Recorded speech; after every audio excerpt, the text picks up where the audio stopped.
Go. Go. The air was filled with the distinct, pungent odor of poultry and the sharp stench of bird droppings. Wang Yongzhong shook his slightly dizzy head and, under the dim light, surveyed his surroundings. A cramped little shack, barely tall enough to stand upright. On the ground, a dozen or so lackluster pigeons were scattered about. White and gray feathers were scattered everywhere, and straw and rags were messily strewn around. What happened to me? Wasn't I just confronting a bunch of scum a moment ago? What happened after that? Did something occur? Did I just close my eyes and open them again, only to find myself in this filthy place? But upon closer inspection, there was a hint of familiarity. What's going on? Clang. Who's there? Who is it?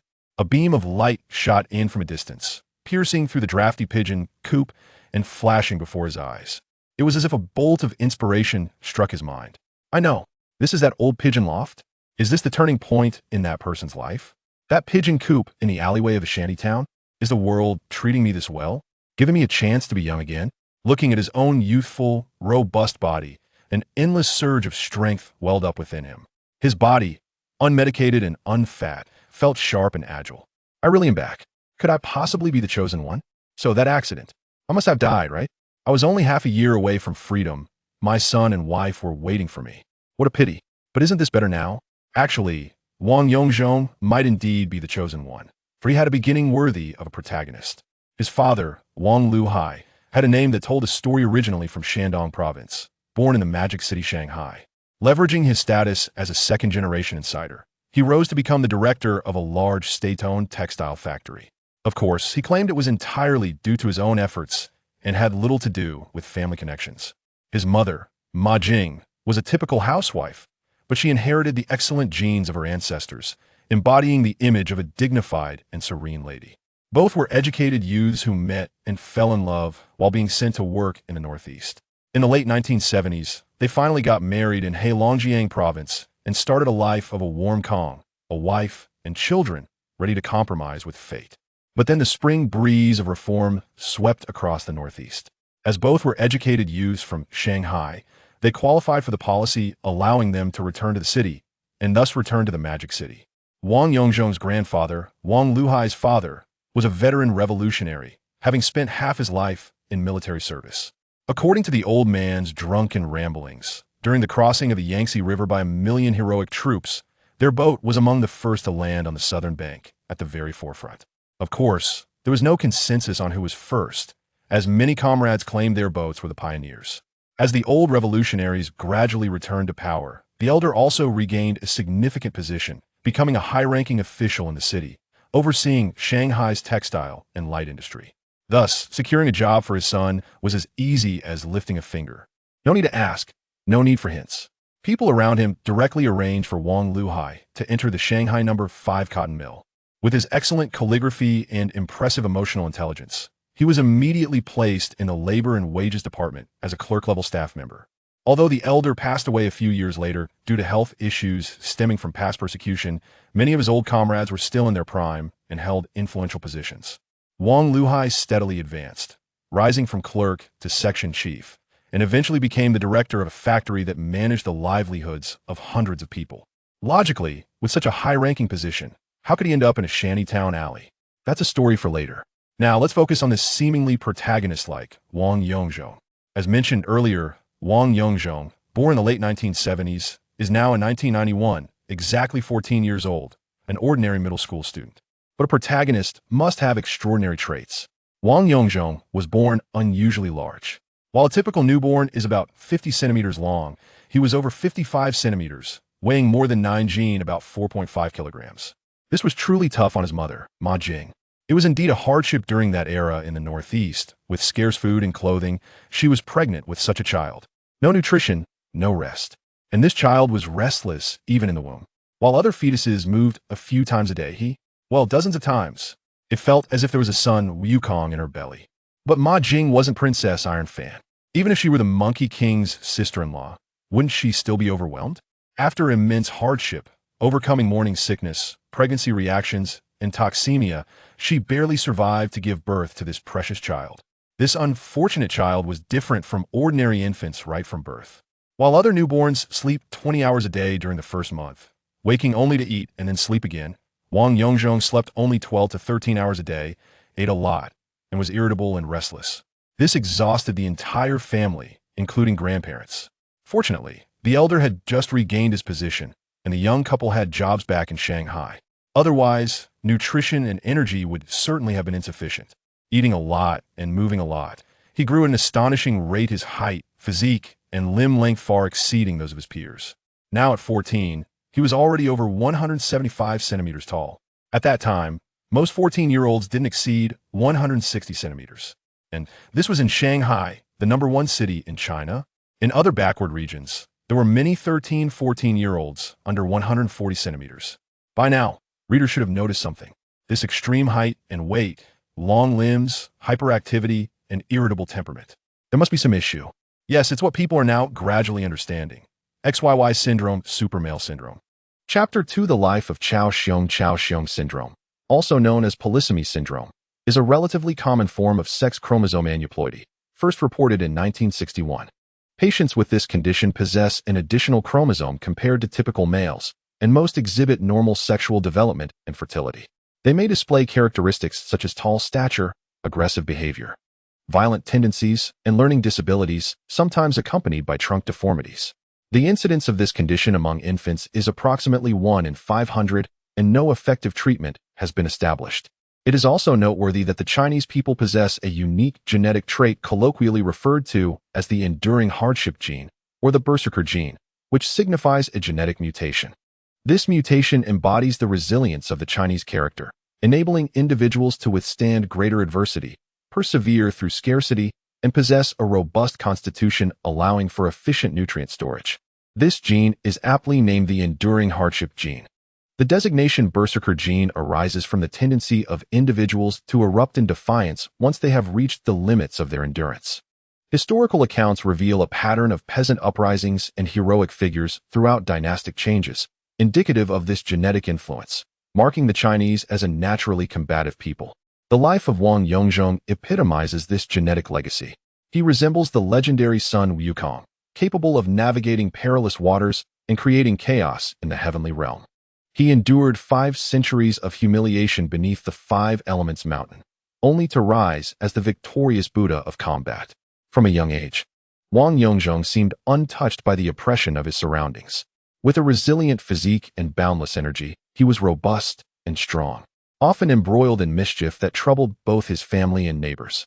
Upon finally attending school, one might have hoped for a transformative experience. However, learning disabilities and a lack of focus soon plagued him. Fortunately, his intelligence remained intact, resulting in mediocre academic performance. Nevertheless, his physical prowess was evident, and he excelled in swimming, quickly advancing to the district sports school, where the coaches regarded him as a prized asset. After years of rigorous training, his achievements in the pool began to rival those of adult athletes. However, as fate would have it, his tempestuous temperament and arrogance would soon lead to a confrontation. Wang Yongzhong, disdainful of his coaches and peers, found himself at odds with a group of over 20 young athletes, ranging in age from 7 to 16. Yet, Chao-Shiong proved his mettle, drawing upon the martial arts he had learned during the 1980s Shaolin craze. He charged into the fray, single-handedly confronting the group and inflicting injuries on several of his assailants. The chaos escalated, resulting in numerous minor injuries and a few serious ones among his opponents. Even the coaches and school leaders who attempted to intervene found themselves caught in the tumult, with one leader suffering a broken nose amidst the melee. While it cannot be denied that Xiaoyong took the initiative in provoking the situation, the sports school bears its share of responsibility. However, what remains of the leader's dignity and the organization's reputation? Ultimately, the path of an athlete has become untenable. Financial losses have been incurred, penalties faced, and the only option left is to return to a mundane life of studies. Who could have anticipated the ensuing debacle? A substantial sum was lost, leading to the forfeiture of a crucial opportunity, and various factors contributed to a life of mediocrity thereafter. In the aftermath of this incident, the parents finally recognized that their child was not well. The child's foul temper and pronounced aggression suggested a deeper issue. Yet, they hesitated to seek treatment at the renowned Hospital 600, fearing that a diagnosis of mental illness would be recorded and haunt their child's future. Instead, they sought the help of a local clinic run by a director named Huang, recommended by distant relatives. Although one might dismiss the clinic as unorthodox, The director was a retired physician from a top-tier hospital, possessing the authority to prescribe psychiatric medications. Conversely, the hospital itself was relatively unknown, raising questions about its legitimacy. As anticipated, Dr. Huang's diagnosis was manic disorder, indeed categorizing the child as mentally ill. The prescribed medications included lithium phosphate, chlorpromazine, and sodium valproate. Among others, an extensive range aimed at effectively managing the condition. Remarkably, the treatment proved effective. Within a week, the manic symptoms subsided, aggression diminished, and focus improved, transforming the child into a well-behaved individual. However, many years later, with the advent of the internet, Wang Yongzhong discovered that this was a complete misdiagnosis. He actually suffered from hyperandrogenism. Yet, by that time, he had developed a dependence on the medication and could only continue with the original prescriptions, regretting his situation too late. Under the influence of these powerful drugs, he became a passive observer of life, devoid of desires and aspirations. Long-term medication led to a state that could be aptly described as the sage time, that post-activity period colloquially known as the sage time. He found himself lacking in ambition or emotion, indifferent to joy or sorrow, and viewing all endeavors as lacking significance. Nonetheless, for the sake of his parents, Wang Yongzhong learned to perform, to act as a good son, a diligent student, a vocational trainee, a college student, a reliable employee, a caring boyfriend, a devoted husband, and a loving father. This chapter has more to unravel, so please turn to the next page for a continuation of this captivating tale. The only notable highlight is the fortunate union with his university sweetheart, resulting in the birth of a delightful son. One could say this is akin to the Monkey King being trapped under the Five Elements mountain, bound to wear the golden circlet for a lifetime. What could have been a blissful life filled with family warmth took an unexpected turn. Wang Yongzhong's wife was the campus beauty of his university days. After years of twists and turns, they finally came together at the right moment, embarking on the classic trilogy of romance, marriage, and parenthood, leading to a remarkably fulfilling life. In life, there exists little of significance worthy of extensive narration. It is merely a transformation from the legendary Monkey King into the portly figure of the middle-aged Marshal Tianpeng, subsequently evolving into the bald and robust general of the rolling curtains. Upon the arrival of children, one ascends to the status of the bodhisattva of sandalwood virtue, replete with paternal preaching and a fatherly demeanor. During a family trip with my wife and child, a confrontation erupted at a night market with a group of ruffians. To safeguard my wife and child, I was ignited by a furious impulse, reminiscent of the Monkey King toppling the 8 trigrams furnace. In a familiar yet chaotic setting, I engaged in combat with these thugs, delivering a one-sided onslaught. The suppressed Superman within me, constrained for half a lifetime, finally broke free, shattering the shackles that bound me. Like the tide of the Qiantang River, I realized my true self. When the police arrived, the ground was strewn with groaning men, while I, Wang Yongzhong, stood bloodied and defiant. The officers were bewildered. Could this truly be the work of a mere mortal? With too many injured on the ground, the police had no choice but to call for reinforcements, transporting the severely wounded to the hospital while taking the lightly injured back to the station. Naturally, I, the instigator, was escorted back by 2 apprehensive officers.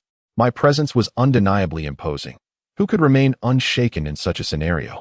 Through the descriptions from my wife, children, and the crowd at the night market, the situation became clearer. From the video evidence and eyewitness accounts, it could generally be deemed an act of self-defense. Witnessing the scene unfold like a martial arts film left everyone at a loss for words.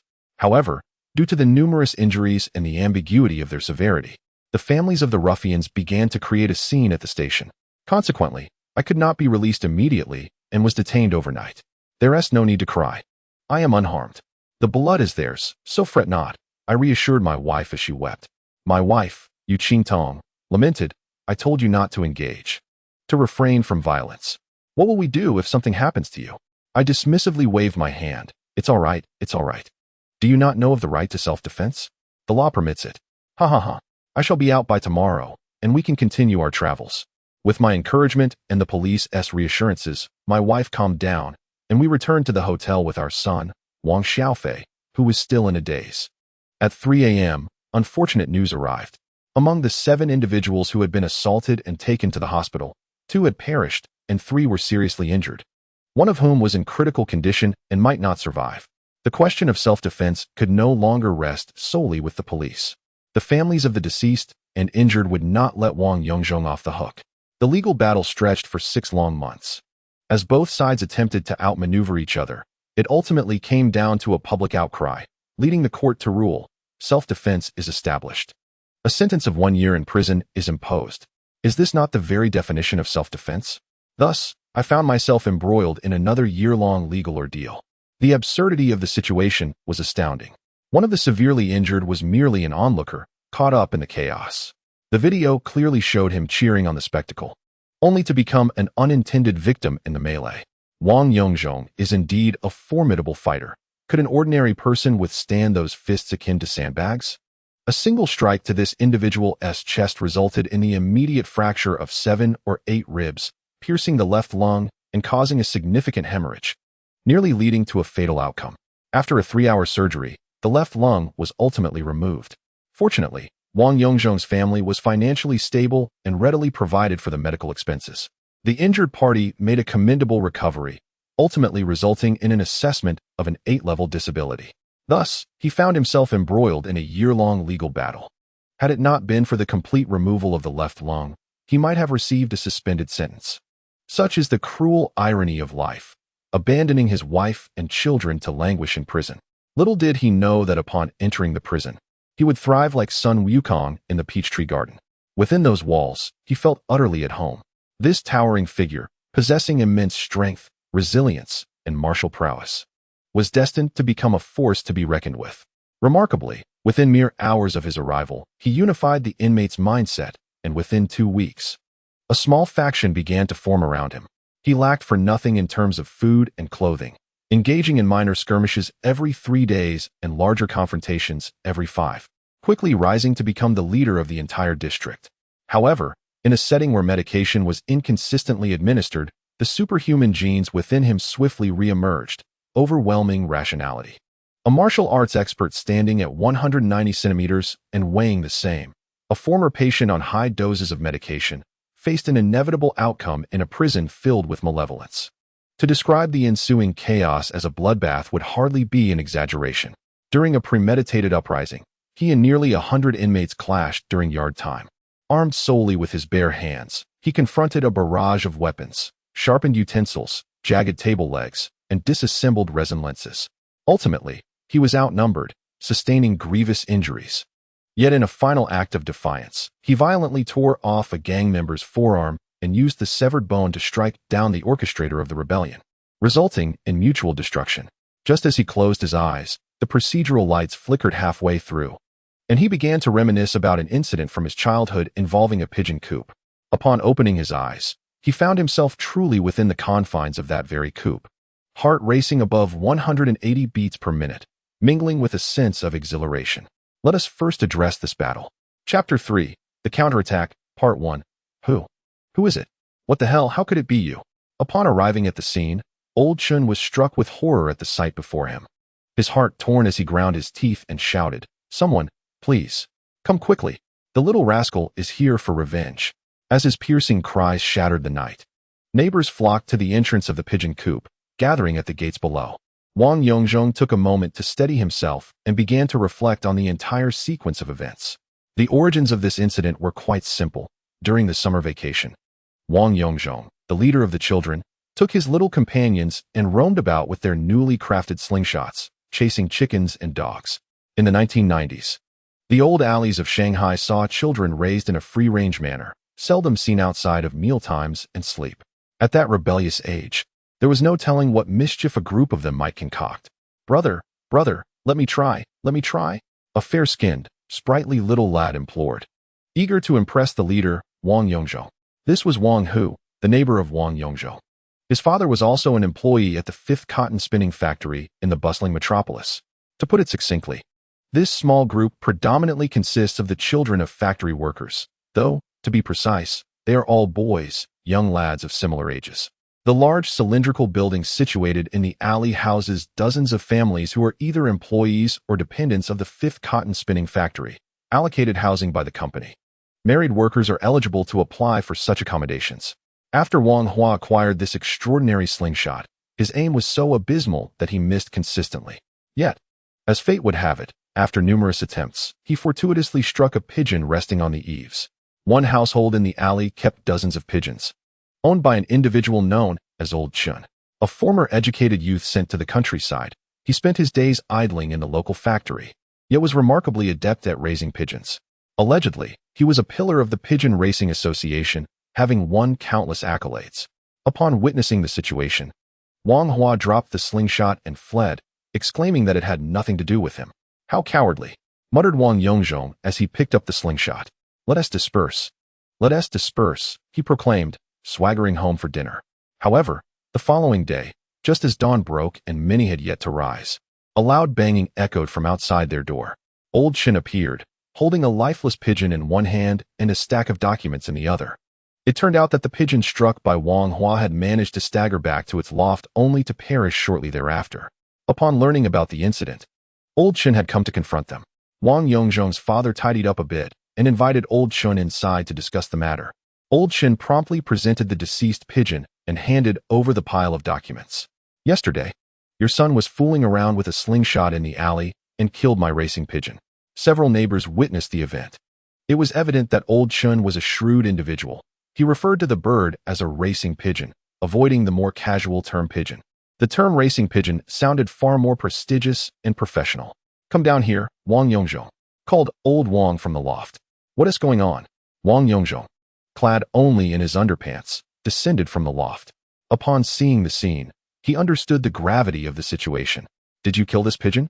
Old Wang, known for his fiery temperament, slammed his hand on the table, demanding an answer. The youthful and headstrong Wang Yongzhong stubbornly replied, "Yes, yes, yes. I did it. So what? I had decent aim, didn't I? It's just a worthless pigeon. I can compensate them." Always considering himself the leader, Wang Yongzhong would never betray his friends and took full responsibility for the incident. "Oh, this is no mere pigeon. Come, take a look at this certificate, this award." With that, Old Chun handed over a stack of documents. Old Wang meticulously unfolded each one. "My goodness. This won third place in the National Racing Pigeon Competition in Shanghai in 1990 and first place in the Kunming Racing Pigeon Competition in 1991. This is a champion pigeon. There exists yet another certificate adorned with a photograph of a dove, alongside images of its leg band code, and several award ceremonies. All of these serve as irrefutable evidence that this is no ordinary pigeon. It is, in fact, a champion among doves. After years of laborious dedication, this remarkable bird has proven to be my most formidable champion." When offered 3,000 yuan, I resolutely told the buyer to depart. Upon hearing this, both Lao Wang and Xiao Wang were taken aback by the sum. In the early 1990s, 3,000 yuan was no trifling amount. Even 300 yuan was considered substantial.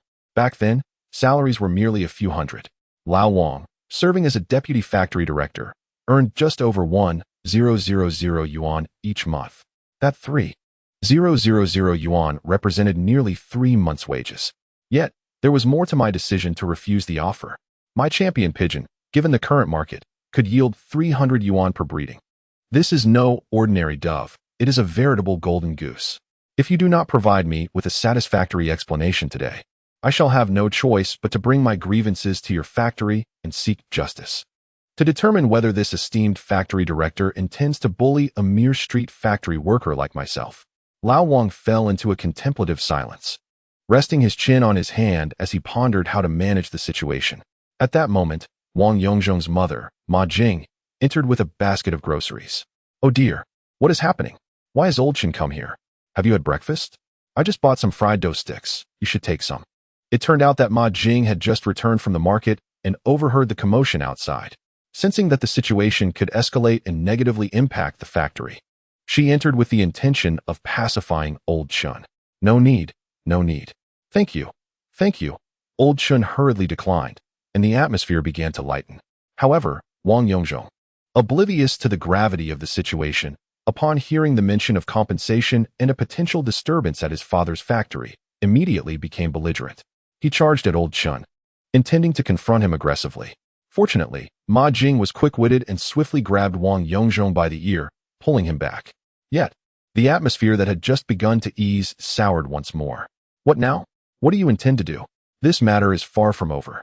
I insist you compensate me today, and I will not entertain offers below 5,000 yuan. Wang Yongzhong was visibly agitated. Lao Wang, sensing the escalating tension, noticed that the commotion was drawing the attention of curious neighbors.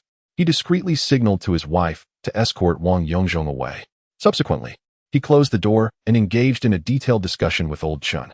Half an hour later, the door opened, and Old Chun emerged, beaming. As he bid farewell to Lao Wang before descending the stairs, the outcome of this confrontation was a mutual concession, resulting in a compensation of 4,000 yuan, thereby resolving the matter. As for the Wang family, they were left with nothing but the lifeless body of a champion pigeon and a registration certificate, utterly devoid of value. In the aftermath, Wang Yongzhong faced a severe reprimand, a mix of chastisement from both his parents. That very night, under the cloak of darkness, his anger simmering, he stealthily crept across the rooftops of the shanty town. He infiltrated Old Chin's illegally constructed pigeon loft on the roof and, in a fit of rage, callously slaughtered over 30 pigeons. Moreover, akin to the awakening of genes, the transition from the mere act of strangulation to the cruel dismemberment and brutal slaughter became increasingly refined and pleasurable. Ultimately, the uproar attracted the attention of Lao Chun, along with his family and neighbors, who cornered him in the pigeon loft. Lao Chun threatened to summon the authorities, prompting Wang Yongzhong's parents to deplete their savings to placate the situation. This unfortunate turn of events resulted in a significant opportunity slipping away, leaving them to lead a mundane existence, which was indeed a lamentable outcome. Chapter 4. The Counteroffensive Battle, Part 2. Now, Reborn. Wang Yongzhong once again found himself within the confines of that cramped shed, observing the growing crowd of neighbors and the infuriated Lao Chun, who was clamoring for the police. A cruel smile emerged upon his lips, one that was incomprehensible to ordinary folk. Ha ha ha, you wish to call the police? By all means, go ahead and try. Lao Chun, his face flushed and breathing heavily, barked, Wife, get on your bike and go to the police station immediately. Have them deal with this scoundrel. With an air of calmness, Wang Yongzhong repeatedly wiped the bloodstains from his hands using a lifeless white pigeon. He then carelessly tossed the bird before Lao Chun, brushed off the feathers and straw from his clothing, and slowly advanced towards him. Lao Chun, sensing the demonic presence approaching, stumbled backwards in trepidation, feigning authority as he commanded. What are you doing? Do you intend to tear me apart? Come on, try it. Wang Yongzhong merely scoffed, uttering in the softest voice, barely audible to anyone but Lao Chun, words that struck terror into the latter's heart. This morning, the so-called champion pigeon you left at our home, along with the registration card for that bird, remains unaddressed. If I were to report it to the authorities as well. Listening to this seemingly nonsensical utterance that defied comprehension, it became evident that Lao Chun was well aware of the truth. The entire affair had originated from Lao Chen's cunning attempt to extort money. What was the reality? It turned out that when Wang Hua had killed that pigeon, it was not a racing pigeon, nor a champion by any means. It was merely an ordinary bird, neither registered nor possessing any noteworthy credentials. Simply a cull intended for aesthetic purposes. Later that evening, Lao Chun discovered the pigeon had perished. Through the gossip of neighbors, he learned it was the notorious Wang Yongzhong who had dispatched it with a slingshot. Seizing this opportunity, he devised a scheme to swap the birds. He meticulously removed the leg band from the genuine champion pigeon and affixed it to the deceased ordinary bird. Armed with the similarities in appearance and the deceased pigeon's accompanying accolades and registration documents, he approached Wang's family for extortion, banking on their status and the reputation of Wang Yongzhong as a local tyrant. The plan unfolded flawlessly. Wang, being a cadre, was wary of public perception and hastily compensated them with 4,000 yuan on the spot, a considerable sum in the early 1990s. Lao Chun was overjoyed, reveling in his own cleverness. Originally, this matter could have been resolved quietly, with one party profiting handsomely while the other merely spending to avert disaster, allowing all to coexist peacefully. However, Wang Yongzhong, the notorious figure, was unwilling to let the matter rest.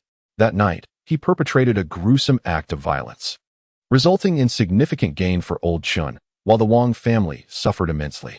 The truth only emerged several years later when a neighbor overheard Old Chun boasting after a few drinks, inadvertently revealing all the details, which eventually reached Wang Yongzhong's ears. At that time, however, Wang had no evidence, and under the influence of medication that calmed his agitation, he was indifferent to the reality of the situation. Now, circumstances had changed. Hu Hansan had returned, and the individual standing before old Chun was no ordinary youth, but a formidable figure imbued with a sense of destiny. With words only old Chun understood, he said, "Child, return, but do not rush. Call for the Wang couple. Let us resolve this matter amicably without involving the authorities."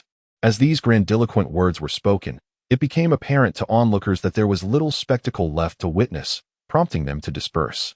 Soon, Mr. and Mrs. Wang arrived, dressed in casual home attire. Upon witnessing the scene, they quickly understood the gravity of the situation. Ma Jing grabbed a slipper and launched an immediate barrage of accusations at Wang Yongzhong. He neither defended nor evaded her assault, instead wearing a sinister expression and glaring at old Chun with bloodshot eyes, causing old Chun to feel a surge of anxiety. He hastily intervened, saying, "Madam Wang, please refrain from violence. Let us sit down and discuss this matter." Wang Yongzhong interjected, "Please, let us avoid any physical altercations. What you witnessed has its reasons and complexities. I am capable of resolving this. We should sit down and discuss the entire situation thoroughly."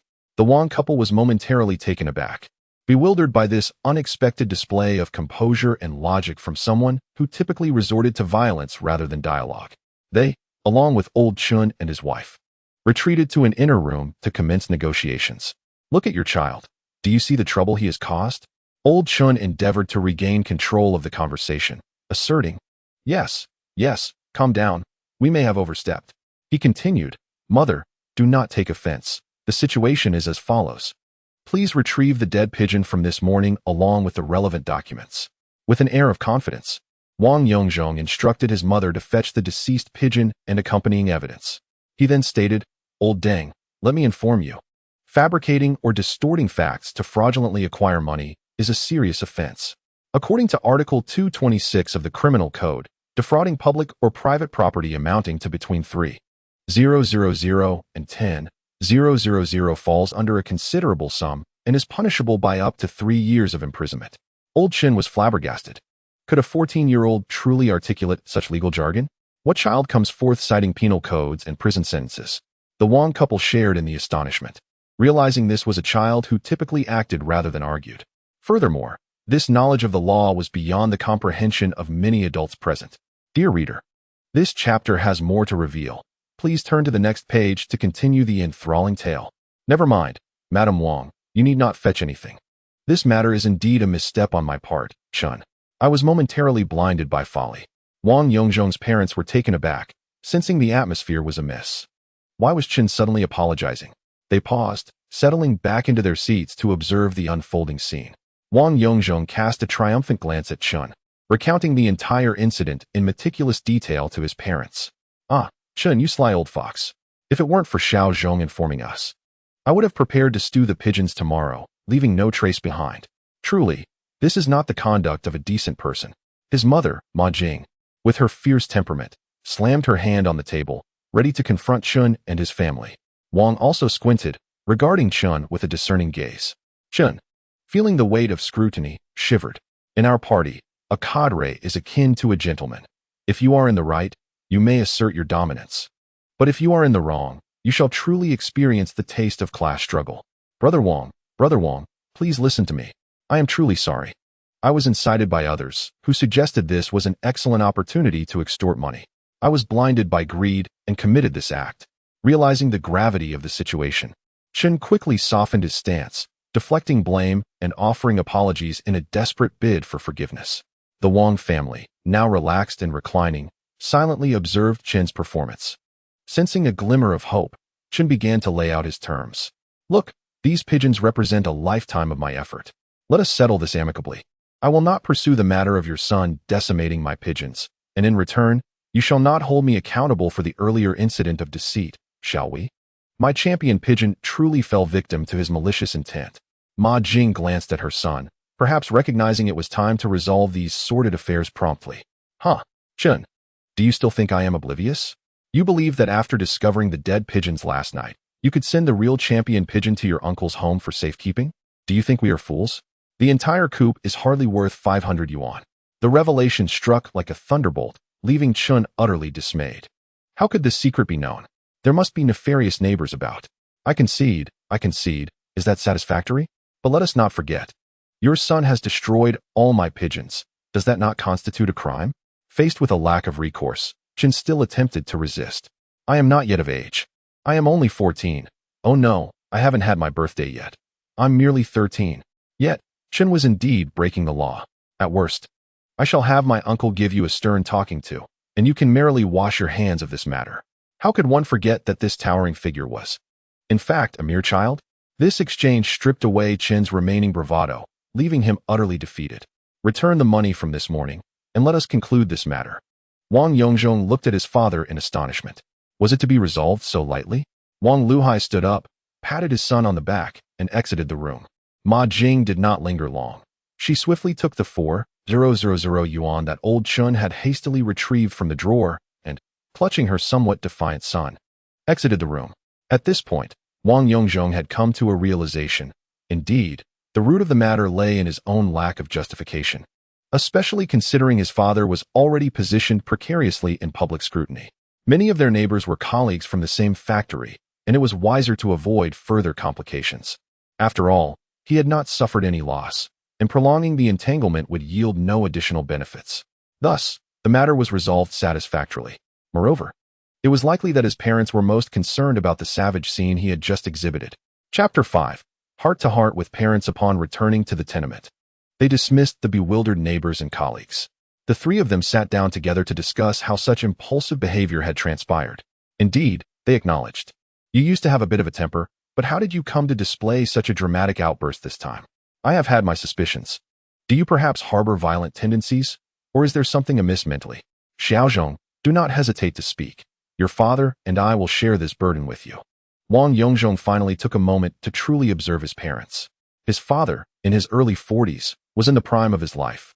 A quintessential Shandong man with a robust physique, unblemished by the frailty of age.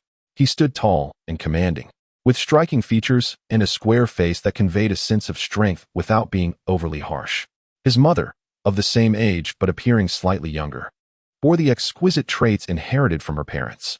With delicate features and fair complexion, she epitomized the beauty of a peaceful nation. Gone was the pallor inflicted by illness. Under his father's protection, she retained a hint of youthful playfulness, and one might easily mistake her for being in her 30s. As he gazed upon them, tears began to flow uncontrollably. How fortunate he was that his father had not perished in a car accident, nor had his mother succumbed to the ravages of stomach cancer. Truly, he felt that fate had been kind to him. What is the matter? Xiaozhong, why are you crying? This is rare. Do not be afraid. Whatever affliction may arise, we shall confront it together, all right? Wang Yongzhong sighed, aware that the forthcoming conversation was crucial. It would determine whether he could seize control over his condition, which he suspected to be hypermasculinity syndrome. Yes, I have long felt that a monster resides within me. A demon that often provokes me and renders me unable to control my emotions. In my childhood, it was manageable, but since my development, the situation has escalated, and my urges to lash out have become overwhelming. In truth, Wang Yongzhong was well aware of his condition, hypermasculinity syndrome, likely compounded by heightened expression. Now, as he sat quietly, he sensed that his rebirth had perhaps intensified the turmoil within him. The creature, or demon, inside him was remarkably active, akin to a live volcano, more challenging to control than ever before. Perhaps it has been since childhood that you have exhibited such volatility, developing swiftly and possessing immense strength. I have noticed that since last year, I can no longer match your strength, but do not worry, it is not insurmountable. His father lit a cigarette, took a puff, and offered words of comfort. Indeed, I have heard from your grandmother's acquaintance in the incense-burning community about a remarkably skilled retired physician she knows. Tomorrow, I shall inquire further, seizing the opportunity of this summer break to pursue proactive treatment. After all, it is merely a matter of temper. As for your father, before he assumed a leadership role, his temper was far from pleasant. You cannot imagine how he and your grandmother would often conspire against me. Well, never mind. It is late, and I feel fatigued. Having said that, I unfolded the sofa bed and busied myself with the bedding before stepping out to freshen up. Oh, you two are indeed quite the pair. It is not for me to criticize, is it? Nevertheless, if I were to hold grudges, I would have divorced you long ago. Xiaozhong, hurry and wash up before bed. Tomorrow, I shall ascertain the situation regarding the miraculous doctor. Wang Yongzhong, Caught off guard, was momentarily dumbfounded. Had I not yet spoken my crucial words? Is it to end just like that? Such trivial matters seem to linger endlessly, but I suppose I shall address them tomorrow. After all, I have no intention of visiting that so-called miraculous physician. Venturing into the open kitchen constructed in the corridor, I brushed my teeth and washed my face. Indeed, in this tube building, there are no coal toilets. Each household utilizes the public space near their door to draw from the water supply, washing their faces, vegetables, and even sputum basins here. Most cooking is done with liquefied gas cylinders. Years ago, we still relied on honeycomb coal, which evokes a sense of nostalgia. Shrouded in mist every morning. Now, at least we have gas, and though ventilation may be somewhat troublesome, it is a significant improvement over the past. Reflecting on the past few decades, this urban life is not without its own charm. Returning to my small loft, where I must bend to enter, I gazed at the weathered walls and the antiquated ceiling, the scars upon them striking to behold. These marks were made during moments when I could not restrain my destructive impulses, etched by my fingernails and a pencil sharpener. Some scratches were even surrounded by colorful outlines of human figures. This is the head, this is the torso, resembling a target for live fire practice. The placement of those scratches is certainly debatable. Closing my eyes, I recalled this incredible rebirth. How could I possibly sleep now? Thoughts flitted through my mind, vacillating between persuading my parents to seek treatment at a proper hospital and gently reminding my mother to undergo a gastroscopy. Although it was a diagnosis of cancer confirmed over 20 years later, it was already at an advanced stage, and my mother has long suffered from stomach pains. Early intervention could have stifled the cancer in its cradle. I also recalled the harrowing scenes in the pigeon loft today, feeling both exhilaration and distress. Something feels amiss. Why are these emotions and thoughts so uncontrollable? I remember that before taking lithium phosphate in my previous life, I did not find it so challenging to maintain control. Moreover, when old Chen first appeared in the pigeon loft, the urge to harm him was unmistakably present. In my former life, I had never harbored such thoughts toward old Chen. It seems this reincarnation will not allow for an effortless ascent to the pinnacle of life. The relentless superhuman instincts, or perhaps the doubled superhuman urges, posed the first significant challenge and obstacle in my journey. As I pondered these matters, the sounds of a neighbor flushing their toilet drifted through the window, heralding the dawn, and I finally succumbed to a drowsy slumber. This chapter is not yet finished. Please click on the next page to continue reading. Awakening in a daze. Wang Yongzhong realized the sun had already risen high in the sky. He rose from his slumber, shaking off the remnants of confusion. Clad in oversized shorts and a tank top, wiping the sweat from his brow as he descended from the loft. The summer heat in this dilapidated tenement building was unbearable. His parents had undoubtedly left for work by this hour. On the table lay a fried dough stick, 2 large pancakes, and a generous bowl of thin rice porridge. Since childhood, Wang Yongzhong had always possessed a hearty appetite, and upon returning from his rebirth, he found himself hungrier than ever, devouring his breakfast ravenously. He even consumed the leftover rice from the previous day, adding hot water and pairing it with pickled vegetables until nothing remained. Patting his still satiated belly, he stood before the mirror of the wardrobe, gazing at a face that was both familiar and strange. Wang Yongzhong's parents were both strikingly good-looking, yet their son did not inherit their charm to the same degree. As a member of the super handsome category, he possessed certain distinctive facial features: a broad mouth, a wide nose, and large, expressive eyes, albeit with a slightly wider spacing, complemented by exceptionally thick eyebrows. Individually, his features were quite handsome, reflecting the favorable genes of his parents. However, when combined, they appeared rather fierce and imposing. Fortunately, his parents' excellent genes ensured that, compared to other individuals with similar super handsome traits, he was remarkably more appealing. Nevertheless, according to contemporary aesthetic standards, he merely possessed an average appearance. At best slightly above average. At least his skin was fair and smooth, free from the acne and blemishes typically associated with adolescence. Logically, one would expect the super handsome genes to amplify the secretion of male hormones, resulting in various facial blemishes. Yet, curiously, Wang Yongzhong had never experienced such issues. Merely applying a bit of moisturizing cream, his peers and friends of the same age often envied him. After appreciating his still svelte physique, he retrieved a few coins from the change box atop the cabinet, preparing to venture out to satisfy his insatiable hunger. The Wang family was allocated worker housing on the second floor of a 3-story building constructed in the 1950s. Originally a workshop for the fifth cotton spinning factory in the city, the textile industry underwent significant expansion, prompting the city to allocate a large plot of land along the banks of the Shepu River to establish a new factory near the main plant. This dilapidated site was repurposed into a warehouse, and as the surrounding shantytown gradually encroached, it evolved into a narrow alley. Large trucks found it challenging to enter for loading and unloading, and with the onset of the wave of educated youth returning to the city, housing became increasingly scarce, leading to its conversion into worker accommodations. The two-story building comprised a total of 30 rooms, with the second floor featuring a sloped roof and ample height, prompting residents to construct lofts of their own, although most areas of the loft were too low to stand upright. Setting up a bed and a desk provided a semblance of a private sanctuary. Chapter 6. Greetings in the 1990s. Just as he descended the stairs, he caught sight of Wang Hua. Upon noticing Wang Yongzhong, Wang Hua forced an awkward smile more painful than tears and attempted to turn away. Hey. Did you not see your elder brother? He swiftly grasped Wang Hua by the neck. Ouch, elder brother. My stomach hurts. I need to use the restroom. I did see you, elder brother. This fellow in his past life was the main culprit behind the death of the pigeon. Aware that the Wang family later compensated a substantial sum, he would deliberately avoid Wang Yongzhong, as if those events had never transpired. If he were to genuinely approach and greet him, and perhaps soften his demeanor, Wang Yongzhong, with his boisterous and easygoing nature, would likely not hold a grudge. Yet, this Wang Hua not only evaded the topic, but also spoke behind Wang Yongzhong's back, claiming he had witnessed the latter striking the pigeon with a slingshot, thus deserving the financial restitution.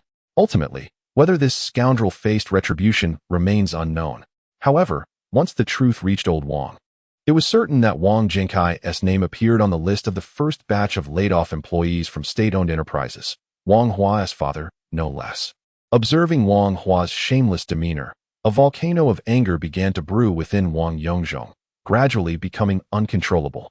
No, brother, I can't breathe, came the muffled groans from across the way, prompting Wang Yongzhong to regain some composure.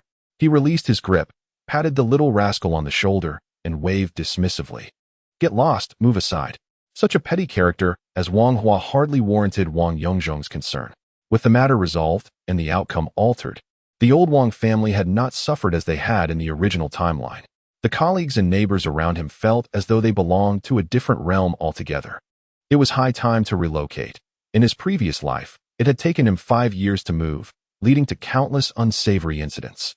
This time, he would bid farewell to these losers. The corridors were rife with cobwebs and greasy stains. One household's cooking stove set against another's sink. Whose dilapidated cupboard was this? With cockroaches scuttling in and out? It was ours. How had he managed to live here for over a decade? Was this truly a place for human habitation? He could not endure another day in this wretched abode. Stepping outside, he encountered the aunts and uncles in the building's alley, greeting him with, "The young master has arrived." And has the young master had his meal? In his previous life, he had been oblivious to the mockery and subtle sarcasm woven into their words. How had he been so entranced by their calls of young master that he almost became a projectile aimed at Director Wang? His temper flared again as he beheld the sycophantic faces, and he felt an overwhelming urge to tear them apart. A sharp pinch to his thigh brought him back to a semblance of calm. This superhuman strength needed to be tamed, otherwise it would inevitably spiral out of control. After relieving himself in the public restroom, Wang Yongzhong strolled out of the alley, where the sparse traffic and disheveled environment, along with the tangled overhead wires, greeted him. A small convenience store, a grain and oil shop brimming with the essence of the era, and street vendors selling foreign cigarettes painted the landscape. The scent of the 1990s enveloped him. Hello, 90s. Taking a deep breath of exhaust, this familiar yet foreign scene gradually allowed Wang Yongzhong to acclimate. Indeed, this timeline was a source of deep reflection. As the tides of history surged forth, how many of these contemporaneous small figures could ride the waves? And how many would be left to wash ashore? With a sigh of resignation, Wang Yongzhong sauntered into the dining establishment nestled in the adjacent alley. This modest eatery, established by newcomers from Jiangbei, offered a variety of stir-fried dishes and snacks.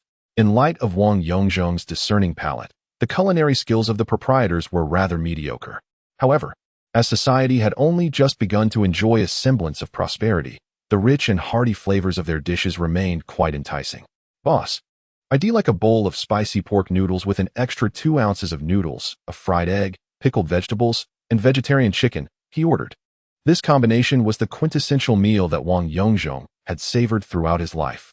It was rumored that the residents of the magical city had a penchant for such fare. "Ah, young master is here. Your noodles will be ready shortly," the proprietors chimed, though they were somewhat puzzled as to why the locals referred to him as young master. They decided to adopt the title, believing it to be harmless. What was once a lofty title now sounded jarring to Wang Yongzhong. He furrowed his brow and shot a glare at the owners. "From now on, just call me by my name or Xiao Wang. Enough with the young master nonsense. I'm no landlord, and you're not my tenant. Now, prepare my noodles." Suppressing his irritation, he retrieved his chopsticks from the holder and disinfected them with the vinegar bottle and dish on the table. "All right, Xiao Wang, your noodles will be ready soon." Before long, a bowl of spicy pork noodles, bursting with color and aroma, arrived. Sensing his displeasure, the owners had generously increased the portion of toppings. Wang Yongzhong wasted no time, finishing the meal in a few swift motions. Wiping his mouth, he inquired, "How much?" "Same as usual, 3.50. You can give me 3. "Such a generous portion for just 3? He chuckled. Wang Yongzhong tossed a 5 yuan note onto the table and exited the establishment, feeling quite satisfied as he made his way home. Upon arriving home, a sense of unease washed over him. Should he watch television? It was a Tuesday afternoon. Perhaps he could read? Yet, his concentration was fleeting, and he found himself abandoning the book after just a few pages. Reclining on the sofa, Wang Yongzhong began to ponder his forthcoming path. First, concerning the super male syndrome. There was no way he could visit Director Huang's private clinic. He could not afford another delay. He needed to persuade his parents not to fear the creation of a record and to visit the reputable mental health center at 600 Wanan Road in the magical city. In truth, he didn't consider himself mentally ill or neurotic. The super male syndrome would not be reported to the street office or school. However, his parents were unaware of this and were deeply apprehensive. Convincing them would be a formidable challenge. Second, education. Ever since being dismissed from the youth sports school 2 months ago, the path of becoming a professional athlete was irrevocably closed. Continuing his studies to prepare for high school and university was an unavoidable endeavor. Overcoming his lack of focus and improving his grades had become an urgent issue that needed resolution. Third, financial stability. The current living conditions were intolerable. Relocating to enhance his quality of life was imperative. Yet, even if he successfully navigated the recent debacle with the pigeon coop, the family's financial foundation remained fragile. A mere 20,000 yuan would not suffice for a decent home. It would only allow him to leap from one muddy pit to another, albeit slightly less grimy. To fundamentally resolve the housing issue, securing a residence that is not only comfortable but also situated in an enviable location with a pleasant environment. The current funds are decidedly insufficient. Fortunately, a significant opportunity is on the horizon within the next 6 months, and with prudent execution during that time, a remarkable transformation is assured. Convincing my parents and adhering to the carefully devised plan is of utmost importance. Thankfully, I have ample time to reshape my image, allowing my parents to recognize that I am not merely an ordinary 13-year-old child, but rather a prodigious talent with a visionary perspective. At that time, I will take them on a journey to elevate their experiences. For now, this will suffice. Opportunities will abound in due course. Presently, life moves at a leisurely pace, akin to the slow passage of a letter, signaling the twilight of an era. Let us relish this tranquil time for now. As I ponder these thoughts, I gradually drift into slumber. Chapter 7. Trust in major hospitals. Awake, awake, rise and shine. As the familiar call of my mother reaches my ears, Wang Yongzhong sits up from the sofa. "Mom, you're back. What would you like to eat? I can go buy it. How about a young chicken?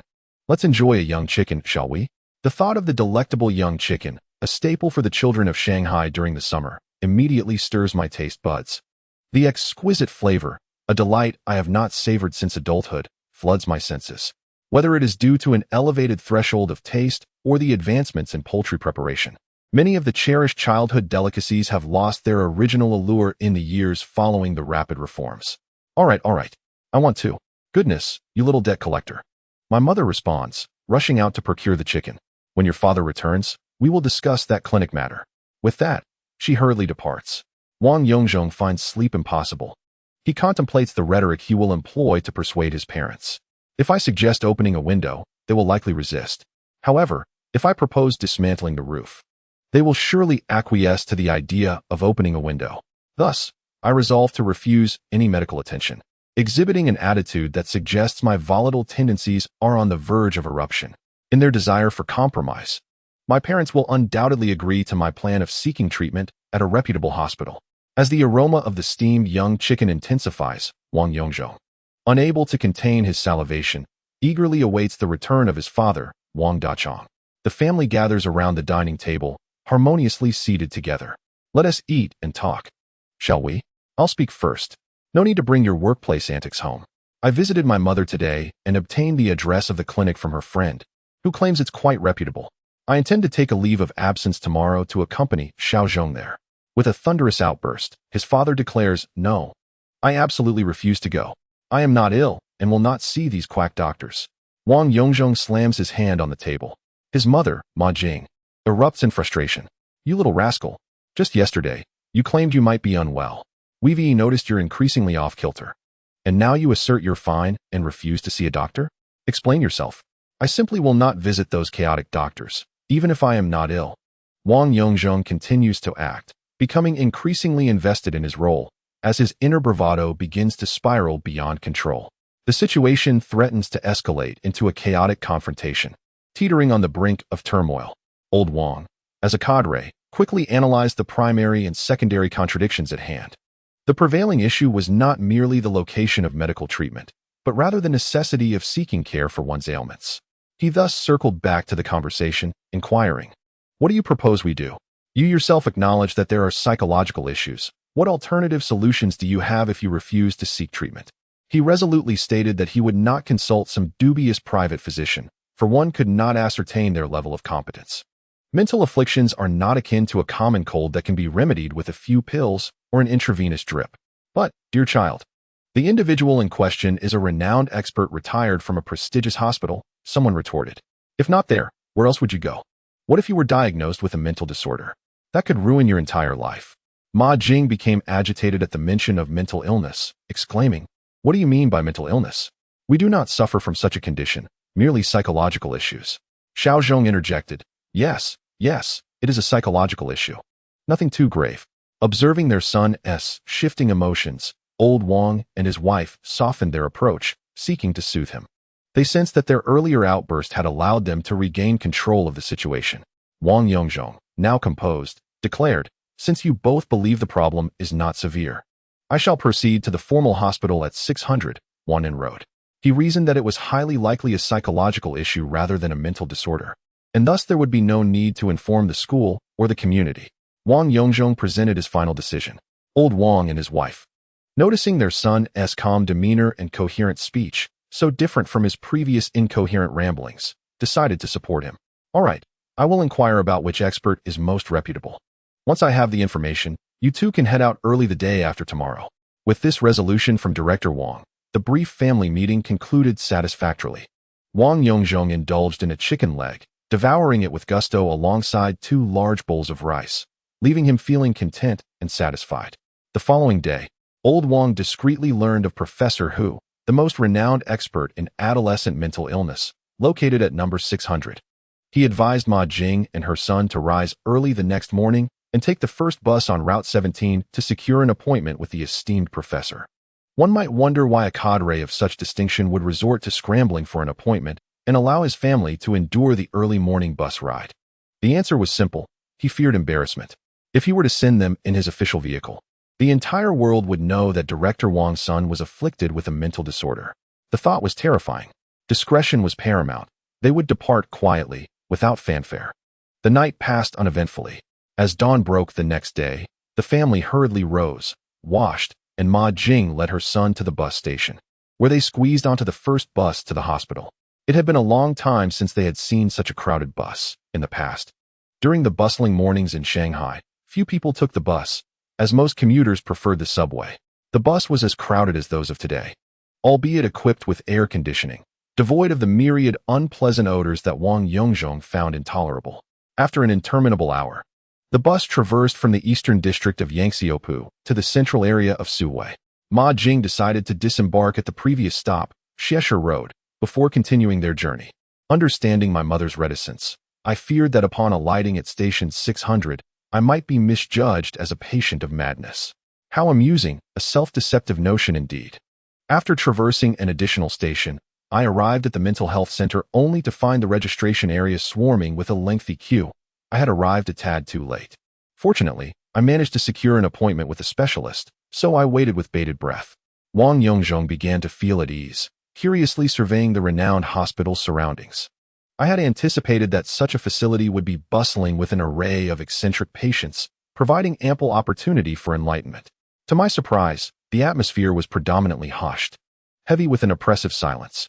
Everyone here bore their burdens, whether patient or their accompanying family members, who among them did not arrive with a heart laden with trepidation. The anguish of a mental health patient's family often surpasses that of the patient themselves. Unlike ordinary hospitals, the outpatient process for mental disorders is markedly sluggish. Once a patient enters and the door closes, an extensive period ensues before any consultation begins. Psychologists and psychiatrists alike take their time, ensuring meticulous care. It was only as noon approached that it finally became Wang Yongzhong's turn.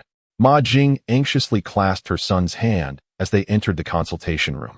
In contrast, Wang Yongzhong exhibited a relaxed demeanor, his steps steady, devoid of the apprehension and excitement one might expect before a verdict, appearing as any regular individual would. Thankfully, this was a specialized adolescent mental health clinic. Otherwise, the doctor might have mistakenly assumed the agitated middle-aged beauty was the patient in question. Seated at the desk was an elderly professor, his hair graying yet meticulously groomed, his features lean and kind, with a voice resonating with a magnetic quality that instilled a profound sense of reassurance. At another desk nearby sat a young man and woman, undoubtedly disciples of this esteemed professor. I was indeed fortunate to be here, Wang Yongzhong mused. Yes, I am 14 this year, he replied. I see. I can tell. There's no need to be nervous. Just a little jest, the professor chuckled. With decades of experience specializing in adolescence, he was certainly adept at distinguishing between adults and children. Ma Jing's tense and anxious expression softened somewhat. Indeed, Director, my child has recently exhibited an inability to control his emotions and has shown tendencies toward violence. Please assist him, she implored. Very well. Upon observing this young friend, oh no, I mean this older friend, I already have a preliminary understanding. Now, let us proceed with a more detailed diagnosis. There is no need for anxiety. Mother, please step outside. We shall communicate with the child and conduct an assessment, the professor instructed. Though Ma Jing felt a pang of worry, she reassured herself that professionals were entrusted with professional matters, and the professor exuded an aura of confidence that was indeed comforting. Thus, she rose and exited, carefully closing the consultation room door behind her.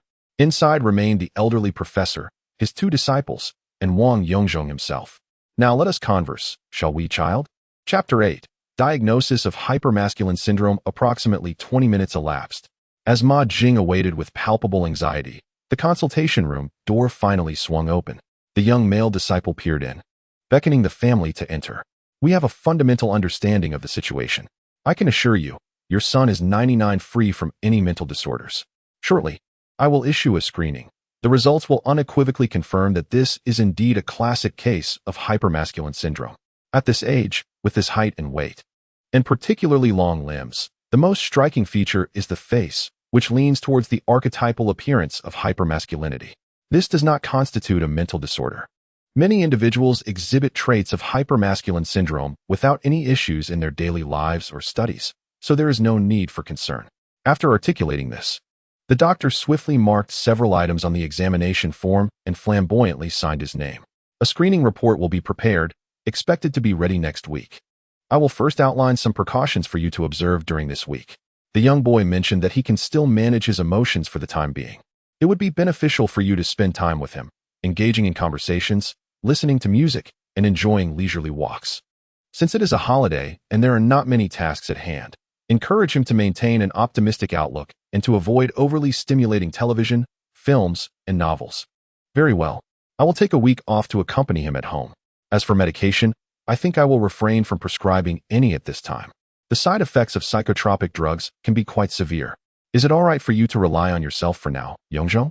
Through the previous 20 minutes of discussion, Wang Yongzhong and the professor had established a preliminary sense of trust. Moreover, Wang Yongzhong, having lived 2 lives, possessed a profound understanding of hypermasculinity and was, of course, in favor of observing the situation without medication for the time being. No problem, Director. I believe I can maintain control. He had heard that those medications could lead to significant discomfort and weight gain, hence abstaining seemed preferable. With that, they proceeded to the screening, agreeing to meet again next week. The mother and son expressed their heartfelt gratitude as they exited, heading to the blood extraction room, where 3 large vials of venous blood were drawn. A slight mishap occurred when Wang Yongzhong caught sight of his blood, causing his eyes to redden and a sense of agitation to surge within him, making it difficult to restrain his impulses. Fortunately, the nurse worked quickly, allowing him to endure the blood draw without any excessive reactions. After leaving the hospital, the mother and son enjoyed lunch at a nearby eatery before boarding the bus home. Ma Jing's mood was significantly improved compared to the anxious journey in the morning. Thank heavens and the deities for their blessings. Thank goodness he is not mentally ill. She muttered repeatedly. I was right to suggest going to a proper hospital. You see, you were not entirely at ease. Wang Yongzhong, appearing as a strategic advisor who had secured a great victory, comforted his mother. What do you mean not a big deal? The doctor advised controlling emotions and avoiding triggers. Didn't you hear? If you persist in your old ways, it could lead to serious consequences. All right, let us work together, okay? I promise I will be fine. Wang Yongzhong understood that his mother was excessively worried about him, having been restless and unable to sleep well over the past few days. Now that she had finally relaxed, he decided to indulge her a bit more. The two returned home cautiously.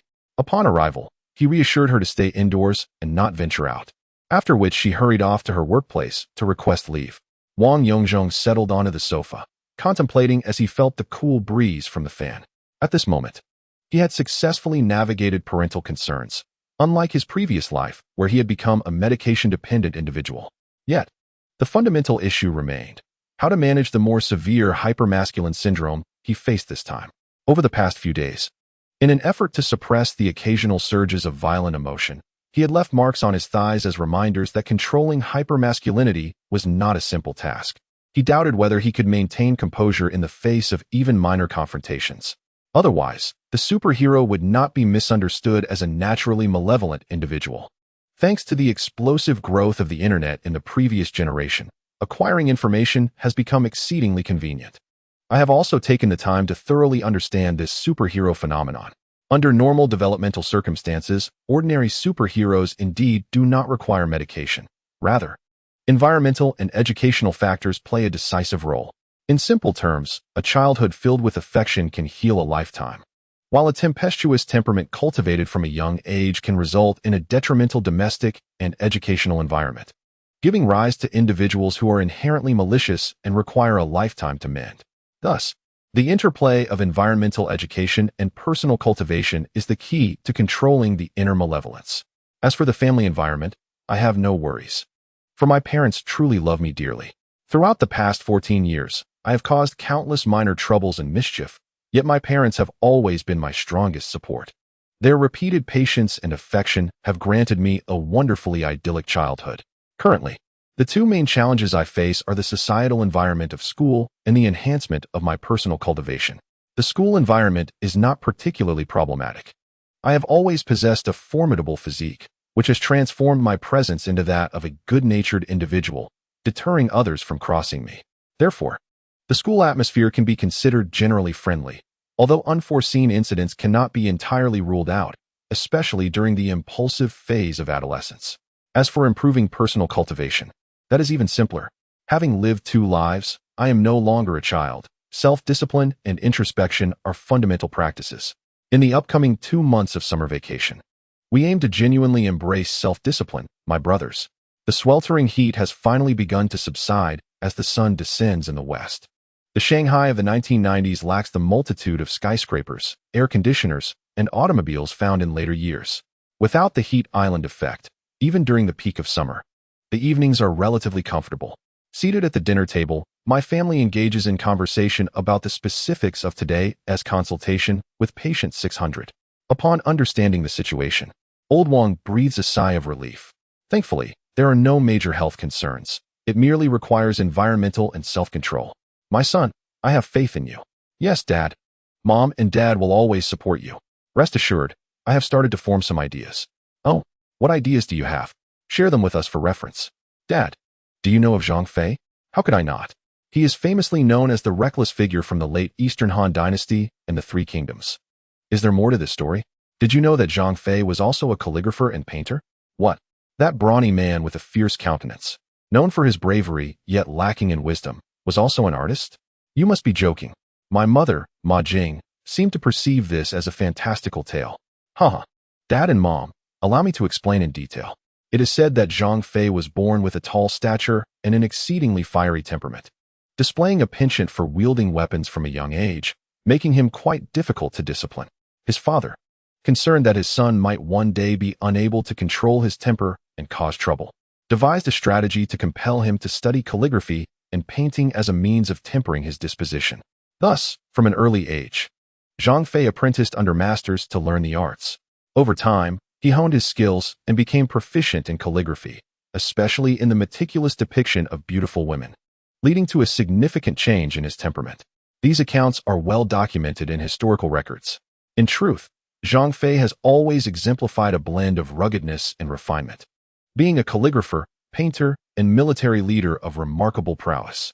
This snippet of intriguing historical trivia is certainly beyond the grasp of the resource-challenged individuals of the 1990s.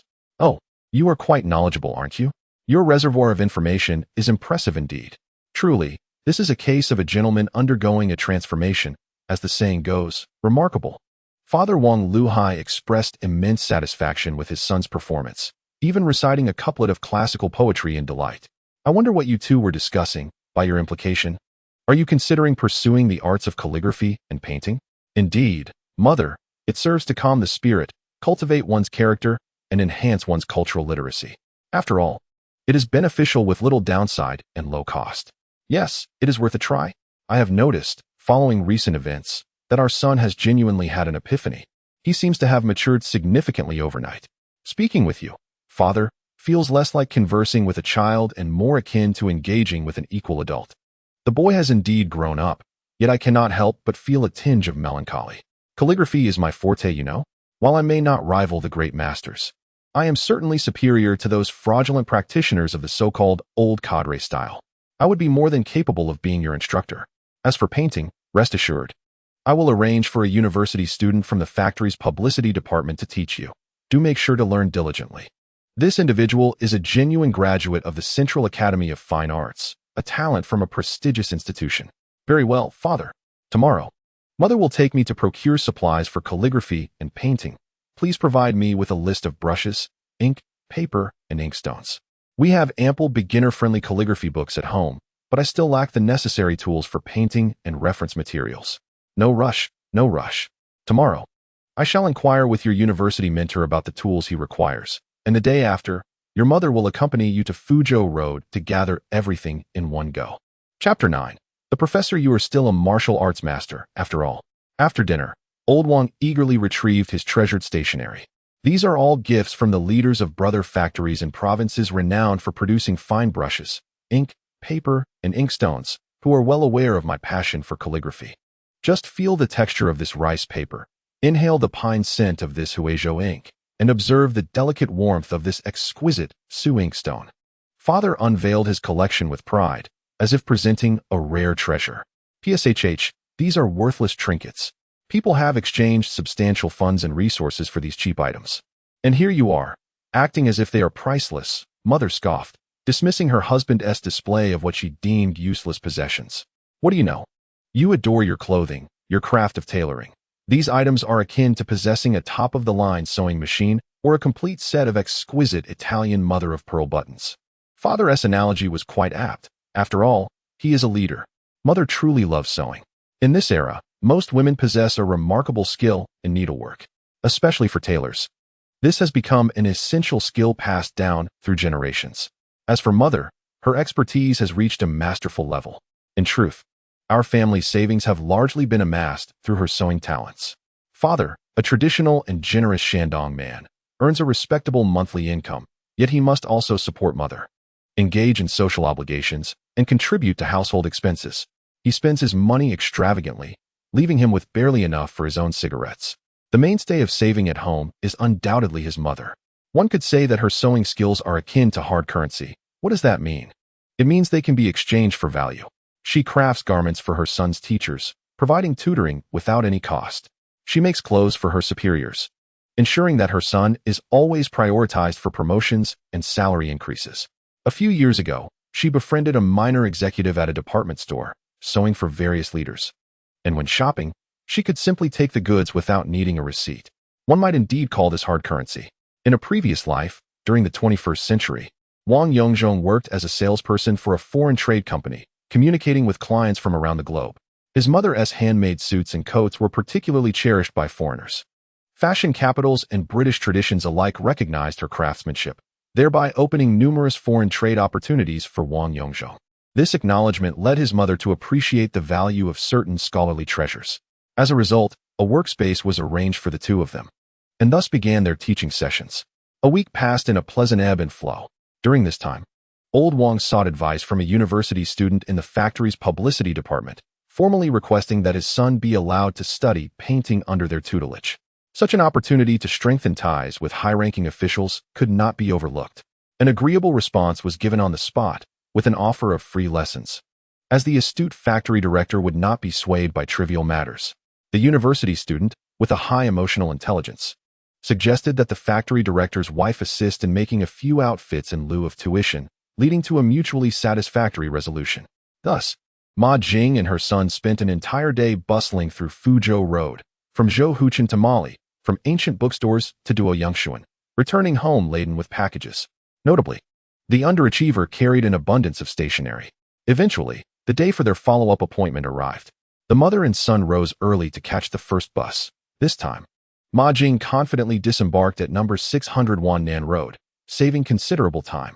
Wang Yongzhong understood his mother's approach. They were not neurotic, but rather confidently arriving and departing. Soon, it was his turn. Upon entering the consultation room, he encountered the familiar setup, the amiable gentleman and the clear-eyed university student. "Ah, my dear friend, you've arrived. Come, the report is already with me. Please sit, and you too, mother." The old professor greeted them in a relaxed manner. Hearing his tone and sensing the atmosphere, Ma Jing immediately set aside the anxiety she had harbored for the past week. With warmth and a hint of eagerness, she said, "Director, thank you. Our report is quite good, isn't it?" Noticing his mother's anxious yet hopeful gaze, Wang Yongzhong found himself lost in thought. He envisioned himself 2 decades into the future. Newly a father, his heart and eyes full of his own child. Memories flooded back of his visits to the children's hospital on Beiping West Road, filled with the same apprehension and restlessness, eagerly awaiting the doctor's favorable news. One does not realize the depth of parental love until one becomes a parent. His eyes grew slightly misty. Observing this, the old professor reassured them, "Absolutely correct. Last week's assessment was sound. This is not a mental illness, so you may rest easy. Wang, you may now proceed with your studies and daily life with peace of mind." Let us reiterate, the environment is indeed pivotal. The crux lies within the interplay of one's surroundings and self-control. Your physique is among the most rapidly developing within the realm of hypermasculinity that I have diagnosed, suggesting a condition that is somewhat more severe than that of the average carrier. Emotional fluctuations and tendencies towards aggression may be pronounced, albeit manageable overall. Mother Ma Jing has finally relaxed, yet she inquires, what if he truly cannot control himself? Should he become provoked, even several adults may struggle to restrain him. This possibility cannot be dismissed. During adolescence, as hormonal levels surge, children's temperaments can become unstable, leading to potential loss of control. Thus, I recommend lithium and carbamazepine as aids during moments of overwhelming emotion. I must emphasize, if it can be avoided, it should be. Medication is not inherently beneficial. Nevertheless, in critical moments, it is essential to adhere to the prescribed course. Very well, Director. With this safety net, we feel reassured. We shall certainly create a comforting and stable environment for him. But what do you mean by self-restraint and self-control? Indeed, this aspect is equally significant. Self-control begins with exposure to peaceful and serene influences, alongside the vital role of physical exercise. Moderate activity fosters the production of endorphins and dopamine, which are instrumental in eliciting joy, while also expending energy to promote tranquility. Secondly, engaging in artistic pursuits is beneficial. Listening to soothing music, and if feasible, learning an instrument or vocal techniques. Calligraphy, painting, and photography. Any art form that cultivates beauty is worthy of appreciation and study, where conditions allow. Lastly, I shall share a personal method, though you may choose to heed it or not. This is where I unveil my secret. Wang Yongzhong instantly feels invigorated. This practice aligns with my own interests, and it would be fitting for the child to learn activities such as standing meditation, yoga, or even qigong. What? This is an unexpected turn. Am I not being reborn, but rather transported into a world of martial prowess? Qigong has emerged, surely. I shall not be faced with a three-stage battle force next. Wang Yongzhong's thoughts became a whirlwind of confusion as he gazed incredulously at this possibly hidden martial arts master. Ha ha ha. Do not misunderstand. These are merely techniques for cultivating energy and calming the spirit. After practice, one can swiftly regulate their breath and achieve inner peace. There are indeed benefits. Director, why does the standing meditation sound so familiar? Is it not associated with martial arts, such as the Santai stance or the Hunyuan stance? Wang Yongzhong suddenly felt as if he had stepped into familiar territory, for he indeed had practiced martial arts. Oh, Wang, it seems you have some knowledge of martial arts. Have you trained? Director, just look at my long arms. I am practically a natural-born practitioner of Tongbei Quan.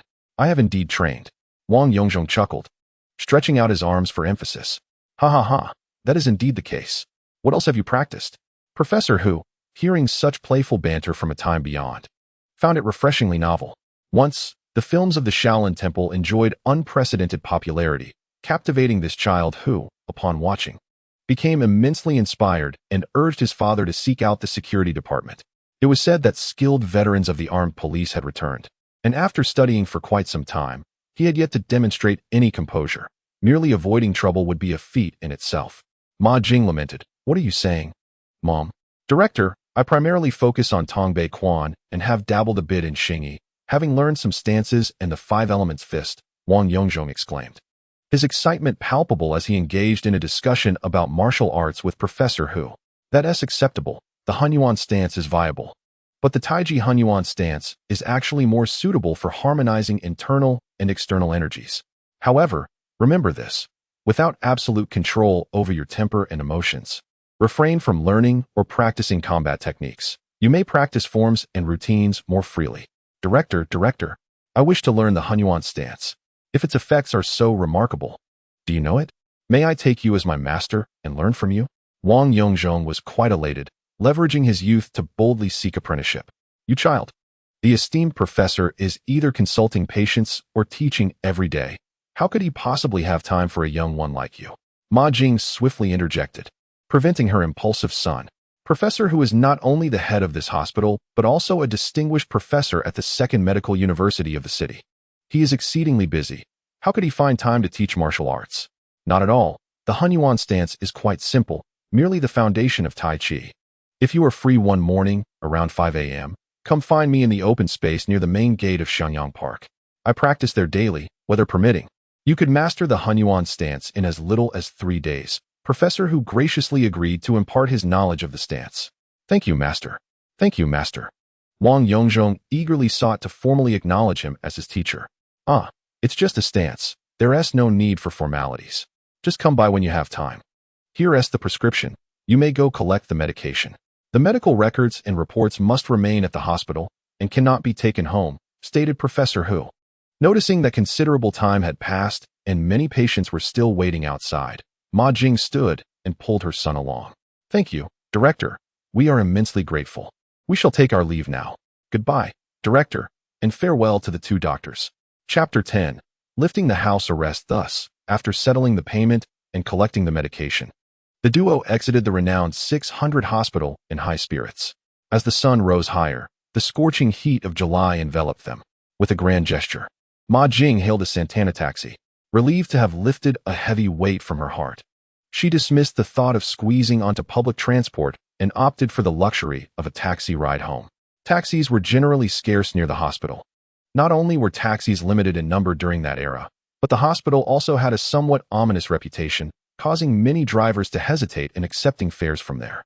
Today, however, the driver, momentarily distracted, reflexively stopped upon seeing someone wave, only to realize he was at the hospital entrance, observing patients who had just emerged, their faces reflecting reluctance as they boarded the vehicle with a disgruntled demeanor.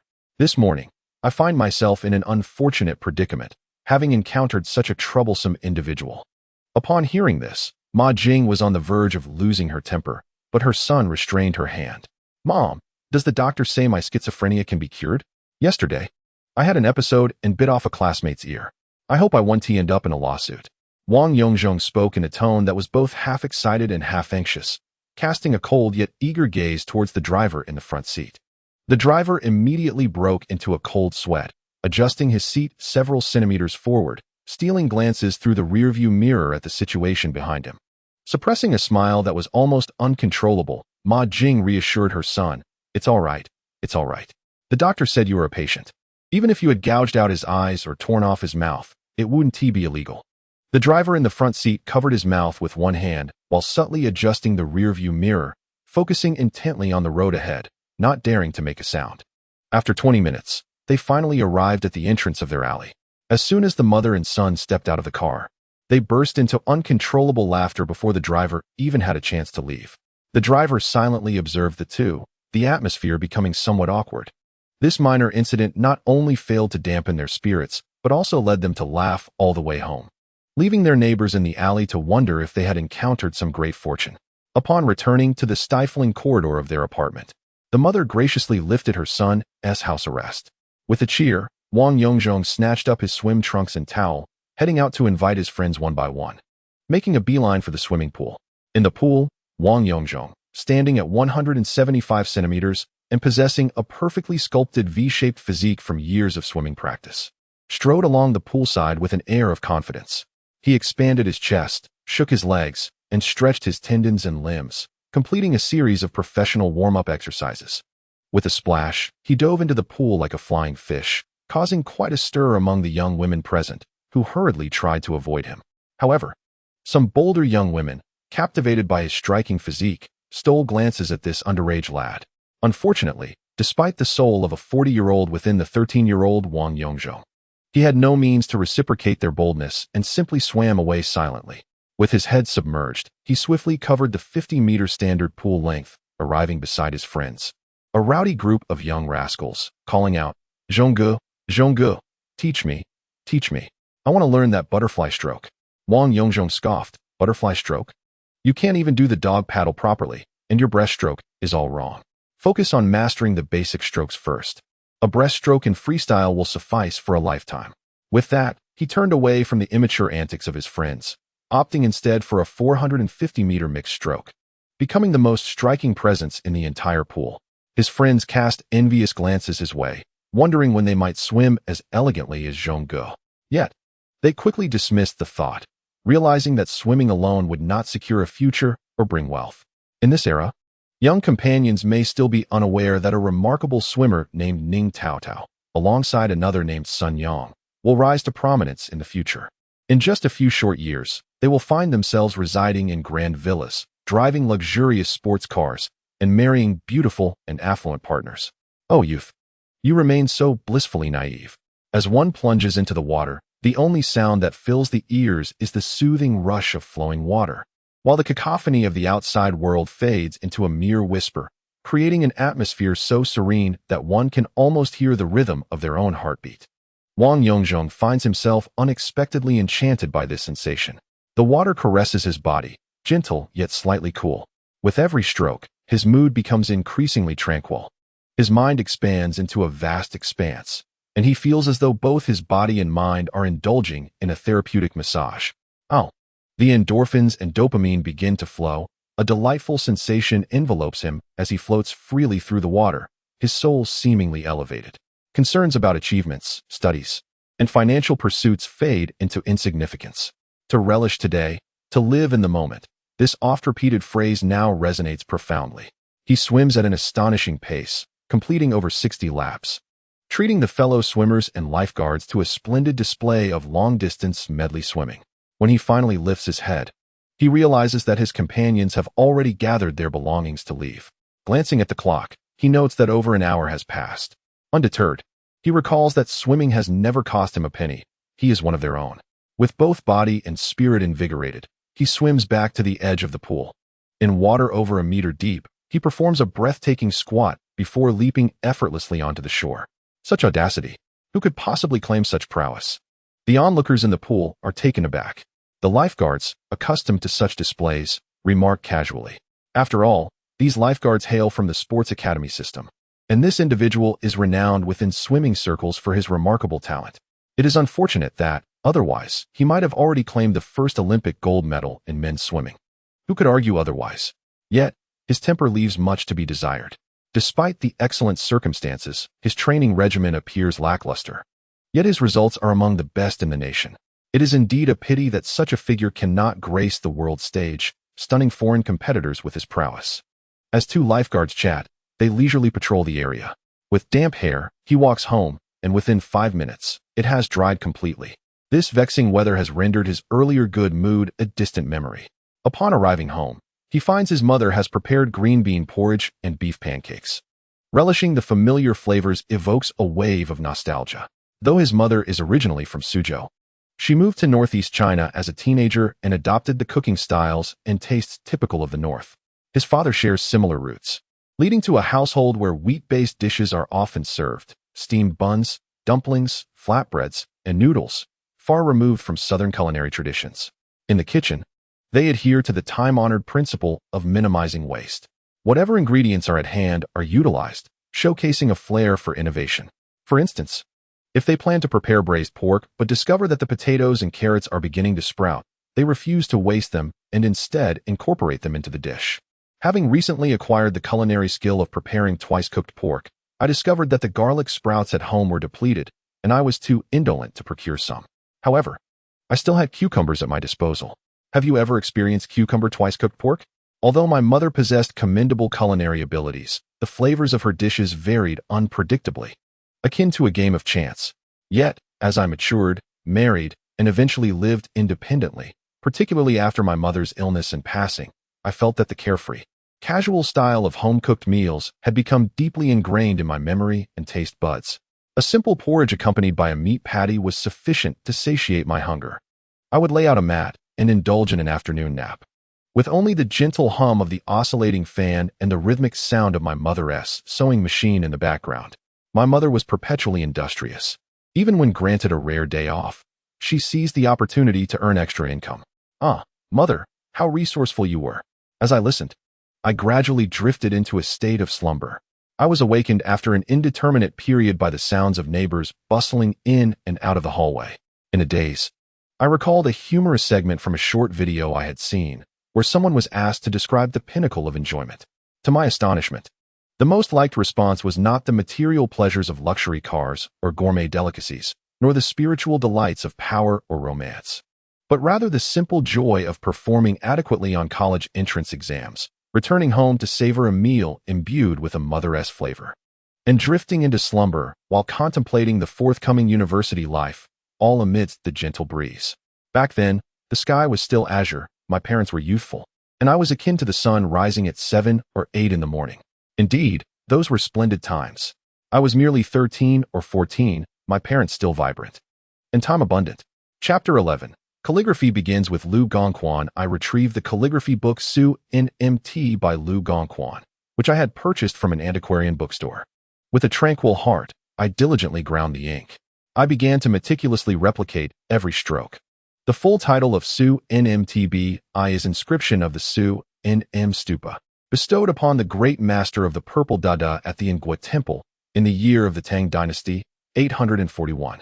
Written in the year 841 during the first year of the Huichang era, it was composed when Lu Gongquan was 64 years old. His script is characterized by its upright and slender form, with vigorous and robust strokes, where the flow of energy permeates the spaces between lines, and each character is imbued with spirit and vitality, with no hint of negligence. Utilizing a square structure to convey strength, one might discern the sinews and bones exposed. Despite its elegance and vigor, the methods of Jin have undergone significant transformation by this point. Those who understand calligraphy recognize the phrase Yin Jin Lu Gu, with Lu Gu generally being suitable for beginners to learn and become inspired. In my previous life, under my father's influence, I had also dabbled in calligraphy, albeit inconsistently. However, I struggled to manage my emotions, which are essential for mastering the tranquil art of calligraphy. As a result, my theoretical knowledge was extensive, yet my practical execution was lamentably lacking, with neither hard nor soft pens showcasing any remarkable talent. Now, in this new life, calligraphy transcends mere artistry and passion. It serves as a therapeutic aid. Coupled with the maturity of a man in his 40s, I resolved to immerse myself in this pursuit, whether for healing or enjoyment. Indeed, it is perfectly suited for novices. The strokes and formations exhibit distinctive characteristics, predominantly utilizing a square-tipped brush, with the initiation and transitions being precise and clean, culminating in a clearly defined finish, each stroke executed with strength and poise. With a steady hand, I began and concluded my writing, most of the time guided by my own instincts, with no one to mentor me. An hour slipped away, and I had barely penned a handful of characters, culminating in an expression of solitude. Gazing at my creation, I noted the strength of my strokes, the firmness of my lines, yet their amalgamation appeared juvenile. The more I scrutinized, the less aesthetically pleasing it became. After all, I had spent over 40 years in the practice of Chinese calligraphy, only to produce this solitary piece. My frustration mounted with each passing moment, and the tranquility I had cultivated over the past hour was swiftly dismantled. I swept my hand across the table, scattering my creations into tatters. Seizing the inkstone, I hurled it to the ground, shattering the once pristine beginner-esque tool, remnants of ink splattering across the floor. Dear child, what has possessed you? I questioned myself. No, let us take a breath. Let us approach this with calmness. I must converse with my mother about my turmoil. Hearing the commotion, my mother set aside the vegetables she was washing and entered the room. Upon witnessing the chaotic scene, her initial reaction was one of anger. But recalling the doctor's advice, she quickly softened her tone, aiming to soothe my frayed nerves. Indeed, her gentle approach had some effect, and I gradually began to regain my composure. I pinched my thigh to snap myself into clarity and sheepishly admitted, I apologize, mother. I acted impulsively. My own handwriting has driven me to despair. Ha ha ha. It's nothing at all. We shall take our time, and when father returns, he can provide guidance. My mother, stifling a laugh, began to tidy the mess, and I joined in to assist. Son, you've destroyed your work. How will your father critique your efforts tonight? She remarked. Let us calmly sit down and repair these sheets of rice paper together. This, too, is a form of practice. I must say, my mother had her methods. She worked alongside me in a serene manner, tending to the meticulous task at hand.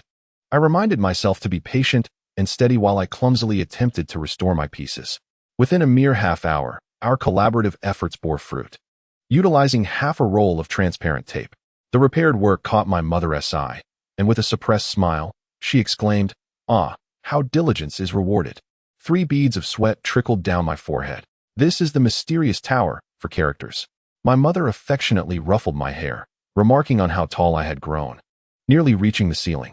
I know, just a little jest. Now, go stand in a horse stance for a while. It will help your emotions settle, as the doctor advised. As dinner approached, my father returned home. Upon hearing of the afternoon's events, he voluntarily picked up my works. Although these unsightly characters offended his self-image as a self-proclaimed calligrapher, he removed his glasses, squinted at the pieces with the expression of an elderly man peering at his phone in the subway, and scrutinized my inked endeavors. He then produced a brush and some simple ink, speaking as he wrote alongside my work. Here, you should do it this way. This turn cannot be rushed. Adjust the peak, pause, and then descend like this. Do you understand? Thus, the father and son meticulously corrected the homework word by word. In less than half an hour, dinner was prepared, and the family gathered around the table to discuss the results of the day's medical consultation. The mother took the lead, providing a thorough account of the diagnosis of hyperandrogenism and the subsequent necessary treatments to Mr. Wang. She concluded with amusing anecdotes from the taxi ride, which infused the dinner atmosphere with a delightful sense of ease and joy. Mr. Wang also noticed a difference in his son. His mind seemed more agile than before, no longer impulsively confronting the taxi driver, a reaction that would have been unthinkable in the past. To manage his temper, the couple had often had to clean up after him. In previous instances, that driver would have certainly faced repercussions. Recent actions, from the pigeon coop to his initiative to visit room 600, each event signified that their son had truly matured, approaching adult reasoning and demonstrating improved emotional regulation. Mr. Wang felt a profound sense of pride. After dinner, the family gathered together, enjoying the breeze from the electric fan while savoring watermelon and watching the television show The Fairy Wife. This modern mythological romantic comedy, which has captivated audiences on both sides of the Taiwan Strait, is well known among those born in the 70s and 80s. In that era, dramas from Hong Kong and Taiwan represented both high viewership and critical acclaim, while domestic hits were fewer, often focusing on a predominant theme that mirrored current events, aiming to both educate and entertain. After the show, Wang Yongzhong carried 2 large buckets filled with tap water up to the drying platform on the 3rd floor of the tenement building. Amid the teasing remarks of the neighbors, who called out young master, he responded nonchalantly while quickly rinsing himself near the drainage outlet, dressed only in a pair of shorts, hastily completing his task. Exuding a sense of urgency, after drying off, he bid farewell to the onlookers. Young master, that physique is impressive. Indeed, look at those pectorals, those abs, those thighs. It's astonishing how well-developed he is. Do clean up a bit, will you? Let him be. He is of no use. With a belly so large he can't even see his own, you know? The textile factory women were truly sharp-witted, unabashedly vocal. A spectacle that future generations could hardly fathom. Amid the playful banter and laughter from the aunties and elder sisters in the neighborhood, young Wang could only retreat in embarrassment, exclaiming, "Enough, enough." Reclining on the mat, he organized his thoughts and plans for the upcoming days, setting an alarm. The early morning commutes he had been making lately seemed far more numerous than in his previous life. Chapter 12. Learning mixed yuan pile the following day. Around 4 in the morning, Wang Yongzhong rose. He consumed 4 or 5 large steamed buns accompanied by pickled vegetables to quell his hunger. The first bus departed at 4:50, and he reached Xiangyang Park half an hour later. Speaking of this park, it is indeed quite famous. Aside from the park at the Bund, this one, located in the former French concession of Old Shanghai, likely holds a position of greater esteem than the renowned People's Park in the Huangpu district, at least in the hearts of the older generation of Shanghai residents. At 5 o'clock, the vibrant Xiangyang Park was already bustling with numerous elderly individuals showcasing their talents. Some were singing to refine their vocal skills, while others engaged in dance and stretching exercises, surrounded by an array of musical instruments and fitness equipment. The park itself was modest in size, and within a few steps, one could reach the northern gate near Shanghai Road. In a small area, groups of elderly individuals clad in traditional martial arts uniforms were practicing stances and routines. Among them was a remarkably robust and stout middle-aged man, energetically colliding with a tree. With each impact, the massive trunk, which was too wide for a single person to encircle, trembled under the force of his blows. Wang Yongzhong gasped in astonishment, realizing that true masters often reside among the common folk. Do not be overly impressed. It is merely a demonstration of physical prowess. Once you grasp the nuances of power application, you will surpass him effortlessly. Clad in a white satin martial arts uniform adorned with subtle cloud patterns, and with meticulously groomed gray hair, professor who had set aside his reading glasses. The scholar's refined demeanor was replaced by a newfound sharpness and confidence typical of a martial artist. It seemed that his medical expertise provided little support for this elderly gentleman. Rather, martial arts were his true pride. Come, let me first teach you the foundational stance. Once you master this, controlling your mind will enable you to swiftly adopt the techniques favored by these rough individuals. Yes, master, let us begin, Wang Yongzhong replied, addressing who with a degree of familiarity that made the professor reluctant to correct him, deciding to address it later. Thus, the two engaged in a teacher-student dynamic, with Wang Yongzhong possessing some prior knowledge, quickly adapting to the Tai Chi mixed stance. His shoulders relaxed, his energy converged inward, his collarbone descended, and his breath sank into his lower abdomen, allowing his inner energy to gather and surge forth, creating a harmonious balance of internal and external forces. As the old man elaborated and corrected his movements, he soon realized that Wang Yongzhong had achieved a state of stillness, exclaiming, "This is no ordinary physique for the innate Tongbei boxing. It is a martial arts body rarely seen in a century." Regrettably, an overwhelming external factor loomed, as this young man resembled a tiger-headed guardian, destined to create a school of his own and elevate the status of national martial arts once more. Regaining his composure, the old man also assumed the mixed stance. As they synchronized their breathing, time gradually passed, and the sun rose completely. The two concluded their practice and stretched their limbs. "Master, how is it? I felt as though I entered a state of deep stillness, experiencing so much yet seemingly nothing at all. It felt like an eternity in that moment. Wang Yongzhong boasted, eager to display his progress to Professor Hu. Indeed, quite impressive. I initially thought it would take 3 days to grasp the basics, and at least 3 weeks for proficiency to allow for a fleeting moment of stillness. Who would have thought you would accomplish this so swiftly? All right, now perform a set of your best techniques, and we shall conclude our session. Certainly, Master. I will demonstrate a set of Tongbei boxing for your guidance. With that, he moved to a more spacious area and executed a dazzling display of techniques, accompanied by the crisp sounds of his movements flowing seamlessly. The old man, having witnessed numerous masters of Tongbei boxing over the years, marveled at the unique vigor of this young man's performance. Alas, this young lad possesses genuine prowess, coupled with a robust physique and extraordinary genes. Such attributes could easily lead to trouble. At merely 13 years of age, as he continues to mature and hone his skills, the potential for calamity looms large. With a casual strike, he could inflict serious harm. It would not be surprising if he inadvertently caused a fatality. The elder harbors deep concerns, contemplating how best to assist this promising youth. As a demonstration of his martial arts neared its conclusion, the 13-year-old, a veritable giant for his age, effortlessly leapt over 3 meters.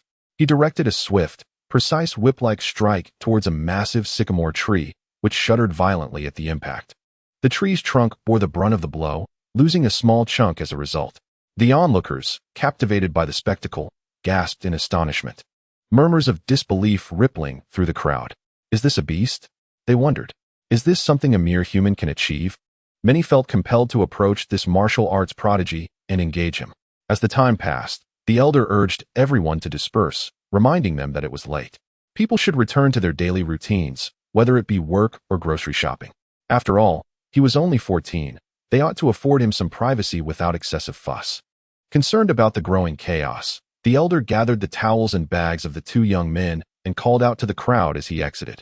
Once outside, the elder stroked his chin thoughtfully and remarked, Yongzhong, with your current martial arts and physique, engaging in combat poses a significant danger. You are aware that those with extraordinary strength often struggle to control their emotions. In moments of excitement, ordinary individuals will be no match for you, and the outcome may be grievous. Master, I understand. I am striving to control myself, but accidents can happen, and I cannot always restrain my hands and feet if provoked. Yongzhong replied, Since you insist on calling me master, it is for your own good and that of those around you. I shall take you as my disciple. Starting tomorrow, you are to come here every Saturday morning at the customary time to practice. Afterwards, I will teach you a meditation technique.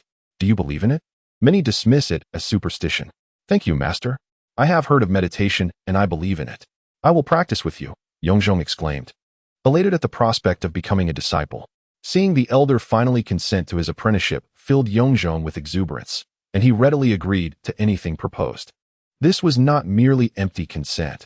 In an era awash with information, the internet held vast resources. Yongzhong possessed a rudimentary understanding of meditation, which involved establishing a focal point or anchor for contemplation in the mind. The names of various meditation techniques sounded esoteric and grandiose, such as bone viewing method, star technique, and crystal method, evoking an air of profundity for the uninitiated.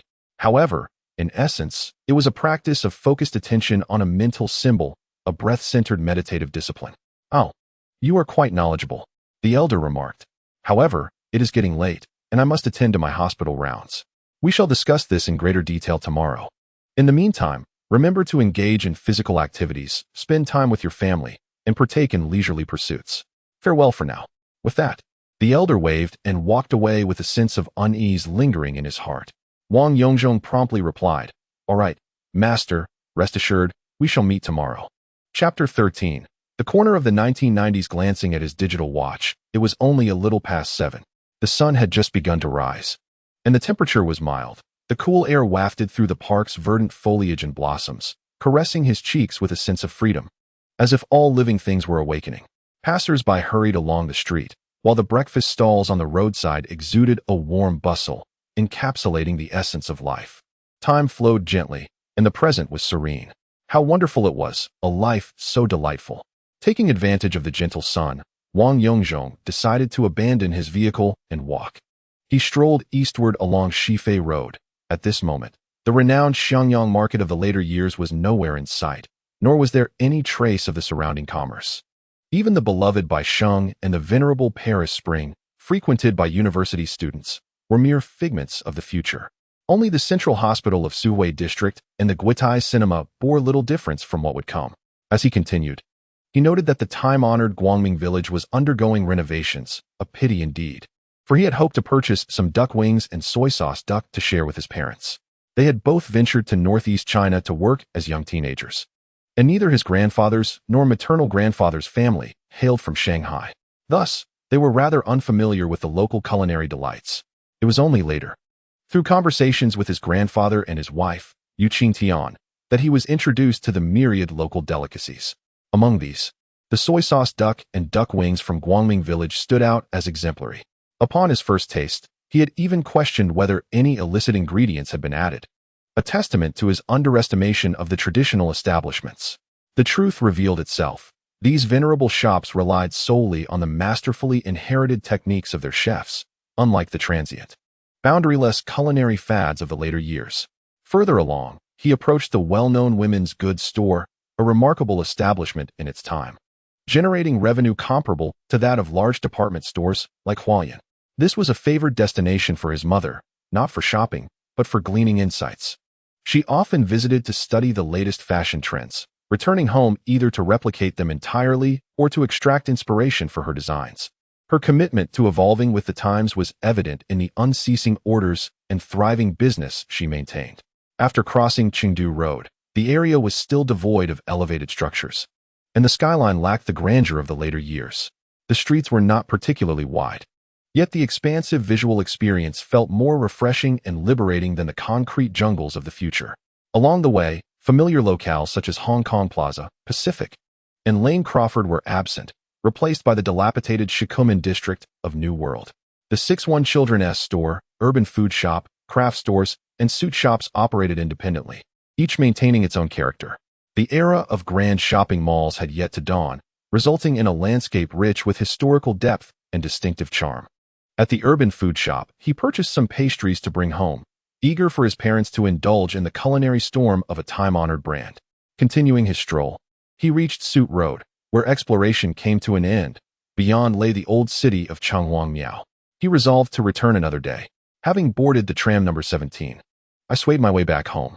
I practiced calligraphy for an hour, followed by a session of the newly learned Hunyuan stance. Painting classes are not set to commence until this weekend, leaving me with little to occupy my time thereafter. With the new academic year bringing me to the second year of junior high, it is noteworthy that Wang Yongzhong eventually recognized the significance of education and invested heavily in his graduation. However, those in the know understand that the degrees acquired during one's leisure time in adulthood often carry a degree of superficiality. A master's in business administration attained at the age of 30-something, with merely 2 days of classes each week, pales in comparison to a master's degree pursued through rigorous and traditional means. Thus, beginning my studies anew in junior high may not yield significant changes. In my previous life, departing from the sports school system and once again immersing myself in textbooks was a daunting experience for this underachieving college student. After much effort in remedial classes for languages, mathematics, and sciences, I barely managed to enter a vocational school for the secondary examination. Although vocational schools were still somewhat esteemed in this era, the returning Wang Yongzhong was acutely aware that attending high school and pursuing university was the true path to success. As I flipped through the fresh first-year junior high textbooks, memories long dormant began to resurface with each page. My grasp of the humanities was commendable, bolstered by my extensive reading and the English I diligently studied in my previous life for foreign trade, along with the advantages of experience. The humanities posed little challenge, even serving as a strong point for scoring. The only aspect requiring caution was the political questions. Responses should not stray too far from the norm. Ideals such as never forget the original aspiration, remember the mission, forge ahead with determination, and realize the Chinese dream must remain concealed. Having the opportunity to live again does not afford me such lofty consciousness. I resolutely refuse to enter politics. Am I overthinking? Harmony must prevail. I turned the pages of the mathematics and science textbooks, familiar yet distant, as most formulas and theorems eluded my memory. Nevertheless, having studied them before, they appeared somewhat recognizable. With a few more glances and examples, I grasped the essence quite well. The current textbooks are splendid, structured clearly, progressing step by step, and friendly towards self-study. Unlike the textbooks of the future, which boast high-quality paper and exquisite printing yet contain scanned examples, resulting in a disjointed learning experience, they are less conducive to self-study. My son's mathematics teacher also mentioned that classes follow his own organized sequence, as the students are unaccustomed to anything else. After lunch, I proceeded to the swimming pool for my customary 3,000 meters. Upon returning, I indulged in a brief afternoon nap before resuming my review of mathematics and science. My father had social engagements that evening, so my mother and I settled for some frozen dumplings from the refrigerator.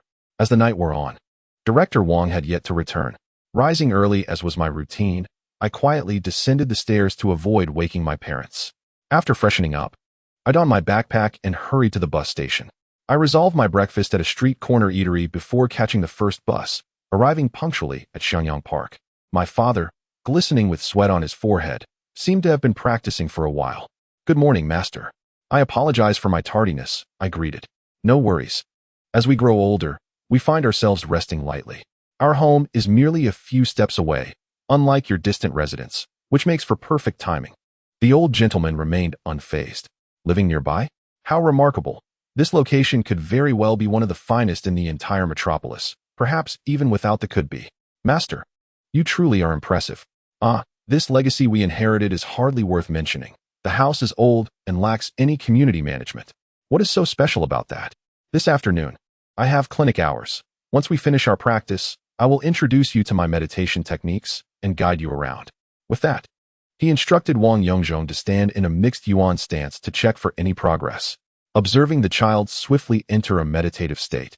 His body undulating rhythmically with his breath, the movements were graceful and full of vitality. It was a clear indication that he had genuinely absorbed the teachings, much to the old gentleman's delight. Thus, he performed a simple Tai Chi sequence beside him, the movements soft and agile, embodying a harmonious balance of strength and gentleness. Clearly the result of years of diligent practice. After half an hour, he called an end to Wang Yongzhong's training. All right. Half an hour is sufficient for a beginner. Excess can be detrimental. Let us now learn some Tai Chi forms." The master practiced Yang-style Tai Chi, having been a disciple of the renowned Zheng Manqing. His lineage traced back to Yang Qingfu, the grandson of Yang Luchen, ensuring an authentic Yang-style experience. Today, I shall teach you the fundamental postures, and if time permits, I will also impart the 8 forms of health preservation. For a full 2 hours, Wang Yongzhong diligently learned the foundational elements of Tai Chi, encompassing body mechanics, footwork, and hand techniques. The old gentleman would articulate the essential points and demonstrate with his hands, and Wang Yongzhong would grasp the concepts nearly perfectly. The old man was exceptionally pleased, feeling he had stumbled upon a treasure. However, a fleeting thought of concern crossed his mind regarding the boy's potential for mischief. Fearing he might cause trouble, he cautioned during the instruction of the 8 forms. "Child, you are aware of your own issues. My intention in teaching you these skills is to help you harness your breath and focus your spirit through Tai Chi practice. Yet, I must impart the principles of Tai Chi's energy manipulation, regardless of your innate abilities, even without teaching you combat techniques. Your capacity for energy manipulation will undoubtedly yield considerable power. Even without the more sinister moves, with your physique and strength, you could easily inflict harm." The old gentleman sighed, observing Wang Yongzhong gradually mastering the health-preserving postures. Master, I understand. Wang Yongzhong interjected. "Are you about to say that I will inevitably stir up trouble? Given your talents, I might cause chaos and yet not be labeled your disciple. Should you utter a single word of that, I would know. And I would ensure your punishment is severe, banishing your spirit to the depths of the underworld, leaving you no chance of resurgence." The old gentleman chuckled. "You mischievous rascal. One day, I shall have you under the weight of the 5 elements mountain, adorned with a tight crown. Let us see if you can still act so brazenly. Enough of that. Every generation has its own fortune. I cannot bear to see your exceptional martial arts talents squandered. I shall impart everything I know. How much you learn is up to you. Should you create any trouble in the future, I have connections that can assist. Provided no lives are harmed, I will ensure your safety, my little monkey." The old gentleman's playful tone, laced with genuine emotion, deeply touched Wang Yongzhong. Due to a mere visit to the doctor, in less than half a month, I felt an extraordinary affinity with this venerable elder, and our bond deepened. Logically, with over 40 years of life experience across 2 lifetimes, one would not easily accept a master or wholeheartedly recognize such a mentor. Perhaps emotions are inherently reciprocal? Chapter 14. The Versailles of the Master's School. After teaching the 8 principles of health, the elder greeted his fellow martial artists. Accompanied by this young rascal, he headed west along Shanghai Road towards home. In less than 5 minutes, they reached the vicinity of Wanan Road, where a row of French-style townhouses was artfully nestled behind sycamore trees. The elder produced a key and unlocked the door to one of the houses, leading Wang Yongzhong inside. They first entered a modest corridor that was somewhat dim and narrow. After a few steps, they arrived at a bright hall, approximately 30 square meters in size. The decor, though antiquated, exuded a timeless charm, and through the south-facing floor-to-ceiling steel windows, a small outdoor garden could be glimpsed. The garden was evidently well-tended, small yet exquisite. Turning a corner, they encountered an old wooden staircase leading to the second floor, imbued with a palpable sense of history. "Wow, master, you are quite affluent. Is this the ancestral home you mentioned?" "It's rather spacious and substantial," Wang Yongzhong remarked. Having lived through 2 lifetimes, he had seen and experienced much. Yet owning such a well-structured townhouse with a garden in this prime location was unimaginable, even for someone who had achieved financial independence in his previous life. In his social circle, he had never heard of anyone possessing such a residence. "Ah, it's merely the blessing of my ancestors. It has little to do with me. My wife is gone, and my children are abroad. What use is the size of this house? Most days, it's just my graduate students and disciples who visit. This large space is more of a burden to clean," the elder replied with a tone of understated elegance, leaving Wang Yongzhong at a loss for words. "All right, let us sit down. I shall tell you about our lineage of Yang-style Tai Chi with that." He settled into a redwood armchair that bore a distinct sense of historical weight. Wang Yongzhong gasped in admiration. To his discerning eye, this chair was likely made of rosewood. Though the exact type, whether Hainan yellow or Vietnamese yellow, was hard to discern due to the long years of patina that had dulled its patterns and scent. My master was Zheng Manqing, famously known as the Elder of the 5 Wonders, proficient in poetry, calligraphy, painting, martial arts, and medicine. I have only inherited his Tai Chi, and I believe I have not shamed the old man. However, later in my studies of Western medicine, particularly in psychology and psychiatry, I regrettably did not inherit my master's medical skills, which fills me with shame. Before the liberation, I studied under my master for nearly a decade. Thereafter, he crossed the strait, and we lost contact. Little did I know that 2 decades ago, while studying in America, I would unexpectedly reunite with my master in New York. By then, he had gained immense renown in the West, establishing the New York Tai Chi Society, with disciples numbering in the millions. The elder wiped a tear from the corner of his eye, reminiscing about the past. During the 2 years of further study, I discussed a plethora of medical knowledge with my master, encompassing both traditional Chinese medicine and modern Western practices. My master possessed profound wisdom, understanding the necessity of progress. A new era had already dawned, encouraging me to delve deeper into Western medicine and modern medical practices. I find that the legacy of traditional Chinese medicine may not hold significant importance in my life. With a sense of magnanimity intertwined with a subtle melancholy, I embarked on a journey to study Chinese medicine under the tutelage of my master, aiming to please him. However, the demands of medical school and the rigors of the hospital left me with only a superficial understanding. I vividly recall when it was time for me to return home. My master, with tears streaming down his face, grasped my hand and said, "This parting may offer few opportunities for reunion. You are my disciple, distinct from my current students. When the time comes for my departure, I wish for you to don mourning attire for me." With a wistful sigh, he expressed his regrets. Upon returning home, as you are aware, I encountered a tumultuous period. When that special time concluded and communication was restored across the ocean, I received a package and letters from my master's family. He had retrieved a well-thumbed yet impeccably preserved tome from a sophisticated mahogany bookshelf. Along with the letter addressed to me, there were several books he published in his later years. The 3 Discourses of Man is a compilation of his reflections on poetry, calligraphy, and painting, meticulously arranged before his passing. I now present it to you, hoping that the wisdom contained within will enrich your spirit and enhance your cultivation. Thank you, Master. I shall study this book diligently. However, if you give it to me, What will you have left?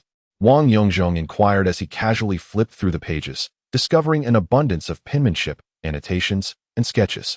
It was evident that my master had indeed perused it extensively. How could there be a lack of his published works? There are several new copies in the study upstairs. After all, the initial package had included multiple volumes, and I chuckled at the thought. As I opened the front page, I noticed a lengthy inscription in calligraphy. My son, Yongzhong. This autumn, I feel fatigued, my spirit waning, and my days are drawing to a close. Fortuitously, this book is completed, encapsulating 60 years of insights into poetry, calligraphy, painting, and medicine. In my lifetime, I have forged a path unseen by predecessors, awaiting future inheritors. I implore you, my son, do not become complacent. Approach your studies with sincerity and diligence, as you navigate the arduous journey to enlightenment. My surname is Hu, my given name Yang, and Yongzhong is the courtesy name my master bestowed upon me. I hope to embody the legacy he envisioned for future generations. Indeed, my master spoke boldly, claiming there were no predecessors, only successors. The roots of such audacity lie here.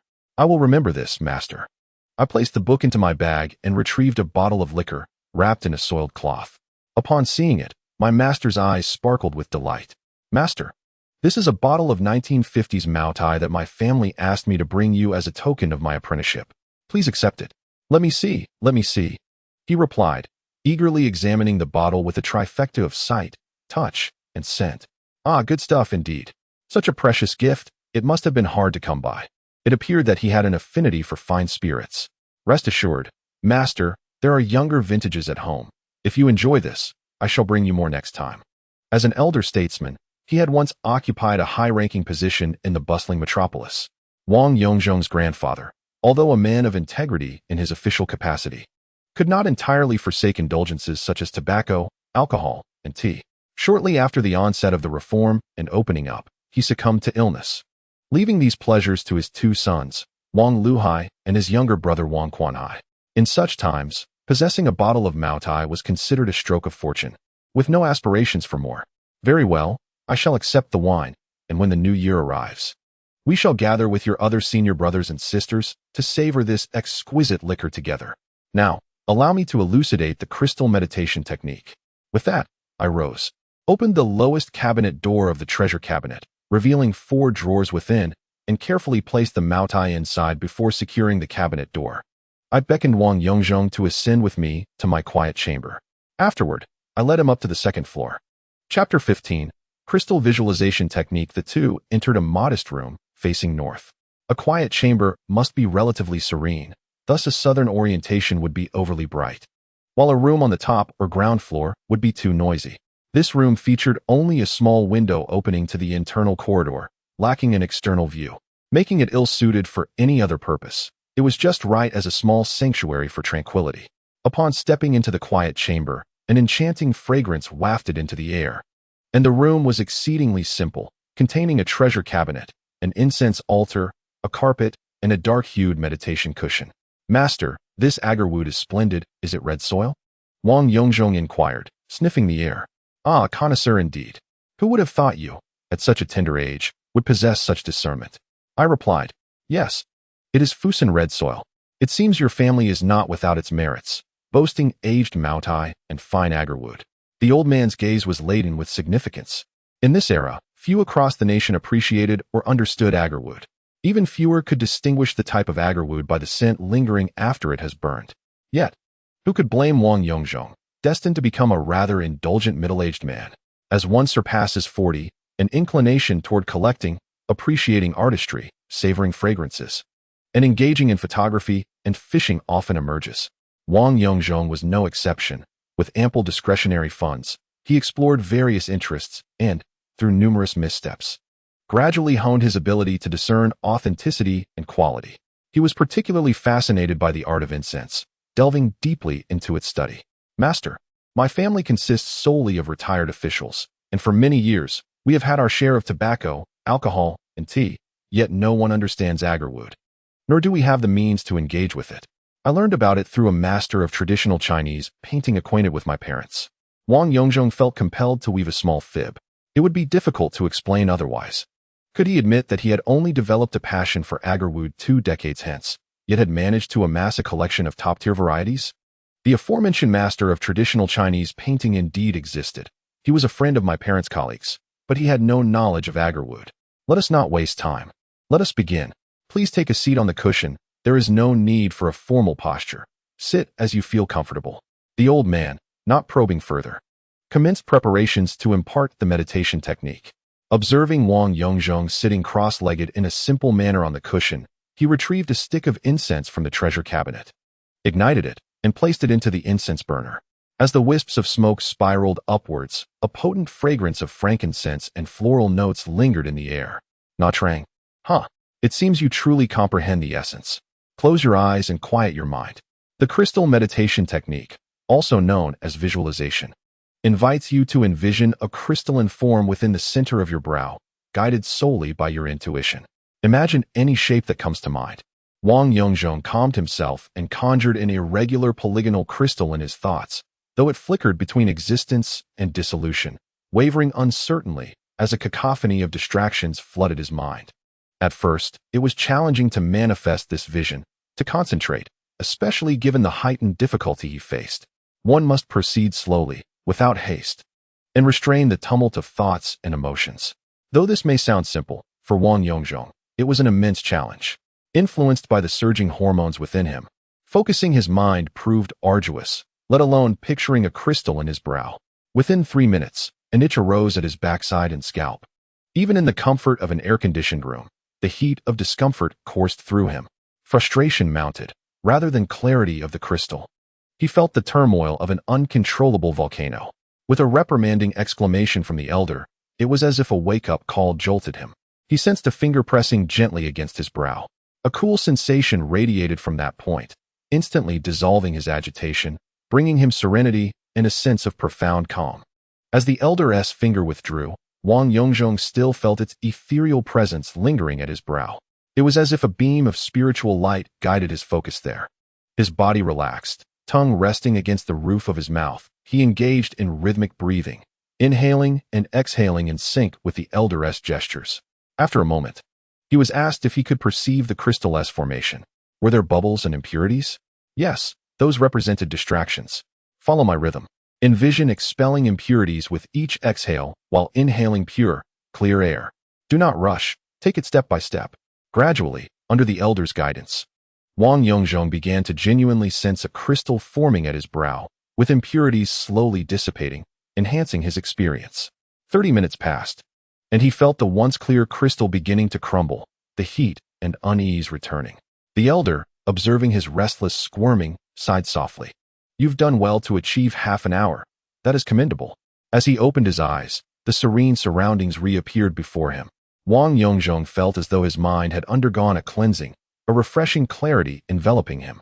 However, unlike the vivid descriptions in novels, of the world appearing as if a veil of frosted glass had been lifted, there was nothing of the sort.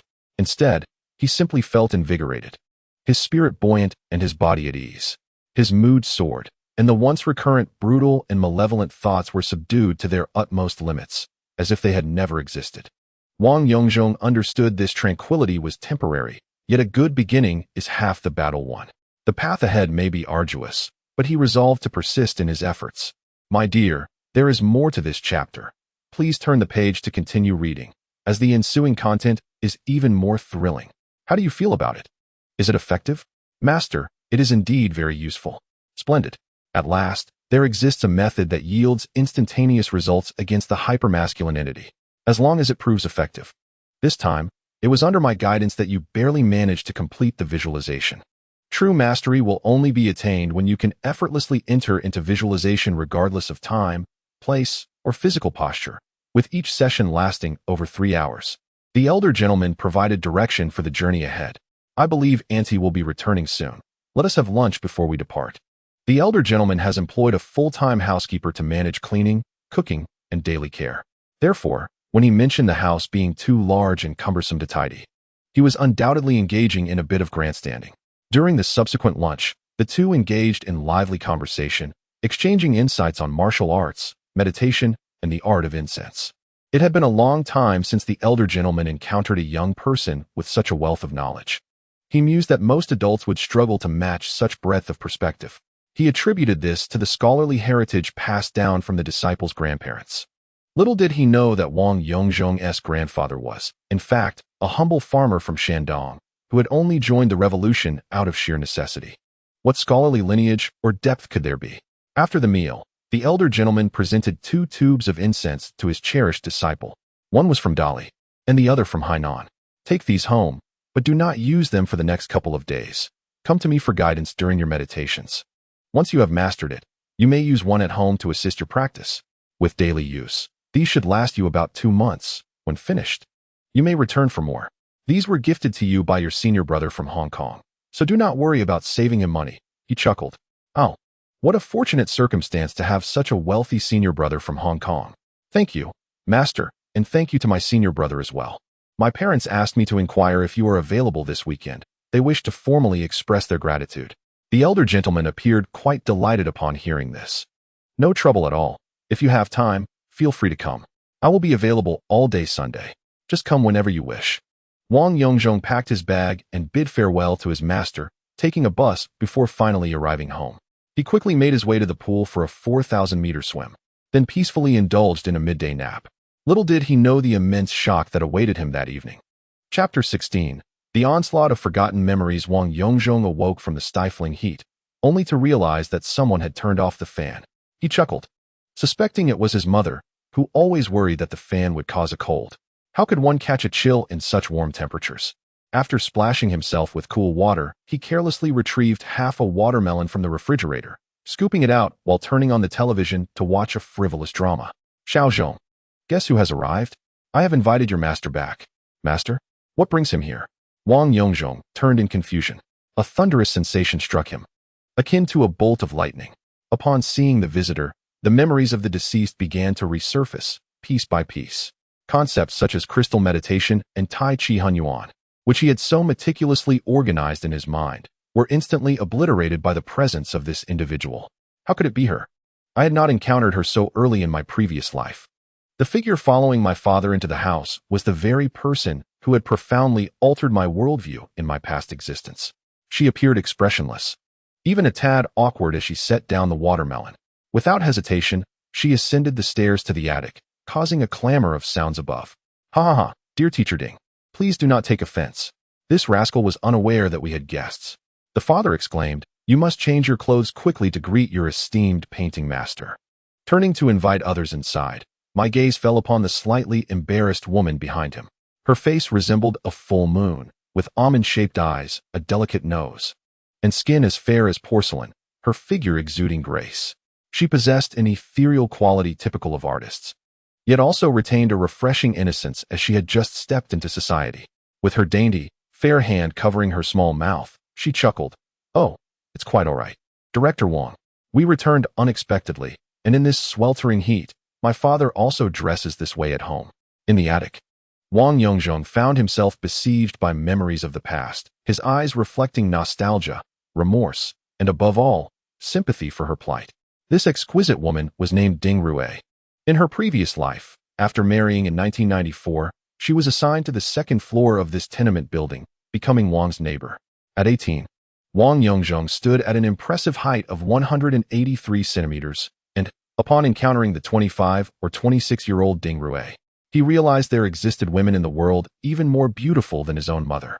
Her gentle and graceful demeanor, her care for the household, and her harmonious relations with the neighbors made her husband quite fortunate. Her spouse, Ai Lu, was also a mid-level cadre in the city, tall and slender, earning the nickname Long Legs. While he was not particularly handsome, his fashionable attire and role as a key member of the factory's procurement department lent him a certain charm. He was humorous and witty, yet to Wang Yongzhong, he came across as slick and insincere. After marrying, they moved into the tenement, embarking on a sweet life together. However, the customary troubles soon followed. Ai Lu was a quintessential mama's boy, lacking autonomy in decision-making as he always deferred to his mother's opinions. Yet, in front of his wife Ding Rue, he exhibited an exaggerated masculinity, his insecurities about her beauty leading to unfounded jealousy. He meticulously monitored every aspect of her life, from her attire to her arrival at and departure from work. If she exchanged pleasantries with another man or engaged in a brief conversation, he would swiftly become possessive. What began as verbal disputes escalated into physical confrontations. Within 6 months of their move, neighbors frequently heard the echoes of their arguments and scuffles. Despite numerous attempts at mediation by the neighborhood committee and the factory's Women's Federation director, the outcomes were dismal and often counterproductive. Particularly after the factory's Women's Federation director spoke with him, he would return home even more irritable, perhaps feeling humiliated. Years later, Wang Yongzhong would recall a scene from a dramatic series, Don't Talk to Strangers, that mirrored this situation almost perfectly. In such a heart-wrenching environment, a woman, burdened with sorrow, ventured into the heart of Wang Yongzhong, who had just entered adulthood. The tale of these two souls began a year after the young couple relocated to a tenement building.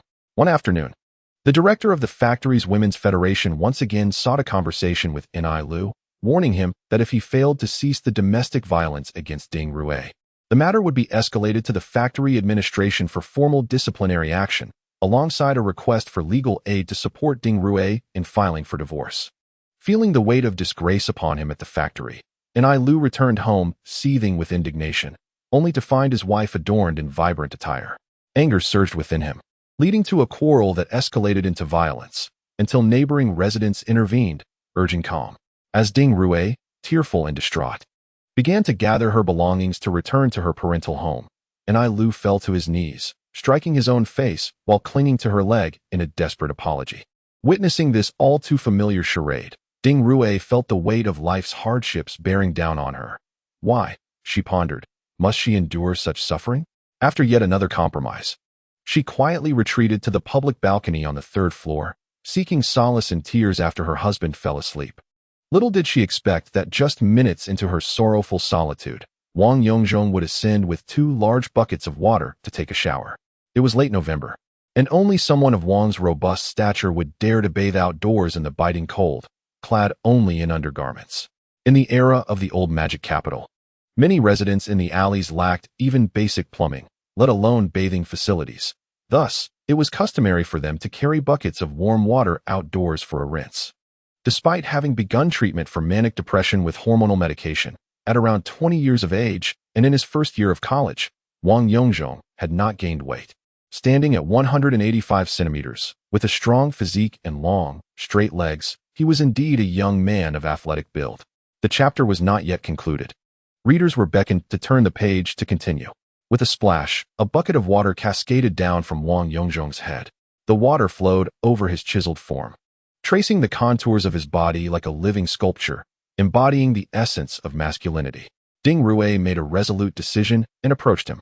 The young man was taken aback. Who was this? What was she doing? Turning, he was astonished to find it was his neighbor's sister, the heroine of the tenement building, her tear-filled eyes revealing a hint of melancholy. Wang Yongzhong's anger flared. Sister, what's wrong? Did that scoundrel strike you again? He exclaimed. It's nothing. I'm used to it. I apologize for making you witness this, she replied. Shoo, don't make a sound or move, she added, deftly removing a hairpin from her forehead. Biting her plump lips, she skillfully gathered her flowing hair, securing it with the hairpin at the back of her head, creating a simple yet unobtrusive hairstyle. You all know our story well. It was fine during our courtship, but after marriage, his true nature was revealed, she whispered. Be quiet. Don't let him hear. That would cause you trouble, she cautioned. I'm accustomed to it. What more trouble could arise? Though it might affect you, she continued. Sister, just look at my physique, and then at his scrawny frame. What trouble could I possibly face? Sister, wiping her tears away, exclaimed, Ha ha. Indeed, you resemble a little chick. Utterly useless, only knowing how to bully your wife. In the ensuing 10 minutes, the young man found himself engaged in an unprecedented lengthy conversation with her. For Wang Yongzhong, it felt as though life had opened a new chapter, a moment where spring blossomed and flowers flourished. This night sky would often linger in his thoughts throughout his life. Thus, the story began. Chapter 17. The sister entangled in grievances returning to that day. After a brief chat, under Wang Yongzhong's clumsy counsel, Ding Rue's spirits remarkably lifted. Perhaps it was the sincerity of this awkward young man, devoid of any smooth rhetoric, that resonated deeply. She rose and, facing the puddle left by her shower, took a few breaths, as if expelling all grievances and suffering. Xiaowang, I thank you for your words today. I am so accustomed to advice about reconciliation and prioritizing family. I've heard it all before until my ears have calloused. But you, though blunt, you strike at the essence. Is a married woman merely an appendage to her husband? Do we not possess our own lives and dignity? As the man reminisced about their conversation beneath the stars, he found himself momentarily at a loss for words, unsure whether to respond or remain silent. You likely know my story well enough. I merely seek to retaliate against that scoundrel, so do not overthink it. Sister, let me tell you. From the first moment I laid eyes on you last year, I knew. Ha ha ha. Foolish boy, there is no such thing as love at first sight. It is merely your infatuation with beauty. Her laughter chimed like silver bells, as she listened to the rhythm of Wang Yongzhong's heartbeat. Truly, trust me. Tomorrow you must divorce that person. When I turn 21 next year, I will marry you, and I will treat you well for a lifetime. After he spoke, he suddenly felt a warmth in his chest. Silly little brother, do you wish to make me laugh to death? Truly, I am not jesting. Wang Yongzhong earnestly expressed his sincerity. All right, I believe you. However, sister, you are nearly a decade older than me. How could you possibly impede the youthful exuberance of a young man like me? Today, let us pretend we have never met. As the night wore on, she bid farewell to the extraordinary man, David-like in his grace. After removing the hairpin from her hair, a cascade of dark silken strands tumbled down, carrying an alluring fragrance that wafted into Wang Yongzhong's senses, piercing his heart. She elegantly inserted the hairpin into his damp hair, leaving him behind as she descended the stairs. Listening to her footsteps echoing down the staircase, Wang Yongzhong's heart raced in a chaotic rhythm.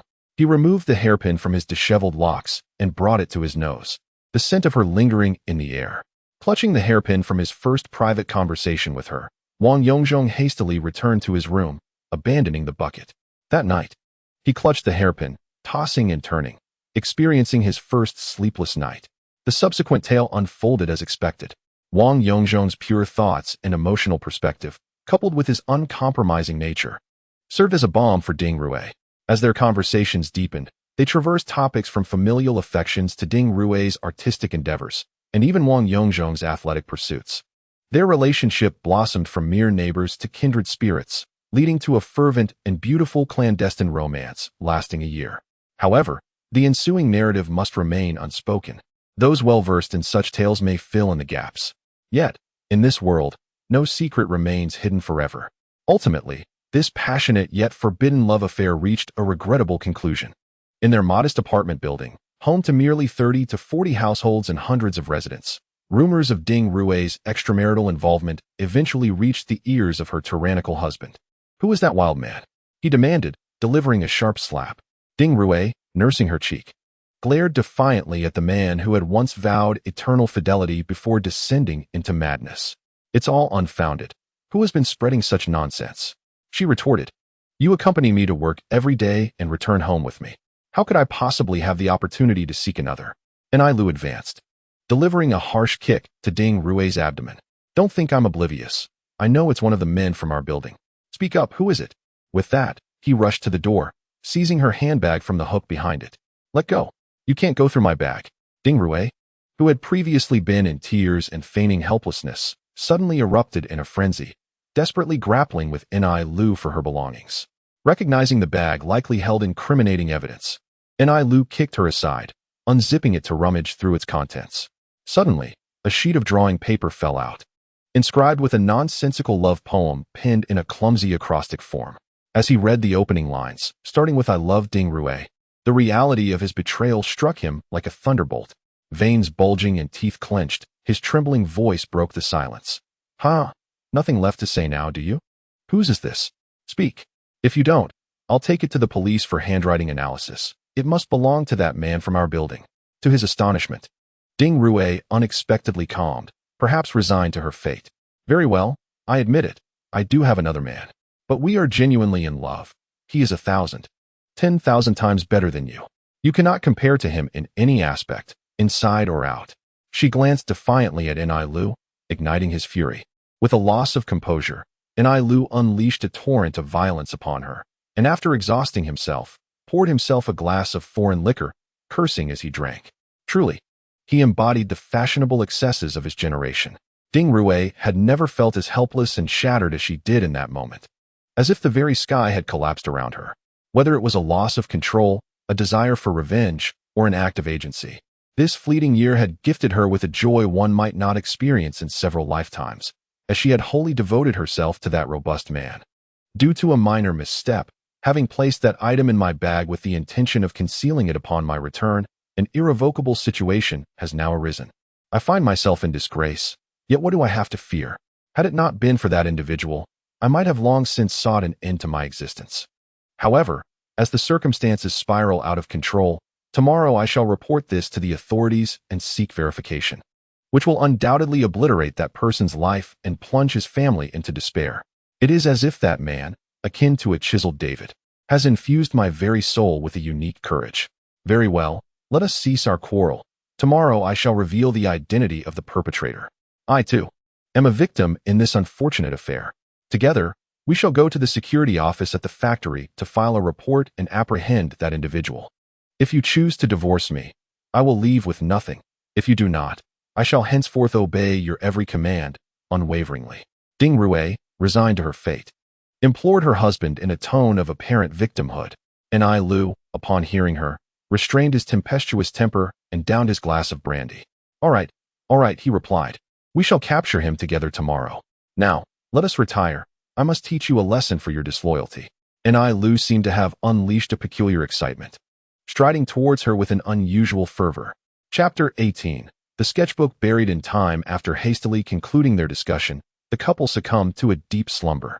In the stillness of the night, Ding Rui cautiously raised her head, casting her gaze upon the beast beside her. There he lay, sprawled out, snoring loudly. And I Lu, robust in stature, possessed a neck thicker than his head. His snoring was exacerbated by the evening's emotional turmoil and the alcohol he had consumed. What typically was not a severe case of sleep apnea had intensified. After each exhalation, he would endure a pause of several seconds, sometimes even a minute, before inhaling again. Ding Rui, illuminated by the faint moonlight, silently observed the man who had once possessed charm and humor prior to their marriage, yet had since subjected her to endless distrust and torment. Do not blame me.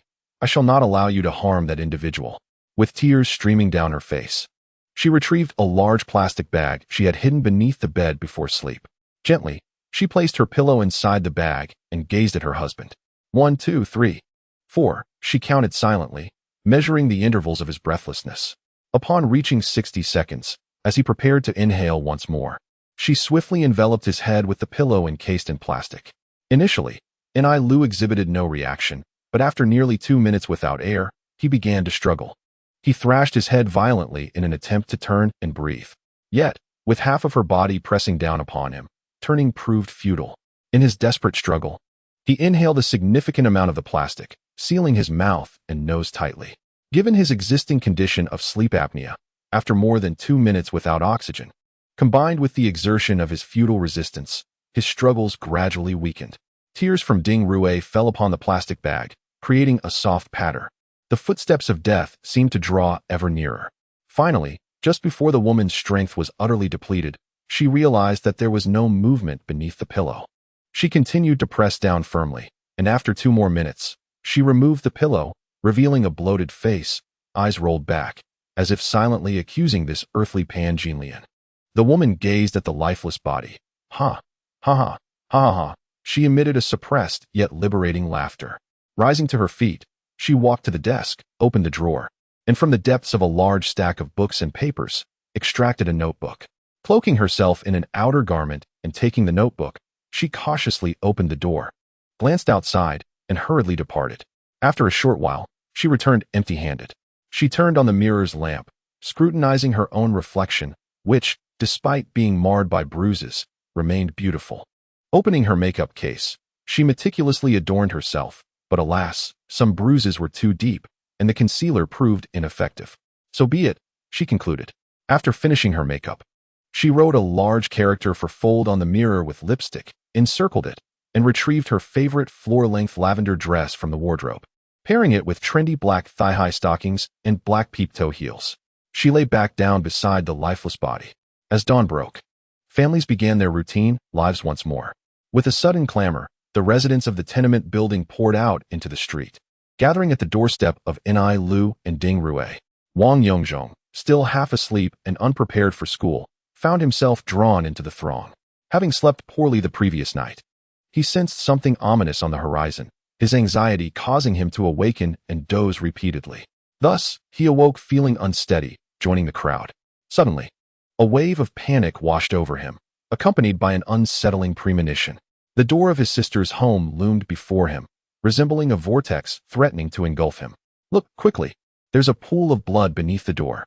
I knocked desperately, but there was no response inside, he exclaimed. The neighbors began to murmur various possibilities. Wang Yongzhong felt as though his very skull might burst, an electric jolt coursing through him. Step aside. What are you all babbling about? What good does it do? Enough with the nonsense. With that, the local tough guy shouted, lunging forward to deliver a kick. The ordinary plywood door and simple 480 lock were no match for such a formidable man. With a resounding crash, the door swung open, unveiling a scene that was both orderly and tragic within. Ah, there's a dead person. The timid neighbors recoiled, while the bolder ones pressed in, eager not to miss a glimpse. Wang Yongzhong stood at the threshold, staring blankly at the two figures on the bed by the window at the far end of the room. Ai Lu's eyes were rolled back, her plump face pale. Ding Rue lay beside her, her complexion porcelain white and serene, one hand dangling over the edge of the bed, the floor soaked with dark red blood. The onlookers hesitated to enter. Some went to find the police, while others headed directly to Wang's family, needing a strong leader in the face of this calamity. Wang Yongzhong gradually regained his senses, surveying his beloved partner and cherished sister. Just yesterday, they had been together in joy. How could it be that they now lay in such a state? Step aside. Let us see if there is still hope for the living.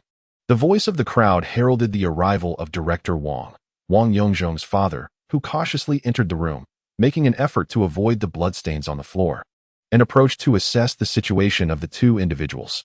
With a series of motions he had learned from television, he sighed. They have stiffened. They have grown cold. Notify the family and the police. In that instant, Wang Yongzhong's mind went blank. He felt as though he were floating, devoid of any sorrow. Numbly, he approached the bedside to gaze upon his sister. She was adorned with meticulous makeup, dressed in a skirt, stockings, and shoes, his favorite ensemble. Her hair was neatly styled, reminiscent of the first time they had shared a moment on the balcony. Quietly, he turned to survey his surroundings. This chapter is not over. Please turn to the next page to continue reading. Suddenly, his eyes were drawn to a large character drawn in red lipstick on the vanity mirror, encircled. A shiver ran through him. What are you staring at, little bookworm? Don't disturb the adults. Go outside. Old Wang, concerned that the sight of the deceased might affect his son, ushered him out. Wang Yongzhong took the opportunity to exit, squeezing past the crowd gathered to gawk. Without returning home, he descended the stairs like a mere shell of his former self, walking aimlessly outside. His pace quickened, transforming into a gradual jog as he approached the adjacent alley. Recently, this area had been undergoing demolition and relocation, but the process had already been completed here. His own alley, complicated by the presence of state-owned factories, had yet to begin the procedure. After walking about 100 meters, he arrived at a relatively intact and newer building. There, he noticed a strikingly similar large red character, encircled, just as it had been on the mirror. He recalled the previous day, having shared laughter with his sister upon seeing this very character as they left the building. Shouldn't it be the character for demolition? Why is this building marked with a character for break? Is it the work of an illiterate? With a sense of curiosity, Wang Yongzhong ventured inside, making his way to the spot where they had spent time together yesterday. It was a dilapidated wooden bed, seemingly discarded by a previous occupant. Beside it stood a nightstand missing a leg. Wang Yongzhong approached and pulled open the crooked drawer. To his astonishment, he found a sketchbook lying inside, a standard-sized, thick volume. With trembling hands, he carefully lifted the sketchbook and began to flip through its pages. Chapter 19. You Will Always Be My David. The first page displayed a well-known visage, Michelangelo's David. The lines flowed seamlessly, the strokes were clean, and the chiaroscuro was masterfully rendered. The handsome and resolute figure of David was depicted with extraordinary perfection, showcasing profound artistic skill.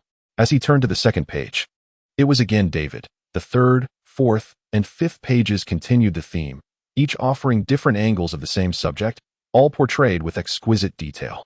Slowly, Wang Yongzhong flipped to the final pages and discovered a hairpin tucked within, but he paid it little mind, assuming it was merely a bookmark his sister had used.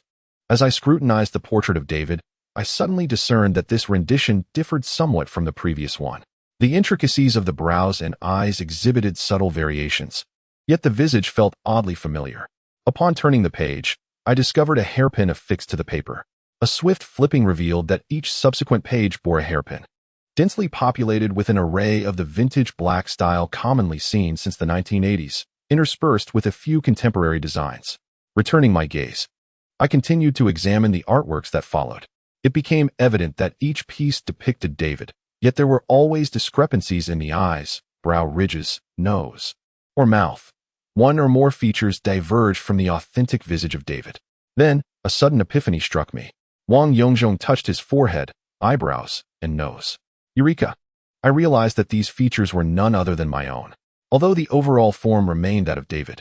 Each depiction incorporated one or several of my facial attributes as substitutes.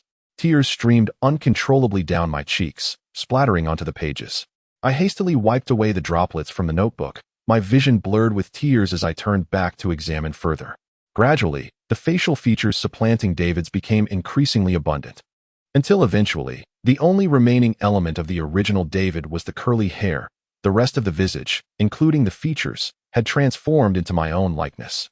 The sketches progressed to include hands, arms, torsos, and thighs, these intricate details of my own body. Familiar with my physical form, I instantly recognized these as precise representations of my anatomy, down to the scars on my hands and the contours of my muscles. Even the placement of certain moles matched perfectly. The final page revealed a complete and unblemished sketch mirroring the pose of the David statue, capturing my entire figure in its entirety. I recalled my sister often telling me that my features were indeed handsome, and that the ruggedness and lack of refinement perceived by others were merely their failure to recognize true beauty. She assured me that once I fully matured, with the bridge of my nose defined and my eyes drawn closer together, I would become quite striking. These coarse yet exquisite features bore a distinct resemblance to ancient Greek aesthetics, akin to David's chiseled visage, the sinewy muscles, and even surpassing David in certain attributes. For now, this beauty belonged solely to my sister. I pondered who might benefit from it in the future.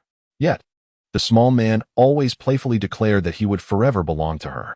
I remembered everything. With tears in my eyes, I counted the hairpins in the notebook, approximately 100, roughly equivalent to the number of times we had shared intimacy. I recalled the first time we had a moment on the sunlit terrace, when my sister had left behind a hairpin for me. The man had later expressed to her that he would cherish that hairpin for a lifetime, considering it his most treasured possession. It dawned on me that my sister had saved a hairpin after each encounter. Rising, I concealed the sketchbook within my clothing and quietly returned home. A police car and an ambulance were stationed outside my door. Once in my attic, I dismantled a section of the ceiling to hide the book within. Then, by the window, with tears streaming down his face, Wang Yongzhong watched as his sister's lifeless body was taken away by the ambulance. He buried all of this deep within his heart, afraid to touch it, afraid to reminisce. Years later, when his wife accidentally unearthed an old sketchbook in the study, Wang Yongzhong, now a husband and father, feigned calmness, claiming it contained his artistic works from his painting lessons. His wife, well acquainted with him, leafed through the pages and discovered that his features and physique had replaced that of David, playfully chiding him for his narcissism and brazen self-importance, teasing him for portraying himself as a muscular figure while being a mere couch potato. Of course, the hairpins had long since been relocated, perhaps never to be found again. Even if discovered, who would know that more than 2 decades ago, a beloved sister had led her devoted younger brother toward a blossoming spring? In the end, neither family desired to escalate the matter, although the previous night's quarrel had allowed the neighbors to grasp the essence of the situation. They learned about the existence of an adulterer and heard about the incriminating tissue, piecing together the entire narrative. With the death deemed a significant matter, both families felt powerless to further pursue the issue, and thus, it faded away. It was then that Wang Yongzhong realized that every action his sister had taken was to protect him, strictly speaking. He had inadvertently caused the demise of the sister who had loved him dearly. Subsequently, he fell into deep despair, and after prolonged use of hormone medications, it seemed as if his vitality had vanished, never to return. In the attic, reborn, Wang Yongzhong was relentlessly tormented by the haunting memories of the deceased. He gently wiped the tears from his eyes, as the gruesome scenes from his recollections began to incite a tempest of rage within him. The scoundrel in I Lu seemed to come alive in his mind, taunting him, with 100 ways to die flashing before him. Taking deep breaths, he repeatedly focused on the crystal within his brow. 1 failure, 2 failures. Finally, he succeeded, as the crystal began to rotate slowly within his spiritual core. After a brief meditation, although he did not experience the same tranquility and elation as before, he miraculously managed to calm his emotions. Damn it, I should have foreseen this. In my past life, my sister worked in the factory's publicity department. Moreover, the sketches she left for me were far from those of an ordinary enthusiast. The ages correspond as well. I ought to have realized that the painting teacher my father found for me was none other than the one buried deep within my heart from my previous existence. She married 3 years later, and now she might not recognize or has just met that scoundrel. Since I had known my sister so early, I must not only protect her from that scoundrel, but also consider that heaven has given me another chance to rectify some tragedies and regrets. However, I am only 14 now. It feels too early. What if, even if I drive that scoundrel away, other worthy men of higher status come into her life? Could I bear it? Would I be content?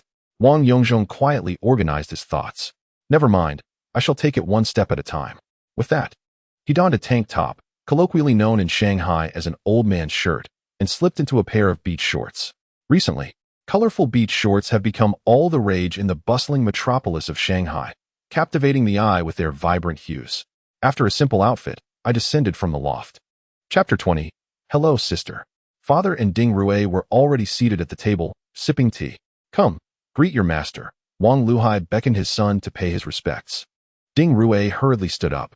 No, how can I be a master? I am but a novice in the art world, here merely to assist in the children's enlightenment. Ding Rue steadfastly shook her head in refusal. Very well then, you may call me Aunt Ding. From today onwards, Aunt Ding will come to your home every weekend afternoon to teach you painting. She is a graduate of the Central Academy of Fine Arts. Proficient in both traditional Chinese and Western painting, Wang Luhai introduced his highly accomplished colleague from the promotional department. Oh dear, I am but a child. Director, you make me sound so old, calling me Aunt. Ding Rue responded with an adorable and gentle smile, declining the title. Then shall I call you sister? Hello, sister. The familiar term sister escaped Wang Yongzhong's lips once again, and a sense of weightlessness enveloped his heart, as if time and space had intertwined. How wonderful. His sister was still in her prime, even more captivating than when they first met. Haha, that is perfectly fine. You may call me sister or Dingjia. Either is acceptable. Let us stick with sister then. All right, of course. Ding Rue covered her mouth and smiled radiantly. I shall go purchase some substantial dishes. We will host a master acceptance banquet at home tonight. You may begin your drawing now. Xiao Ding, please be strict and train this mischievous lad well.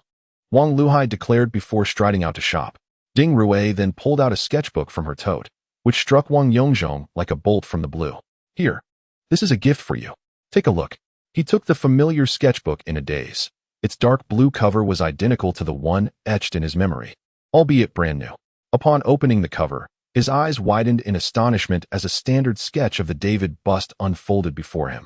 Eagerly, he flipped through the pages, discovering only 5 sketches of the David from various angles. The remaining dozens, if not hundreds, of pages were blank, devoid of the many drawings inspired by his youth.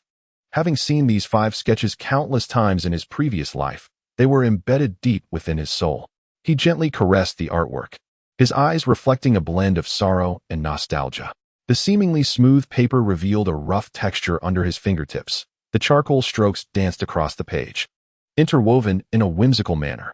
Ding Rue watched the suddenly melancholic boy with surprise, feeling an inexplicable sadness wash over her as well. It was their first encounter, yet there was an odd sense of familiarity. A thought flickered in her mind. This young man seems oddly familiar. She smiled softly, pondering how children today have grown. Tall and robust, muscular with striking features, yet her brother had been slender and lanky. Adjusting her posture, Ding Rue returned to the moment. Do you like the gift? You seem to be examining it closely. This is David. Have you learned about him and studied sketching before? Wang Yongzhong gradually regained his composure. He gazed at his sister and said, Sister, I shall still call you sister. In art class, they had introduced the great David, but whether they had covered sketching, he could not recall. Most of my elective subjects I did not attend, as I had to train in swimming at the sports school. No wonder your muscles are so developed and your stature so imposing. It turns out you are an athlete.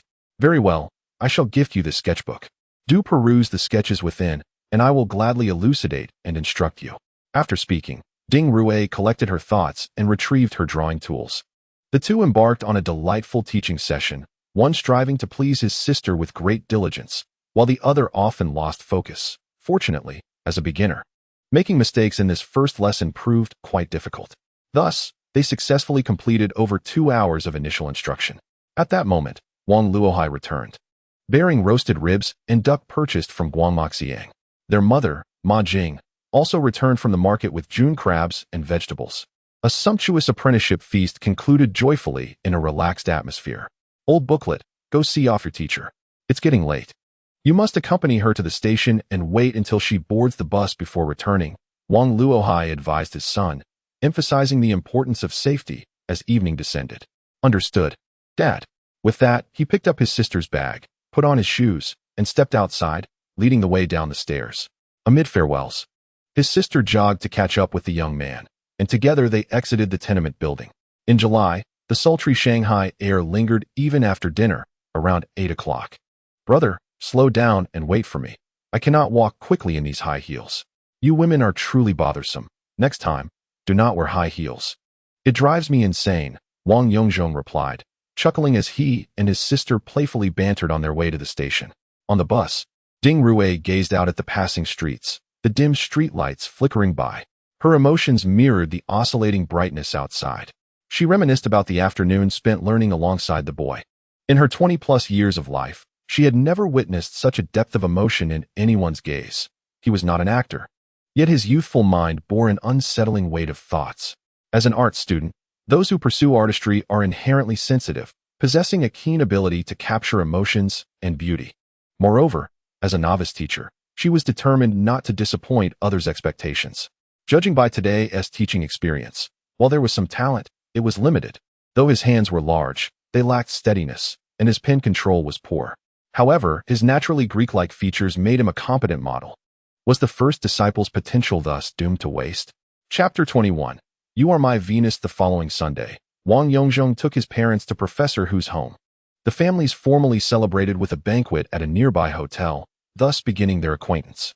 In the month that followed, aside from practicing with his master at Xianyang Park every other day and contemplating crystal visualization techniques at his master's home, Wang Yongzhong devoted his time to practicing calligraphy, painting, and swimming, making varying degrees of progress in each discipline. Through the guidance of his master, he eventually mastered the ability to independently complete half an hour of crystal visualization.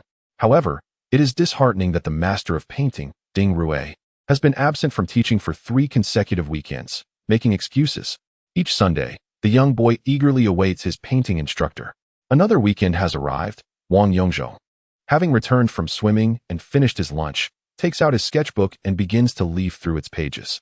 The sketches of David from 5 different angles remain untouched since he first acquired it, with the subsequent blank pages devoid of any markings. The only distinction lies in the ordinary hairpin inserted into the first blank page, left behind by Ding Rui during a lesson, which Wang Yongzhong had collected and placed in his sketchbook. As he caresses the hairpin and the book, he snaps it shut with a decisive sound and rises to dress. No, I must seek her out. Otherwise, she surely won't come today either. Has she discovered something? Is she avoiding me? With this thought, he pushes open the door, only to be confronted by a figure before him. Brother, where are you going? Are you off to sketch with that book?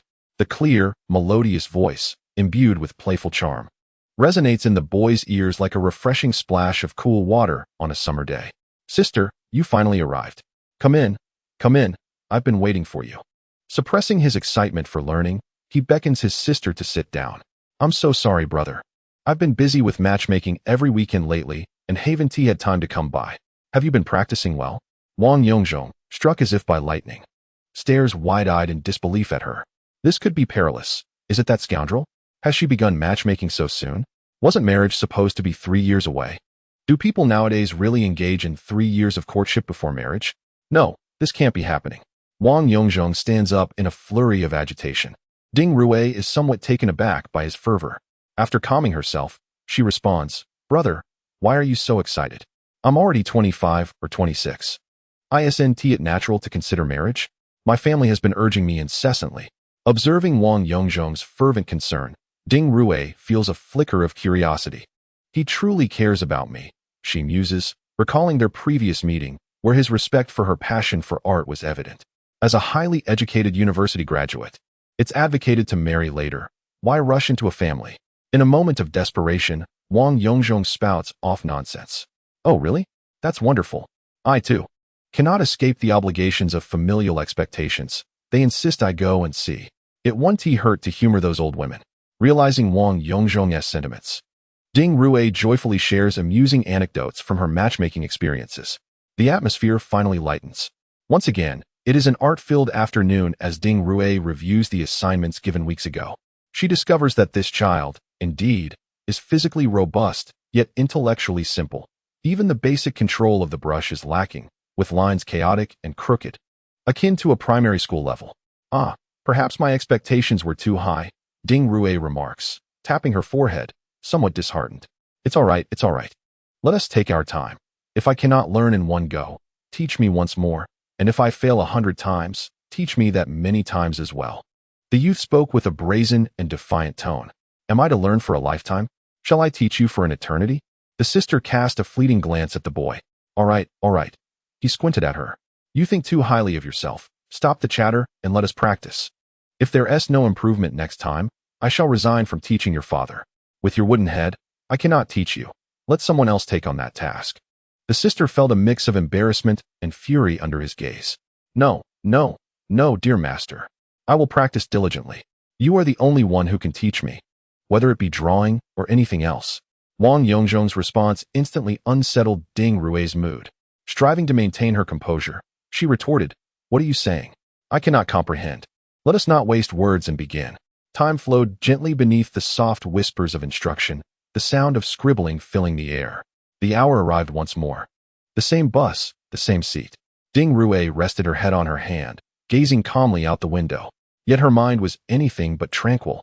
Today, she had stood up her matchmaking suitor. She could hardly suppress the desire to take on the role of a mentor. Upon returning home, a tempest awaited her, especially with her aunt, the introducer, surely waiting for her.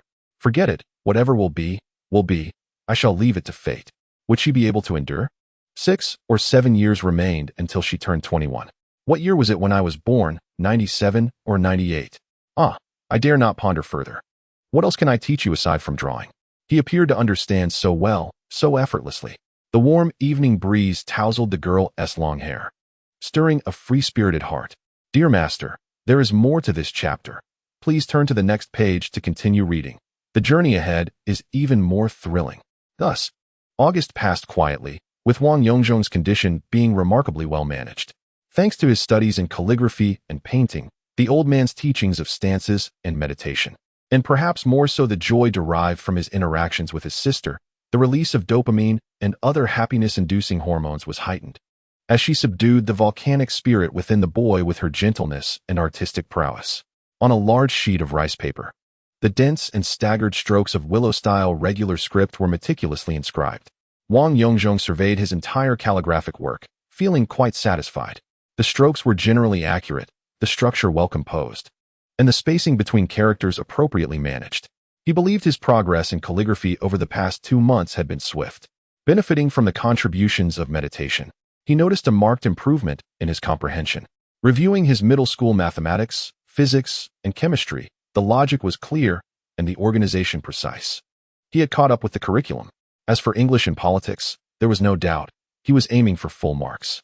Only in painting did he face relentless scolding from his sister. His work was a chaotic mess, devoid of any skill or aesthetic appreciation. The mere thought of his sister's expression at that time brought a smile to his face. He casually took out the sketchbook, flipping past the initial 5 pages adorned with David, only to be greeted by a blank 6th page, now transformed by a striking sketch of Venus's head. The strokes were meticulously crafted, the lines precise, and the interplay of light and shadow discernible, albeit slightly immature. Nevertheless, it was far from chaotic or devoid of skill. There was a semblance of foundational artistry. The youth gazed at the work upon which he had poured most of his recent thoughts, as the embodiment of beauty. Venus radiated allure from every angle. Yet, Upon closer inspection, the eyes of Venus in the drawing appeared somewhat altered.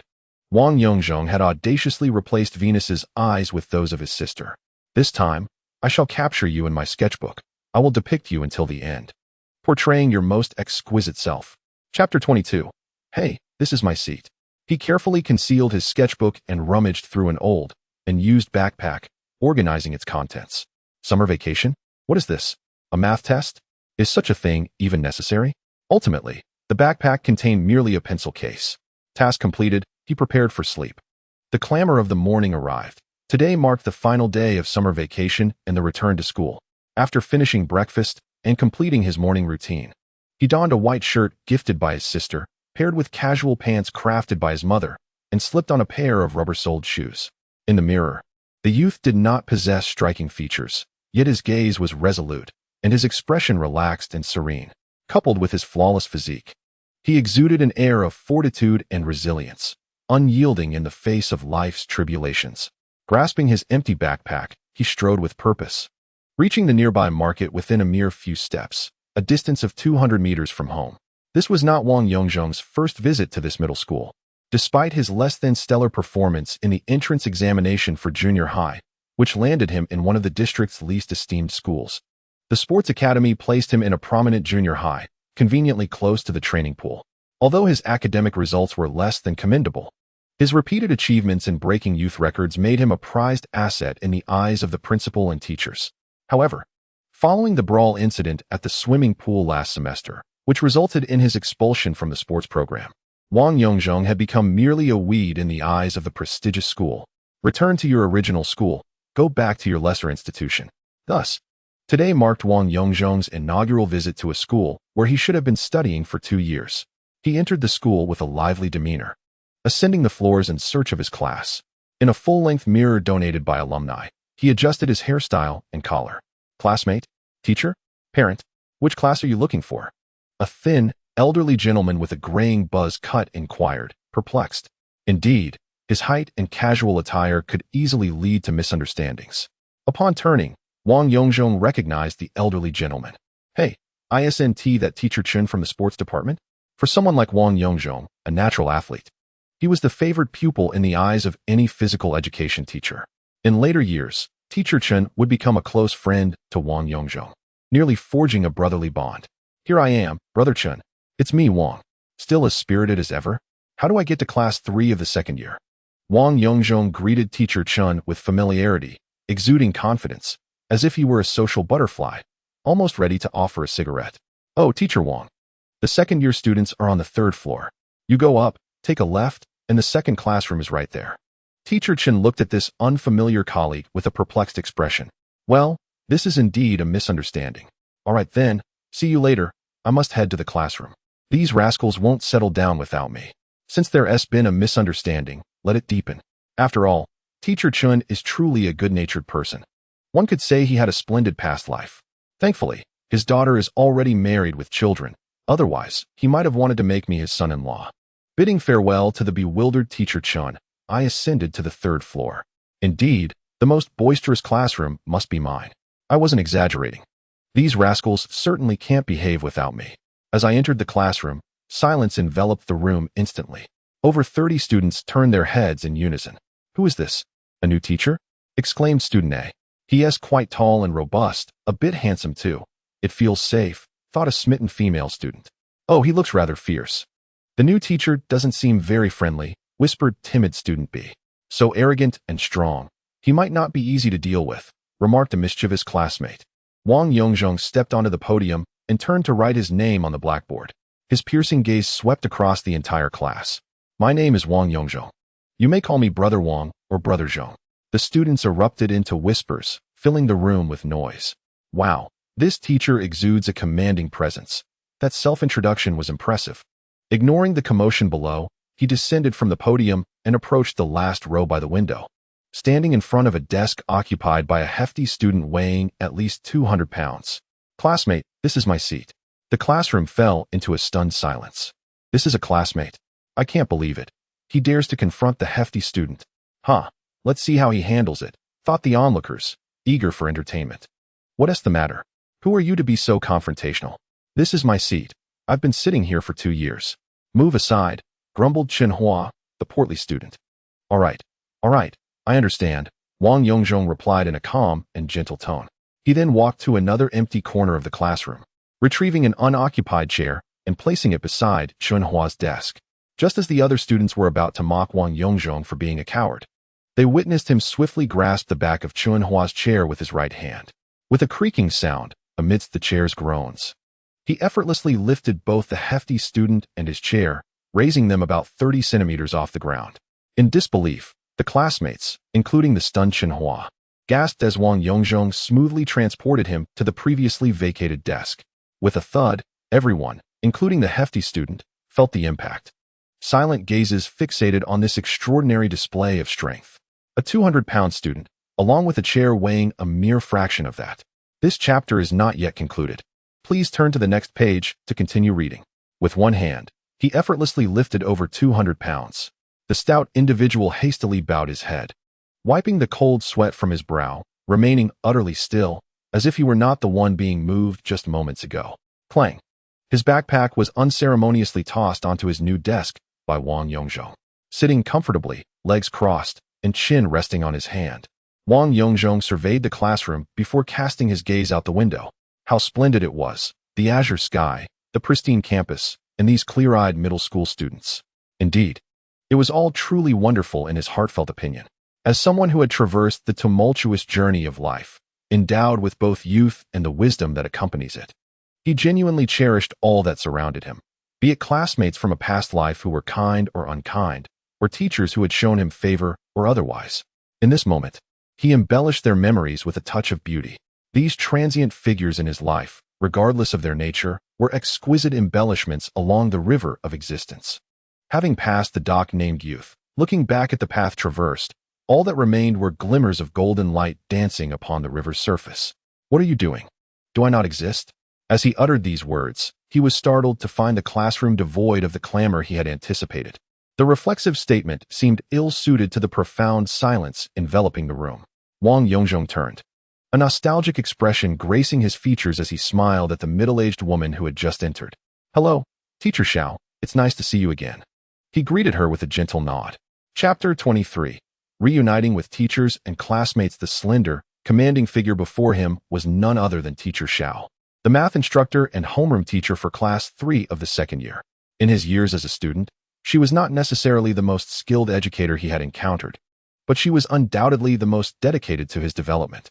In his previous life, Wang Yongzhong had been set back in his studies due to his involvement in sports, resulting in dismal scores during the new semester's placement exam, 45 in Chinese, 15 in math, and a shocking -18 in English. How could he have a negative score? It was due to cheating. His teacher had deducted 20 points for his transgressions. Why was the score -18 instead of -20? Because the paper was exceptionally clean, and the teacher awarded him 2 points for presentation, a nod to the humor of the Mao Do talk show. With such abysmal grades, even Wang Yongzhong had given up on himself. Yet, Teacher Xiao firmly believed that there were no students who could not learn, only teachers who failed to teach effectively. Through relentless tutoring sessions over the course of a semester, he progressed from a remedial class to a parallel class, then to an advanced class, ultimately reaching the top tier. Had it not been for his struggles in English, he would have undoubtedly excelled in mathematics, achieving full marks in the entrance examination and securing a place in a reputable vocational school. Isn't it odd today? The sun seems to have risen from the west. Everyone is here, and it appears we have a few new classmates.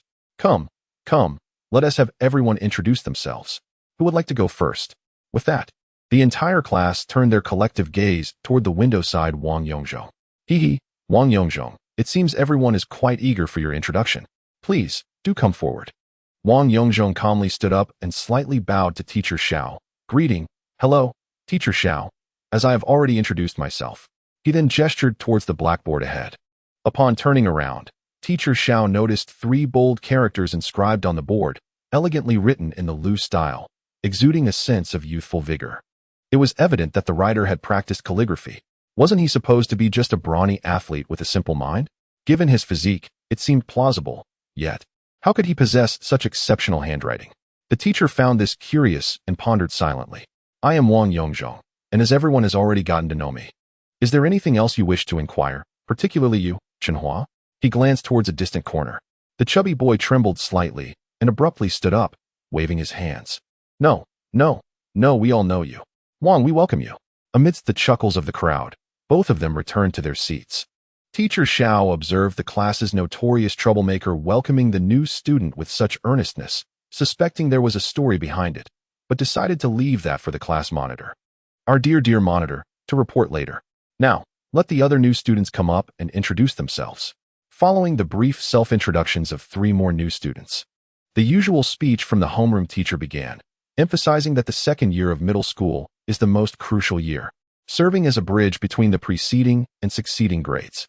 Well, to those of later generations, these words might seem somewhat comical, but they were the norm of that era. After an extensive 30 minutes, representatives from various subjects began collecting the summer homework.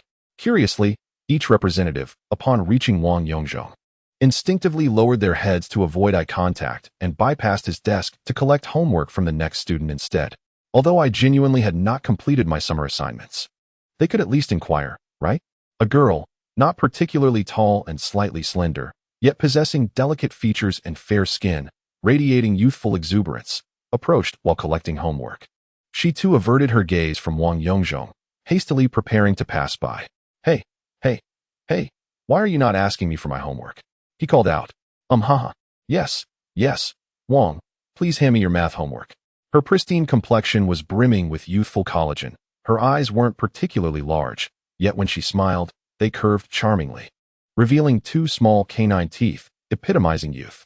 Oh, it turns out to be the math homework. I didn't do it, Wang Yongzhong replied calmly. The smile of the math representative faded, only to be redirected towards Wang Yongzhong. Then forget it. Perhaps you are a transfer student, and your previous school did not assign math homework. She turned to leave, secretly gnashing her teeth, thinking he was mocking her for not asking, even though he clearly hadn't done his work. Wang Yongzhong struggled to suppress the smirk threatening to escape his lips. I indeed did not complete my math homework. But why not inquire about my other assignments? Oh, right. What about your other homework? I noticed they didn't collect yours. Please submit them all to me. The girl with the small canine teeth appeared somewhat elated, as if she had won a small victory. I didn't do any of the other assignments either. The sound of despair echoed, as if the sky had fallen.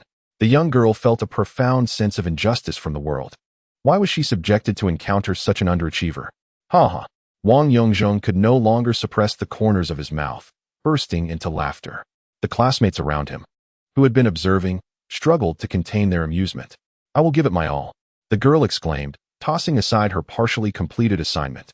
Her eyes brimming with tears and her face flushed with anger, as she approached him with a fierce determination to confront him. A large, rough hand, veined like a concealed dragon, obstructed her path. No matter how hard the class leader struggled, she could not advance even an inch. Wu, you're bullying me. Chi Wei's eyes finally overflowed, and she began to cry. What are you doing? Stop it. From the adjacent desk, a refined and somewhat scholarly young man stood up. He was not tall, perhaps even slightly short, yet his voice, though soft, carried a firm tone. Classmate, there is more to this chapter. Please turn to the next page to continue reading. The following parts are even more thrilling. This was Huang Yi, the class's academic representative. Wang Yongzhong regarded the courageous young man and withdrew his finger, giving Huang Yi a thumbs up. I apologize, I was merely joking. I truly have no homework at the moment, but I shall endeavor to complete future assignments for you. The scene of her crying rendered Wang Yongzhong momentarily flustered, caught off guard. After all, it had been a long time since he interacted with teenagers, and he had forgotten their innocence and fragility. He then crouched down, picking up the scattered math assignments from the floor, meticulously organizing them before handing them back to the class leader. At that moment, laughter had vanished from the room. Chi Wei, her face still flushed and tear-stained, mechanically extended her hands, numbly accepting the assignments. Like a soulless being, she returned to her seat in the front row. Oh, how humiliating. Oh my, what a disgraceful day. I have lost all dignity.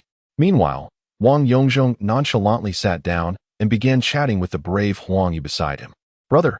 Oh no, classmate, what is your surname? How should I address you? In truth, Huang Yi was perhaps the most brilliant student Wang Yongzhong had ever encountered throughout his academic journey. One must forgive the short-sightedness of Wang Yongzhong's student years. After all, this underachiever later attended vocational schools and mediocre colleges, seldom encountering truly gifted students. Huang Yi represented the pinnacle of academic prowess in Wang's perception. One could not fathom how such a talented student ended up in this ordinary school. Perhaps he had missed an exam or fell ill during the test. Regardless, throughout the 4 years of middle school, he was cherished by the entire faculty. Even the majority of unruly students in the class held him in high esteem, never causing him any trouble. He excelled in mathematics, physics, and chemistry, often achieving perfect scores, while also displaying remarkable proficiency in the humanities. I recall during the first half of the following year, he won the highest award in a citywide essay competition with his piece, Great Changes, which explored the impact of the stock market on society and family. His score for the high school entrance examination was elevated by 20 points, ultimately surpassing the total score by 8 points, astonishing the entire educational community in the district. Students who excel to such a degree certainly earn respect from Wang Yongzhong, who tactfully concedes. Chapter 24. I complete this assignment solely for you. Hello, Wang. I am Huang Yi, the class representative. With your tall and robust physique, why don't you engage in sports? You possess remarkable strength, she remarked, her amiable demeanor perfectly complementing her academic prowess. Huang Yi, naturally affable and unperturbed by Wang Yongzhong's previous impressive displays, continued, how did you know I haven't participated in sports? I haven't submitted a single assignment. What do you think I relied upon? Wang Yongzhong cleverly shifted the narrative. I see now. You are indeed a formidable athlete. What sports do you practice? Can you play football? The football enthusiast was immediately animated. Wang Yongzhong recognized his genuine passion for the sport, and his skills were commendable. A true genius, after all, is one who excels in every facet, while those who specialize cannot truly be deemed extraordinary. He had some knowledge of football, but was more adept in swimming and martial arts, with a deep affection for basketball. Goodness, a martial arts master. Wang, do you truly practice martial arts? Given your immense strength, how have you trained? Huang Yi exclaimed, her eyes sparkling with admiration and curiosity. With a swift motion, Wang Yongzhong demonstrated a precise technique, producing a sharp crack as his fist met the air, echoing throughout the classroom. All eyes turned to him, witnessing the formidable strength of his arms poised in midair. I think we ought to be cautious, someone quipped. That was a near miss for our class leader. While the crowd's thoughts swirled, the class leader's apprehensive yet determined expression remained unspoken. In the back row, two gentlemen quickly bonded over their shared interests, one a naturally sociable individual, the other a reborn soul with extensive experience from a past life. Their conversation was truly invigorating. Gradually, Wang Yongzhong realized that Huang Yi was indeed a remarkable talent. At her age, she could keep pace with his conversational rhythm, a testament to her exceptional intellect and possibly her remarkable background. Two of you, come with me to fetch some books, he proposed, initiating the necessary process. Wang Yongzhong rose, gently dissuading the overly ambitious Huang Yi, and headed out with two other tall classmates. They returned from the office with several stacks of books, distributing them accordingly. Thus concluded the brief return to school. Amidst the collective gaze of their peers, Wang Yongzhong effortlessly slung his empty backpack over his shoulder and exited. Wait, isn't he taking any books? Indeed. Doesn't he need to cover them? Such a slacker, no assignments submitted, and not even taking his books. Ignoring the whispers of his classmates, Wang Yongzhong cheerfully resolved his lunch at a nearby eatery before strolling home, exhibiting a carefree demeanor that belied his status as a student. Upon arriving home, he engaged in standing meditation, reflection, martial arts practice, calligraphy, and painting. Time felt insufficient, and he decided to postpone swimming for the day. In the evening, after discussing his new school with his parents amid their encouraging reminders to study diligently and avoid trouble, he ascended to the attic. Seated at his desk, he immersed himself in writing and drawing, the night passing in silence. On the following day, the formal commencement of school awaited, and Wang Yongzhong arose before 5 o'clock. Aside from the distant sound of the neighbor's child reciting vocabulary, only the faint noises of a few early rising employees washing up could be heard. Indeed, this world is home to a rare breed of diligent prodigies. The sister next door, Yang Yu, who is 3 years older, epitomizes the other people's child as described by parents in this vicinity. An exceptional student from a prestigious high school, she is rarely seen playing outside. Instead, she is either completing assignments or memorizing words. Her voice often resonates through the night, even in the early hours of dawn. Her parents frequently resort to loud reprimands. sometimes wielding a broom to compel her to engage in outdoor activities. It is astonishing to witness such parenting. However, this relentless effort has yielded commendable results. In the college entrance examination 2 years later, Yang Yu performed admirably and secured admission to Jiaotong University. Upon graduation, she took up a position at the Industrial and Commercial Bank, ultimately ascending to a senior role in the branch located in the bustling metropolis, thus becoming a quintessential example of a successful individual who elevated her social standing through sheer determination. She may well serve as a paragon for generations of neighbors in our community. Having completed her morning routine in a matter of moments, I stepped onto the sunlit terrace to greet the rising sun. I devoted half an hour to practicing the mixed element stance, followed by an hour of Tai Chi forms, and a complete set of Tongbei and Xingyi 5 elements fist.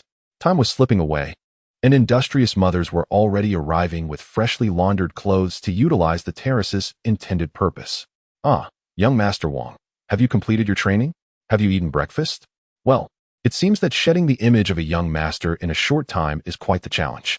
I politely acknowledged them and returned home to prepare a simple breakfast of leftover rice and milk, supplemented with 4 eggs. After packing my bag and adjusting my clothes, I stepped out into the world while my parents snored softly. In this era, students lead rather arduous lives, having to leave home before 7 o'clock. At 7:10, we have morning reading. At 7:45, physical exercise, and classes commence at 8. Wang Yongzhong has always taken it upon himself to prepare breakfast, allowing his parents a few extra moments of rest. Upon reaching school, the familiar sound of the marching band welcomed me at the gates. But I was promptly halted by 2 vigilant classmates. "Where is your red scarf? Your student ID?" Bewildered, Wang Yongzhong stared blankly at the serious students. "What are you talking about? Red scarf? Student ID? What on earth?" I cursed inwardly, realizing I had forgotten this detail. Imagining my psychological age at over 40, I pondered whether the red scarf was somewhat incongruous. Nevertheless, I acquiesced. In the political education office, I received a brief lecture from Director Luo, who handed me a red scarf and reminded me to bring a passport-size photo to obtain a student ID the following day. This chapter does not conclude here. Please turn to the next page to continue reading. Finally arriving at the classroom, I discovered that morning reading had already commenced, marking my first day with a tardy entrance. Unfazed by the incredulous gazes surrounding me, I swaggered into the classroom and busied myself at my desk, rummaging through the textbooks piled within. "Hey, Huangyi, what is the first class?" "Brother Wang, the first class is math with our homeroom teacher." Well, little brother, I officially acknowledge you." "Oh, thanks." I unearthed a pristine mathematics textbook and began to delve into its contents. "Wang Yongzhong, do not disturb others. You do not read words aloud. Nor do you learn from others." Our little class monitor, not just any dear, but our dear class leader and mathematical representative, Miss Chi Wei, approached Wang Yongzhong and gently tapped on his desk. Wang Yongzhong lifted his gaze to meet the flustered yet charming face of the class monitor. He opened his backpack and tossed a notebook onto the desk, saying, "Here, take it. I was wrong yesterday." His casual yet apologetic demeanor created a striking contrast that left the class monitor momentarily taken aback. "What is this?" she thought, slightly blushing as she picked up the notebook. The cover bore the words Class 3, Grade 2 alongside Wang Yongzhong's name, written with elegance and strength. Upon opening the notebook, she was met with a plethora of neatly inscribed mathematical problems and formulas.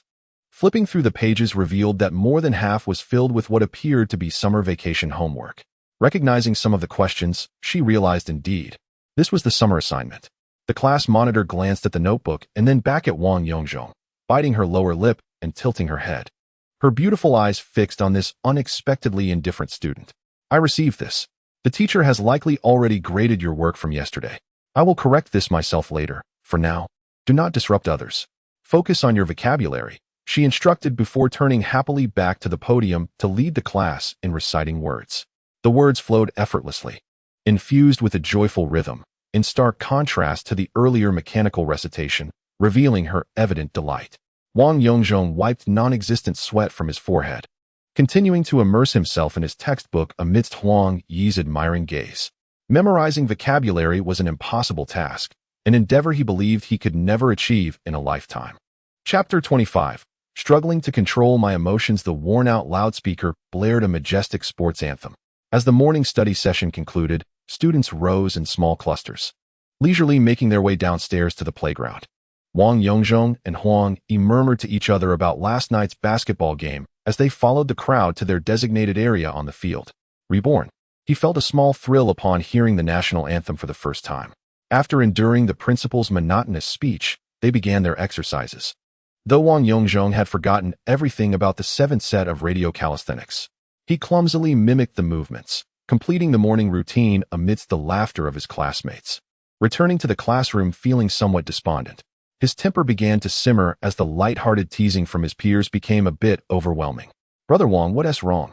Huang Yi noticed the towering figure beside him trembling slightly, gripping the desk tightly, veins bulging in his arms, his face contorted in a grimace.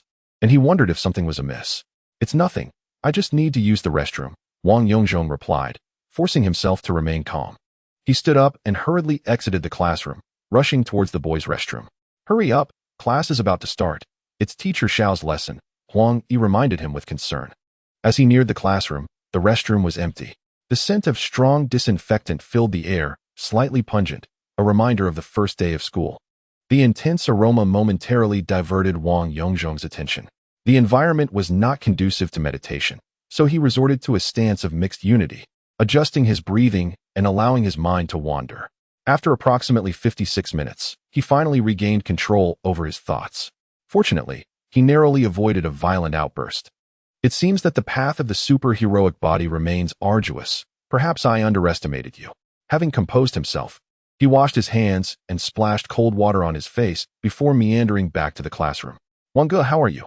Stomach issues, I presume? Did you eat something bad this morning?" Huang Yi expressed genuine concern for his elder. "Thank you. I'm fine now," Wang Yongzhong replied, offering no further explanation.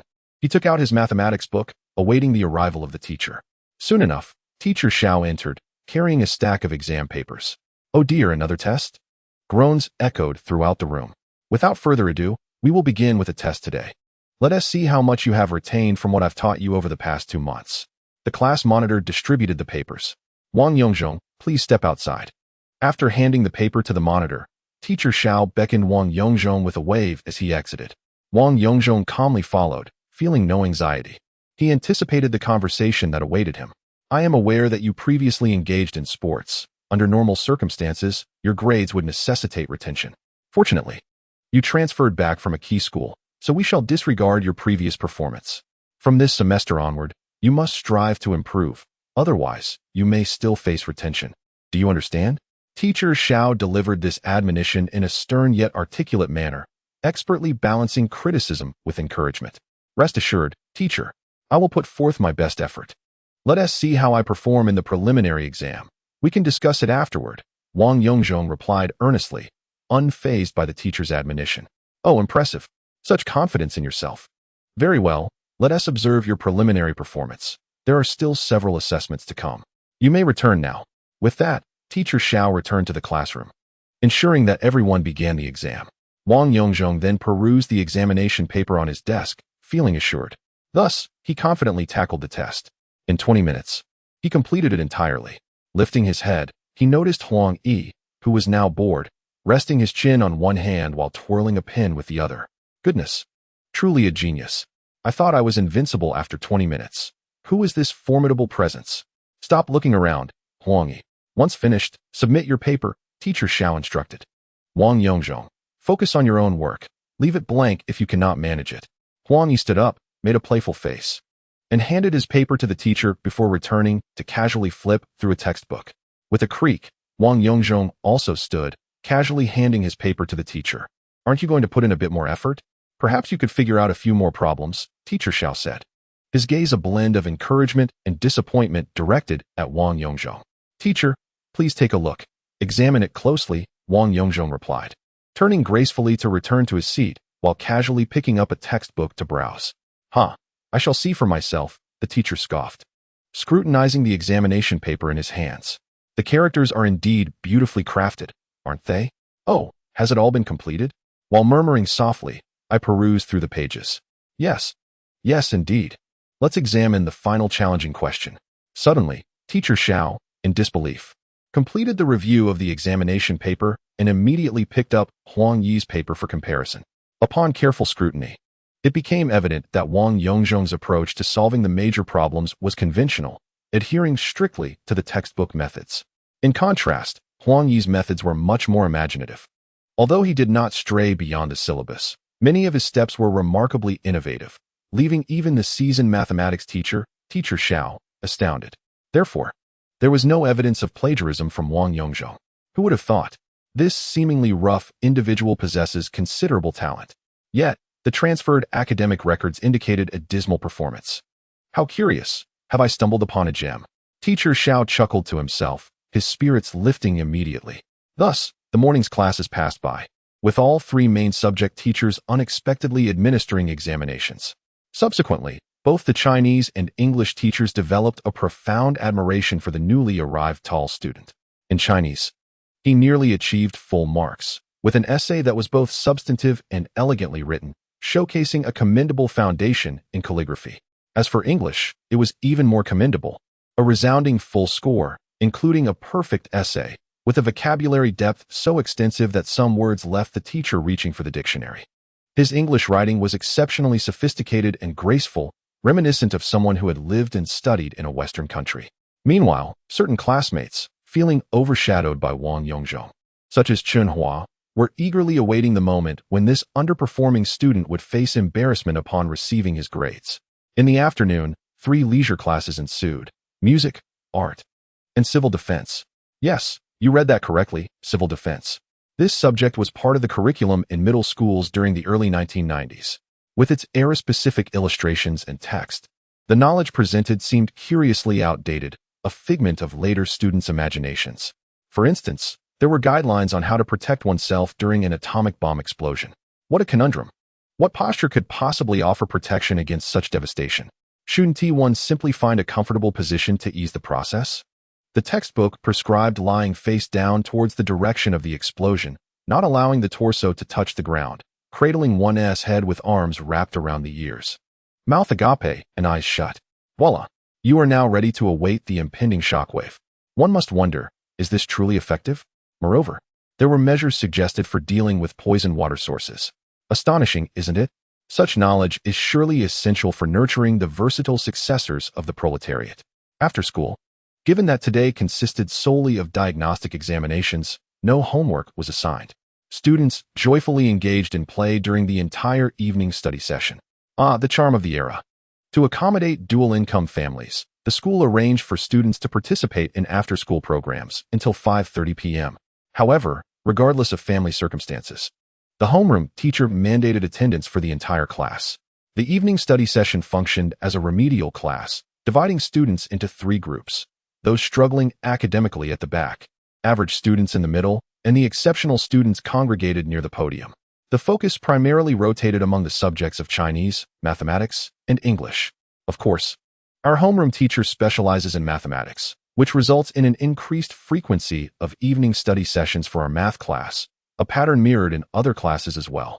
Today marks the first day of the new school year. The teacher did not schedule any remedial classes, opting instead for self-study. I pleasantly drifted through the day until dismissal, whereupon Wang Yongzhong bid farewell to his classmates and hurried home. Upon arriving, he needed to contact his master and inform him that things nearly spiraled out of control at school today. It had been almost 2 months since he had felt such impulsive emotions. What could be the cause, and was there any remedy? Chapter 26. The gateway to calligraphy art. Upon returning home, he utilized the sole private telephone in the entire alley to call his master's residence. The housekeeper answered and summoned the elder. After a brief recounting of events, the elder understood the situation.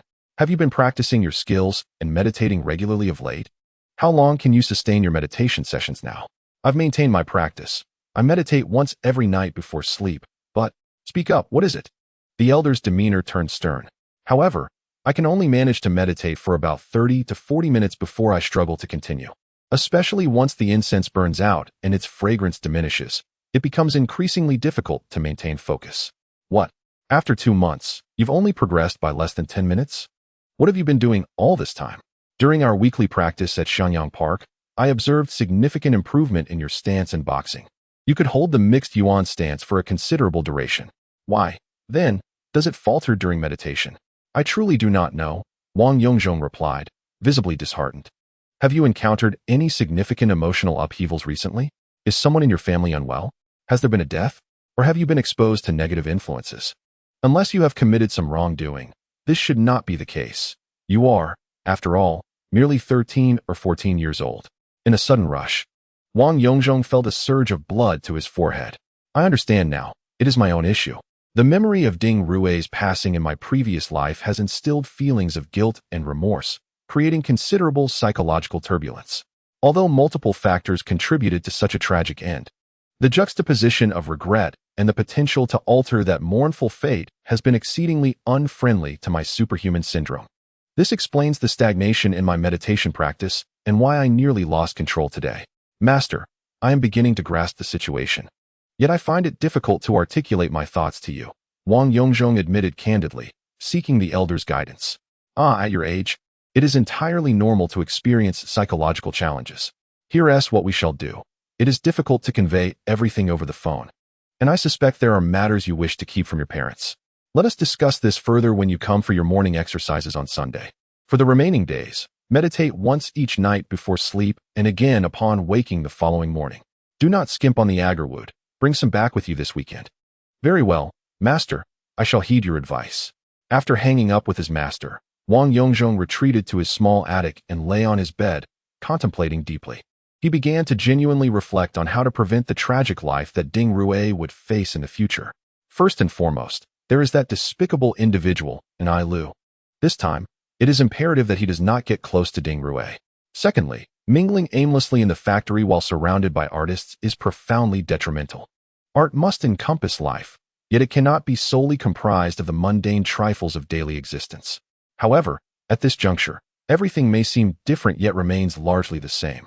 Even if I were to vehemently warn her to steer clear of this scoundrel or remind her not to squander her innate talent, my words bear little weight.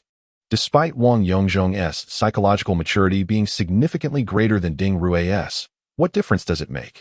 She remains oblivious to the value of the advice dispensed from someone perceived as a mere child. How can one prevent their interactions or cease their budding romance? Would their parents acquiesce to such a course of action? Witnessing the situation regress along familiar paths is utterly unacceptable. My thoughts are a tangled mess, and frustration begins to mount. No, I must not dwell on this. Lighting some incense, I recline comfortably on my bed and quietly enter into meditation. Before long, all worries, be they about my sister or the myriad matters of my past life, drift away, and I find tranquility. During this time, my parents return and, upon catching the scent of the incense, deduce that their child is meditating, though they are slightly puzzled by the earlier duration of today's meditation. They refrain from interrupting. Gradually, the incense burns down, its fragrance dispersing into the air.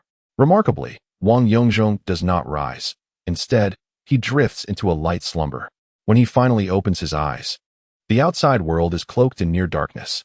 What time is it? Have I truly meditated for so long? I must have dozed off. Had it not been for my hunger, I might have slept until dawn. This method proves to be effective. I shall endeavor in this direction henceforth, as the quality of my sleep is exceptional. With the conclusion of meditation and a brief nap, my spirits are lifted. Why burden myself with overthinking? Let things unfold naturally. I refuse to believe that with 2 lifetimes of experience, I cannot resolve these trivial worries. The world is vast, yet nothing surpasses the necessity of sustenance. So I shall eat first. Rising, I head downstairs to enjoy the leftovers my parents have left behind, savoring each bite. Just as I finish my meal and tidy the table, my parents return from their evening stroll. They casually inquire about my first day back at school. And then my father engages me in a calligraphy lesson, emphasizing that apart from martial arts, my progress in calligraphy has been the most remarkable over the past 2 months. I have now begun studying Yan Jinxing's Pagoda of Treasures. The essence of Yan's brushwork must not be overlooked. Having learned about calligraphy in my previous life, I understand that the true pinnacle of cursive script is encapsulated in Yan Jinxing's draft of the eulogy for my nephew. The legendary masterpiece, Wang Shiji's preface to the Orchid Pavilion, exists only in copies made by later generations. In my past life, I was fortunate enough to travel to Taiwan and visit the National Palace Museum in Taipei, where I encountered an exhibition of the draft of the eulogy. The crowd was immense, and I waited 3 hours to finally behold the original. At that time, I had not formally studied calligraphy, yet upon witnessing the authentic piece, Tears flowed down my cheeks as I absorbed its fluidity, its spirit, and the profound emotions expressed within: grief, indignation, and sorrow over the loss of a nephew who was like a son, were vividly rendered upon the paper. At the scene, many individuals were moved to tears. This is a genuine cultural treasure, a true manifestation of the Chinese spirit, where the essence of the Han people transcends time and space to converge with the thoughts of the author. I recall someone remarking later that ordinary people need not immerse themselves excessively in the study of aesthetics, nor in the specialized appreciation of masterpieces, be they impressionist or abstract. There is no necessity to delve deeply into the nuances of cursive script, classical music, or even modern architecture. The essence of true art is destined to resonate with you. Approaching it with a preconceived notion of aesthetics, analyzing lines, interpreting color blocks, or deciphering emotional motifs, might lead to a loss of the profound impact that a truly stunning piece can impart. Such analysis can cloud your initial experience of beauty. You might find yourself distracted by thoughts of the artist's intended message or the composer's emotional expression, thus robbing you of the sublime shock that art is meant to evoke. Thus, during my visit to the National Palace Museum in Taipei, having only a cursory understanding of the work, Wang Yongzhong found his thoughts scattered, swept away by the eloquence of the writer's prose, leading him into a realm where beauty intertwined with emotion. In that moment, the gates to the aesthetic appreciation of calligraphy burst open before him. This was the true beginning of his journey into the art of calligraphy, fueled by an unwavering passion that was far from fleeting. His progress was remarkable. Within a mere 2 months, he had advanced to studying the works of Yan Zhenqing. When he laid eyes on Yan's renowned pagoda, he could hardly contain his eagerness to replicate and learn. This child indeed possessed a commendable aptitude for calligraphy, though his master often remarked on his lack of artistic talent and poor control over the brush. It was perplexing. How could one excel in calligraphy yet struggle with painting? Wang Yongzhong's mother, Ma Jing, pondered aloud, questioning if perhaps the instructor lacked the ability to teach effectively. Upon hearing his mother's words, Wang Yongzhong was indignant. He slammed his hand on the table, exclaiming, "That's absurd. My painting skills are quite good. Thank you very much. Don't listen to her. She's just joking." He then took a brush and, with a few swift strokes on rice paper, depicted elegant bamboo that sprang to life. In mere minutes, the bamboo stood tall and robust, its unyielding stalks, graceful branches, and flourishing leaves symbolizing Wang Yongzhong's entry into the world of traditional Chinese painting. "Remarkable, truly beautiful," he mused. It seems this teacher possesses genuine skill. He resolved to express his gratitude next time. "Aren't you acquainted with that fellow's son who is still single? He is quite tall and handsome. Wouldn't it be a perfect match for that girl?" "Oh dear, something feels amiss," he thought, perplexed by the situation. "Why can't he find someone himself? Must you worry so much? Is this too forward? Goodness, I'll keep my thoughts to myself then. Isn't it strange?" My mother mumbled to herself as she settled before her sewing machine, resuming her craft with determination. This allowed the father and son to practice calligraphy in tranquil silence for an entire hour.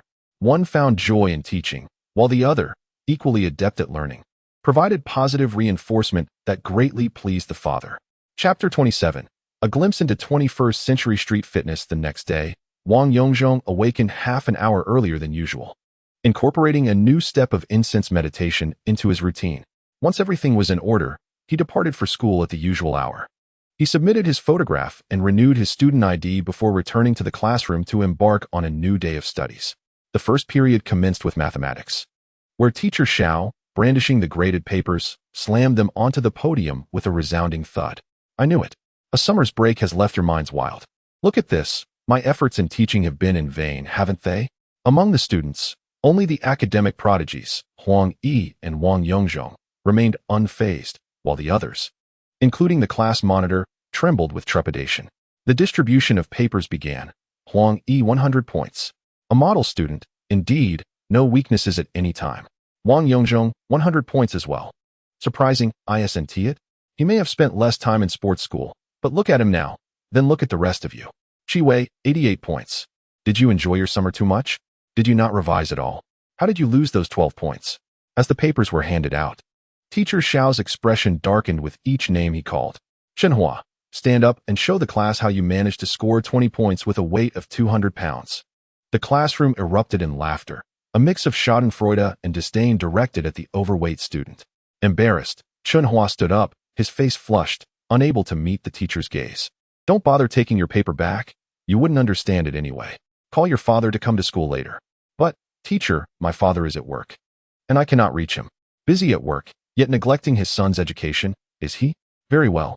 Zhou Zheng, as his neighbor, I entrust you with a task. Go to his home after class and tell his father to come to school before work tomorrow. If he doesn't show up, Chunhua, you need not attend class anymore. With that, he instructed the class to sit down and analyze the test papers. This scenario repeated itself during the subsequent Chinese and English lessons, albeit in a different order. In Chinese class, Wang Yongzhong received a commendable score of 98, achieving full marks on his essay, with only 2 points deducted from his reading comprehension. Excellent. Just look at this athlete, and then at you all. Huang Yi scored 92, with a minor slip leading to a 2-point deduction for a few typos in his essay. Zhou Zheng earned 90, while Qi Wei scored 88 and was advised to maintain her performance. Then came the disheartening scores. Bo Haitao with 62, Pan Jun with 55, and Chunhua with a mere 50. Those who failed, copy all the classical poetry from last semester 3 times and submit it to me tomorrow. Next, Teacher Xiao proceeded to read Wang Yongzhong's exemplary essay, titled Hand in Hand with the Future. In English class, Wang Yongzhong again achieved a perfect score of 100, demonstrating the prowess of students returning from prestigious schools, even those from athletic backgrounds. Look at yourselves, he remarked, before announcing the scores of Huang Yi at 96, Qi Wei at 94, Zhou Zheng at 90, and Chen Shuyi at 89. Zhang Yuqi, 44, Pan Jun, 40, Chunhua, 33. These failing grades from the previous semester's vocabulary list must be copied 10 times and submitted to me. Of course, you may choose not to copy them. I cannot control your actions. What is the matter with the athletes? Have they consumed your family's buns? The notion surrounding athletes is evidently outdated. At noon after school, Chunhua and his group of friends gathered in a small alley by the school, puffing clouds of smoke while playfully teasing one another. A new transfer student has joined our class, previously a sports major, who scored full marks in all 3 main subjects during the recent assessments. Can you imagine that? An athlete towering at nearly 180 centimeters, robust in physique with immense strength. I copied the work. Is that impressive? Wouldn't you confront him? I dared not. On the very first day, he lifted both me and my chair with one hand. I almost wet myself from fright. Chunhua, unashamed, recounted the incident in vivid detail to his mischievous clique. I couldn't believe it. Our school should not permit such extraordinary individuals. What of his strength? With so many of us wielding clubs, can he remain so formidable? A group of lads, who had never faced a tempest, deliberated for quite some time. In the ensuing days, the curriculum for the second year was exceedingly packed. Elective classes began to yield to core subjects, with physical education relegated to just 1 session on Saturday afternoons. Finally, the moment arrived that all students cherished the most, physical education class. On the playground, boys lined up on one side, girls on the other. The tallest among them, Wang Yongzhong, stood out prominently in the front row. Mr. Liu, the physical education teacher, the same thin, dark-skinned man from the day of our return, surveyed the somewhat disorganized line and suddenly glared at Wang Yonghua. You boy, last time you called me Old Liu? Who do you think you are, referring to me as Old Liu or Little Liu? Look now, I shall show you how to handle yourself, Mr. Liu remarked with a sinister smile directed at Wang Yonghua. A chill ran down Wang Yonghua's spine as he met Mr. Liu's mischievous grin, responding with a knowing smile of his own. It was the very first physical education class of the new term. Boys were to run 1,000 meters while girls would run 800 meters. They began to warm up and dash forward. Oh my, it was exhausting. A cacophony of groans filled the air. Before long, everyone trudged back with heavy legs, scarcely catching their breath. The boys headed to the horizontal bar, while the girls engaged in free activities. Hooray, we're free, cheered the girls, as the boys walked dejectedly to the equipment area. Come on, this semester, boys must achieve 8 successful attempts on the horizontal bar, announced Mr. Liu. The first to go was the towering figure. Mr. Liu's eager gaze fixed on Wang Yongzhong, clearly expecting a grand demonstration. Is this all? The horizontal bar? 8 attempts? Wang Yongzhong squinted, seemingly looking down upon the challenge. Yes, 8, no leveraging allowed. Straight up and down and, before he could finish, Wang Yongzhong dropped his jaw in disbelief as he effortlessly executed a double-arm pull-up on the bar, elevating his entire body to waist height without any assistance. In a swift motion, he transitioned into a Russian-style push-up, followed by a split-legged handstand. At this juncture, the onlookers, regardless of gender or whether they were teachers, could only gaze in wide-eyed astonishment at Wang Yongzhong. He executed a series of breathtaking maneuvers: the Russian dip, a horizontal pull-up, followed by a front horizontal, and then a wide-grip Hannibal, transitioning into a typewriter pull-up. Conclusively, he performed a spacewalk culminating in a human flag. He dismounted and clapped his hands together. "How was that? Teacher Liu? Am I passable? Please, just call me Old Liu," came the humble response. "I'll call you Teacher Wang. Haha. What does passing matter? Feel free to enjoy yourself. Just be cautious." Teacher Liu, with his endearing and earnest demeanor, smiled warmly at Wang Yongzhong. "All right, but I must say, I prefer your earlier rebellious spirit," Wang joked. "I'll go over there and stretch a bit, Old Liu." Old Liu remained as lovable as in a previous life. Perhaps this time, he could do something special for him, maybe break a record or something. Not pondering too long, he moved to an open area and prepared for a three-body stance. The classmates who had just witnessed the astonishing display were left speechless, their expressions a blend of admiration and awe. The advanced street workout techniques he demonstrated, which would later be considered extraordinary, appeared Olympic level in this moment and space. Especially the girls, who had just begun to awaken to romance, had never encountered such a virile man. Fortunately, his appearance did not align with every girl's aesthetic preferences. Otherwise, it would have surely sparked a frenzied fan scene. Yet, to the discerning eye, Wang Yongzhong radiated brilliance, akin to a David-like figure who would undoubtedly adorn their dreams. He held the three-body stance for a quarter of an hour, followed by a set of 5-element boxing moves: chop, crash, drill, cannon, and horizontal, executed with precision. Instantly, the playground reverberated with the crackling sounds of his strikes, echoing like thunder in a secluded valley. It was evident he was truly a martial arts master. No wonder he possessed such strength and agility on the bar. The onlookers, including the teachers, found themselves engrossed, forming a circle around him as he transitioned from 5-element boxing to Tongbei boxing, then to Tai Chi in its various forms. After completing the routine, he was merely slightly perspiring, indicating that the workout was insufficient. He concluded that he needed to learn more. Wang Yongzhong felt that the current boxing techniques were too limited. Perhaps he could ask his master to teach him the Yang-style Tai Chi and the push hands from his grandfather's lineage. However, the intricacies of Xingyi Yiquan seemed challenging without formally apprenticing. He could only reach the limits of 5-element boxing and could not learn the subsequent 12 forms and techniques. He resolved to inquire with his master the next day. His impressive display had startled some onlookers into a state of shock. Chunhua and his companions soon realized their notion of challenging such an impressive figure was rather naive. They exchanged glances and clapped along with the crowd, eager to garner the attention of this remarkable hero. Thus, during the subsequent physical education class, Wang Yongzhong and Old Liu fervently exchanged insights on sports, fitness, and martial arts until the bell rang. Physical education was the final class of the day. Upon its conclusion, school was dismissed, and there would be no evening classes on Saturday. Chapter 28. The Spiritual Mentor Upon Arriving Home. Wang Yongzhong was greeted by a delightful sight. His mother and sister were seated at the table, engrossed in a discussion about the styles, cuts, and craftsmanship of garments featured in a magazine. His sister had come to visit. "Sister, what brings you here today? Aren't you working?" he inquired. "Today, I went to the district cultural palace to coordinate matters for the performance. Once that was finished, I decided to head home directly instead of going to the factory," she replied. Ding Rue, upon noticing Wang Yongzhong's return, was equally surprised, and her eyes sparkled with joy. "Look, your master has shown me a coat style from this magazine. She wants to create one just like it. It's truly fashionable and stunning, being an international magazine," she remarked. Though his mother was no stranger to fashion magazines. The earliest modern Chinese fashion magazine, Fashion, had been published in 1980. However, in Wang Yongzhong's opinion, the magazine from that era was rather outdated. Now, his mother, Ma Jing, was encountering an entirely English fashion magazine for the first time, filled with either avant-garde or classic garments. This moment opened a new door for her. As she had spent her life oscillating between Shanghai and Northeast China, having visited Beijing only once. In a previous life, it was Ding Rue who, 3 years later, moved into a communal building, and shared a common interest with their mother, becoming close friends. She had presented her mother with a treasured collection of international fashion magazines, which ultimately set her on the path to fashion design. Opening their mother's eyes 3 years earlier would be immensely beneficial for Wang Yongzhong's subsequent plans.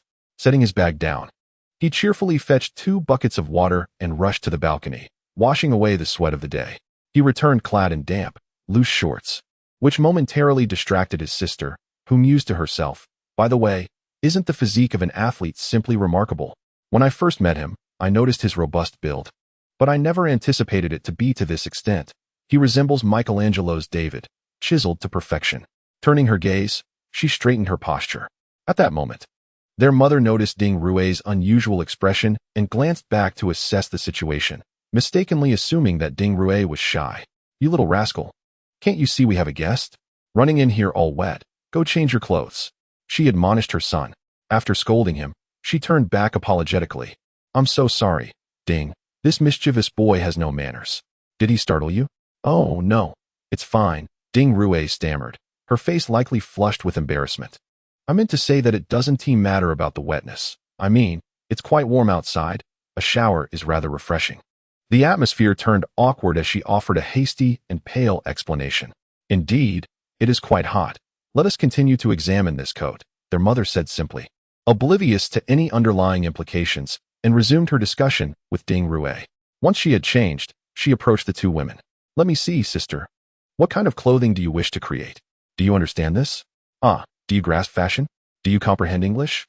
Their mother expressed her disdain as she pushed aside her son's damp head. "Hee, it's nothing much. He is also studying fine arts. Perusing these magazines is beneficial, broadening one's horizons. I have taken a liking to this camel-colored suit with a cashmere coat. Do you think it looks good? I will ask Andy to make a similar one. My sister is wonderful. She speaks up for me. Let me take a look. Mom, are you dreaming? 100,000 RMB? A mocking blend of Italian and English slipped from my lips. What? What is na? What is coconut milk? What is Biana? Ha ha ha, Mom.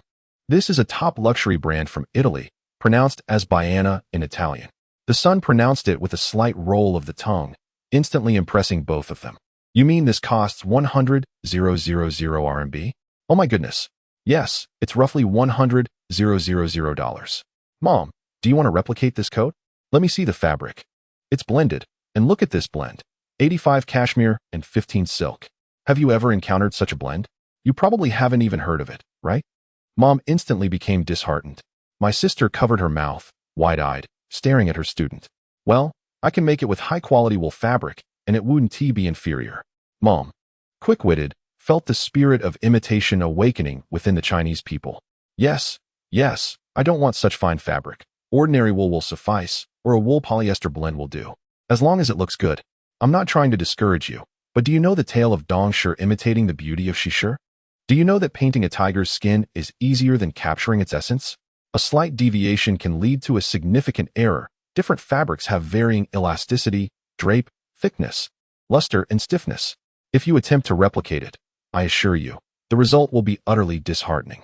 Both my sister and mom were taken aback by such a sophisticated explanation, coupled with the earlier shock of Italian and English. The transformed Wang Yongzhong, radiating a newfound brilliance, stood before them. Son, you are truly remarkable. How do you understand all this, along with Italian and English? Mom felt a swell of pride for her son and silently admired her own ability to bear such a child. Brother, you are impressive. I genuinely don't understand. I only know it looks good. Who knew there was so much depth? My sister said with watery eyes. Son, don't worry. I will study and see how I can make it look the most similar and attractive. I am merely using it as a reference. It doesn't have to be an exact replica. I'll make it for your sister to wear for you to see. Mom, indeed, possesses a talent and is deeply enamored with sewing. In the future, she will be able to imitate over 90 of the designs seen on fashion runways after just a glance, innovating beyond the original, catering more to Asian men and women. Having started engaging with fashion magazines 3 years in advance, she is already on an evolutionary path. Go for it, Mom. I believe in you. Sister, why don't you stay for dinner? No, I have to head back soon as I have matters to attend to. Then let's quickly take measurements. Measuring for a coat is different from how we measure summer clothes. Little brat, you go outside first. We need to take measurements. With that, Mom ushered Wang Yongzhong out. Oomph, what is so great about it? I'm not impressed, I muttered to myself in a voice only I could hear. Chapter 29. Heart to heart with my sister. Taking a deep breath, Wang Yongzhong hastily restrained his thoughts. Sister, I believe we should have a serious conversation, he said to his art teacher with a tone that was somewhat grave. Ding Rue was momentarily taken aback, gazing at him with confusion. She set her hands down and sat up straight, feigning calmness, which only made her appear somewhat endearing. Oh no, is he about to say something? Why so formal? Yet I can truly sense the respect he has for me, coupled with a hint of pity. That protective gaze cannot deceive. Am I so grown up that a child feels the need to protect me? Sister, do you believe in past lives? Ding Rue found herself at a loss for words in response to his unexpected query. Is the younger generation really this imaginative? However, she merely replied, I don't know. I'm not sure whether to believe it. Why don't you share your thoughts? She returned the ball to him, quietly awaiting this novel tale, her mind still in turmoil. Thus, Wang Yongzhong pretended that ever since their first meeting, he had often dreamt of their previous life, recounting the events while omitting sensitive details that could reveal the truth, narrating it like a story. Initially, she thought it was merely a youthful trick, then dismissed it as an unrealistic fantasy, only to gradually immerse herself in the narrative, identifying herself with the characters within. As the story unfolded, her emotions fluctuated wildly. Joy, hope, and the trials of life intertwined. Ding Rue began to entertain the notion that perhaps there was some truth to his tale. After all, in the early 1990s, society was remarkably innocent, and she found it hard to believe that her mischievous brother could concoct such a lie to deceive her. There was no need for deception. She had already begun to believe, without the necessity of fabricating a cinematic narrative. As the story drew closer to its conclusion, with Wang Yongzhong's voice becoming increasingly somber and tinged with sorrow, Ding Rue could not hold back the tears that streamed down her face. She sensed that their fate within the story was destined for tragedy. Suddenly, a tingling sensation washed over her head, her heart racing, and in her excitement, she gripped her leg tightly, the sharp pain failing to quell her turmoil. The climax of the narrative revealed Wang Yongzhong opening a sketchbook filled with drawings of David, with his own likeness replacing that of the iconic figure. The latter pages of the sketchbook were filled with drawings that substituted his features for those of David, evolving from individual facial features to entire body representations. With a clatter, she sprang to her feet, disregarding the chair that had toppled beside her.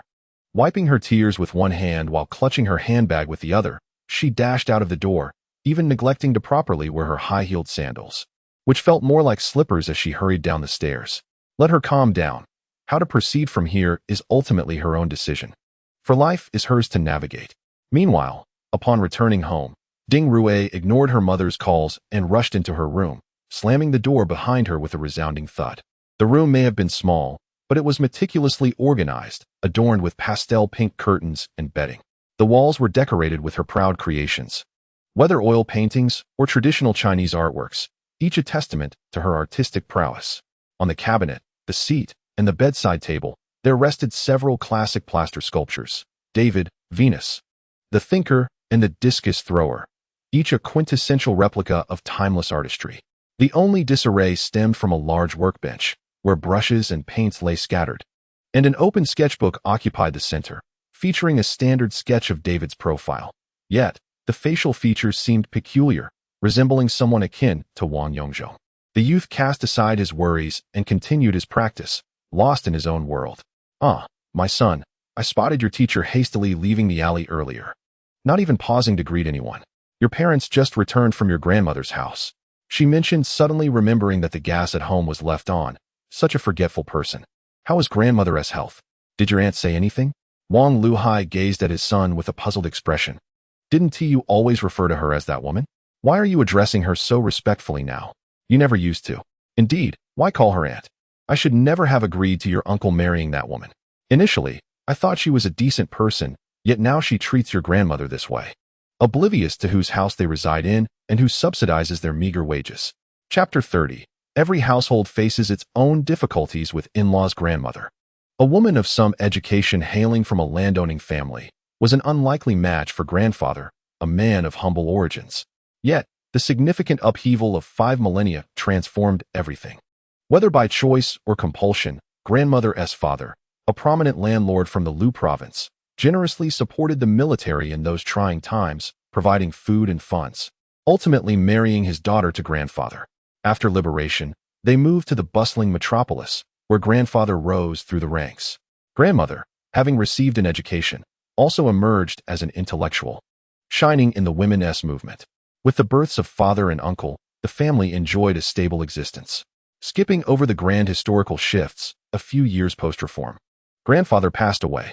As the head of the household, grandmother's true nature, that of a landowner's daughter, began to surface. The tale spun by Wang Yongzhong's mother depicted a narrative where grandmother favored her sons and grandchildren, bullying his mother and belittling her work at the local street office. His mother not only had to care for the children and the elderly, but also tended to her younger brother-in-law, while his father, a mama's boy, aided grandmother in her mistreatment of his mother. This was a quintessentially traditional familial drama revolving around in-law dynamics. Fortunately, when the younger brother fell in love and sought to marry, Wang Luhai and his brother deliberated on housing options. One was a rudimentary tenement provided by the textile factory, offering the couple some privacy away from the elderly, while the other involved Wang Luhai's family moving into the same tenement, leaving his brother Wang Quanhai and their mother to care for the elder.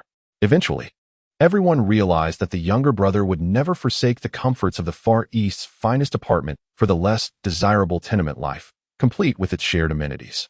Thus, Ma Jing managed to escape her plight and became the matriarch of the household. As he departed from his mother, the small family of three began to forge their own life. Wang Luhai swiftly shed the image of a mama's boy, transforming completely into a devoted husband who cherished and pampered Ma Jing. Although their living conditions were rather poor, the three of them found immense happiness in their simple existence. In stark contrast, the household in the Far East's premier apartment was far from blissful. Aunt Lu, upon marrying into what she believed to be a wealthy family and moving into a luxurious apartment, soon realized this was merely the onset of her tribulations. With the absence of a grandchild to soften the blow, the elderly matriarch intensified her verbal abuse and even mistreatment of her daughter-in-law. The younger son, Wang Quanhai, was utterly irresponsible, failing to assert himself and having lived in relative comfort, which fostered a life of indulgence. He cowered before his mother while unleashing fury upon his wife, rendering their life quite miserable under the dual pressures from both mother and son. Fortunately, as time passed and the elder's health declined, her physical aggression waned, relegating her to mere verbal tirades. Life became slightly more bearable, yet both partners struggled professionally. Wang Quanhai, lacking ambition, remained a mediocre factory worker, while Lu, with limited education and a struggling factory, found their circumstances further strained with the arrival of their son, Wang Yongzhong. At this juncture, the advantages of living with his mother became evident. As a semi-retired revolutionary, she contributed half of her pension to support her younger son's family. Consequently, Lu's status further diminished. Had she not provided the elder with a grandchild, survival would have been impossible. A dramatic shift occurred a few years later when the elder's cognitive abilities began to wane, necessitating the very care she had once provided. It was then that Lu assumed control of the household. Wang Quanhai, discontented with his job and facing stagnated wages, found himself overshadowed by Lu, whose factory unexpectedly flourished, resulting in a substantial increase in her income that eclipsed that of Wang Quanhai. This newfound financial power elevated her standing within the family, making her the mistress of the apartment. Thus, the stage was set for a narrative of revenge and resentment to unfold, as the malicious daughter-in-law began to mistreat her mother-in-law, a scenario witnessed by outsiders, including Wang Luhai's family. Over the subsequent years, relations between Wang Luhai's family and that of his younger brother remained strained. Even the eldest grandson, Wang Yongzhong, felt profound sorrow for his grandmother and harbored disdain for this aunt, often referring to her dismissively as that woman. The younger son proved unreliable, while the elder son could only visit his mother weekly, contributing a meager amount towards household expenses. Given the dismal living conditions, his visits were limited to bringing basic necessities. Handing over cash would only lead to his younger brother pilfering it. In his previous life, approximately 2 years later, Wang Quanhai asserted that both sons bore responsibility for their mother's care and that he could not shoulder the burden alone. As the elder brother and the firstborn, he felt he should assume a greater share of the responsibility, especially since he, as the esteemed factory director, earned significantly more than his younger sibling and should thus make concessions. As the proverb states, a gentleman can be deceived by his principles. Wang Luhai had consistently adhered to this noble path throughout his life. Thus, it was agreed that both families would take turns caring for their mother for half a month each, one half residing in the two-building under the care of the eldest son and his wife, and the other half at their own home under the care of the youngest son and his wife. As the elder brother, Wang Luhai resolutely shouldered his responsibilities and pledged that once their living conditions improved, they would no longer need to alternate, and he would assume full responsibility for their mother at his home. The conditions under which the younger son occupied the two-bedroom apartment while being obliged to care for their mother were never mentioned, provoking a prolonged Cold War with Ma Jing. Chapter 31. The younger brother's control over seven. However, Wang Yongzhong, who returned from a future era, had already experienced the entire truth. Subsequently, whenever the designated half-month period arrived, he would promptly notify his elder brother to come and take their mother away. Yet, when the following half-month approached, he would remain silent, as if unaware of the arrangement. There were numerous instances where their mother was returned to the apartment, only to find the door unresponsive, with the younger brother feigning absence. Consequently, influenced by various factors, Wang Luhai resolved to rent a house. He could not allow their mother to endure such constant back and forth. He rented a 3-bedroom apartment and even transferred their mother's household registration to the two-building, signifying a formal separation. "I'll come for my mother. You can be the head of the apartment. I do not covet anything. We are brothers, and it is only right for the elder to make way for the younger." This arrangement effectively resolved the matter. You see, in contemporary times, the younger brother's control over seven indeed exists. Later, the winds of urban redevelopment reached their two-building. According to the policies at that time, residents could opt for alternative relocation housing or receive monetary compensation for self-arrangement. Since their mother's original residence was part of a welfare distribution scheme from the municipal government, she had already benefited from the policy and thus was not entitled to the relocation benefits for Wang Luhai's mother. To completely sever ties with the unsavory neighbors in the two-building, he declined the more advantageous relocation housing that would remove them from such an environment. Consequently, with 2 adults and a child, they received a distribution of 160,000 yuan, to which he added some of his own funds, purchasing a 3-bedroom apartment near Ma Jing's maternal family. Then came the rather distasteful aftermath. Zhou Shuji reappeared, accompanied by Wang Quanhai, who only showed up on the 2nd day of the Lunar New Year for the sake of receiving his red envelope, bringing along inexpensive fruit to visit his mother and elder brother and sister-in-law. His arrival was anything but benign. After some pleasantries, he broached the subject. "Elder brother, sister-in-law, I wanted to ask, your two-building has been relocated, right? I heard you received monetary compensation. Is that correct?" Wang Quanhai said, rubbing his hands and appearing somewhat sheepish. "Yes, we received money. What of it? Does it concern you?" Sister-in-law Ma Jing, well aware of her younger brother-in-law's intentions, immediately discerned his motives upon seeing him voluntarily visit their mother. "Well, since it's a relocation, I believe I should also have my share of what belongs to our mother. Isn't that utterly shameless?" They were willing to relinquish responsibility, but demanded a share of the benefits. Originally, the Far East first apartment, which belonged to their mother, should have been shared by both sons. Now, having given up the apartment, he wished to retain the maternal connection for the sake of the relocation benefits. Believing he deserved half of it, Ma Jing leaped up, pointing at him with indignation. "You, a worthless scoundrel, have you ever pondered who provided you with that house? Your brother relinquished his rights to it, while our family of 3 is cramped in this tiny, squalid abode, tending to our elderly mother for half a month. Not only must I handle the waste of the 3 of us, but I also have to manage that old lady's as well. And you? You gaze upon the Bund and the Wusong River daily, residing in a riverside apartment equipped with elevators, flush toilets, and gas pipelines. Is it a school district property? Is your son enrolled in a prestigious primary school? Does it even matter? His grades are abysmal, just like yours. Your neighbors are all colleagues of the old man, all high-ranking officials, while you remain merely a lowly worker in the factory. Now you come demanding relocation fees. But where did all that cash your grandmother saved go? Do you think I am unaware? The old man has plenty of cash stashed away, yet we received not a single penny. How dare you show your face to ask for relocation fees? Thankfully, the old lady received nothing, even if she had. I would not part with a single cent for you." This long-repressed outburst released years of grievances from Ma Jing. As she spoke, her sense of injustice grew, and eventually, She could no longer contain her tears in front of outsiders. Her brother-in-law's face flushed crimson as he hung his head. "Brother, what do you have to say? I am indeed in dire straits. Please, help me. You see, the weak always claim righteousness, don't they?" Such moral coercion, Wang Luhai sighed. Rising to retrieve a document from the bookshelf, he handed it to his brother, saying, "Look here, normally, our mother wouldn't qualify for relocation fees. The 4 portions are because your nephew is an only child and can thus receive double." Wang Quanhai took it, scrutinizing it closely as if fearing he might be deceived by his elder brother. "Brother, this can't be fake, can it? The factory had only allocated such a meager sum?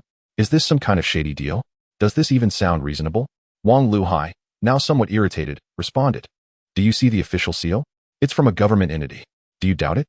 Feeling awkward, Wang Quanhai stood up and excused himself. The plot thickened as the brotherly Wang Luhai emptied his private savings of 30,000 yuan to compensate his brother. This secret remained hidden until after Ma Jing's death from cancer. When it was inadvertently revealed during a drunken conversation with her son, "It seems you always manage to come out on top."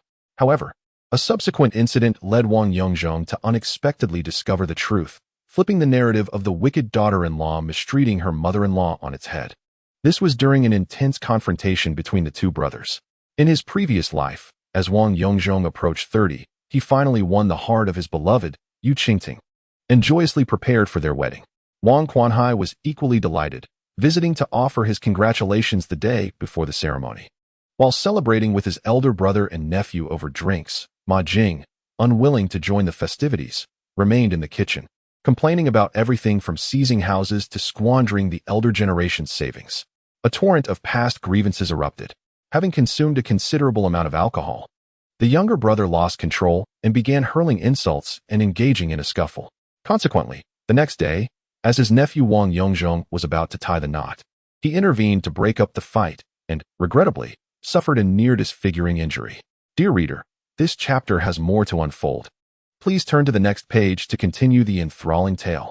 Wang Quanhai, upon witnessing his nephew's bloodied visage, regained his senses and promptly departed from the Wang household. Later that night, his sister-in-law, Xiao Lu, arrived seeking her husband, questioning his late return home. Consequently, the family ventured out in search of him. The groom-to-be took charge of driving the already decorated wedding car to various potential locations to locate his aunt's husband, while Wang Luhai, having imbibed too much, could only meander about the vicinity. Over the course of 2 hours that night, Xiao Lu revealed numerous truths that had long remained concealed. Firstly, the issue of elder abuse stemmed from the fact that the elderly matriarch had been suffering from dementia. She often lamented to anyone who would listen about her daughter-in-law's maltreatment, alleging deprivation of food and clothing, thus painting a malicious portrait of her daughter-in-law in the eyes of the neighbors. In truth, many of the instances of violence and scolding were perpetrated by Wang Quanhai, the younger son. Wang Yongzhong, who had lived with his grandmother for an extended period, corroborated this, asserting that similar accusations were directed at the elder son's family, claiming that the elder daughter-in-law also mistreated her. The true reality came to light shortly after the eldest grandson's marriage. The elderly matriarch, bedridden and nearing death, appeared to regain her faculties the night before she passed away. She grasped the hands of her eldest son and daughter-in-law, offering heartfelt apologies and recounting decades of memories, expressing gratitude for the daughter-in-law's patience and contributions, as well as acknowledging the younger daughter-in-law's grace and forbearance. She vehemently criticized her younger son for his heartlessness, which had burdened the entire family. Additionally, Wang Quanhai, ambitious yet inept, clung to the memories of the Wang family's former glory. His pride and need for appearances, coupled with a lack of financial acumen, left the household in dire economic straits, relying on his wife's efforts to scrape by all these years, ultimately leading to their exhaustion. This situation was later confirmed by Wang Yongzhong, recounting the events of the year prior to his rebirth when their father, Wang Luhai, succumbed to injuries from a car accident mere hours after it occurred. At the memorial, the only relatives present were Wang Quanhai and his family, with the latter appearing in a more pitiable state than the elderly matriarch. His temperament was foul, his appetite voracious, his tolerance for alcohol low, and his boldness immature, resembling a willful child afflicted by Alzheimer's. Even his son, Wang Yonghua, seemed reluctant to engage with him. Nevertheless, Xiao Lu remained steadfast, tending to her husband with unwavering care. Their shared experiences over the years, fraught with hardship, evoked deep sympathy. Consequently, Wang Yongzhong held great respect and admiration for his aunt, viewing her as a paragon of traditional femininity in Chinese culture. Wang Yongzhong paused from his painting, rising to stretch lazily. What you call black is not truly black. And what you call white, what shade is it really? He mused, suggesting that revelations would soon unfold. After tidying his sketchbook, he ascended to his loft. What tune is that little rascal singing? It sounds rather delightful, he pondered, while his mother cast a curious glance at her son. In chapter 32, he set aside the entanglements with his sister, delegating the matter back to her. Wang Yongzhong's spirits lifted remarkably. Before bedtime, my meditation session exceeded 1 hour that night, and the quality of my sleep was remarkably high. In the subsequent days, my daily practices of meditation, martial arts, and even calligraphy and painting seemed to have entered a fast lane, with rapid advancements. My meditation duration has now approached an hour and a half, and I find that just a single stick of agarwood is sufficient to guide my focus. The crystalline imagery in my mind has solidified, unlike before, where I had to conjure a new crystal each time, which was rather cumbersome. I now have an irregular polyhedron firmly resting in my pineal gland at the center of my forehead. Though it contains several impurities, I can consistently eliminate a good number of them, even as new ones arise. Overall, it is becoming increasingly clear. This may seem somewhat unscientific, yet I, Wang Yongzhong, prefer to believe that there are indeed some purely idealistic elements in this world. After all, have I not been reborn? Such absurdities have occurred. What else could possibly be strange? As for my studies, having solidified my foundational knowledge, I find that my current middle school curriculum poses no limitations to my capabilities. I am acutely aware that my intelligence and comprehension far surpass the typical middle school problems, yet I still struggle with exceptionally challenging Olympiad questions. In contrast, the academic prodigy Huang Yi can effortlessly conquer such problems. Perhaps this represents a dimensionality reduction in intellect. I wonder if advancing my meditation practice will enhance my wisdom, allowing me to experience the realm of the academic elite. Regardless, everything seems to be moving in a positive direction. During after-school classes, students of varying academic levels spontaneously formed their own zones within the classroom. Today marked another mathematics session led by our homeroom teacher. While we awaited the teacher's arrival, the atmosphere in the classroom was joyous, with students engaging in light-hearted conversation and playful banter. Wang Yongzhong, you scored full marks again in math. What is your secret? Our earnest class leader, Xiao Lu, inquired. Why not ask the academic genius Huang Yi? I replied. The teacher said Huang Yi's methods are beyond the grasp of mere mortals, and attempting them might lead us astray. We want to learn from you because your approach is systematic and suitable for ordinary students. Well, Huang Yi is indeed unattainable for us, I conceded, pulling out the perfect test paper I had just completed yesterday. I glanced at Xiao Lu's paper and recalled a famous quip about test scores, unable to resist teasing. You scored 95? Do you know where our disparity lies? The class leader immediately regarded me with eager anticipation, hoping I would share my success. The difference is this. Your 95 is merely your ceiling, while my 100 denotes that this test has a maximum score of 100. After delivering that flawless retort, my spirits soared. I found myself quite enamored with this feeling. Observing the class leader's clear yet bewildered expression only heightened my joy. Wang Gu, you truly are exceptional. My junior Huang Yi chimed in, swiftly throwing me a compliment. Look at this. This is the difference. Witness how swiftly his intellect allows him to flatter. I continued to revel in my moment of glory. Wang Yongzhong, you truly infuriate me.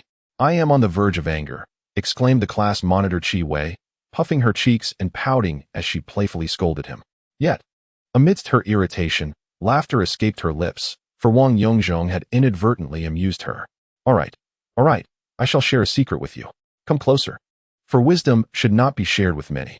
Intrigued, the class monitor leaned in, eagerly awaiting the revelation of this profound knowledge, feeling a sense of pride, as if Wang Yongzhong had entrusted her with a unique secret. Wang Yongzhong leaned in, his lips almost brushing against her ear. Listen closely. It's simply a mistake notebook. Record every error you make in your assignments and exams, whether due to carelessness or genuine misunderstanding. Just ensure that every mistake is noted. Whenever you have free time, revisit it and learn.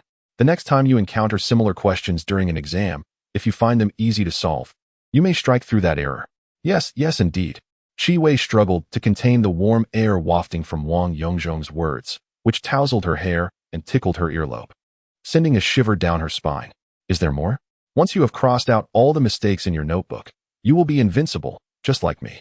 With a hint of mischief, he brushed his lips against her ear, igniting a rush of crimson to her cheeks, leaving her stunned.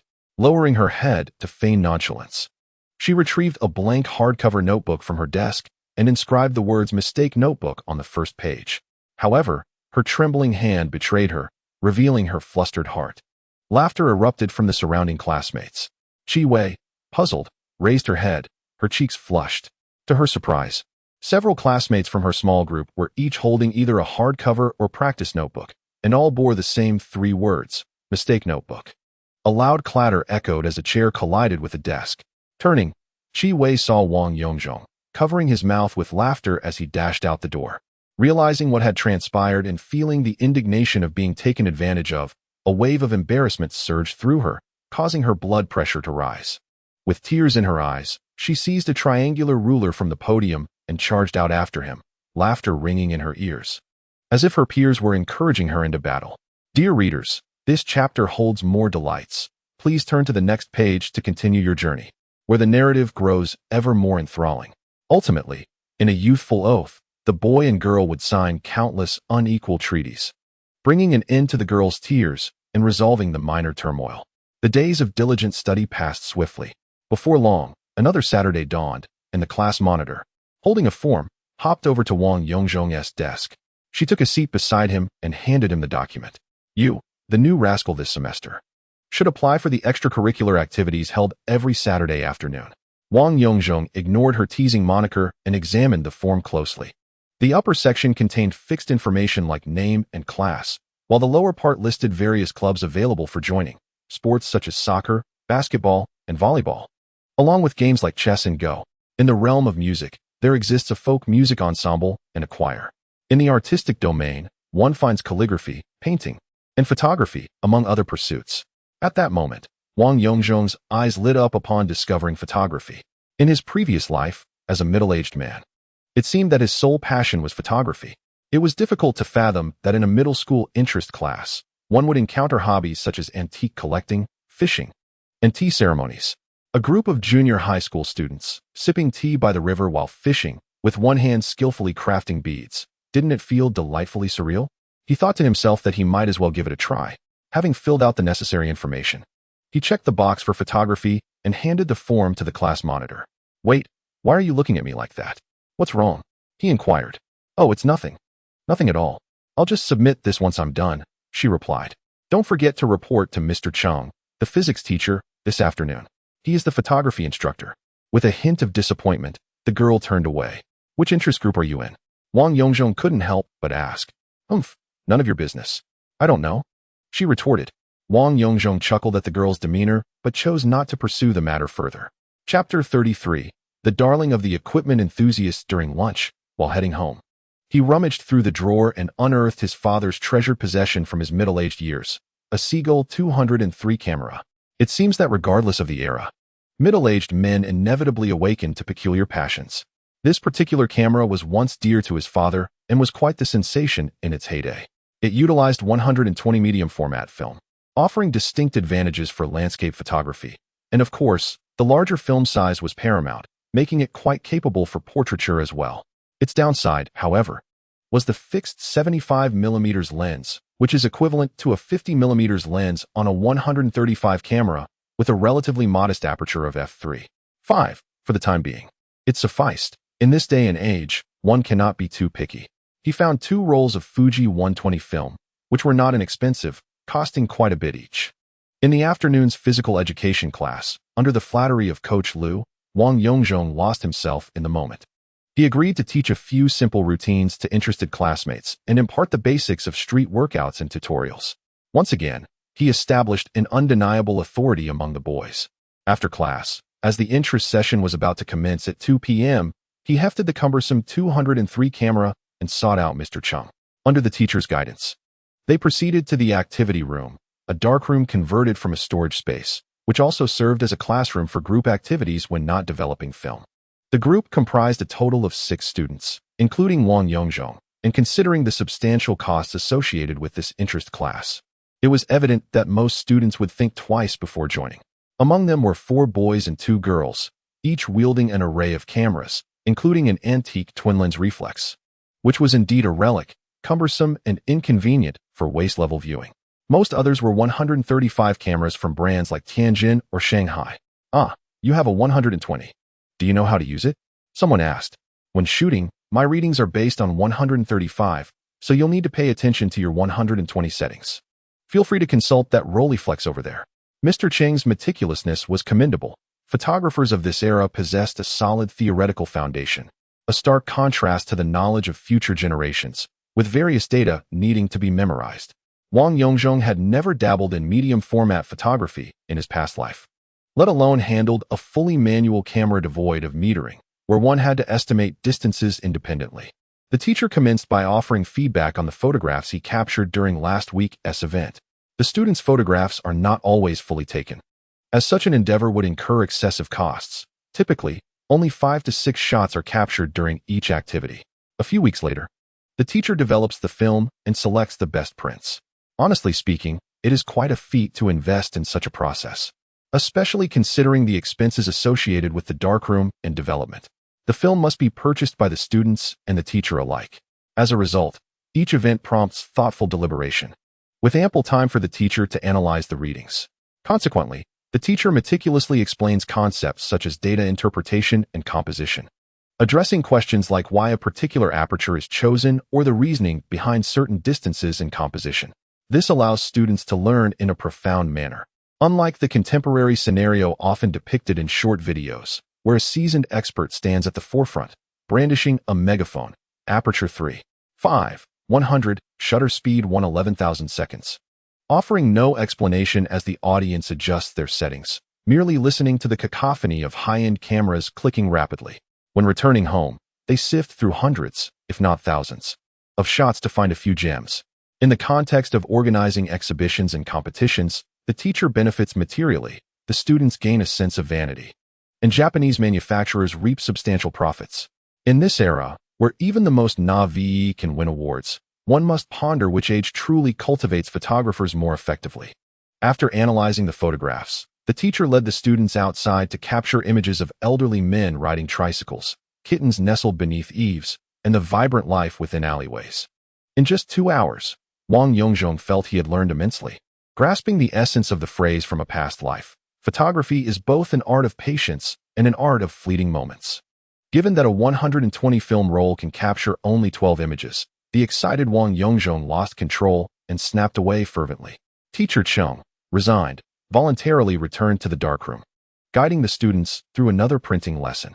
Unlike his senior peers who navigated the darkroom with ease, this was Wang Yongzhong's inaugural experience with the printing process, cutting the film, developing, fixing, washing, and finally rinsing. Watching his work dry, he felt as if he had returned to the status of a novice, despite having been an experienced photographer in a former life.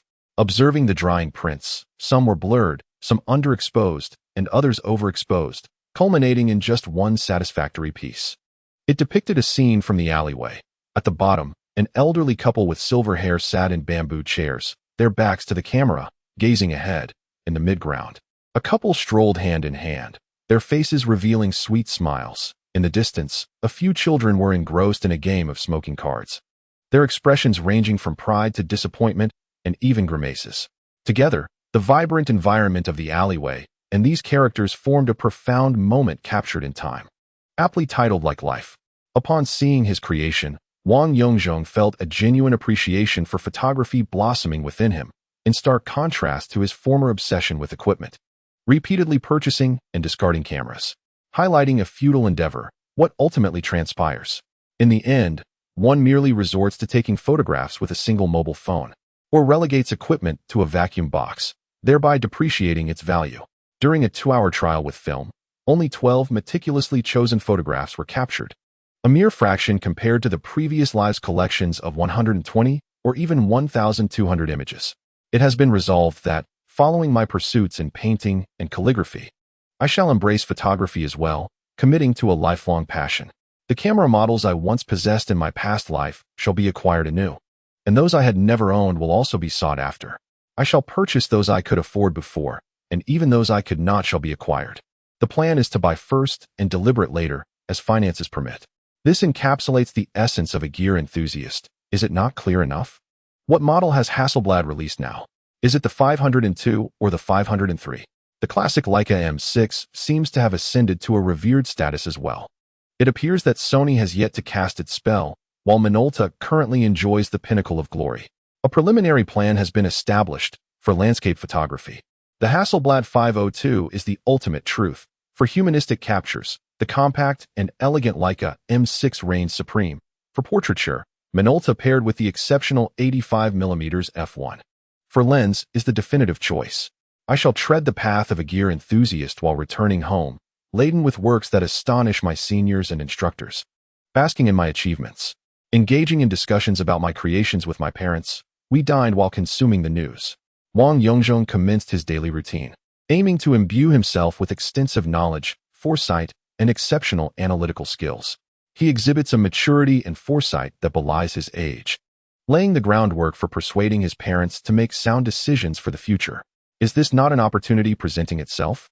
Chapter 34. The astonishing effect of PUA on my father regarding the independence of the United States and the preceding nations like Ukraine. I assure you that within 3 months, the Arctic Bear Alliance will disband. Our honeymoon phase with America is nearing its end.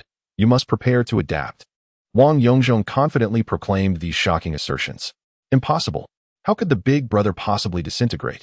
Our factory's equipment primarily consists of remnants from the Japanese textile industry or substantial aid from Big Brother. That colossal entity may currently be unstable, yet a large vessel is not easily capsized, his father retorted.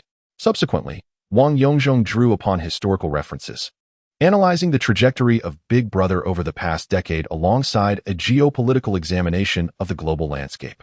Ultimately, he persuaded his father, seamlessly implanting the notion that his son had transcended childhood, emerging as a prodigy far beyond the ordinary, with insights and knowledge that surpass most. By extending this discourse, a series of comparisons and analyses left his father in a contemplative state.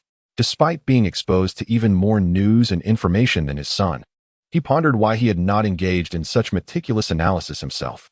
A single detail, such as a specific statement from a certain individual, could be interpreted through his son's lens to reveal startling depths of meaning. Am I truly a competent leader? Wang Yongzhong mused, observing his father, who nodded frequently yet remained deep in thought. Significant progress had been made. Excellent.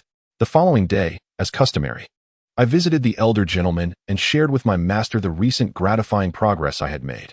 This news seemed to ease my master's worries, and after enjoying lunch, I bid him farewell amidst his reminders and returned home. However, a sudden wave of anxiety washed over me as I awaited my sister's arrival, anticipating the moment of judgment. To my dismay, darkness enveloped the sky, yet my sister had not shown up. Could it be that everything had collapsed? Was her absence due to a lack of careful consideration, or had she resolutely chosen to abandon her unfortunate brother? The youth spent the afternoon in a state of apprehension, unable to find solace even in meditation. Throughout the ensuing National Day holiday and into mid-October, the figure I longed for remained elusive. When I inquired with my father, he merely stated that she had been assigned a task elsewhere, and beyond that, he knew nothing. After a fortnight of anxious anticipation, I finally received a call from my sister. With trepidation, I took the receiver from my father's hand. "Hello? Is that you, brother?" came her breathless voice. "Yes, it's me. Why have you taken so long to visit? Are you angry?" I could barely hear her through the noise. Realizing it was my fault for breathing heavily, I composed myself. "Oh, I've been busy. I called you about this. I just returned from training in Beijing. Next week, I'll be heading to Japan for an exchange with folk artists." At that moment, I felt a surge of joy. It wasn't a collapse, but rather a legitimate engagement in Beijing. "That's wonderful. Are you now considered an artist?" I teased. What do you mean? Do you look down on me? Can't I be one?" No. You've always been a grand artist in my eyes." I quickly reassured her. "Well, at least you know how to flatter." "But truly, I am not an artist. I accompanied my master as a support personnel. The competition for this position was fierce. By the way, I must ask, what gift would you like? I'll buy you something in Japan. Just tell me what you desire." Her playful tone brought a smile to my face. She truly was a wonderful sister. Even as she prepared to travel abroad, she thought of me. You don't need to be so polite. Things there are quite expensive. Nonsense, they're essay subsidy. They sent 10,000 yen, and I exchanged for a fair amount myself. I'm not short on money. So what do you want? All right then, a wealthy sister. Who says artists are poor? ID like a Casio 91 electronic watch. Have you thought it through? Just the watch? Isn't that a bit too inexpensive? My sister was quite generous. No, just this watch. Don't get it wrong, I only want this model. Regarding this watch, don't underestimate it. It's not as simple as it seems. Though it's not expensive, its significance is profound. Who nowadays truly understands the greatness of this watch? All right, we'll go with that watch. You'd better wait for my return. We then chatted for nearly half an hour about her itinerary in Japan, precautions to take, and delicious foods to try before reluctantly hanging up. With the arrival of autumn, the examination period soon approached. For ordinary students, and even some high achievers, the midterm examination poses a significant challenge. However, for Wang Yongzhong and the prodigious Huang Yi, it is a time of ease and delight. After all, the schedule during exam week is devoid of assignments, late-night study sessions, and concerns about grades, which naturally brings joy. During one evening meal, the family of three enjoyed a warm conversation. After a prolonged moment of contemplation, the father finally spoke. My position may soon undergo a change. I had a discussion with the secretary of the main factory today. The mother, setting down her chopsticks, replied with excitement. Really? That's wonderful.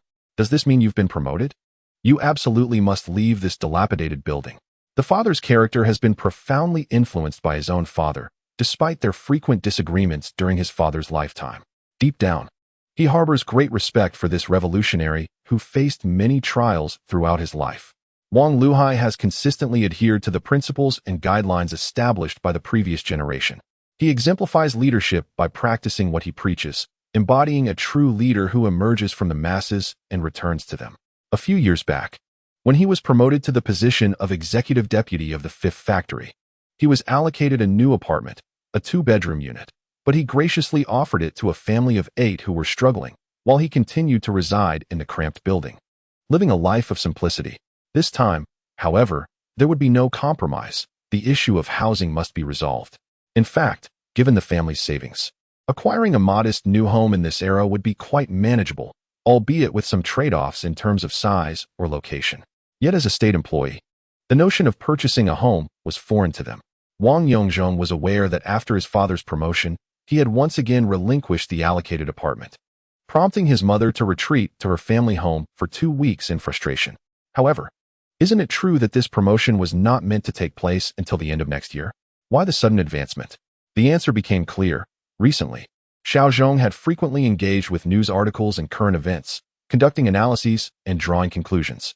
Through discussions, both direct and indirect, with many of his father's comrades, they discovered that Xiaozhong's insights were remarkably astute and resonated deeply, providing considerable inspiration. Thus, during meetings, he spoke up frequently, referencing these theories and analyses, which garnered attention from higher-ups who requested a report from him. You've probably noticed me scribbling away lately. That's what I've been working on, the father remarked with a sense of pride. Not long after submitting the report, the secretary of the main factory sought me out for a conversation, advising me to prepare for additional responsibilities. It's all thanks to Xiaozhong. Without him, you would merely continue to uphold your principles, dutifully toiling away. The mother interjected, unable to tolerate the presence of such an impressive figure in their home. Dad, does this mean you've been promoted? Indeed. I am now the head of the fifth factory and can currently serve as the deputy head of the main factory, as well as a member of the factory's party committee and a district committee member. Wang Yongzhong was taken aback. Chapter 35. The family crisis arising from father's promotion. Wait a moment. Is the promotion this substantial? It seems rather unscientific. In the previous life, the old factory director of the original fifth factory simply retired, paving the way for my father's succession. It was a foregone conclusion that he would smoothly take over. How could there be such an unexpected elevation? Are the regulations for appointing officials merely ornamental? This report appears to be quite significant. In the last life, my father faced numerous ups and downs, whether in his official career or in business ventures, always stumbling and struggling, never quite achieving his potential. Ultimately, he epitomized a lifetime of dedication, yet good deeds did not yield good returns, leaving him with a bleak and empty conclusion. This time, I hope for a change. At least the first step has been successfully taken, and it is a considerable stride. Father, congratulations. This time, the housing situation indeed requires careful consideration. Wang Yongzhong also agrees with my mother's priorities, though it is not solely about improving living conditions. Having returned to this life for several months, I initially thought I would be back in the chaotic, grimy tenement buildings, using public restrooms, relying on gas cylinders, and lacking washing machines and dishwashers, all while contending with mosquitoes and vermin. I believed I could not endure it for even a moment. Yet, surprisingly, after a few days of adjustment, I found increasing comfort and joy in this living situation, which astounded Wang Yongzhong, who had a slight obsession with cleanliness, as it alleviated his mental burdens. Perhaps this saying holds true. Home is not defined by lavishly decorated houses or beautiful surroundings, but rather by the presence of family. In this small room of the tenement, I feel more secure and comfortable than ever before. Perhaps in my past life, I bore the weight of the roof alone, while now it is supported by my parents. At this moment, my father touched his thinning hair with a hint of embarrassment as he glanced at my mother. With the surrounding areas beginning to undergo demolition and relocation, it is only a matter of time before it reaches us. Whether or not we receive this allocation, we will not be able to stay here for long. Once the relocation occurs, it will be a joyous occasion for all. Smack. The chopsticks hit the table. Haven T, they already discussed the housing matter with you? Is this about housing? It's clear you do not care for us. Oh, I cannot eat this. You both eat and wash your own dishes, she declared, slamming her bowl down and storming out. The father and son exchanged helpless glances, continuing to eat in silence, the mood for conversation evaporating. Half a month later, my father's promotion came as anticipated. As expected, a two-bedroom apartment in a newly constructed community near Fushing Island was once again relinquished by my father to the head of the finance department at the factory. My mother, still harboring hopes, was furious and decisively returned to her family home. The father and son did not go hungry. Rather, they feasted on lavish meals. Thanks to Director Wang's promotion, colleagues, classmates, and comrades from the work brigade took turns treating them. Wang Yongzhong accompanied his father, dining from one end of Wanan Road to the other. However, after 2 weeks of indulgent, high-calorie meals, even the finest delicacies became unbearable. After 2 consecutive weeks of indulgence in excessive eating and rich flavors, Wang Yongzhong decided to take action. He had been conversing with his mother daily. Sensing a softening in her tone, his father believed he was being discreet, unaware that his son observed the subservient and conciliatory nature of those phone calls. Without hesitation, Wang Yongzhong purchased an assortment of seasonal fruits and eagerly headed to his grandmother's house. "Grandma, I have come to see you," he announced, spotting her sitting at the entrance of their self-built house, harvesting vegetables. Despite having weathered many storms, his grandmother, a woman of noble lineage, remained impeccable in both appearance and demeanor. Even while engaged in the mundane task of gathering vegetables, she exuded the elegance befitting her former status. Wang Yongzhong, having returned from a previous life, was acquainted with his grandmother's poignant story, a tale filled with joy and sorrow that only a few, including his mother, uncle, and 2 aunts, were privy to. They merely regarded her as an ordinary woman. For now, her story was not yet ready to be unveiled. "Oh, my dear boy has come. Why not have your mother stay a few more days to keep me company?" she exclaimed, setting aside the beans and teasing her eldest grandson. "Grandma, to be honest, mother is quite wonderful. Both of us have become accustomed to her cooking. Anything else seems tasteless." Wang Yongzhong quickly played the emotional card. "Little coffin, do you think I am unaware? Your mother has confided in me. What your father has done is simply inhuman," she retorted, beckoning her grandson inside. The house was a 3-story structure, each floor comprising approximately 30 square meters. The first floor housed the living room and a makeshift kitchen. The second was occupied by his uncle, aunt, and cousin, while the third was solely for his grandmother. His grandfather had passed away due to illness in the late 1970s. But within 2 years, his grandmother had also retired, managing to get by on her pension.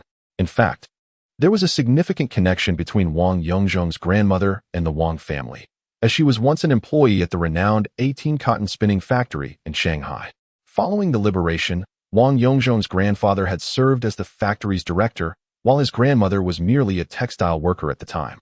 When their families eventually met and discovered this unexpected link, Wang's grandfather had already ascended to a prominent leadership role in the textile industry. The residents in the vicinity were somewhat intertwined with the history of what was once the largest textile factory in the Far East. His second aunt, Kai Nan, had replaced his grandmother in her position at the factory after returning from the countryside, while his mother had moved to a street factory, functioning as a protective sister to her younger sibling, unlike her father, who lacked principles. His aunt, a fellow textile worker, was personally chosen by his grandmother as a bride for his uncle.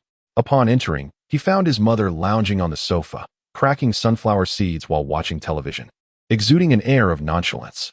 With a teasing tone, he remarked, "Mother, I've missed you dearly. Look at you, indulging at Grandma's and gaining weight. Little brat. Stop talking nonsense. Who's gained weight? I see you looking rather plump." Despite the jest, Ma Jing rose and examined herself in the mirror. "You have no idea. I've suffered these past 2 weeks." Her son immediately began to play the pity card. Ma Jing shot him a glance. "Humph. Do you think I'm unaware? You and your father indulge in lavish feasts daily, reveling through the nights. Stop, just stop. Do you think we want this? It's exhausting, especially when Dad drinks until he is sick. But social obligations leave us no choice." Ma Jing felt a surge of frustration. Her husband was notorious for his love of drink and socializing. With her absence at home, he would surely indulge himself further. Now that he had been promoted, the social gatherings and temptations would only increase. No, she could not allow him to run wild. She had to guard against those vixens. After contemplating, she ascended the stairs to organize her luggage. Following a brief conversation with her grandmother, Ma Jing appeared at the foot of the stairs, laden with bags, and pulled her son outside. "Mom, I'm taking my son back with me." "Ah, Xiao Jing, aren't you waiting for your brother and the others to return for dinner?" her grandmother urged, hoping to bond with her eldest grandson. No. If we don't return now, other vixens might take over our home." And with that, she hurriedly departed, leaving her grandmother in stunned silence. Goodbye, Grandma. Chapter 36. The sister returns upon arriving home in the evening. Seizing the chance while urging her mother to buy groceries, Wang Yongzhong quickly called his father at the office to share the good news, reminding him that his mother had returned and he should avoid social engagements. After hanging up, he felt a twinge of worry for his father's situation. May the factory manager hold his own. That evening, his mother laid out a feast, and the three of them sat in silence, none daring to speak first. "Let us eat first. A satisfying meal will lead to a more pleasant discussion." And so it began, the long-awaited reckoning. "Wow, Mom, this pork chop is so tender. The balance of soy sauce and sugar is simply perfect." His son's flattery flowed. "Indeed, my dear wife, especially with the scallions. They are the pièce d'assistance, perfectly seared to complement the pork's aroma, even surpassing the meat itself." His father cleverly chimed in, adding a touch of sophistication. "Ah, yes, you've discerned that too. This time, I sought the white part of the scallions before the green, allowing the flavors to bloom further." The well-placed compliments had indeed yielded a delightful effect, breaking the ice. However, after dinner, once the table was cleared, the true reckoning was poised to begin. "Come, let us sit down and discuss the matter of the house properly." It seemed there was no escaping this. "And by the way, you've been enjoying yourself lately, dining and drinking daily. Are there any pretty young ladies involved?" The storm was about to descend. "Is the factory manager home? Is Annie around? Is my brother here? I'm back," with the melodious voice ringing out. The father felt a wave of relief wash over him, instantly lightening his mood as he rose with a smile, shouting, "You're back." Mother promptly rose and cast a glance at her husband, silently signaling him not to become overly complacent, suggesting they would engage in a proper discussion later. "Sister, you've returned from Japan. You've been away for quite a while." In an instant, the young man bloomed with joy, exuding a newfound vigor. The sister who entered was truly a sight to behold, her transformation remarkable, with her long, flowing hair and wispy bangs framing her delicate face, which glowed with a pale radiance, slightly flushed from the cold or her excitement. She donned a white shirt adorned with a colorful scarf, topped with a blue woolen cardigan. Over this, she wore a grayish-white, knee-length trench coat. In the vernacular of Shanghai, one might exclaim, "Sister, how chic. You look absolutely stunning. This ensemble is simply perfect." The sister, a bit shy, offered a bashful smile. "Director, Auntie, I'm finally back to see you. I brought gifts for you." With that, she removed her trench coat, revealing a pair of high-waisted, loose-fitting trousers, reminiscent of a classic ensemble. "Hello, Rika. Hee hee, hello Wanji Nagao." The sister shyly responded to her brother's greeting. What are you two talking about, you dreamers? Mother interrupted the unfolding scene reminiscent of a Tokyo love story. They exchanged knowing smiles, a silent understanding blossoming between them. Annie, come, see what I've brought. You dear child, why bring anything from so far? It's exhausting and costly. What about this? It's a fashion magazine for you. Unlike my old ones, this is the latest edition. She produced a stack of pristine magazines, their exquisite prints and quality paper immediately evident. Wow, fantastic. Let me see. Mother eagerly snatched them up to peruse. Auntie, your gift is still on its way. I've asked my neighbor to help deliver it tomorrow. I simply couldn't carry it today. Mother looked up, puzzled. What did you buy that requires delivery? It must be quite expensive. Don't waste money. You've just started working. Although surprised, Mother maintained a sense of propriety.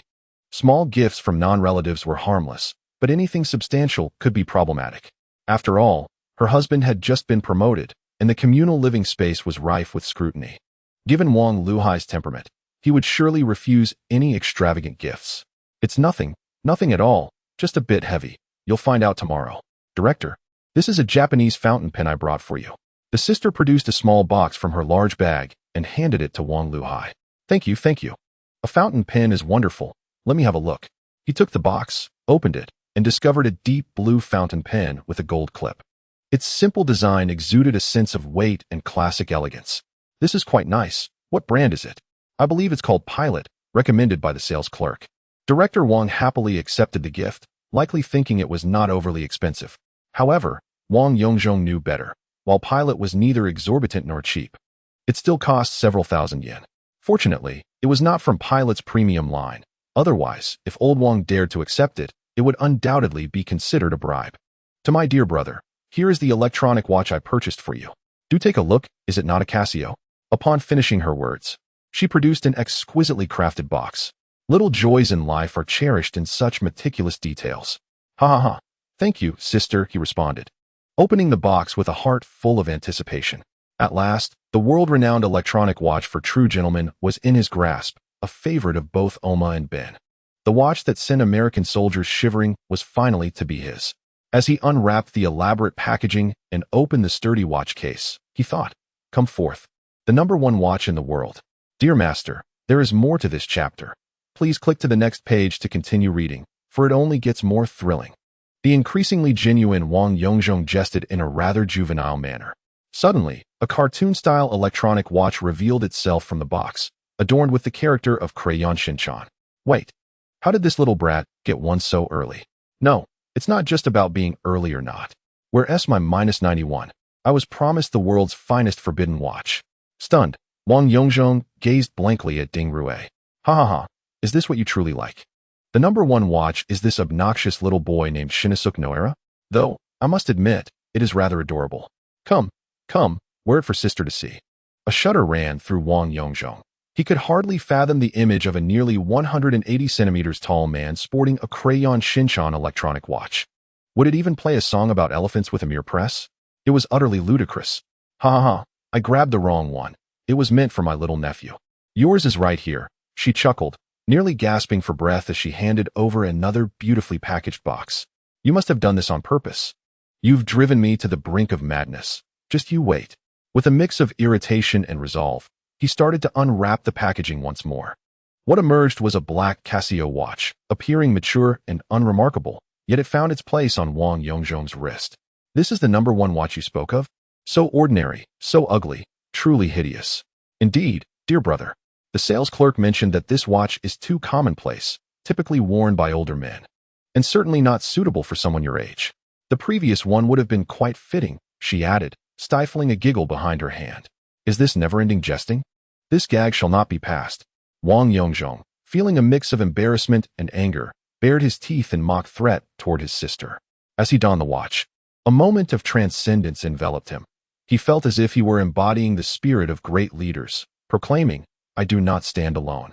I represent the illustrious traditions of our people. He surveyed the watch from various angles, feeling an exhilarating sense of pride, before lifting his gaze with a fierce intensity. Are you ready, World Trade Center in New York? His absurd proclamation sent a chill down the spines of those present, leaving them perplexed. Sister, is this watch expensive? Not at all. Dear brother, it is a gift from me to you. As long as you like it, That suffices.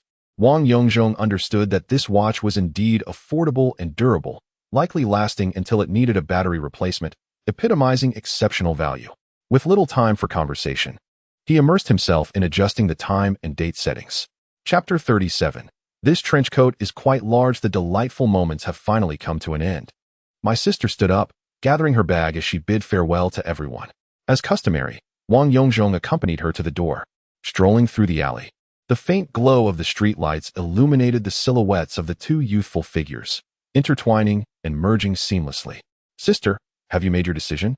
The girl, walking slightly ahead, turned back with a radiant smile, her expression blooming like a flower. Her fox-like eyes were both clear and sincere, as if all answers were conveyed through that very smile.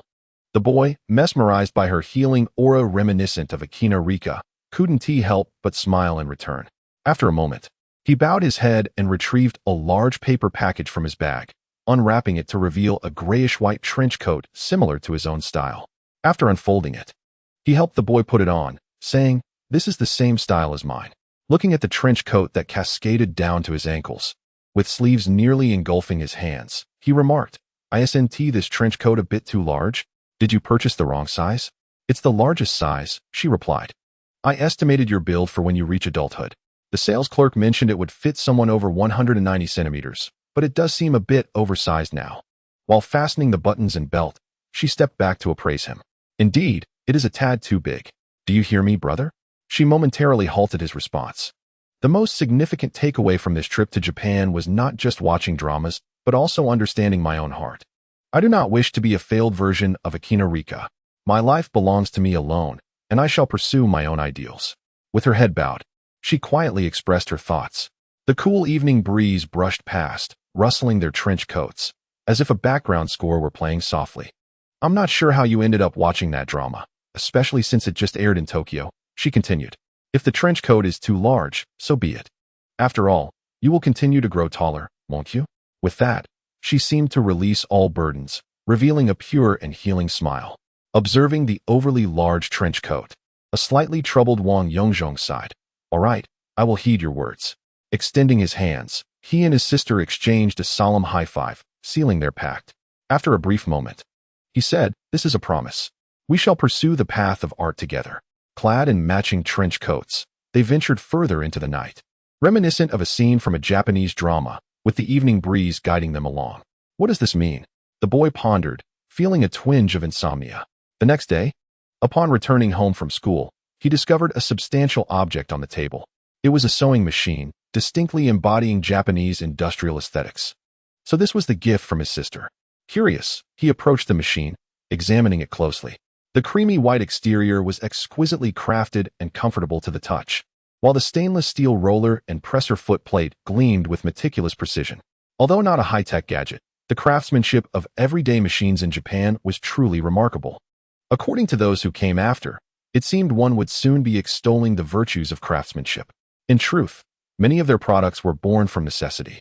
As the nation's small size and large population fostered fierce competition, blurring the lines between various industries. In pursuit of profit, mutual efforts have elevated both the scope and quality of their enterprises to remarkable heights. Take, for instance, the Brother brand, which, in the minds of the average citizen, is primarily recognized as a manufacturer of office machinery. However, its origins lie in the production of sewing machines. Observing the burgeoning demand for typewriters in the market, they ventured into that realm, eventually expanding their offerings to printers, fax machines, label makers, and even computers. Astonishingly, they later ventured into the production of large-scale precision machine tools, a cross-industry leap that few could have anticipated.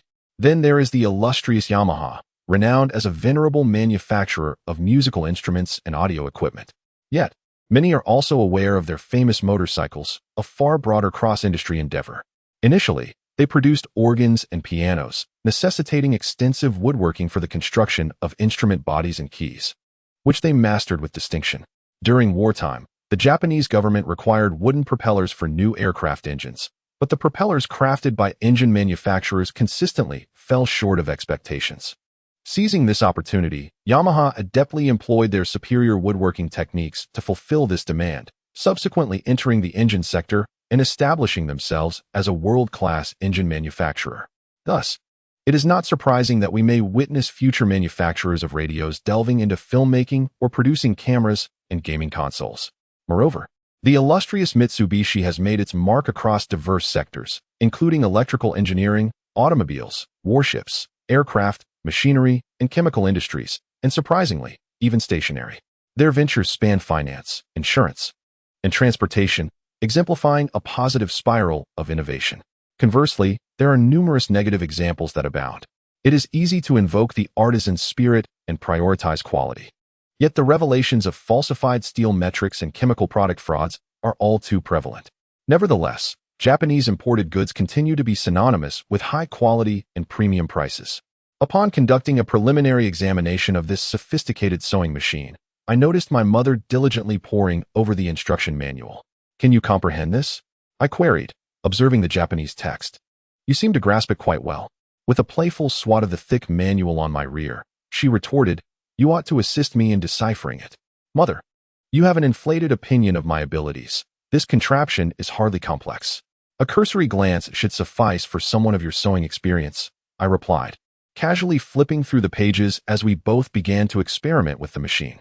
Together, we immersed ourselves in its workings for the better part of the afternoon, only to be reminded of our dinner preparations when my father returned home. This chapter does not conclude here. Please turn to the next page to continue reading. My mother was entirely absorbed in the exploration of the sewing machine, leaving my father and me to fend for ourselves with a quick meal from a nearby diner, which we then brought back home. No sooner had we finished eating than my mother resumed her investigation. "Darling, do you think this machine is expensive? It appears quite sophisticated and should not come cheaply." "Indeed, it is likely pricey. Imported items tend to be costly. Should we return it?" My father expressed his concerns. "No, absolutely not. Having used it, I can attest to its remarkable performance. Just listen to its smooth, consistent speed and that delightful rhythmic sound. If necessary, I shall purchase it myself." It seemed my mother had indeed been enchanted by the marvels of this advanced sewing machine, reluctant to part with it. "How about this? Sister has a fondness for elegant coats, does she not? When you have some free time, why not visit Jinling Road's Old Jiefu and procure the finest fabric to meticulously replicate that coat? I suspect the cost will be quite comparable. My son Wang Yongzhong has proposed an excellent idea. It makes sense. I shall take a look this weekend." Thus, it is settled, and I shall accept the sewing machine. With that said, I continued to tinker with my beloved machine. Recently, influenced by numerous fashion magazines, my mother's sewing skills have reached an evolved state. Crafting garments is no longer confined to tradition. Whether you order a custom piece or someone else does, it used to be the same. There was little consideration for whether the design suited the individual's temperament or complemented the fabric. Consequently, there are times when clients order garments that look splendid on them. Yet others desire the same, and although the size is fitting, the result is less than appealing. Now, my evolved mother has learned to tailor her designs to suit the individual, taking into account the characteristics of the fabric. She has transcended the conventional realm of sewing, becoming a quasi-designer and seamstress. For this cashmere coat, she has already conceived a preliminary design plan. It merely lacks the step of comparing fabric characteristics. Once the right fabric is selected, she will be ready to proceed. I eagerly anticipate seeing my sister adorned in a coat of such elegance. Chapter 38. The Fall of the Northern Behemoth. In Chinese class, Wang Yongzhong scored 100. In mathematics, he achieved 100. In English, he also received 100. In physics, 100 once more. Chemistry, 100. Political science, 100. Even in subjects like history and geography, he attained 100. Classmates. Each lesson is filled with the teacher's effusive praise for Wang Yongzhong, and it has become rather tiresome, especially when the compliments could simply suffice without the need for comparison with other students, repeatedly having Wang Yongzhong's results rubbed in their faces. A great deal of resentment has accumulated. He excels in sports as well, coupled with such stellar academic performance. Truly a multifaceted warrior. The atmosphere in the entire class was shrouded in gloom, lifeless and devoid of spirit. Observing this, young Master Wang, with a grand gesture, ventured outside to the convenience store and purchased a substantial box of snacks such as crispy noodles and bread. He brought them into the classroom and tossed them beneath the podium, alongside the supplies usually funded by class fees. "This is my treat for everyone. If anyone is hungry and wishes to indulge, feel free to help yourselves. Do not hold back. Consider it my gift to you all." After a round of cheers, The class immediately regained its vivacity, and the atmosphere grew lively. Children are indeed delightful, simple, and pure. Such a joy. Wang Yongzhong cherishes this hard-earned student life, relishing his daily commutes to and from school. With the revelation of his perfect scores across all subjects, he became a household name throughout the school, known to everyone from the principal to the underachievers. Whenever he walked through the campus, more students spontaneously greeted him, and an increasing number of teachers nodded in acknowledgement upon spotting him. His status within the school was firmly established.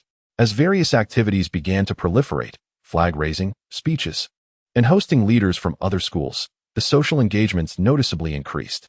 Compared to interactions with teachers and external figures, Wang Yongzhong found greater pleasure in mingling with his peers, for conversing with adults proved to be rather exhausting. Thus, the first Christmas after his rebirth arrived. During the day, the school buzzed with excitement as everyone exchanged greeting cards, creating a lively and joyous atmosphere. The students poured their creative thoughts into making these cards, pondering how to craft messages that were both beautiful and original. Concerns arose. What if the recipient did not accept my card? What if someone else's card was more appealing than mine? Many sought Wang Yongzhong's advice, convinced that those who were witty, humorous, and academically accomplished were indeed multifaceted. Wang Yongzhong reveled in the attention, his inventive ideas flowing freely, regardless of the ultimate outcome. He relished the joy of being a spectator in this vibrant scene. The entire day felt akin to watching a series of romantic dramas intertwined with tales of human joy and sorrow, leaving him quite enchanted. It was only upon returning home and catching the news that he was reminded of a monumental event that had arrived as anticipated. December 25, 1991, the Western Christmas. A colossal beast, which had etched a significant chapter in the annals of human history, ultimately failed to endure into 1992. It officially disintegrated, becoming an object of division and exploitation for the West, akin to a whale fall, where the death of one giant nourishes myriad life forms. For our once small brother, crises coexisted. Facing his father, he wished for a blackboard behind him, alleviating the need to clumsily gesture with cups and coasters scattered on the table. Look, this large teapot represents the elder brother, while this teacup symbolizes us. Now that the teapot is shattered, can we still hide behind it? He dramatically lifted the lid of the teapot, pushing it over to reveal a multitude of teacups, both large and small, hidden behind. Not only had the teapot ceased to provide cover and protection, but this grand teacup now bore the responsibility of safeguarding the smaller ones. What does the fallen teapot reveal? He continued, placing a thermos before the teacup. After a flurry of gestures and explanations, he finally convinced his father, a simple and unclassed individual, of the teacup's impending fate. Understand, the teapot can no longer pour water into the teacup. The thermos, witnessing the teapot's fall, will no longer pour water as it did 2 years ago. After placing the teapot back, he took the teacup and dipped it directly into the teapot, proclaiming, "Amidst crisis lies opportunity. Where there is peril, there is also potential. Look, it cannot pour water anymore, so simply reach in and draw the water yourself. Indeed, you can even retrieve the tea leaves, yielding more than before. How do you know so much? Just 2 months ago, you told me the elder brother wouldn't tea last the year, and now it has come to pass?" His metaphor of the teapot and teacup, though crude, held profound truth. This is merely the first step, more awaits. He then picked up a large enamel cup, filled it with water, and poured it back into the teapot, placing the teapot beside the thermos. When we become powerful in the future, we shall no longer be mere teacups. Although we may still be called teacups, imagine a teacup larger than a teapot. In that moment, we could pour water back into the teapot, allowing it to rise once more, thus enabling us to rival even the thermos. Will we then transform into an even grander teacup? With a sense of self-satisfaction, I pushed aside the teapots and teacups, retrieving the kettle from the ground. Ha ha! In that time, we shall be the kettle. Those who flatter us and heed our words shall be rewarded with water. A demeanor of superiority, as if surveying the heroes of the world, remains unyielding. Turning back to my modest attic, I pondered the importance of discretion. Finally, the new year has arrived. Yet this era is quite disheartening, with New Year's Day being celebrated for only a single day. I rose before 5, and unlike summer, the sky had yet to brighten. After completing my exercises, I took a pot and chopsticks and ventured to the street-side breakfast shop for my morning meal. Recently, this place has become Wang Yongzhong's favorite. As from a distance, one could see the steam rising amidst the frigid air, accompanied by the sounds of people speaking in Shanghainese, Northern Sioux dialect, and Yongzhou dialect, engaging in friendly exchanges. The bustling atmosphere, so commonplace in this era, is something Wang Yongzhong cherishes deeply. Such sights are rarely witnessed in later generations, where everything has been meticulously standardized, with signs of uniform size, color, and specifications. The people on the streets are either hurrying along or engrossed in their phones, devoid of the leisurely beauty that currently envelopes us. At that time, Wang Yongzhong barely knew the names of his neighbors, as the entirety of the metropolis felt distinctly divided. Happy New Year, little mustache. I ordered a bowl of salty soy milk to enjoy here, 2 bowls of sweet to take away, accompanied by 3 youtiao. For more to take home, and 2 vegetable buns, 2 meat buns, and 2 large pancakes. Young Master Wang has arrived. Happy New Year, they exclaimed, swiftly guiding me to a seat. After exchanging New Year greetings with those nearby, I settled at a rickety table. Happy New Year, young master. A fellow diner greeted me. The title of young master somehow circulated from the tenement. Some teased playfully, while only a few who had received assistance from my father showed genuine sincerity. My father's character is such. He embodies the boldness of Shandong people, is upright and kind-hearted, always willing to help others without seeking anything in return. A truly exemplary Shandong individual. Moreover, he possesses the finesse of a Shanghainese, demonstrating high emotional intelligence and consideration for others' feelings, leaving people feeling refreshed and uplifted. Thus, there is a certain sincerity among those who respect Wang Luhai and, in turn, hold Wang Yongzhong in esteem. As the saying goes, before the age of 30, a son is respected due to his father. After 30, it is the father who is honored by his son. I fell short in my previous life, but strive to achieve this in this one. After finishing my meal and engaging in lively conversation with everyone, I took the pot filled with soy milk and strung together 4 youtiao with my chopsticks. I strolled back home, where my parents had also risen. For today is laden with tasks and responsibilities. Chapter 39. A bustling New Year's Day. After finishing breakfast and preparing themselves, the family took a bus to Shanghai Road, to the master's old residence. Upon arrival, the elder gentleman was exuberantly delighted, urging the aunt to procure more sumptuous dishes for a grand feast. He then invited everyone to enjoy tea and engage in conversation. A man of considerable experience, the elder was momentarily astounded by Wang Luhai's impressive display of teapots, cups, and thermoses, exclaiming that such a remarkable presence could only belong to a factory director, whose perspectives were both direct and profound. This was a genuine compliment, causing Mother to erupt in hearty laughter. After assessing his disciple's progress, lunch turned into a lively exchange of toasts. At the dining table, the elder lavished praise upon Wang's parents, remarking on their son's numerous admirable qualities, expressing profound satisfaction and affirming that they had chosen the right disciple. Post-meal, the elder generously bestowed a multitude of gifts upon Wang Yongzhong to take home, a testament to his extensive connections as both a professor and a senior director, ensuring that many fine items were gratefully received by his young pupil. Eventually, with reluctance, they bid farewell to the elder. It was evident that life had not been easy for him.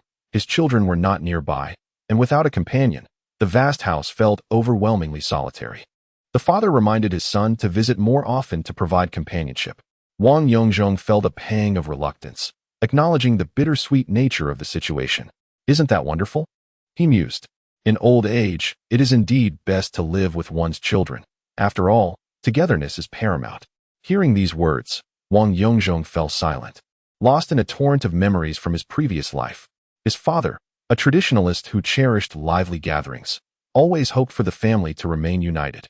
In his past life, after relocation, the Wang family had purchased a spacious 130-square-meter apartment with 3 bedrooms and 2 living rooms, envisioning ample space for their son when he married, and anticipating the day when rooms would be available for their grandson. However, as the first decade of the new century passed, when Wang Yongzhong married, cohabitation with his parents was never a consideration. Although his grandmother passed shortly after the turn of the century, leaving more space in the house, the young couple opted to purchase their own small nest, much to the elder Wang's disappointment. A few years into their marriage, as they contemplated starting a family, the couple intended to sell their modest abode for a larger home, perhaps feeling cramped in the 3-bedroom apartment with a single bathroom.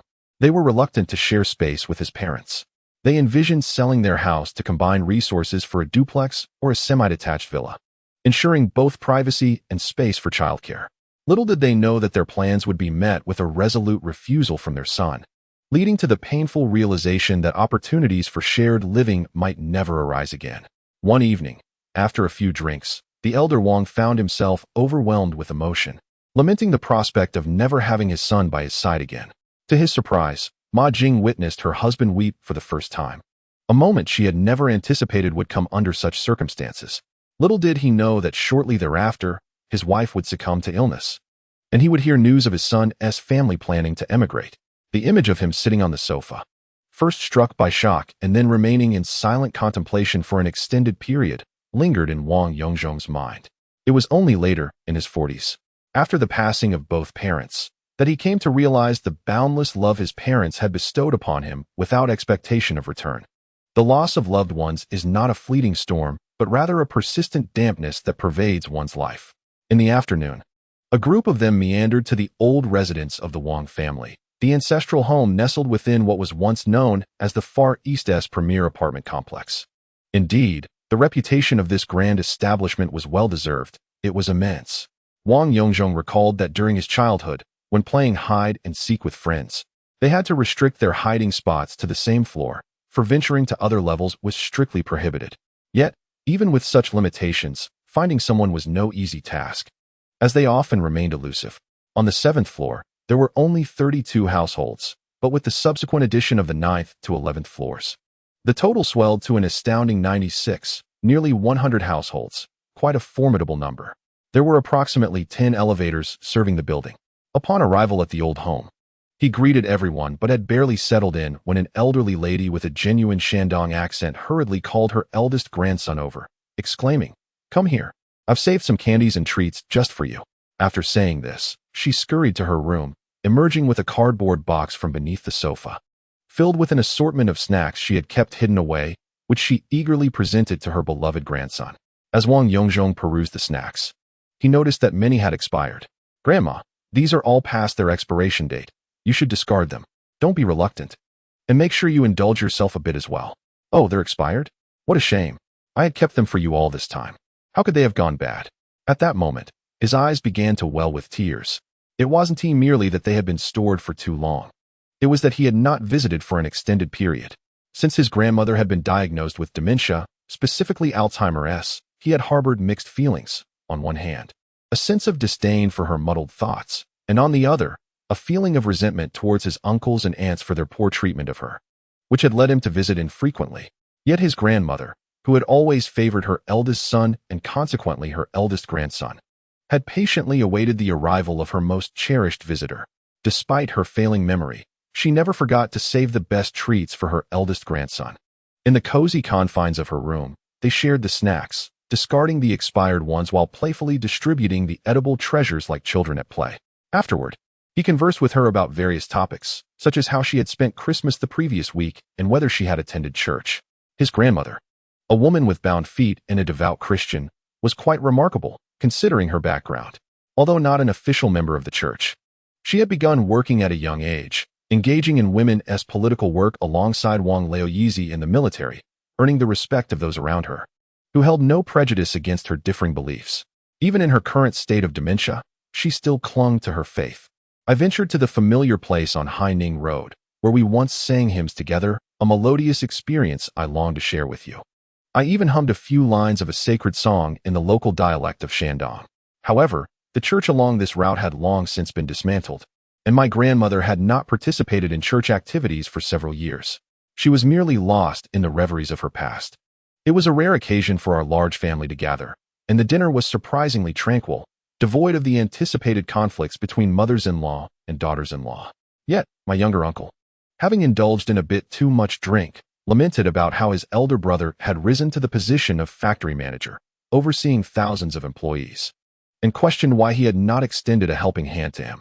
In response, Wang Yongzhong silently scoffed. "Wasn't our father once a mere worker? Later, he became a city official. Why didn't he assist you at that time? And now you expect your elder brother to come to your aid? Your brother, who has already helped you numerous times, arranged several opportunities, and introduced you to various leaders, yet you squandered those chances and made a mockery of yourself. It's laughable." Indeed, amidst my younger uncle's drunken antics, We managed to finish dinner, play with the children. My cousin is still quite adorable, and then hastily took our leave. My mother seemed unwell, her mind somewhat muddled. She recounted numerous grievances about how my brother and sister-in-law were mistreating her, becoming increasingly severe, even depriving her of food for days. Wang Yongzhong chuckled inwardly. Indeed, I too worry for my mother. It appears that the matter of housing must be addressed promptly. What are you implying? I questioned. Wang Luhai? What do you mean? What does this have to do with the house? Are you suggesting that if the house were larger, we should bring our mother to live with us? I cannot agree to that. You are mistaken. Father, you must fend for yourself. Amidst the clamor, we returned home. As Wang Yongzhong washed up, he thought, it's almost time. January is here, and an opportunity will soon present itself. The housing issue must be resolved. After a lively new year, just 2 days later, old Wang received a sudden notification to attend a meeting in the confidential office. Wang Luhai was momentarily perplexed. Such meetings were rare. Upon arriving, he found all members of the factory's leadership assembled, including a prominent figure from the Textile Industry Bureau and a serious-looking man in his 30s standing beside him. Everyone is present, including Comrade Wang. Please take a seat. Today, we will discuss the dissolution of the Northern Elder Brother, the leader announced. Comrade Zhang, please proceed. Following the leader's words, the stern Comrade Zhang opened his briefcase, producing a leather envelope sealed with various official stamps and marked with the word confidential. He displayed the integrity of the seals and then proceeded to unseal the envelope, extracting a document to present to the leader. This is the detailed information we currently possess regarding the dissolution of the Northern Elder Brother last year, along with some specifics. Naturally, there are further details that we do not have access to, and those present here, including myself, are not qualified to know. Please review it. But remember to maintain confidentiality. In essence, this narrative revolves around the intricate dealings of Mr. Yi regarding the operations of Master Map, alongside various other developments. For old Wang, who returns home with an air of mystery, utterly reticent about the document's contents, these matters are of monumental significance. Conversely, for Wang Yongzhong, who observes his father reveling in the moment, such affairs seem rather trivial. What do your documents signify? I have witnessed live recordings and analyses from numerous experts on a certain platform. Dare you, Director Wang, to listen to what I might reveal? Following this interlude, the calendar advanced toward the end of the month, and the opportunity for the first fortune drew ever closer. Chapter 40. The 92 Wealth Certificate. Although it was known that this opportunity would likely present itself around the end of January, the exact date remained elusive. In the recent days, Wang Yongzhong returned home each evening, refraining from venturing elsewhere, lest he missed this pivotal chance for initial wealth. As fate would have it, on the 30th, the opportunity finally arrived. Director Wang, are you there? It's me, old Yang. A slender middle-aged man, adorned with gold-rimmed spectacles and somewhat thinning hair, yet neatly groomed, appeared, exuding an air of cultured elegance. Upon recognizing him, Wang Yongzhong hastily invited him in before his father could. Thank you. Is this little Zhong? How you've grown. Have you begun university yet? Haha, yet another attempt at small talk gone awry. Old Yang, what brings you here? Quite the rare visitor. Please, take a seat. Little Chow, prepare some tea. University? He is still in the second year of junior high. His father ushered the guest to sit down, engaging in pleasantries. Meanwhile, Wang Yongzhong pondered how best to persuade his father regarding this opportunity for initial wealth. What precisely is this opportunity?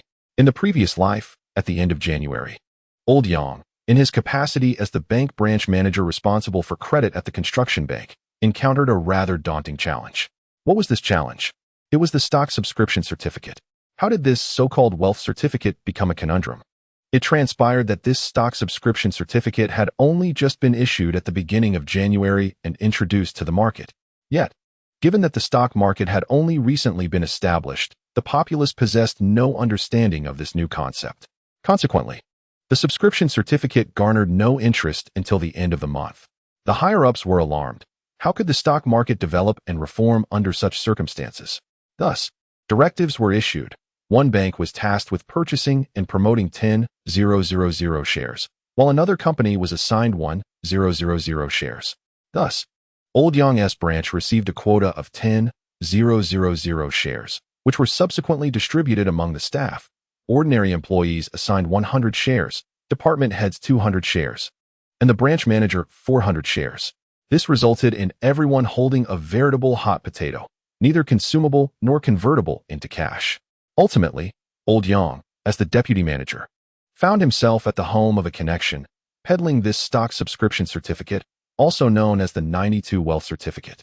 As the two sipped tea and exchanged pleasantries, they inquired about each other's work. Director Wang, congratulations on your promotion.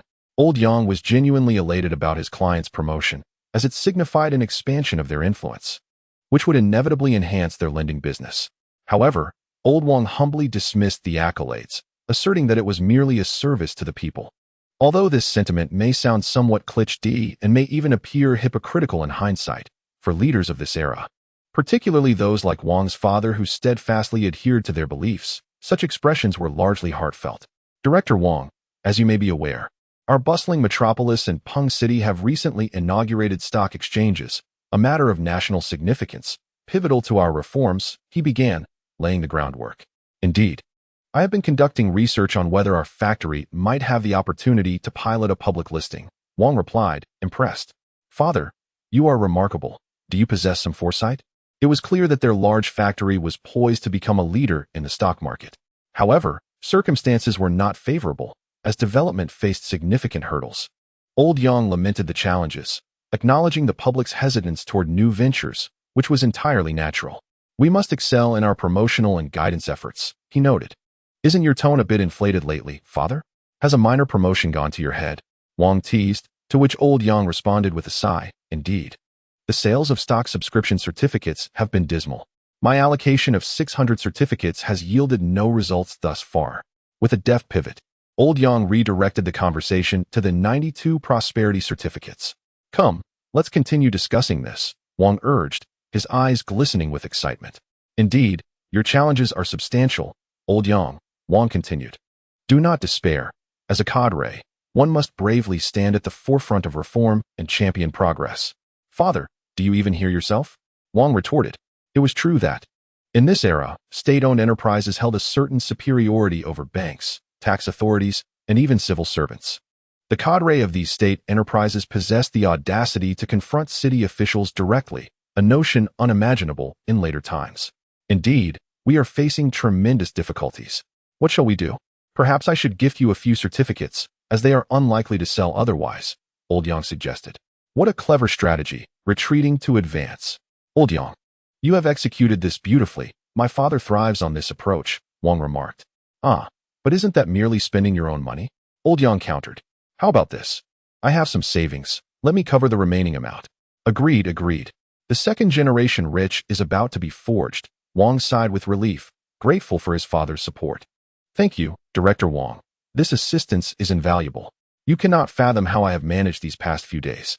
Old Yang, overwhelmed with gratitude, stood up to grasp Old Wang's hand, showering him with thanks and flattery. I have an allocation of 600 certificates, and now only 500 remain. Goodness, you have truly captured the essence of Taobao Double 11 sales. This chapter has not concluded. Please turn to the next page to continue reading. Wang Yongzhong was acutely aware that the burden placed upon Old Yang amounted to 500 shares, none of which had been sold. Fortunately, they remained unsold. Otherwise, where would the initial capital have emerged from? Wang Yongzhong joyfully reminisced about his past life. In his previous existence, the Wang family had suffered a substantial financial loss due to the pigeon coop incident, nearly depleting their entire fortune. When Old Yang came seeking assistance, it was primarily because the uninitiated Director Wang still clung to outdated ideologies, holding in disdain the products of the capitalist world. Furthermore, it was evident that they were indeed out of funds. Otherwise, given Old Wang's temperament, he would have bought at least a few shares when someone sought his help. Any purchase would have yielded profit, easily amounting to hundreds of thousands. Ultimately, however, Old Wang, feeling rather embarrassed, had to politely decline Old Yang's request. Thus began the unfolding of a delightful narrative. Half a year later, Old Yang arrived at the Wang residence, adorned in luxurious attire. Complete with a golden watch and a flashy suit, driving a modest car. He immediately expressed his gratitude, exclaiming, "Thank you, Director Wang, for your initial support. Without you, there would be no Old Yang today." A series of seemingly flattering yet sarcastic remarks left the Wang family utterly bewildered. Had it not been for Director Wang's initial disdain for these subscription certificates, Old Yang would not have had to shamelessly borrow from relatives to gather the funds to purchase those 500 shares, which ultimately led to his success. He had often heard the saying that wealth is proportional to height, which he had previously found perplexing, but now his wealth surpassed his own stature. He had resigned from his position as a bank manager to pursue stock trading full-time. Old Wang found himself in a most awkward situation, torn between joy and embarrassment.